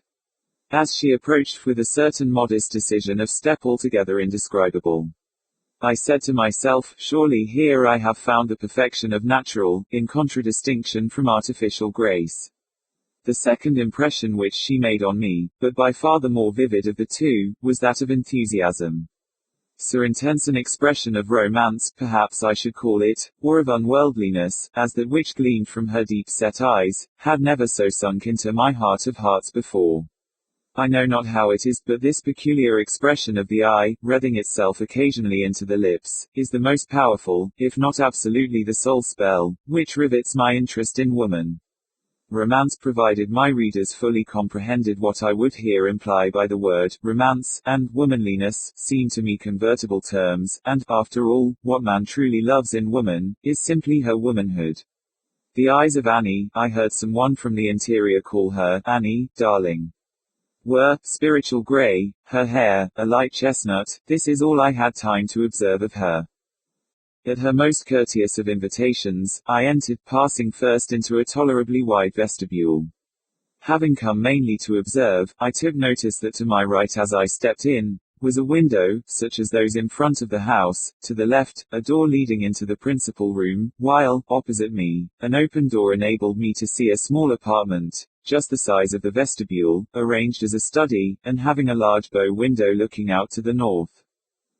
Passing into the parlor, I found myself with Mr. Landor, for this, I afterwards found, was his name. He was civil, even cordial in his manner, but just then, I was more intent on observing the arrangements of the dwelling which had so much interested me, than the personal appearance of the tenant. The north wing, I now saw, was a bed-chamber, its door opened into the parlor. West of this door was a single window, looking toward the brook. At the west end of the parlor, were a fireplace, and a door leading into the west wing, probably a kitchen. Nothing could be more rigorously simple than the furniture of the parlor. On the floor was an ingrain carpet, of excellent texture, a white ground, spotted with small circular green figures. At the windows were curtains of snowy white jaconet muslin. They were tolerably full, and hung decisively, perhaps rather formally in sharp, parallel plaits to the floor, just to the floor. The walls were prepared with a French paper of great delicacy, a silver ground, with a faint green cord running zigzag throughout. Its expanse was relieved merely by 3 of Julien's exquisite lithographs à trois crayons, fastened to the wall without frames.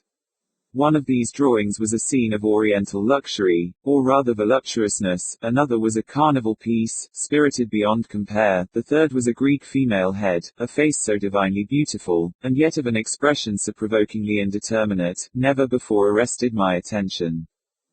The more substantial furniture consisted of a round table, a few chairs, including a large rocking chair, and a sofa, or rather, settee. Its material was plain maple painted a creamy white, slightly interstriped with green, the seat of cane. The chairs and table were to match, but the forms of all had evidently been designed by the same brain which planned the grounds. It is impossible to conceive anything more graceful. On the table were a few books, a large, square, crystal bottle of some novel perfume, a plain ground glass astral, not solar, lamp with an Italian shade, and a large vase of resplendently blooming flowers. Flowers, indeed, of gorgeous colors and delicate odor formed the sole mere decoration of the apartment.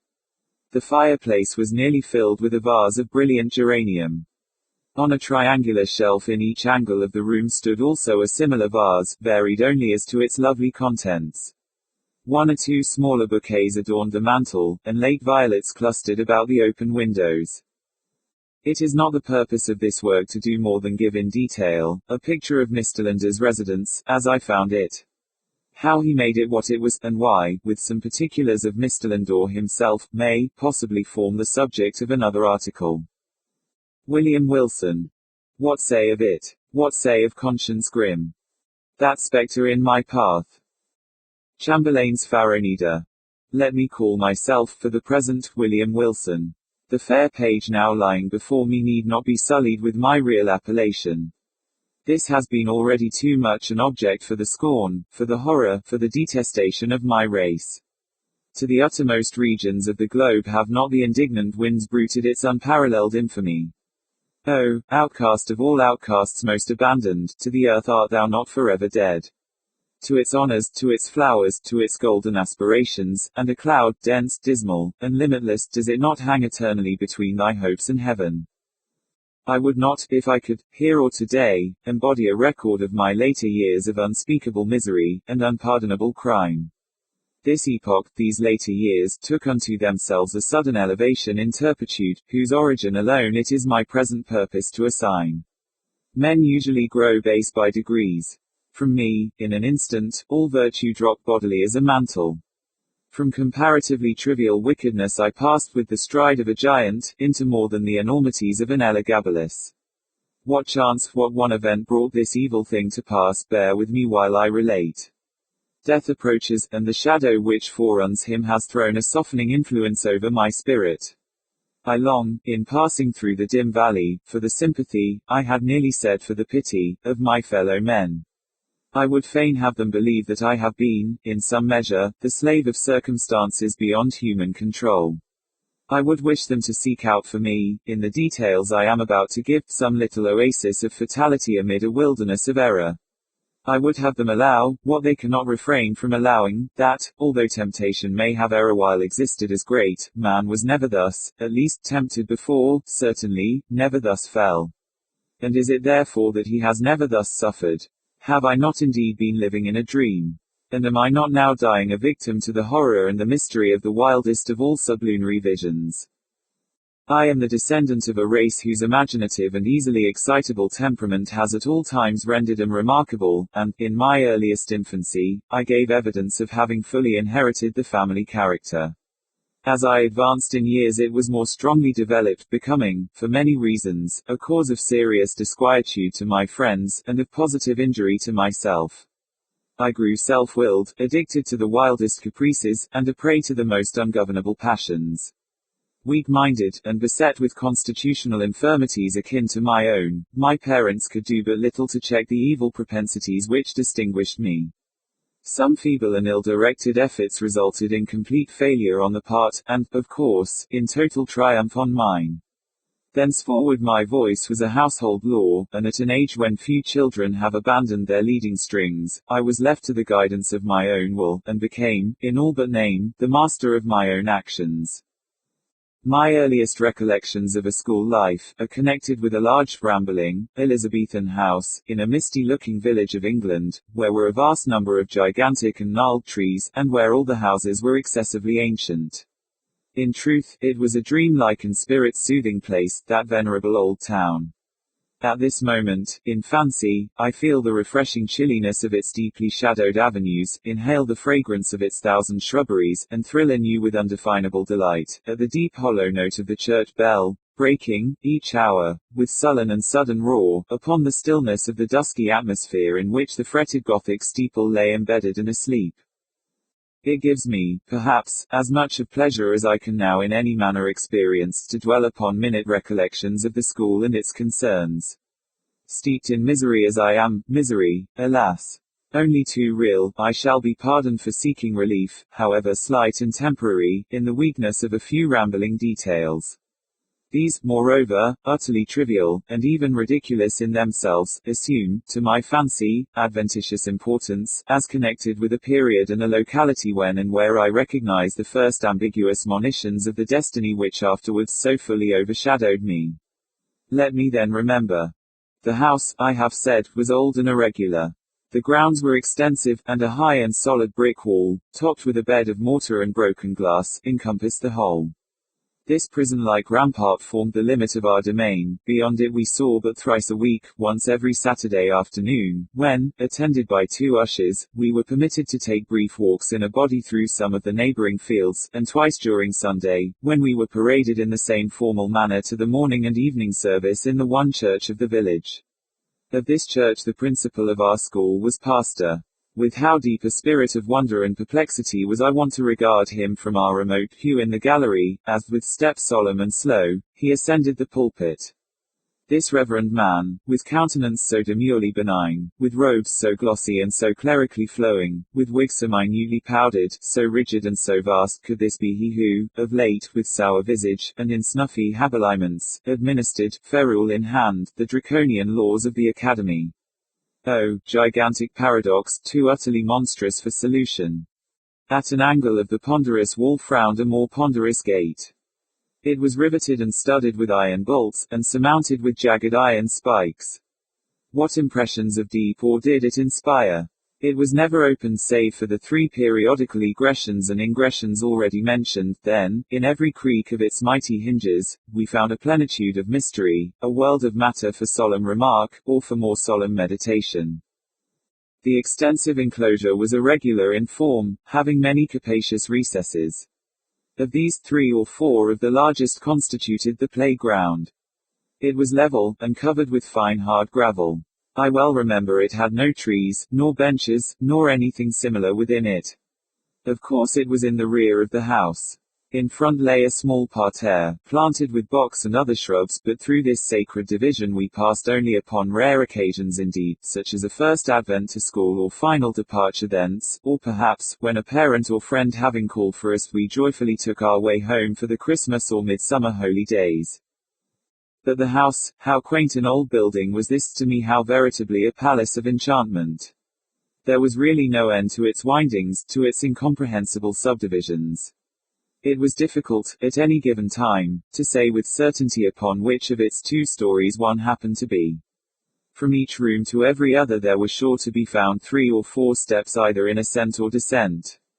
Then the lateral branches were innumerable, inconceivable, and so returning in upon themselves, that our most exact ideas in regard to the whole mansion were not very far different from those with which we pondered upon infinity. During the 5 years of my residence here, I was never able to ascertain with precision, in what remote locality lay the little sleeping apartment assigned to myself and some 18 or 20 other scholars. The schoolroom was the largest in the house, I could not help thinking, in the world. It was very long, narrow, and dismally low, with pointed Gothic windows and a ceiling of oak. In a remote and terror-inspiring angle was a square enclosure of 8 or 10 feet, comprising the sanctum, during hours, of our principal, the Reverend Dr. Bransby. It was a solid structure, with massy door, sooner than open which in the absence of the Dominic, we would all have willingly perished by the pine forte et dure. In other angles were 2 other similar boxes, far less reverenced, indeed, but still greatly matters of awe. One of these was the pulpit of the classical usher, one of the English and mathematical. Interspersed about the room, crossing and recrossing in endless irregularity, were innumerable benches and desks, black, ancient, and time-worn, piled desperately with much bethumbed books, and subseamed with initial letters, names at full length, grotesque figures, and other multiplied efforts of the knife, as to have entirely lost what little of original form might have been the portion in days long departed. A huge bucket with water stood at one extremity of the room, and a clock of stupendous dimensions at the other. Encompassed by the massy walls of this venerable academy, I passed, yet not in tedium or disgust, the years of the third lustrum of my life. The teeming brain of childhood requires no external world of incident to occupy or amuse it, and the apparently dismal monotony of a school was replete with more intense excitement than my riper youth has derived from luxury, or my full manhood from crime. Yet I must believe that my first mental development had in it much of the uncommon, even much of the outre. Upon mankind at large the events of very early existence rarely leave in mature age any definite impression. All is grey shadow, a weak and irregular remembrance, an indistinct regathering of feeble pleasures and phantasmagoric pains. With me this is not so. In childhood I must have felt with the energy of a man what I now find stamped upon memory in lines as vivid, as deep, and as durable as the exegs of the Carthaginian medals. Yet in the fact of the world's view, how little was there to remember. The morning's awakening, the nightly summons to bed, the connings, the recitations, the periodical half-holidays, and perambulations, the playground, with its broils, its pastimes, its intrigues, these, by a mental sorcery long forgotten, were made to involve a wilderness of sensation, a world of rich incident, an universe of varied emotion, of excitement the most passionate and spirit-stirring. Oh, le bon temps que siècle d'hiver. In truth, the ardor, the enthusiasm, and the imperiousness of my disposition, soon rendered me a marked character among my schoolmates, and by slow, but natural gradations, gave me an ascendancy over all not greatly older than myself, over all with a single exception. This exception was found in the person of a scholar, who, although no relation, bore the same Christian and surname as myself, a circumstance, in fact, little remarkable, for, notwithstanding a noble descent, mine was one of those everyday appellations which seem, by prescriptive right, to have been, time out of mind, the common property of the mob. In this narrative I have therefore designated myself as William Wilson, a fictitious title not very dissimilar to the real. My namesake alone, of those who in school phraseology constituted, our set presumed to compete with me in the studies of the class, in the sports and broils of the playground, to refuse implicit belief in my assertions, and submission to my will, indeed, to interfere with my arbitrary dictation in any respect whatsoever. If there is on earth a supreme and unqualified despotism, it is the despotism of a master mind in boyhood over the less energetic spirits of its companions. Wilson's rebellion was to me a source of the greatest embarrassment, the more so as, in spite of the bravado with which in public I made a point of treating him and his pretensions, I secretly felt that I feared him, and could not help thinking the equality which he maintained so easily with myself, a proof of his true superiority, since not to be overcome cost me a perpetual struggle. Yet this superiority, even this equality, was in truth acknowledged by no one but myself. Our associates, by some unaccountable blindness, seemed not even to suspect it. Indeed, his competition, his resistance, and especially his impertinent and dogged interference with my purposes, were not more pointed than private. He appeared to be destitute alike of the ambition which urged, and of the passionate energy of mind which enabled me to excel. In his rivalry he might have been supposed actuated solely by a whimsical desire to thwart, astonish, or mortify myself, although there were times when I could not help observing, with a feeling made up of wonder, abasement, and pique, that he mingled with his injuries, his insults, or his contradictions, a certain most inappropriate, and assuredly most unwelcome affectionateness of manner. I could only conceive this singular behavior to arise from a consummate self-conceit assuming the vulgar airs of patronage and protection. Perhaps it was this latter trait in Wilson's conduct, conjoined with our identity of name, and the mere accident of our having entered the school upon the same day, which set afloat the notion that we were brothers, among the senior classes in the academy. These do not usually inquire with much strictness into the affairs of the juniors. I have before said, or should have said, that Wilson was not, in the most remote degree, connected with my family. But assuredly if we had been brothers we must have been twins, for, after leaving Dr. Bransby's, I casually learned that my namesake was born on the 19th of January, 1813, and this is a somewhat remarkable coincidence, for the day is precisely that of my own nativity. It may seem strange that in spite of the continual anxiety occasioned me by the rivalry of Wilson, and his intolerable spirit of contradiction, I could not bring myself to hate him altogether. We had, to be sure, nearly every day a quarrel in which, yielding me publicly the palm of victory, he, in some manner, contrived to make me feel that it was he who had deserved it, yet a sense of pride on my part, and a veritable dignity on his own, kept us always upon what are called speaking terms, while there were many points of strong congeniality in our tempers, operating to await me in a sentiment which our position alone, perhaps, prevented from ripening into friendship. It is difficult, indeed, to define, or even to describe, my real feelings towards him. They formed a motley and heterogeneous admixture, some petulant animosity, which was not yet hatred, some esteem, more respect, much fear, with a world of uneasy curiosity. To the moralist it will be unnecessary to say, in addition, that Wilson and myself were the most inseparable of companions.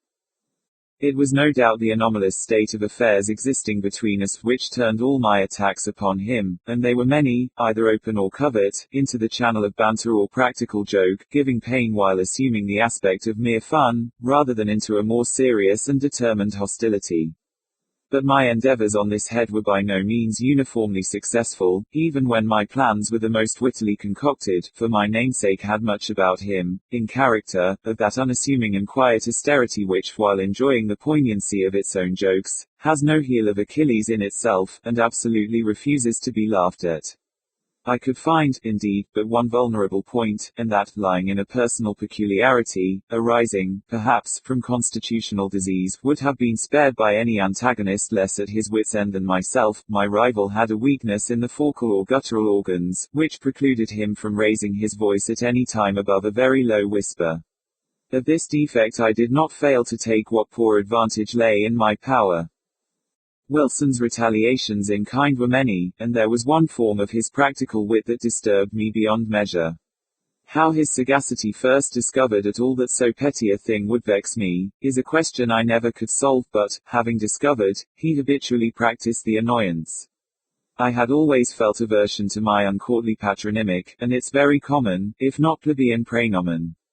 The words were venom in my ears, and when, upon the day of my arrival, a second William Wilson came also to the academy, first felt angry with him for bearing the name, and doubly disgusted with the name because a stranger bore it, who would be the cause of its twofold repetition, who would be constantly in my presence, and whose concerns, in the ordinary routine of the school business, must inevitably, on account of the detestable coincidence, be often confounded with my own. The feeling of vexation thus engendered grew stronger with every circumstance tending to show resemblance, moral or physical, between my rival and myself. I had not then discovered the remarkable fact that we were of the same age, but I saw that we were of the same height, and I perceived that we were even singularly alike in general contour of person and outline of feature. I was galled, too, by the rumor touching a relationship, which had grown current in the upper forms. In a word, nothing could more seriously disturb me, although I scrupulously concealed such disturbance, than any allusion to a similarity of mind, person, or condition existing between us. But, in truth, I had no reason to believe that, with the exception of the matter of relationship, and in the case of Wilson himself, this similarity had ever been made a subject of comment, or even observed at all by our schoolfellows. That he observed it in all its bearings, and as fixedly as I, was apparent, but that he could discover in such circumstances so fruitful a field of annoyance, can only be attributed, as I said before, to his more than ordinary penetration.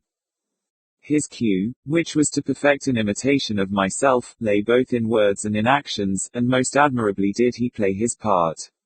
My dress it was an easy matter to copy, my gait and general manner were, without difficulty, appropriated, in spite of his constitutional defect, even my voice did not escape him. My louder tones were, of course, unattempted, but then the key, it was identical, and his singular whisper, it grew the very echo of my own. How greatly this most exquisite portraiture harassed me, for it could not justly be termed a caricature, I will not now venture to describe. I had but one consolation, in the fact that the imitation, apparently, was noticed by myself alone, and that I had to endure only the knowing and strangely sarcastic smiles of my namesake himself. Satisfied with having produced in my bosom the intended effect, he seemed to chuckle in secret over the sting he had inflicted, and was characteristically disregardful of the public applause which the success of his witty endeavors might have so easily elicited. That the school, indeed, did not feel his design, perceive its accomplishment, and participate in his sneer, was for many anxious months, a riddle I could not resolve. Perhaps the gradation of his copy rendered it not so readily perceptible, or, more possibly, I owed my security to the master air of the copyist, who, disdaining the letter, which in a painting is all the obtuse can see, gave but the full spirit of his original for my individual contemplation and chagrin. I have already more than once spoken of the disgusting air of patronage which he assumed toward me, and of his frequent officious interference with my will. This interference often took the ungracious character of advice not openly given, but hinted or insinuated. I received it with a repugnance which gained strength as I grew in years. Yet, at this distant day, let me do him the simple justice to acknowledge that I can recall no occasion when the suggestions of my rival were on the side of those errors or follies so usual to his immature age and seeming inexperience, that his moral sense, at least, if not his general talents and worldly wisdom, was far keener than my own, and that I might, today, have been a better, and thus a happier man, had I less frequently rejected the counsels embodied in those meaning whispers which I then but too cordially hated and too bitterly despised. As it was, I at length grew restive in the extreme under his distasteful supervision, and daily resented more and more openly what I considered his intolerable arrogance. I have said that, in the first years of our connection as schoolmates, my feelings in regard to him might have been easily ripened into friendship, but, in the latter months of my residence at the academy, although the intrusion of his ordinary manner had, beyond doubt, in some measure, abated, my sentiments, in nearly similar proportion, partook very much of positive hatred. Upon one occasion he saw this, I think, and afterwards avoided, or made a show of avoiding me. It was about the same period, if I remember aright, that, in an altercation of violence with him, in which he was more than usually thrown off his guard, and spoke and acted with an openness of demeanor rather foreign to his nature, I discovered, or fancied I discovered, in his accent, his air, and general appearance, a something which first startled, and then deeply interested me, by bringing to mind dim visions of my earliest infancy, wild, confused and thronging memories of a time when memory herself was yet unborn. I cannot better describe the sensation which oppressed me than by saying that I could with difficulty shake off the belief of my having been acquainted with the being who stood before me, at some epoch very long ago, some point of the past even infinitely remote. The delusion, however, faded rapidly as it came, and I mention it at all but to define the day of the last conversation I there held with my singular namesake. The huge old house with its countless subdivisions, had several large chambers communicating with each other, where slept the greater number of the students. There were, however, as must necessarily happen in a building so awkwardly planned, many little nooks or recesses, the odds and ends of the structure, and these the economic ingenuity of Dr. Bransby had also fitted up as dormitories, although, being the merest closets, they were capable of accommodating but a single individual. One of these small apartments was occupied by Wilson.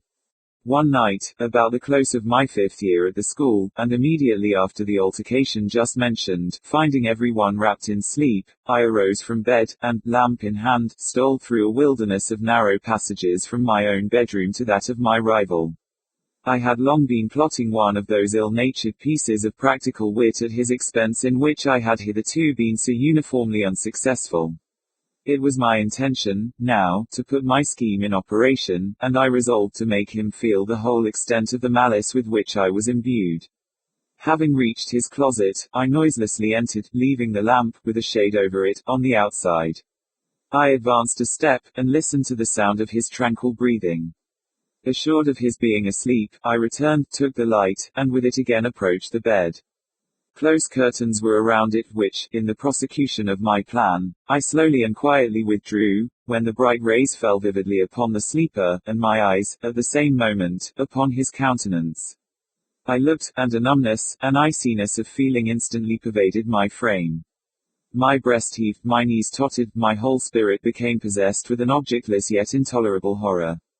Gasping for breath, I lowered the lamp in still nearer proximity to the face.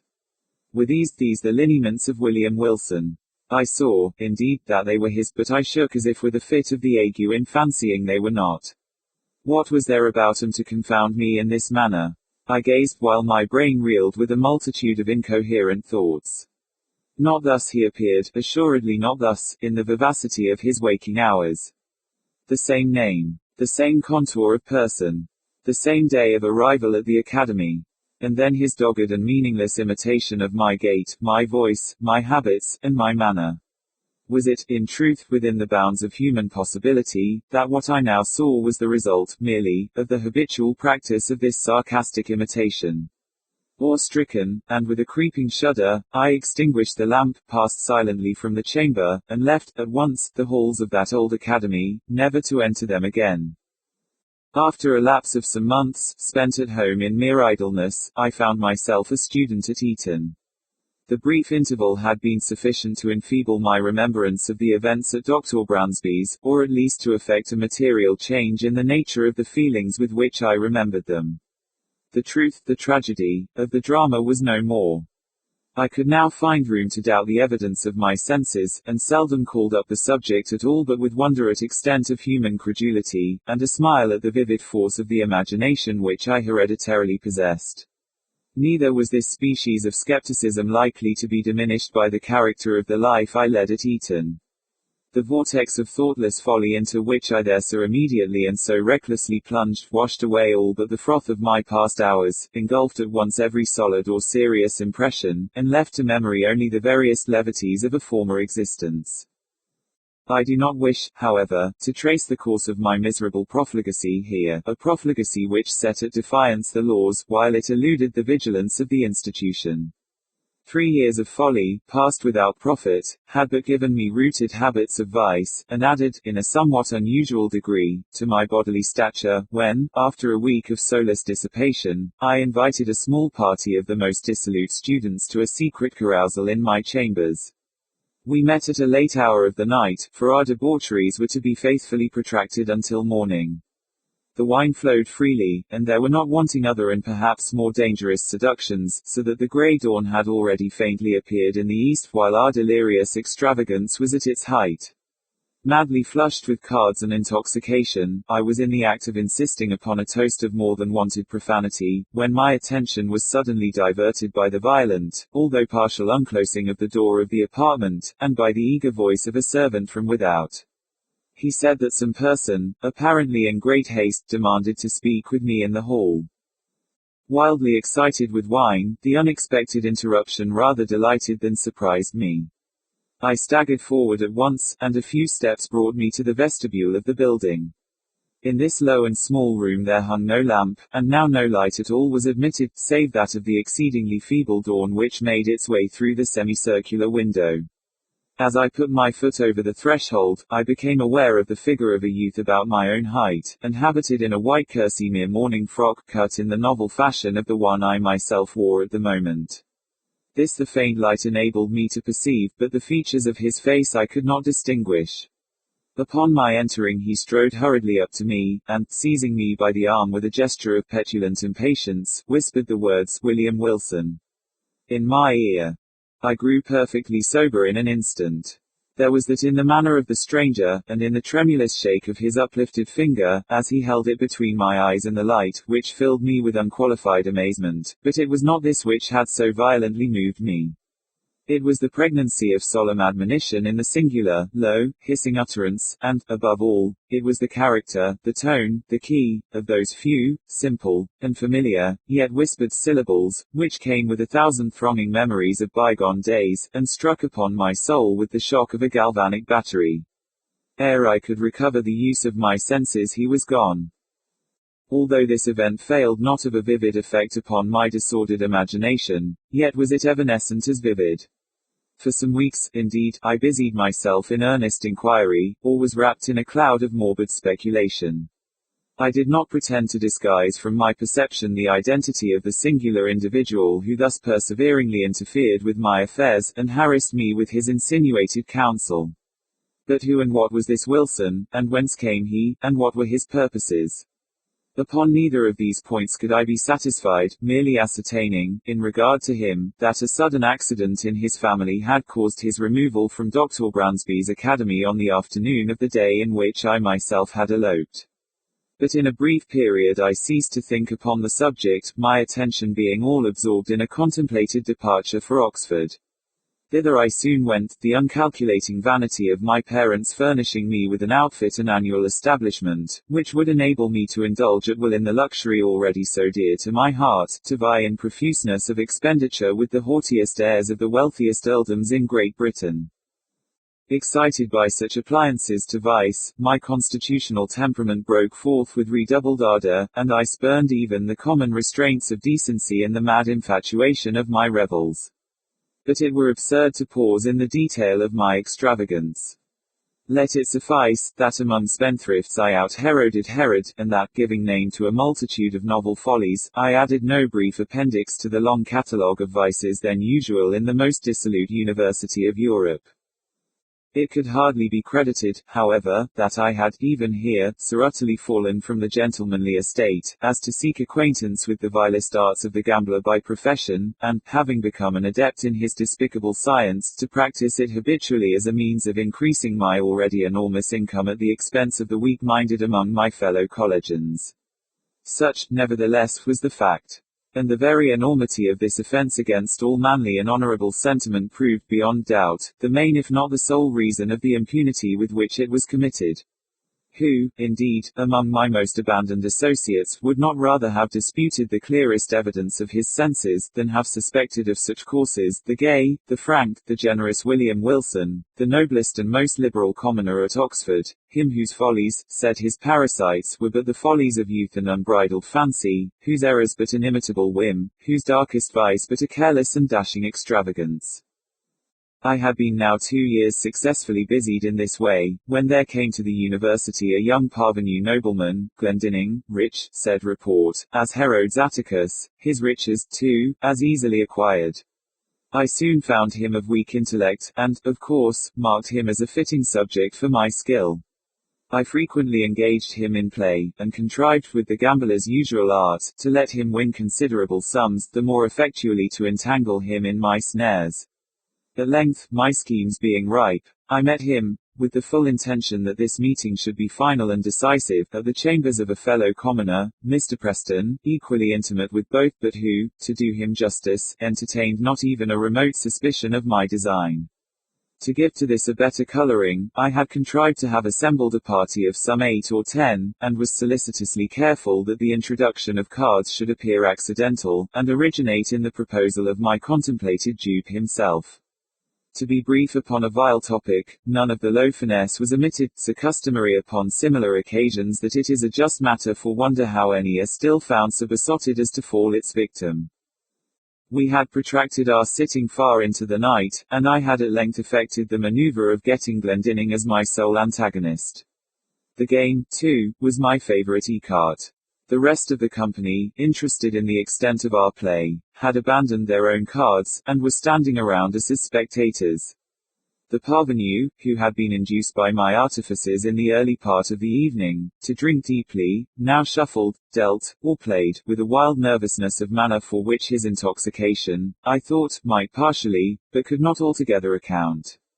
In a very short period he had become my debtor to a large amount, when, having taken a long draught of port, he did precisely what I had been coolly anticipating. He proposed to double our already extravagant stakes. With a well-feigned show of reluctance, and not until after my repeated refusal had seduced him into some angry words which gave a colour of piquet to my compliance, did I finally comply. The result, of course, did but prove how entirely the prey was in my toils. In less than an hour he had quadrupled his debt. For some time his countenance had been losing the florid tinge lent it by the wine, but now, to my astonishment, I perceived that it had grown to a pallor truly fearful. I say to my astonishment. Glendinning had been represented to my eager inquiries as immeasurably wealthy, and the sums which he had as yet lost, although in themselves vast, could not, I suppose, very seriously annoy, much less so violently affect him. That he was overcome by the wine just swallowed, was the idea which most readily presented itself, and, rather with a view to the preservation of my own character in the eyes of my associates, than from any less interested motive, I was about to insist, peremptorily, upon a discontinuance of the play, when some expressions at my elbow from among the company, and an ejaculation evincing utter despair on the part of Glendinning, gave me to understand that I had effected his total ruin under circumstances which, rendering him an object for the pity of all, should have protected him from the ill offices even of a fiend. What now might have been my conduct it is difficult to say. The pitiable condition of my dupe had thrown an air of embarrassed gloom over all, and, for some moments, a profound silence was maintained, during which I could not help feeling my cheeks tingle with the many burning glances of scorn or reproach cast upon me by the less abandoned of the party. I will even own that an intolerable weight of anxiety was for a brief instant lifted from my bosom by the sudden and extraordinary interruption which ensued. The wide, heavy folding doors of the apartment were all at once thrown open, to their full extent, with a vigorous and rushing impetuosity that extinguished, as if by magic, every candle in the room. Their light, in dying, enabled us just to perceive that a stranger had entered, about my own height, and closely muffled in a cloak. The darkness, however, was now total, and we could only feel that he was standing in our midst. Before any one of us could recover from the extreme astonishment into which this rudeness had thrown all, we heard the voice of the intruder. "Gentlemen," he said, in a low, distinct, and never to be forgotten whisper which thrilled to the very marrow of my bones, "Gentlemen, I make no apology for this behavior, because in thus behaving, I am but fulfilling a duty.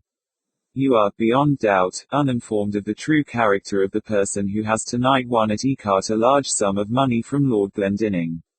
I will therefore put you upon an expeditious and decisive plan of obtaining this very necessary information.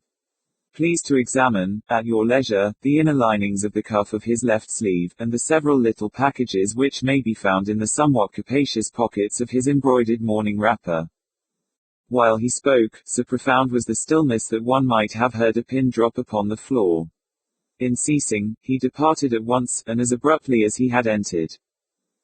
Shall I describe my sensations? Must I say that I felt all the horrors of the damned? Most assuredly I had little time given for reflection. Many hands roughly seized me upon the spot, and lights were immediately procured. A search ensued. In the lining of my sleeve were found all the court cards essential in écarté, and, in the pockets of my wrapper, a number of packs, facsimiles of those used at our sittings, with the single exception that mine were of the species called technically arrondies, the honours being slightly convex at the ends, the lower cards slightly convex at the sides. In this disposition, the dupe who cuts, as customary, at the length of the pack, will invariably find that he cuts his antagonist an honor, while the gambler, cutting at the breadth, will, as certainly, cut nothing for his victim which may count in the records of the game. Any burst of indignation upon this discovery would have affected me less than the silent contempt, or the sarcastic composure, with which it was received. "Mr. Wilson," said our host, stooping to remove from beneath his feet an exceedingly luxurious cloak of rare furs, "Mr. Wilson, this is your property." The weather was cold, and, upon quitting my own room, I had thrown a cloak over my dressing wrapper, putting it off upon reaching the scene of play.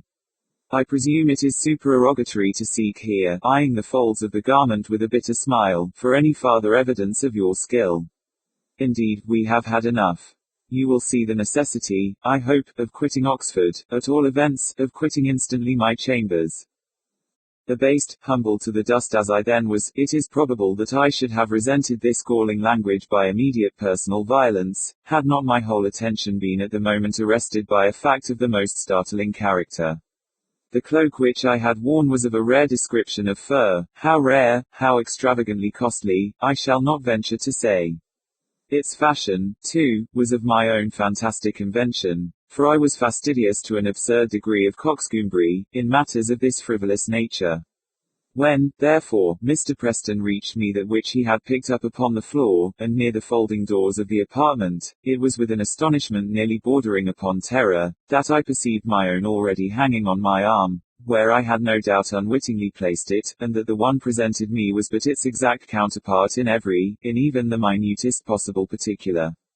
The singular being who had so disastrously exposed me, had been muffled, I remembered, in a cloak, and none had been worn at all by any of the members of our party with the exception of myself.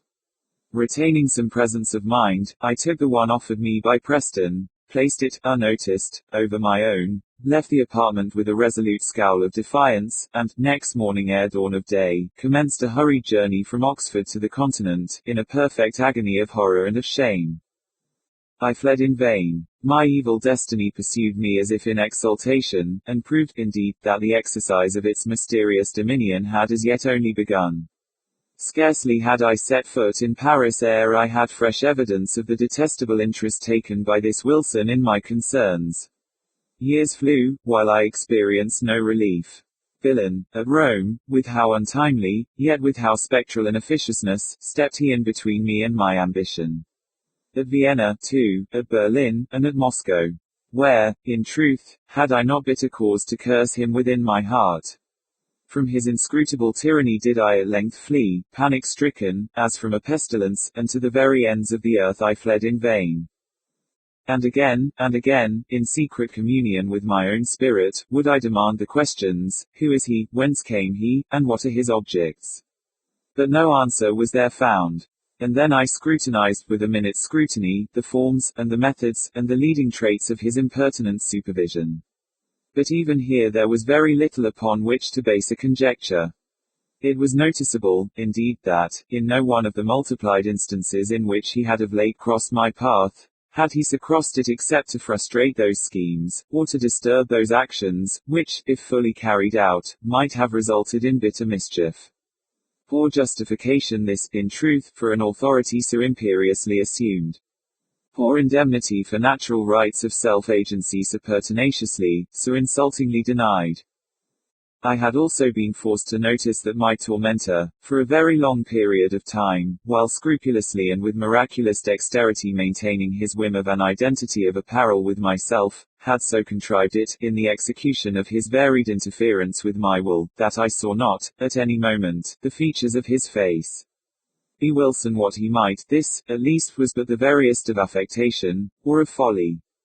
Could he, for an instant, have supposed that, in my admonisher at Eton, in the destroyer of my honor at Oxford, in him who thwarted my ambition at Rome, my revenge at Paris, my passionate love at Naples, or what he falsely termed my avarice in Egypt, that in this, my archenemy and evil genius, could fail to recognize the William Wilson of my schoolboy days, the namesake, the companion, the rival, the hated and dreaded rival at Dr. Bransby's? Impossible, but let me hasten to the last eventful scene of the drama. Thus far I had succumbed supinely to this imperious domination.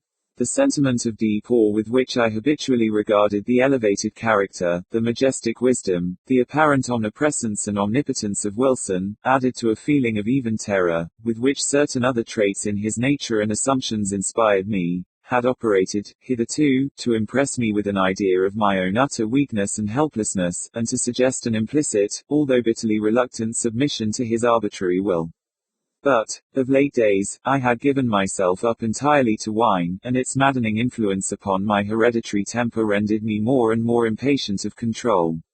I began to murmur, to hesitate, to resist. And was it only fancy which induced me to believe that, with the increase of my own firmness, that of my tormentor underwent a proportional diminution? Be this as it may, I now began to feel the inspiration of a burning hope, and at length nurtured in my secret thoughts a stern and desperate resolution that I would submit no longer to be enslaved. It was at Rome, during the Carnival of 18, that I attended a masquerade in the palazzo of the Neapolitan Duke di Broglio. I had indulged more freely than usual in the excesses of the wine table, and now the suffocating atmosphere of the crowded rooms irritated me beyond endurance. The difficulty, too, of forcing my way through the mazes of the company contributed not a little to the ruffling of my temper, For I was anxiously seeking, let me not say with what unworthy motive, the young, the gay, the beautiful wife of the aged and doting Di Broglio. With a too unscrupulous confidence she had previously communicated to me the secret of the costume in which she would be habited, and now, having caught a glimpse of her person, I was hurrying to make my way into her presence. At this moment I felt a light hand placed upon my shoulder, and that ever-remembered, low, damnable whisper within my ear. In an absolute frenzy of wrath, I turned at once upon him who had thus interrupted me, and seized him violently by the collar. He was attired, as I had expected, in a costume altogether similar to my own, wearing a Spanish cloak of blue velvet, begirt about the waist with a crimson belt sustaining a rapier. A mask of black silk entirely covered his face. "Scoundrel," I said, in a voice husky with rage while every syllable I uttered seemed as new fuel to my fury, "scoundrel! Impostor! Accursed villain! You shall not dog me unto death. Follow me, or I stab you where you stand," and I broke my way from the ballroom into a small antechamber adjoining, dragging him unresistingly with me as I went.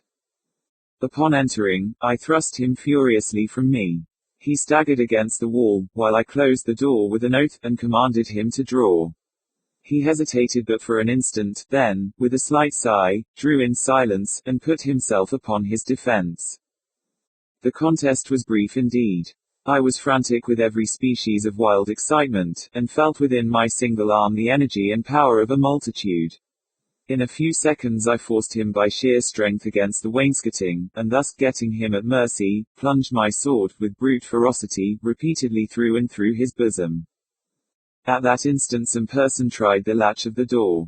I hastened to prevent an intrusion, and then immediately returned to my dying antagonist. But what human language can adequately portray that astonishment, that horror which possessed me at the spectacle then presented to view? The brief moment in which I averted my eyes had been sufficient to produce, apparently, a material change in the arrangements at the upper or farther end of the room. A large mirror, so at first it seemed to me in my confusion, now stood where none had been perceptible before, and, as I stepped up to it in extremity of terror, mine own image, but with features all pale and dabbled in blood, advanced to meet me with a feeble and tottering gait. Thus it appeared, I say, but was not. It was my antagonist, it was Wilson, who then stood before me in the agonies of his dissolution. His mask and cloak lay, where he had thrown them, upon the floor. Not a thread in all his raiment, not a line in all the marked and singular lineaments of his face which was not, even in the most absolute identity, mine own. It was Wilson, but he spoke no longer in a whisper, and I could have fancied that I myself was speaking while he said, "You have conquered, and I yield.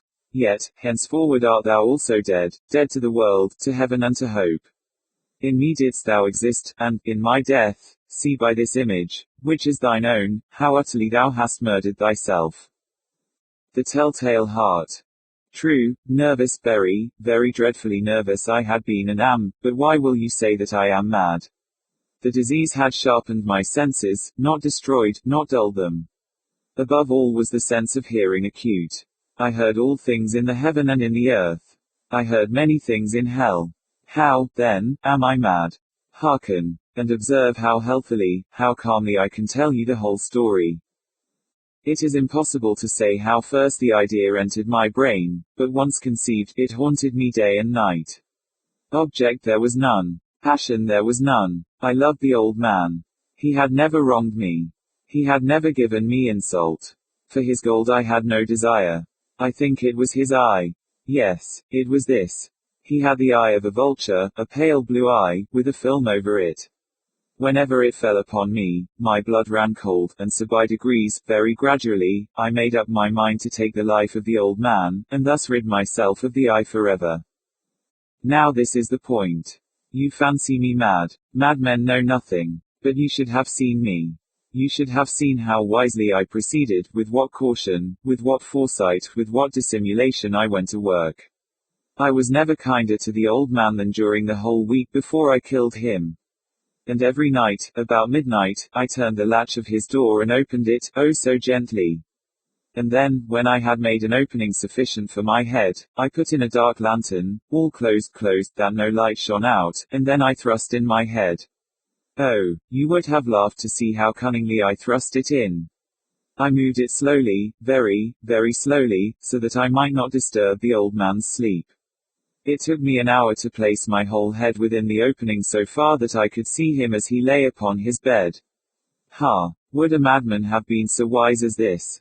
And then, when my head was well in the room, I undid the lantern cautiously, oh, so cautiously, for the hinges creaked. I undid it just so much that a single thin ray fell upon the vulture eye. And this I did for 7 long nights, every night just at midnight, but I found the eye always closed, and so it was impossible to do the work, for it was not the old man who vexed me, but his evil eye. And every morning, when the day broke, I went boldly into the chamber, and spoke courageously to him, calling him by name in a hearty tone, and inquiring how he has passed the night. So you see he would have been a very profound old man, indeed, to suspect that every night, just at 12, I looked in upon him while he slept. Upon the 8th night I was more than usually cautious in opening the door. A watcher's minute hand moves more quickly than did mine. Never before that night had I felt the extent of my own powers, of my sagacity. I could scarcely contain my feelings of triumph. To think that there I was, opening the door, little by little, and he not even to dream of my secret deeds or thoughts. I fairly chuckled at the idea, and perhaps he heard me, for he moved on the bed suddenly, as if startled. Now you may think that I drew back, but no. His room was as black as pitch with the thick darkness, for the shutters were close fastened, through fear of robbers, and so I knew that he could not see the opening of the door, and I kept pushing it on steadily, steadily. I had my head in, and was about to open the lantern, when my thumb slipped upon the tin fastening, and the old man sprang up in bed, crying out, "Who's there?"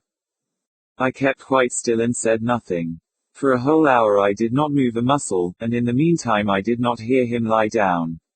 He was still sitting up in the bed listening, just as I have done, night after night, hearkening to the death watchers in the wall. Presently I heard a slight groan, and I knew it was the groan of mortal terror. It was not a groan of pain or of grief, oh, no, it was the low stifled sound that arises from the bottom of the soul when overcharged with awe. I knew the sound well. Many a night, just at midnight, when all the world slept, it has welled up from my own bosom, deepening, with its dreadful echo, the terrors that distracted me. I say I knew it well. I knew what the old man felt, and pitied him, although I chuckled at heart.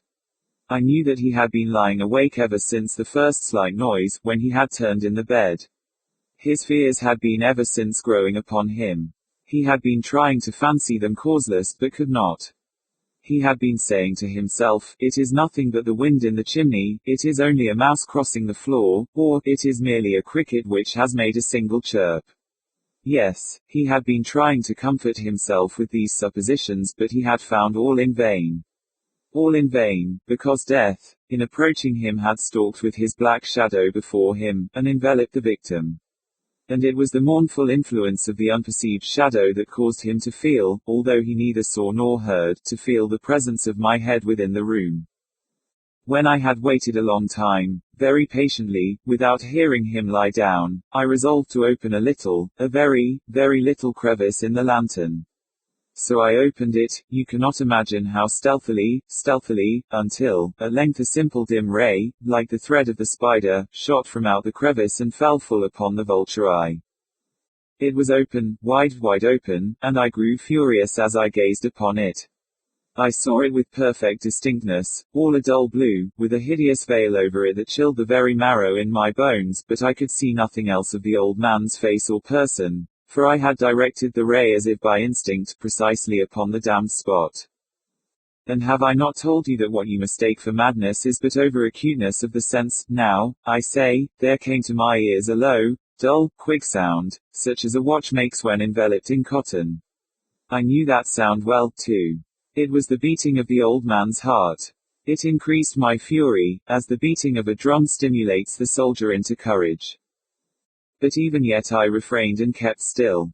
I scarcely breathed. I held the lantern motionless. I tried how steadily I could maintain the ray upon the eve. Meantime the hellish tattoo of the heart increased. It grew quicker and quicker, and louder every instant. The old man's terror must have been extreme. It grew louder, I say, louder every moment. Do you mark me well? I have told you that I am nervous, sir, I am. And now at the dead hour of the night, amid the dreadful silence of that old house, so strange a noise as this excited me to uncontrollable terror. Yet, for some minutes longer I refrained and stood still. But the beating grew louder, louder. I thought the heart must burst. And now a new anxiety seized me, the sound would be heard by a neighbor.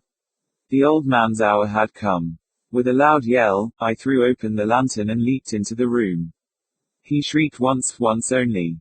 In an instant I dragged him to the floor, and pulled the heavy bed over him. I then smiled gaily, to find the deed so far done. But, for many minutes, the heart beat on with a muffled sound. This, however, did not vex me, it would not be heard through the wall. At length it ceased. The old man was dead. I removed the bed and examined the corpse. Yes, he was stone dead. I placed my hand upon the heart and held it there many minutes. There was no pulsation. He was stone dead. His eye would trouble me no more. If still you think me mad, you will think so no longer when I describe the wise precautions I took for the concealment of the body. The night waned, and I worked hastily, but in silence. First of all I dismembered the corpse. I cut off the head and the arms and the legs. I then took up 3 planks from the flooring of the chamber, and deposited all between the scantlings. I then replaced the boards so cleverly, so cunningly, that no human eye, not even his, could have detected anything wrong. There was nothing to wash out, no stain of any kind, no blood spot whatever. I had been too wary for that. A tub had caught all. Ha. When I had made an end of these labors, it was 4 o'clock, still dark as midnight. As the bell sounded the hour, there came a knocking at the street door. I went down to open it with a light heart, for what had I now to fear? There entered 3 men, who introduced themselves, with perfect suavity, as officers of the police. A shriek had been heard by a neighbor during the night, suspicion of foul play had been aroused, information had been lodged at the police office, and they, the officers, had been deputed to search the premises. I smiled, for what had I to fear? I bade the gentleman welcome. The shriek, I said, was my own in a dream. The old man, I mentioned, was absent in the country. I took my visitors all over the house. I bade them search well. I led them, at length, to his chamber.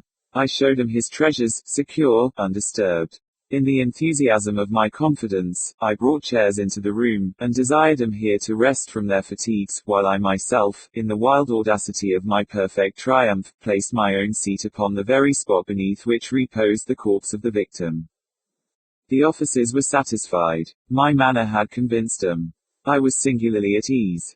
They sat, and while I answered cheerily, they chatted of familiar things. But, ere long, I felt myself getting pale and wished them gone. My head ached, and I fancied a ringing in my ears, but still they sat and still chatted. The ringing became more distinct, it continued and became more distinct. I talked more freely to get rid of the feeling, but it continued and gained definiteness, until, at length, I found that the noise was not within my ears. No doubt I now grew very pale, but I talked more fluently, and with a heightened voice. Yet the sound increased, and what could I do? It was a low, dull, quick sound, much such a sound as a watch makes when enveloped in cotton. I gasped for breath, and yet the officers heard it not. I talked more quickly, more vehemently, but the noise steadily increased. I arose and argued about trifles, in a high key and with violent gesticulations, but the noise steadily increased. Why would they not be gone? I paced the floor to and fro with heavy strides, as if excited to fury by the observations of the men, but the noise steadily increased. Oh God! What could I do? I foamed, I raved, I swore. I swung the chair upon which I had been sitting, and grated it upon the boards, but the noise arose over all and continually increased. It grew louder, louder, louder. And still the men chatted pleasantly, and smiled. Was it possible they heard not? Almighty God, no. They heard, they suspected, they knew, they were making a mockery of my horror, this I thought, and this I think. But anything was better than this agony. Anything was more tolerable than this derision. I could bear those hypocritical smiles no longer. I felt that I must scream or die. And now, again, hark! Louder, louder, louder, louder. Villains. I shrieked, dissemble no more. I admit the deed, tear up the planks. Here, it is the beating of his hideous heart. Berenice. Disband mihi sodales, si sepulchrum amicae visitarum, curas. Mis aliquantulum forlevatas. Ebn ziet. Misery is manifold. The wretchedness of earth is multiform. Overreaching the wide horizon as the rainbow, its hues are as various as the hues of that arch, as distinct too, yet as intimately blended. Overreaching the wide horizon as the rainbow. How is it that from beauty I have derived a type of unloveliness, from the covenant of peace, a simile of sorrow? But as, in ethics, evil is a consequence of good, so, in fact, out of joy is sorrow born. Either the memory of past bliss is the anguish of today, or the agonies which are, have their origin in the ecstasies which might have been. My baptismal name is Aegeus, that of my family I will not mention. Yet there are no towers in the land more time-honored than my gloomy, grey, hereditary halls. Our line has been called a race of visionaries, and in many striking particulars, in the character of the family mansion, in the frescoes of the chief saloon, in the tapestries of the dormitories, in the chiseling of some buttresses in the armory, but more especially in the gallery of antique paintings, in the fashion of the library chamber, and, lastly, in the very peculiar nature of the library's contents, there is more than sufficient evidence to warrant the belief. The recollections of my earliest years are connected with that chamber, and with its volumes, of which latter I will say no more. Here died my mother. Herein was I born. But it is mere idleness to say that I had not lived before, that the soul has no previous existence. You deny it, let us not argue the matter. Convince myself, I seek not to convince. There is, however, a remembrance of aerial forms, of spiritual and meaning eyes, of sounds, musical yet sad, a remembrance which will not be excluded, a memory like a shadow, vague, variable, indefinite, unsteady, and like a shadow, too, in the impossibility of my getting rid of it while the sunlight of my reason shall exist. In that chamber was I born. Thus awaking from the long night of what seemed, but was not, nonentity, at once into the very regions of fairyland, into a palace of imagination, into the wild dominions of monastic thought and erudition, it is not singular that I gazed around me with a startled and ardent eye, that I loitered away my boyhood in books, and dissipated my youth in reverie, but it is singular that as years rolled away, and the noon of manhood found me still in the mansion of my fathers, it is wonderful what stagnation there fell upon the springs of my life, wonderful how total an inversion took place in the character of my commonest thought. The realities of the world affected me as visions, and as visions only, while the wild ideas of the land of dreams became, in turn, not the material of my everyday existence, but in very deed that existence utterly and solely in itself. Berenice and I were cousins, and we grew up together in my paternal halls. Yet differently we grew, I, ill of health, and buried in gloom, she, agile, graceful, and overflowing with energy, hers, the ramble on the hillside, mine the studies of the cloister, I, living within my own heart, and addicted, body and soul, to the most intense and painful meditation, she, roaming carelessly through life with no thought of the shadows in her path, or the silent flight of the raven-winged hours. Berenice, I call upon her name, Berenice, and from the grey ruins of memory 1,000 tumultuous recollections are startled at the sound. Ah, vividly is her image before me now, as in the early days of her light-heartedness and joy. Oh, gorgeous yet fantastic beauty! Oh, sylph amid the shrubberies of Arnheim! Oh, naiad among its fountains! And then all is mystery and terror, and a tale which should not be told. Disease, a fatal disease, fell like the simoon upon her frame, and, even while I gazed upon her, the spirit of change swept over her, pervading her mind, her habits, and her character, and, in a manner the most subtle and terrible, disturbing even the identity of her person. Alas! The destroyer came and went, and the victim, where is she? I knew her not, or knew her no longer as Berenice. Among the numerous train of maladies superinduced by that fatal and primary one which effected a revolution of so horrible a kind in the moral and physical being of my cousin, may be mentioned as the most distressing and obstinate in its nature, a species of epilepsy not unfrequently terminating in trance itself, trance very nearly resembling positive dissolution, and from which her manner of recovery was in most instances, startlingly abrupt. In the meantime my own disease, for I have been told that I should call it by no other appellation, my own disease, then, grew rapidly upon me, and assumed finally a monomaniac character of a novel and extraordinary form, hourly and momently gaining vigor, and at length obtaining over me the most incomprehensible ascendancy.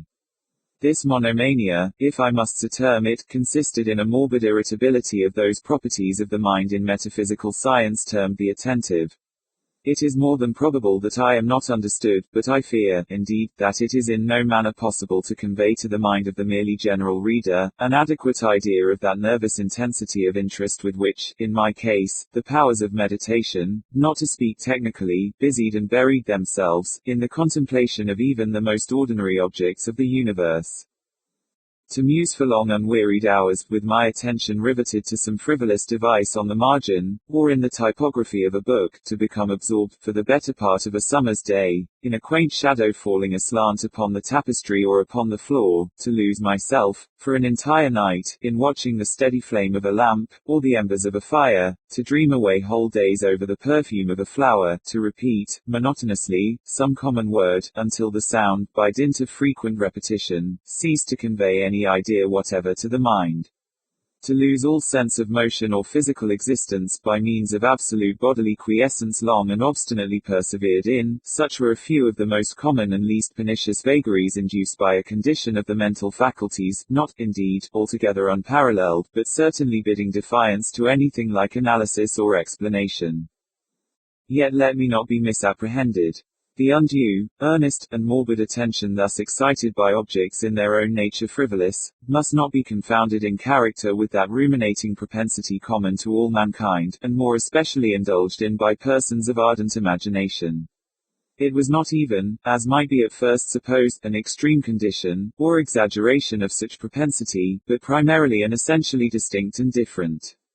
In the one instance, the dreamer, or enthusiast being interested by an object usually not frivolous, imperceptibly loses sight of this object in a wilderness of deductions and suggestions issuing therefrom, until, at the conclusion of a daydream often replete with luxury, he finds the incitamentum, or first cause of his musings, entirely vanished and forgotten. In my case, the primary object was invariably frivolous, although assuming, through the medium of my distempered vision, a refracted and unreal importance. Few deductions, if any, were made, and those few pertinaciously returning in upon the original object as a center.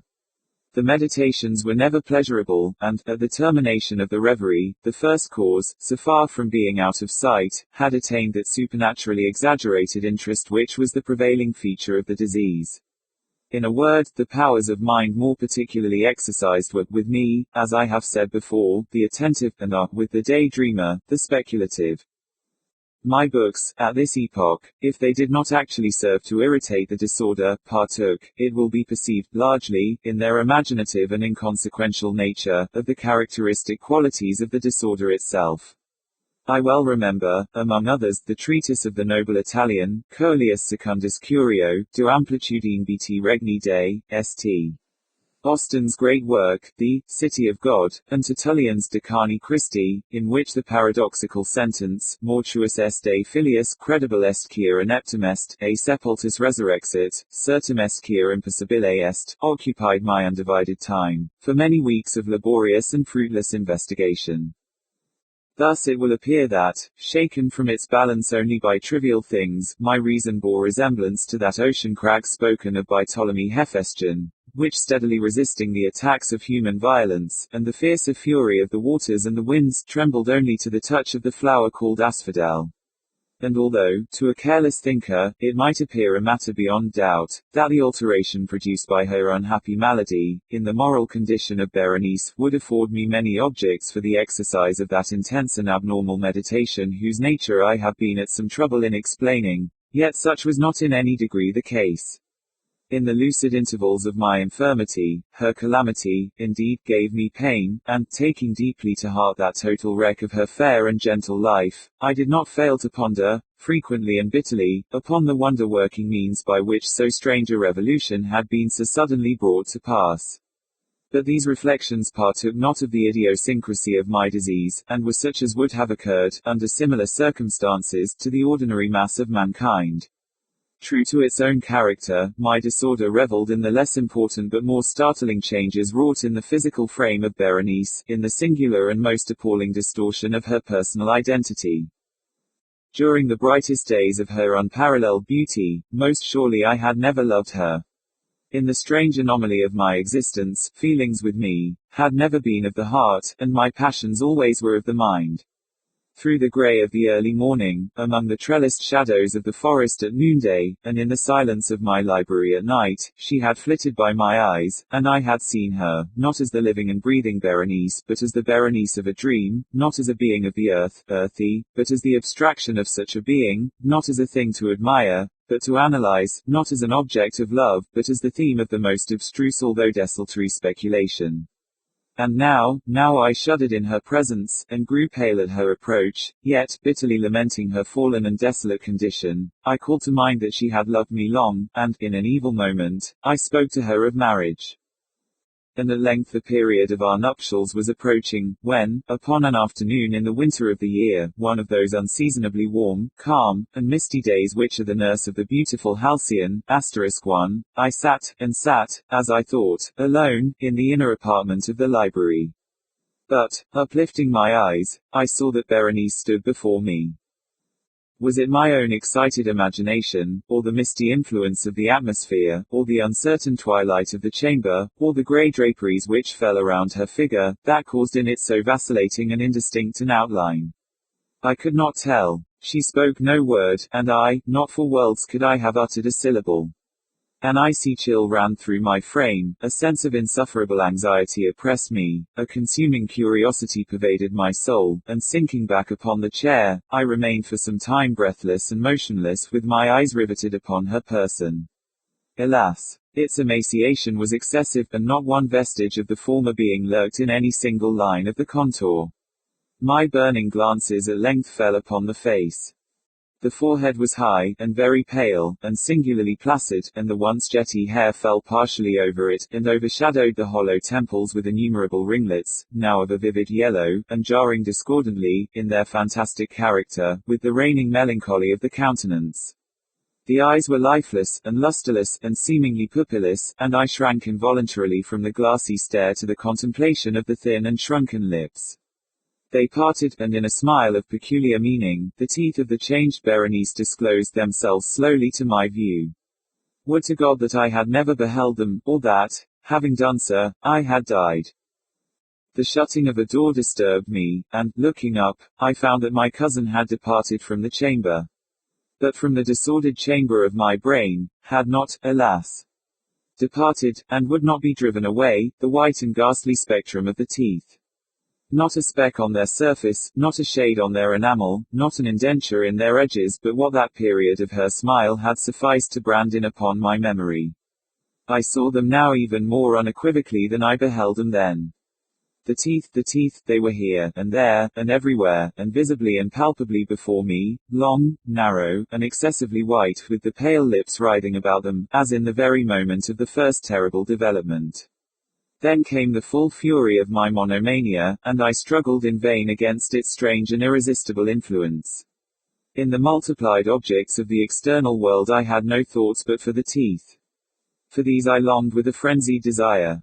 All other matters and all different interests became absorbed in the single contemplation. They alone were present to the mental eye, and they, in the sole individuality, became the essence of my mental life. I held them in every light.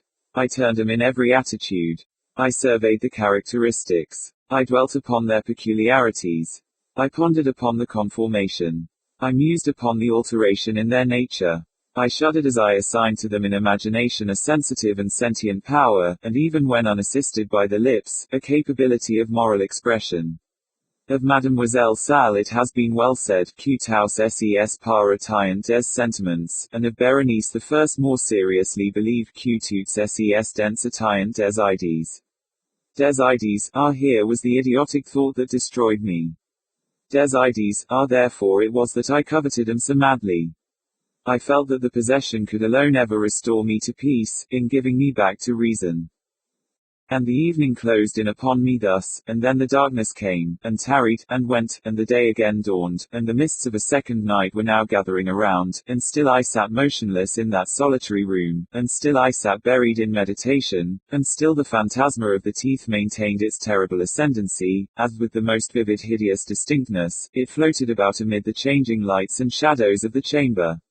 At length there broke in upon my dreams a cry as of horror and dismay, and thereunto, after a pause, succeeded the sound of troubled voices, intermingled with many low moanings of sorrow or of pain. I arose from my seat, and throwing open one of the doors of the library, saw standing out in the antechamber a servant maiden, all in tears, who told me that Berenice was no more. She had been seized with epilepsy in the early morning, and now, at the closing in of the night, the grave was ready for its tenant, and all the preparations for the burial were completed. I found myself sitting in the library, and again sitting there alone. It seemed that I had newly awakened from a confused and exciting dream. I knew that it was now midnight, and I was well aware, that since the setting of the sun, Berenice had been interred. But of that dreary period which intervened I had no positive, at least no definite comprehension. Yet its memory was replete with horror, horror more horrible from being vague, and terror more terrible from ambiguity. It was a fearful page in the record my existence, written all over with dim, and hideous, and unintelligible recollections. I strive to decipher them, but in vain, while ever and anon, like the spirit of a departed sound, the shrill and piercing shriek of a female voice seemed to be ringing in my ears. I had done a deed, what was it? I asked myself the question aloud, and the whispering echoes of the chamber answered me, what was it? On the table beside me burned a lamp, and near it lay a little box. It was of no remarkable character, and I had seen it frequently before, for it was the property of the family physician. But how came it there, upon my table, and why did I shudder in regarding it? These things were in no manner to be accounted for, and my eyes at length dropped to the open pages of a book, and to a sentence underscored therein. The words were the singular but simple ones of the poet Ebn Zayat, Dispant mihi sodales si sepulchrum amicae visitarum, curas mis aliquantulum for levitas. Why then, as I perused them, did the hairs of my head erect themselves on end, and the blood of my body become congealed within my veins? There came a light tap at the library door, and pale as the tenant of a tomb, a menial entered upon tiptoe. His looks were wild with terror, and he spoke to me in a voice tremulous, husky, and very low. What said he? Some broken sentences I heard. He told of a wild cry disturbing the silence of the night, of the gathering together of the household, of a search in the direction of the sound, and then his tones grew thrillingly distinct as he whispered me of a violated grave, of a disfigured body enshrouded, yet still breathing, still palpitating, still alive. He pointed to garments, they were muddy and clotted with gore. I spoke not, and he took me gently by the hand, it was indented with the impress of human nails. He directed my attention to some object against the wall. I looked at it for some minutes, it was a spade. With a shriek I bounded to the table, and grasped the box that lay upon it. But I could not force it open, and in my tremor, it slipped from my hands, and fell heavily, and burst into pieces, and from it with a rattling sound, there rolled out some instruments of dental surgery, intermingled with 32 small, white and ivory-looking substances that were scattered to and fro about the floor. Eleonora. Sub conservation formae specificae salva anima. Raymond Lully. I am come of a race noted for vigor of fancy and ardor of passion. Men have called me mad, but the question is not yet settled, whether madness is or is not the loftiest intelligence, whether much that is glorious, whether all that is profound, does not spring from disease of thought, from moods of mind exalted at the expense of the general intellect. They who dream by day are cognizant of many things which escape those who dream only by night. In the grey visions they obtain glimpses of eternity, and thrill, in awakening, to find that they have been upon the verge of the great secret. In snatches, they learn something of the wisdom which is of good, and more of the mere knowledge which is of evil. They penetrate, however, rudderless or compassless into the vast ocean of the light ineffable, and again, like the adventures of the Nubian geographer, agressi sunt mer tenebrarum, quid in os et exploraturi. We will say, then, that I am mad. I grant, at least, that there are two distinct conditions of my mental existence, the condition of a lucid reason, not to be disputed, and belonging to the memory of events forming the first epoch of my life, and a condition of shadow and doubt, appertaining to the present, and to the recollection of what constitutes the second great era of my being. Therefore, what I shall tell of the earlier period, believe, and to what I may relate of the later time, give only such credit as may seem due, or doubt it altogether, or, if doubt it ye cannot, then play unto its riddle the Oedipus. She whom I loved in youth, and of whom I now pen calmly and distinctly these remembrances, was the sole daughter of the only sister of my mother long departed. Eleanora was the name of my cousin. We had always dwelled together, beneath a tropical sun, in the valley of the many-colored grass. No unguided footstep ever came upon that vale, for it lay away up among a range of giant hills that hung beetling around about it, shutting out the sunlight from its sweetest recesses. No path was trodden in its vicinity, and, to reach our happy home, there was need of putting back, with force, the foliage of many thousands of forest trees, and of crushing to death the glories of many millions of fragrant flowers. Thus it was that we lived all alone, knowing nothing of the world without the valley, I, and my cousin, and her mother. From the dim regions beyond the mountains at the upper end of our encircled domain, there crept out a narrow and deep river, brighter than all save the eyes of Eleanora, and, winding stealthily about in mazy courses, it passed away, at length, through a shadowy gorge, among hills still dimmer than those whence it had issued. We called it the River of Silence, for there seemed to be a hushing influence in its flow. No murmur arose from its bed, and so gently it wandered along, that the pearly pebbles upon which we loved to gaze, far down within its bosom, stirred not at all, but lay in a motionless content, each in its own old station, shining on gloriously forever.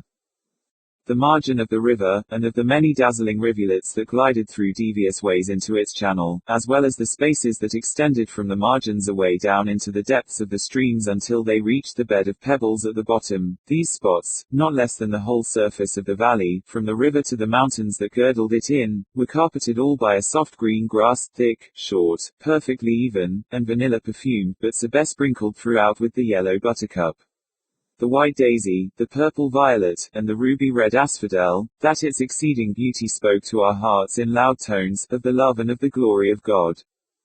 And, here and there, in groves about this grass, like wilderness of dreams, sprang up fantastic trees, whose tall slender stems stood not upright, but slanted gracefully toward the light that peered at noonday into the center of the valley. Their mark was speckled with the vivid alternate splendor of ebony and silver, and was smoother than all save the cheeks of Eleanora, so that, but for the brilliant green of the huge leaves that spread from the summits in long, tremulous lines, dallying with the zephyrs, one might have fancied them giant serpents of Syria doing homage to the sovereign the sun. Hand in hand about this valley, for 15 years, roamed I with Eleanora before love entered within our hearts. It was one evening at the close of the third lustrum of her life, and of the fourth of my own, that we sat, locked in each other's embrace, beneath the serpent-like trees, and looked down within the water of the river of silence at our images therein. We spoke no words during the rest of that sweet day, and our words even upon the morrow were tremulous and few. We had drawn the god Eros from that wave, and now we felt that he had enkindled within us the fiery souls of our forefathers. The passions which had for centuries distinguished our race came thronging with the fancies for which they had been equally noted, and together breathed a delirious bliss over the valley of the many-colored grass. A change fell upon all things. Strange brilliant flowers, star-shaped, burn out upon the trees where no flowers had been known before. The tints of the green carpet deepened, and when, one by one, the white daisies shrank away, there sprang up in place of them, 10 by 10 of the ruby-red asphodel. And life arose in our paths, for the tall flamingo, hitherto unseen, with all gay glowing birds, flaunted his scarlet plumage before us. The golden and silver fish haunted the river, out of the bosom of which issued, little by little, a murmur that swelled, at length, into a lulling melody more divine than that of the harp of Aeolus, sweeter than all save the voice of Eleanora. And now, too, a voluminous cloud, which we had long watched in the regions of Hesper, floated out thence, all gorgeous in crimson and gold, and settling in peace above us, sank, day by day, lower and lower, until its edges rested upon the tops of the mountains, turning all the dimness into magnificence, and shutting us up, as if forever, within a magic prison house of grandeur and of glory. The loveliness of Eleanora was that of the seraphim, but she was a maiden artless and innocent as the brief life she had led among the flowers. No guile disguised the fervor of love which animated her heart, and she examined with me its inmost recesses as we walked together in the valley of the many-colored grass, and discoursed of the mighty changes which had lately taken place therein.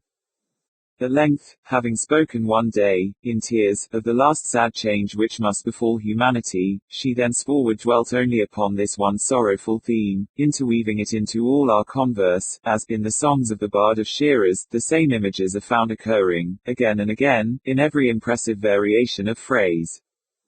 She had seen that the finger of death was upon her bosom, that, like the ephemeron, she had been made perfect in loveliness only to die, but the terrors of the grave to her lay solely in a consideration which she revealed to me, one evening at twilight, by the banks of the river of silence. She grieved to think that, having entombed her in the valley of the many-colored grass, I would quit forever its happy recesses, transferring the love which now was so passionately her own to some maiden of the outer and everyday world.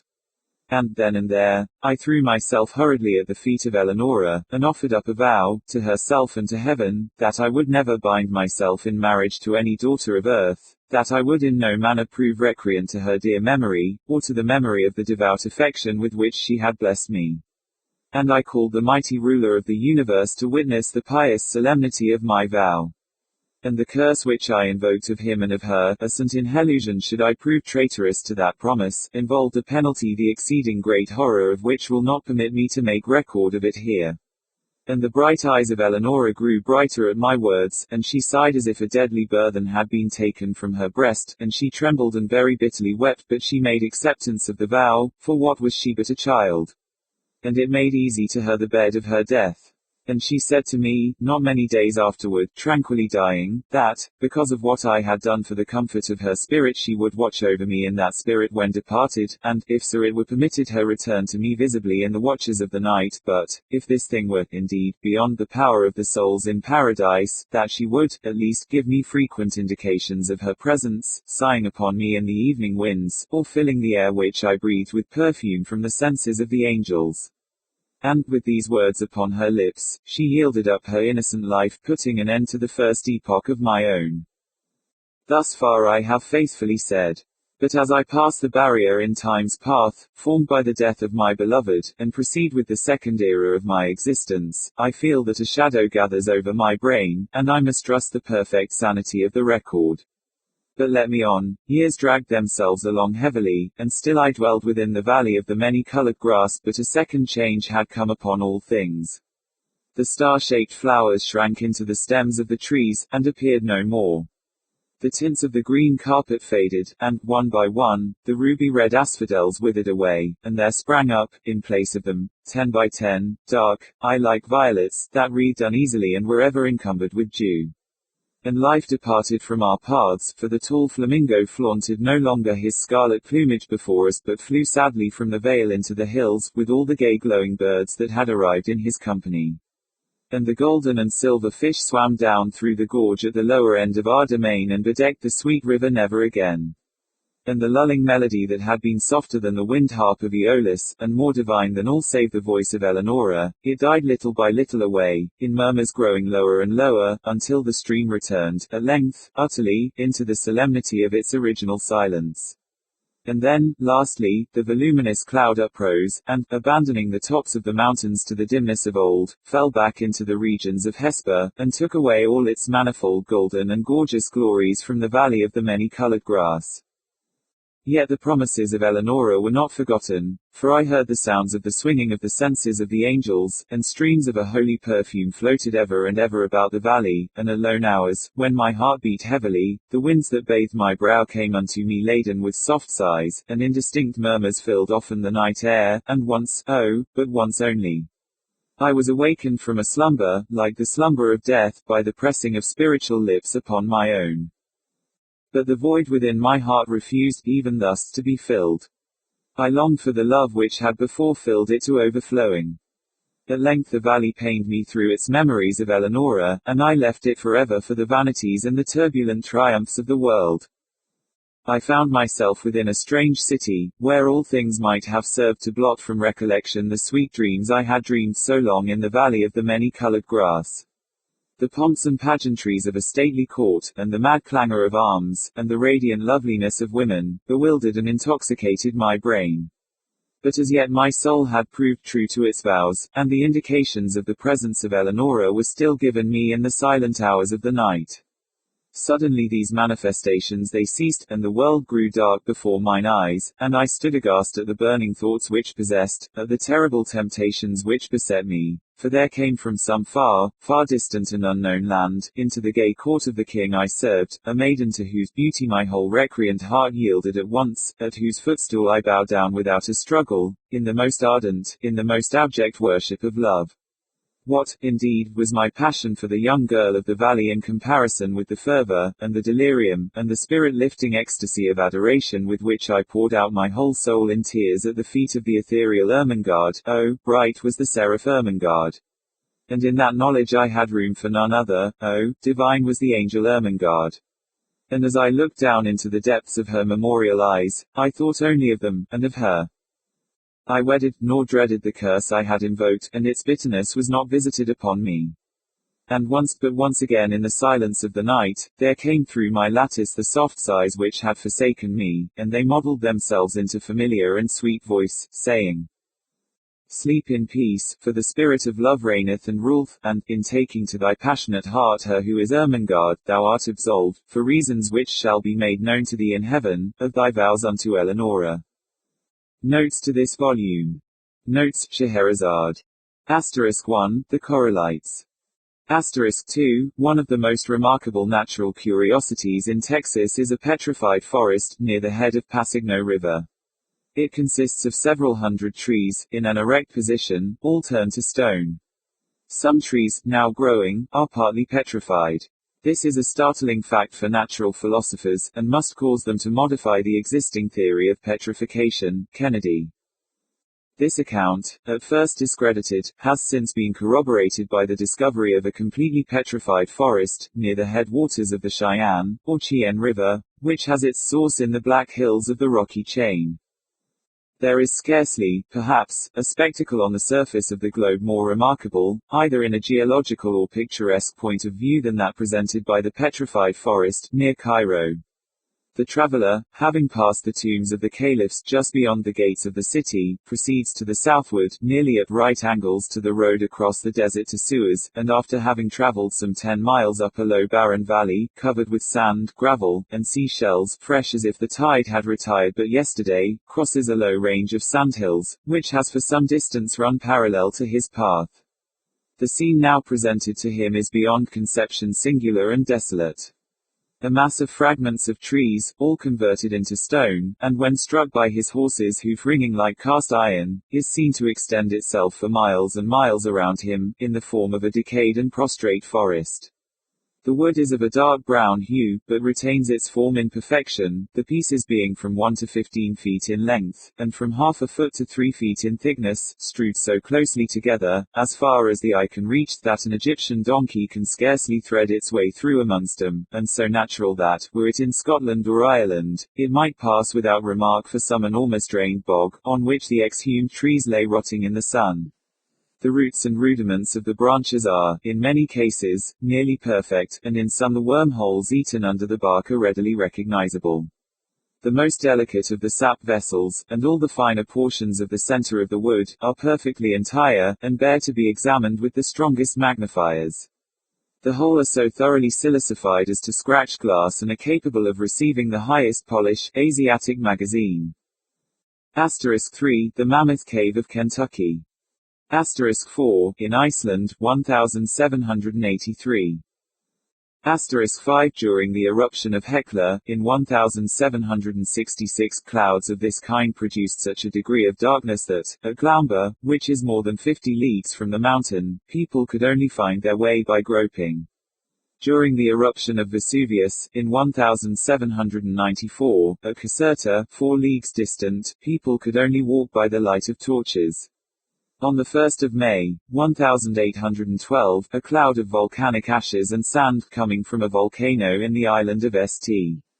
Vincent, covered the whole of Barbados, spreading over it so intense a darkness that, at midday, in the open air, one could not perceive the trees or other objects near him, or even a white handkerchief placed at the distance of 6 inches from the eye. Murray, p. 215, Phil. Edit. Asterisk 6. In the year 1790, in the Caracas during an earthquake, a portion of the granite soil sank and left a lake 800 yards in diameter, and from 80 to 100 feet deep. It was a part of the forest of Arapau which sank, and the trees remained green for several months under the water. Murray, p. 221. Asterisk 7. The hardest steel ever manufactured may, under the action of a blowpipe, be reduced to an impalpable powder, which will float readily in the atmospheric air. Asterisk 8. The region of the Niger. See Simoner's Colonial Magazine. Asterisk 9. The Myrmeleon lion ant. The term, monster, is equally applicable to small abnormal things and to great, while such epithets as vast are merely comparative. The cavern of the Myrmeleon is vast in comparison with the whole of the common red ant. A grain of silex is also a rock. Asterisk 10. The epidendron, Floss aeris, of the family of the Orchidae, grows with merely the surface of its roots attached to a tree or other object, from which it derives no nutriment, subsisting altogether upon air. Asterisk 11. The parasites, such as the wonderful Rafflesia arnoldi. Asterisk 12. Shao advocates a class of plants that grow upon living animals, the Plantae epizoae. Of this class are the Fuci and algae. Mistage. B. Williams, of Salem, Mass. presented the National Institute with an insect from New Zealand, with the following description. The hot, a decided caterpillar, or worm, is found gnawing at the root of the rota tree, with a plant growing out of its head. This most peculiar and extraordinary insect travels up both the rota and ferrary trees, and entering into the top, eats its way, perforating the trunk of the trees until it reaches the root, and dies, or remains dormant, and the plant propagates out of its head. The body remains perfect and entire, of a harder substance than when alive. From this insect the natives make a coloring for tattooing. Asterisk 13. In mines and natural caves we find a species of cryptogamous fungus that emits an intense phosphorescence.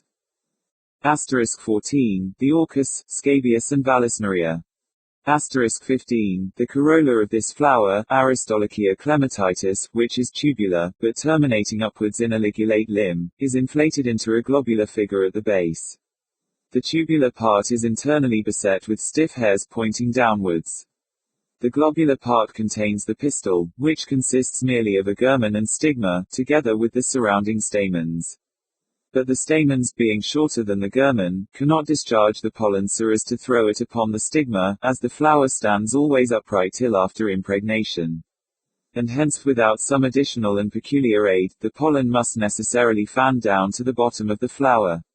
Now, the aid that nature has furnished in this case, is that of the Tiputa penicornis, a small insect, which entering the tube of the corolla in quest of honey, descends to the bottom, and rummages about till it becomes quite covered with pollen, but not being able to force its way out again, owing to the downward position of the hairs, which converge to a point like the wires of a mouse trap, and being somewhat impatient of its confinement it brushes backwards and forwards, trying every corner, till, after repeatedly traversing the stigma, it covers it with pollen sufficient for its impregnation, in consequence of which the flower soon begins to droop, and the hairs to shrink to the sides of the tube, effecting an easy passage for the escape of the insect. Rev. P. Keith's System of Physiological Botany. Asterisk 16. The bees, ever since bees have been constructing the cells with just such sides, in just such number, and at just such inclinations, as it has been demonstrated, in a problem involving the profoundest mathematical principles, are the very sides, in the very number, and at the very angles, which will afford the creatures the most room that is compatible with the greatest stability of structure. During the latter part of the last century, the question arose among mathematicians, to determine the best form that can be given to the sails of a windmill, according to their varying distances from the revolving vanes, and likewise from the centers of the revolution. This is an excessively complex problem, for it is, in other words, to find the best possible position at an infinity of varied distances and at an infinity of points on the arm.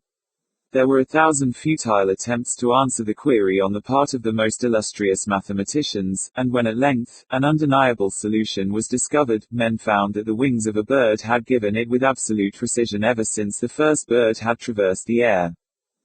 17. He observed a flock of pigeons passing betwixt Frankfurt and the Indian Territory, 1 mile at least in breadth. It took up 4 hours in passing, which, at the rate of 1 mile per minute, gives a length of 240 miles, and, supposing 3 pigeons to each square yard, gives 2,230,272,000 pigeons. Travels in Canada and the United States, by Lieutenant F. Hall.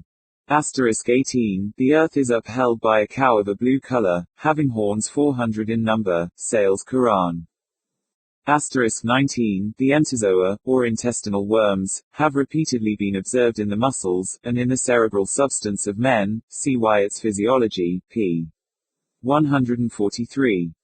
20. On the Great Western Railway, between London and Exeter, a speed of 71 miles per hour has been attained.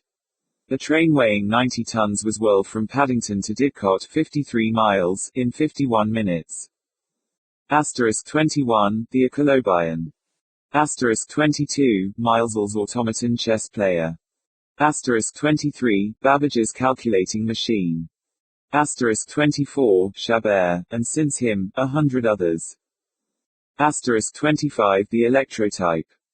26. Wollaston made of platinum for the field of views in a telescope, a wire 1/18,000th part of an inch in thickness. It could be seen only by means of the microscope. 27. Newton demonstrated that the retina beneath the influence of the violet ray of the spectrum, vibrated 900 million of times in a second. 28. Voltaic pile. 29. The electro-telegraph printing apparatus. 30. The electro-telegraph transmits intelligence instantaneously, at least at so far as regards any distance upon the Earth. 31. Common experiments in natural philosophy. If 2 red rays from 2 luminous points be admitted into a dark chamber so as to fall on a white surface, and differ in their length by 0.0000258 of an inch, their intensity is doubled. So also if the difference in length be any whole number multiple of that fraction. A multiple by 2 1/4, 3 1/4, and c, gives an intensity equal to 1 ray only, but a multiple by 2 1/2, 3 1/2, and c, gives the result of total darkness. In violet rays similar effects arise when the difference in length is 0.000157 of an inch, and with all other rays the results are the same, the difference varying with a uniform increase from the violet to the red. Analogous experiments in respect to sound produce analogous results. 32. Place a platina crucible over a spirit lamp, and keep it a red heat. Pour in some sulfuric acid, which, though the most volatile of bodies at a common temperature, will be found to become completely fixed in a hot crucible, and not a drop evaporates. Being surrounded by an atmosphere of its own, it does not, in fact, touch the sides. A few drops of water are now introduced when the acid, immediately coming in contact with the heated sides of the crucible, flies off in sulfurous acid vapor, and so rapid is its progress, that the caloric of the water passes off with it, which falls a lump of ice to the bottom. By taking advantage of the moment before it is allowed to remelt, it may be turned out a lump of ice from a red-hot vessel. 33. The daguerreotype. 34. Although light travels 167,000 miles in a second, the distance of 61 Cygni, the only star whose distance is ascertained, is so inconceivably great, that its rays would require more than 10 years to reach the Earth. For stars beyond this, 20, or even 1,000 years, would be a moderate estimate. Thus, if they had been annihilated 20, or 1,000 years ago, we might still see them today by the light which started from their surfaces 20 or 1,000 years in the past time. That many which we see daily are really extinct, is not impossible, not even improbable. Notes, Maelstrom. *1, see Archimedes, de incidentibus in fluido, lib. 2. Notes, Island of the Fae. Asterisk 1, morrow is here derived from mers, and its meaning is fashionable, or more strictly, of manners. Asterisk 2, speaking of the tides, Pomponius Mela, in his treatise De Situ Orbis, says, either the world is a great animal, or, etc. Asterisk 3, Balzac, in substance, I do not remember the words. Asterisk 4, Florum puters ne per liquidum either a p. Notes, Domain of Arnheim. Asterisk 1, an incident, similar in outline to the one here imagined, occurred, not very long ago, in England. The name of the fortunate heir was Theluson. I first saw an account of this matter in the Tour of Prince Pukla Muskow, who makes the sum inherited 90 millions of pounds, and justly observes that, in the contemplation of so vast a sum, and of the services to which it might be applied, there is something even of the sublime. To suit the views of this article one have followed the prince's statement, although a grossly exaggerated one.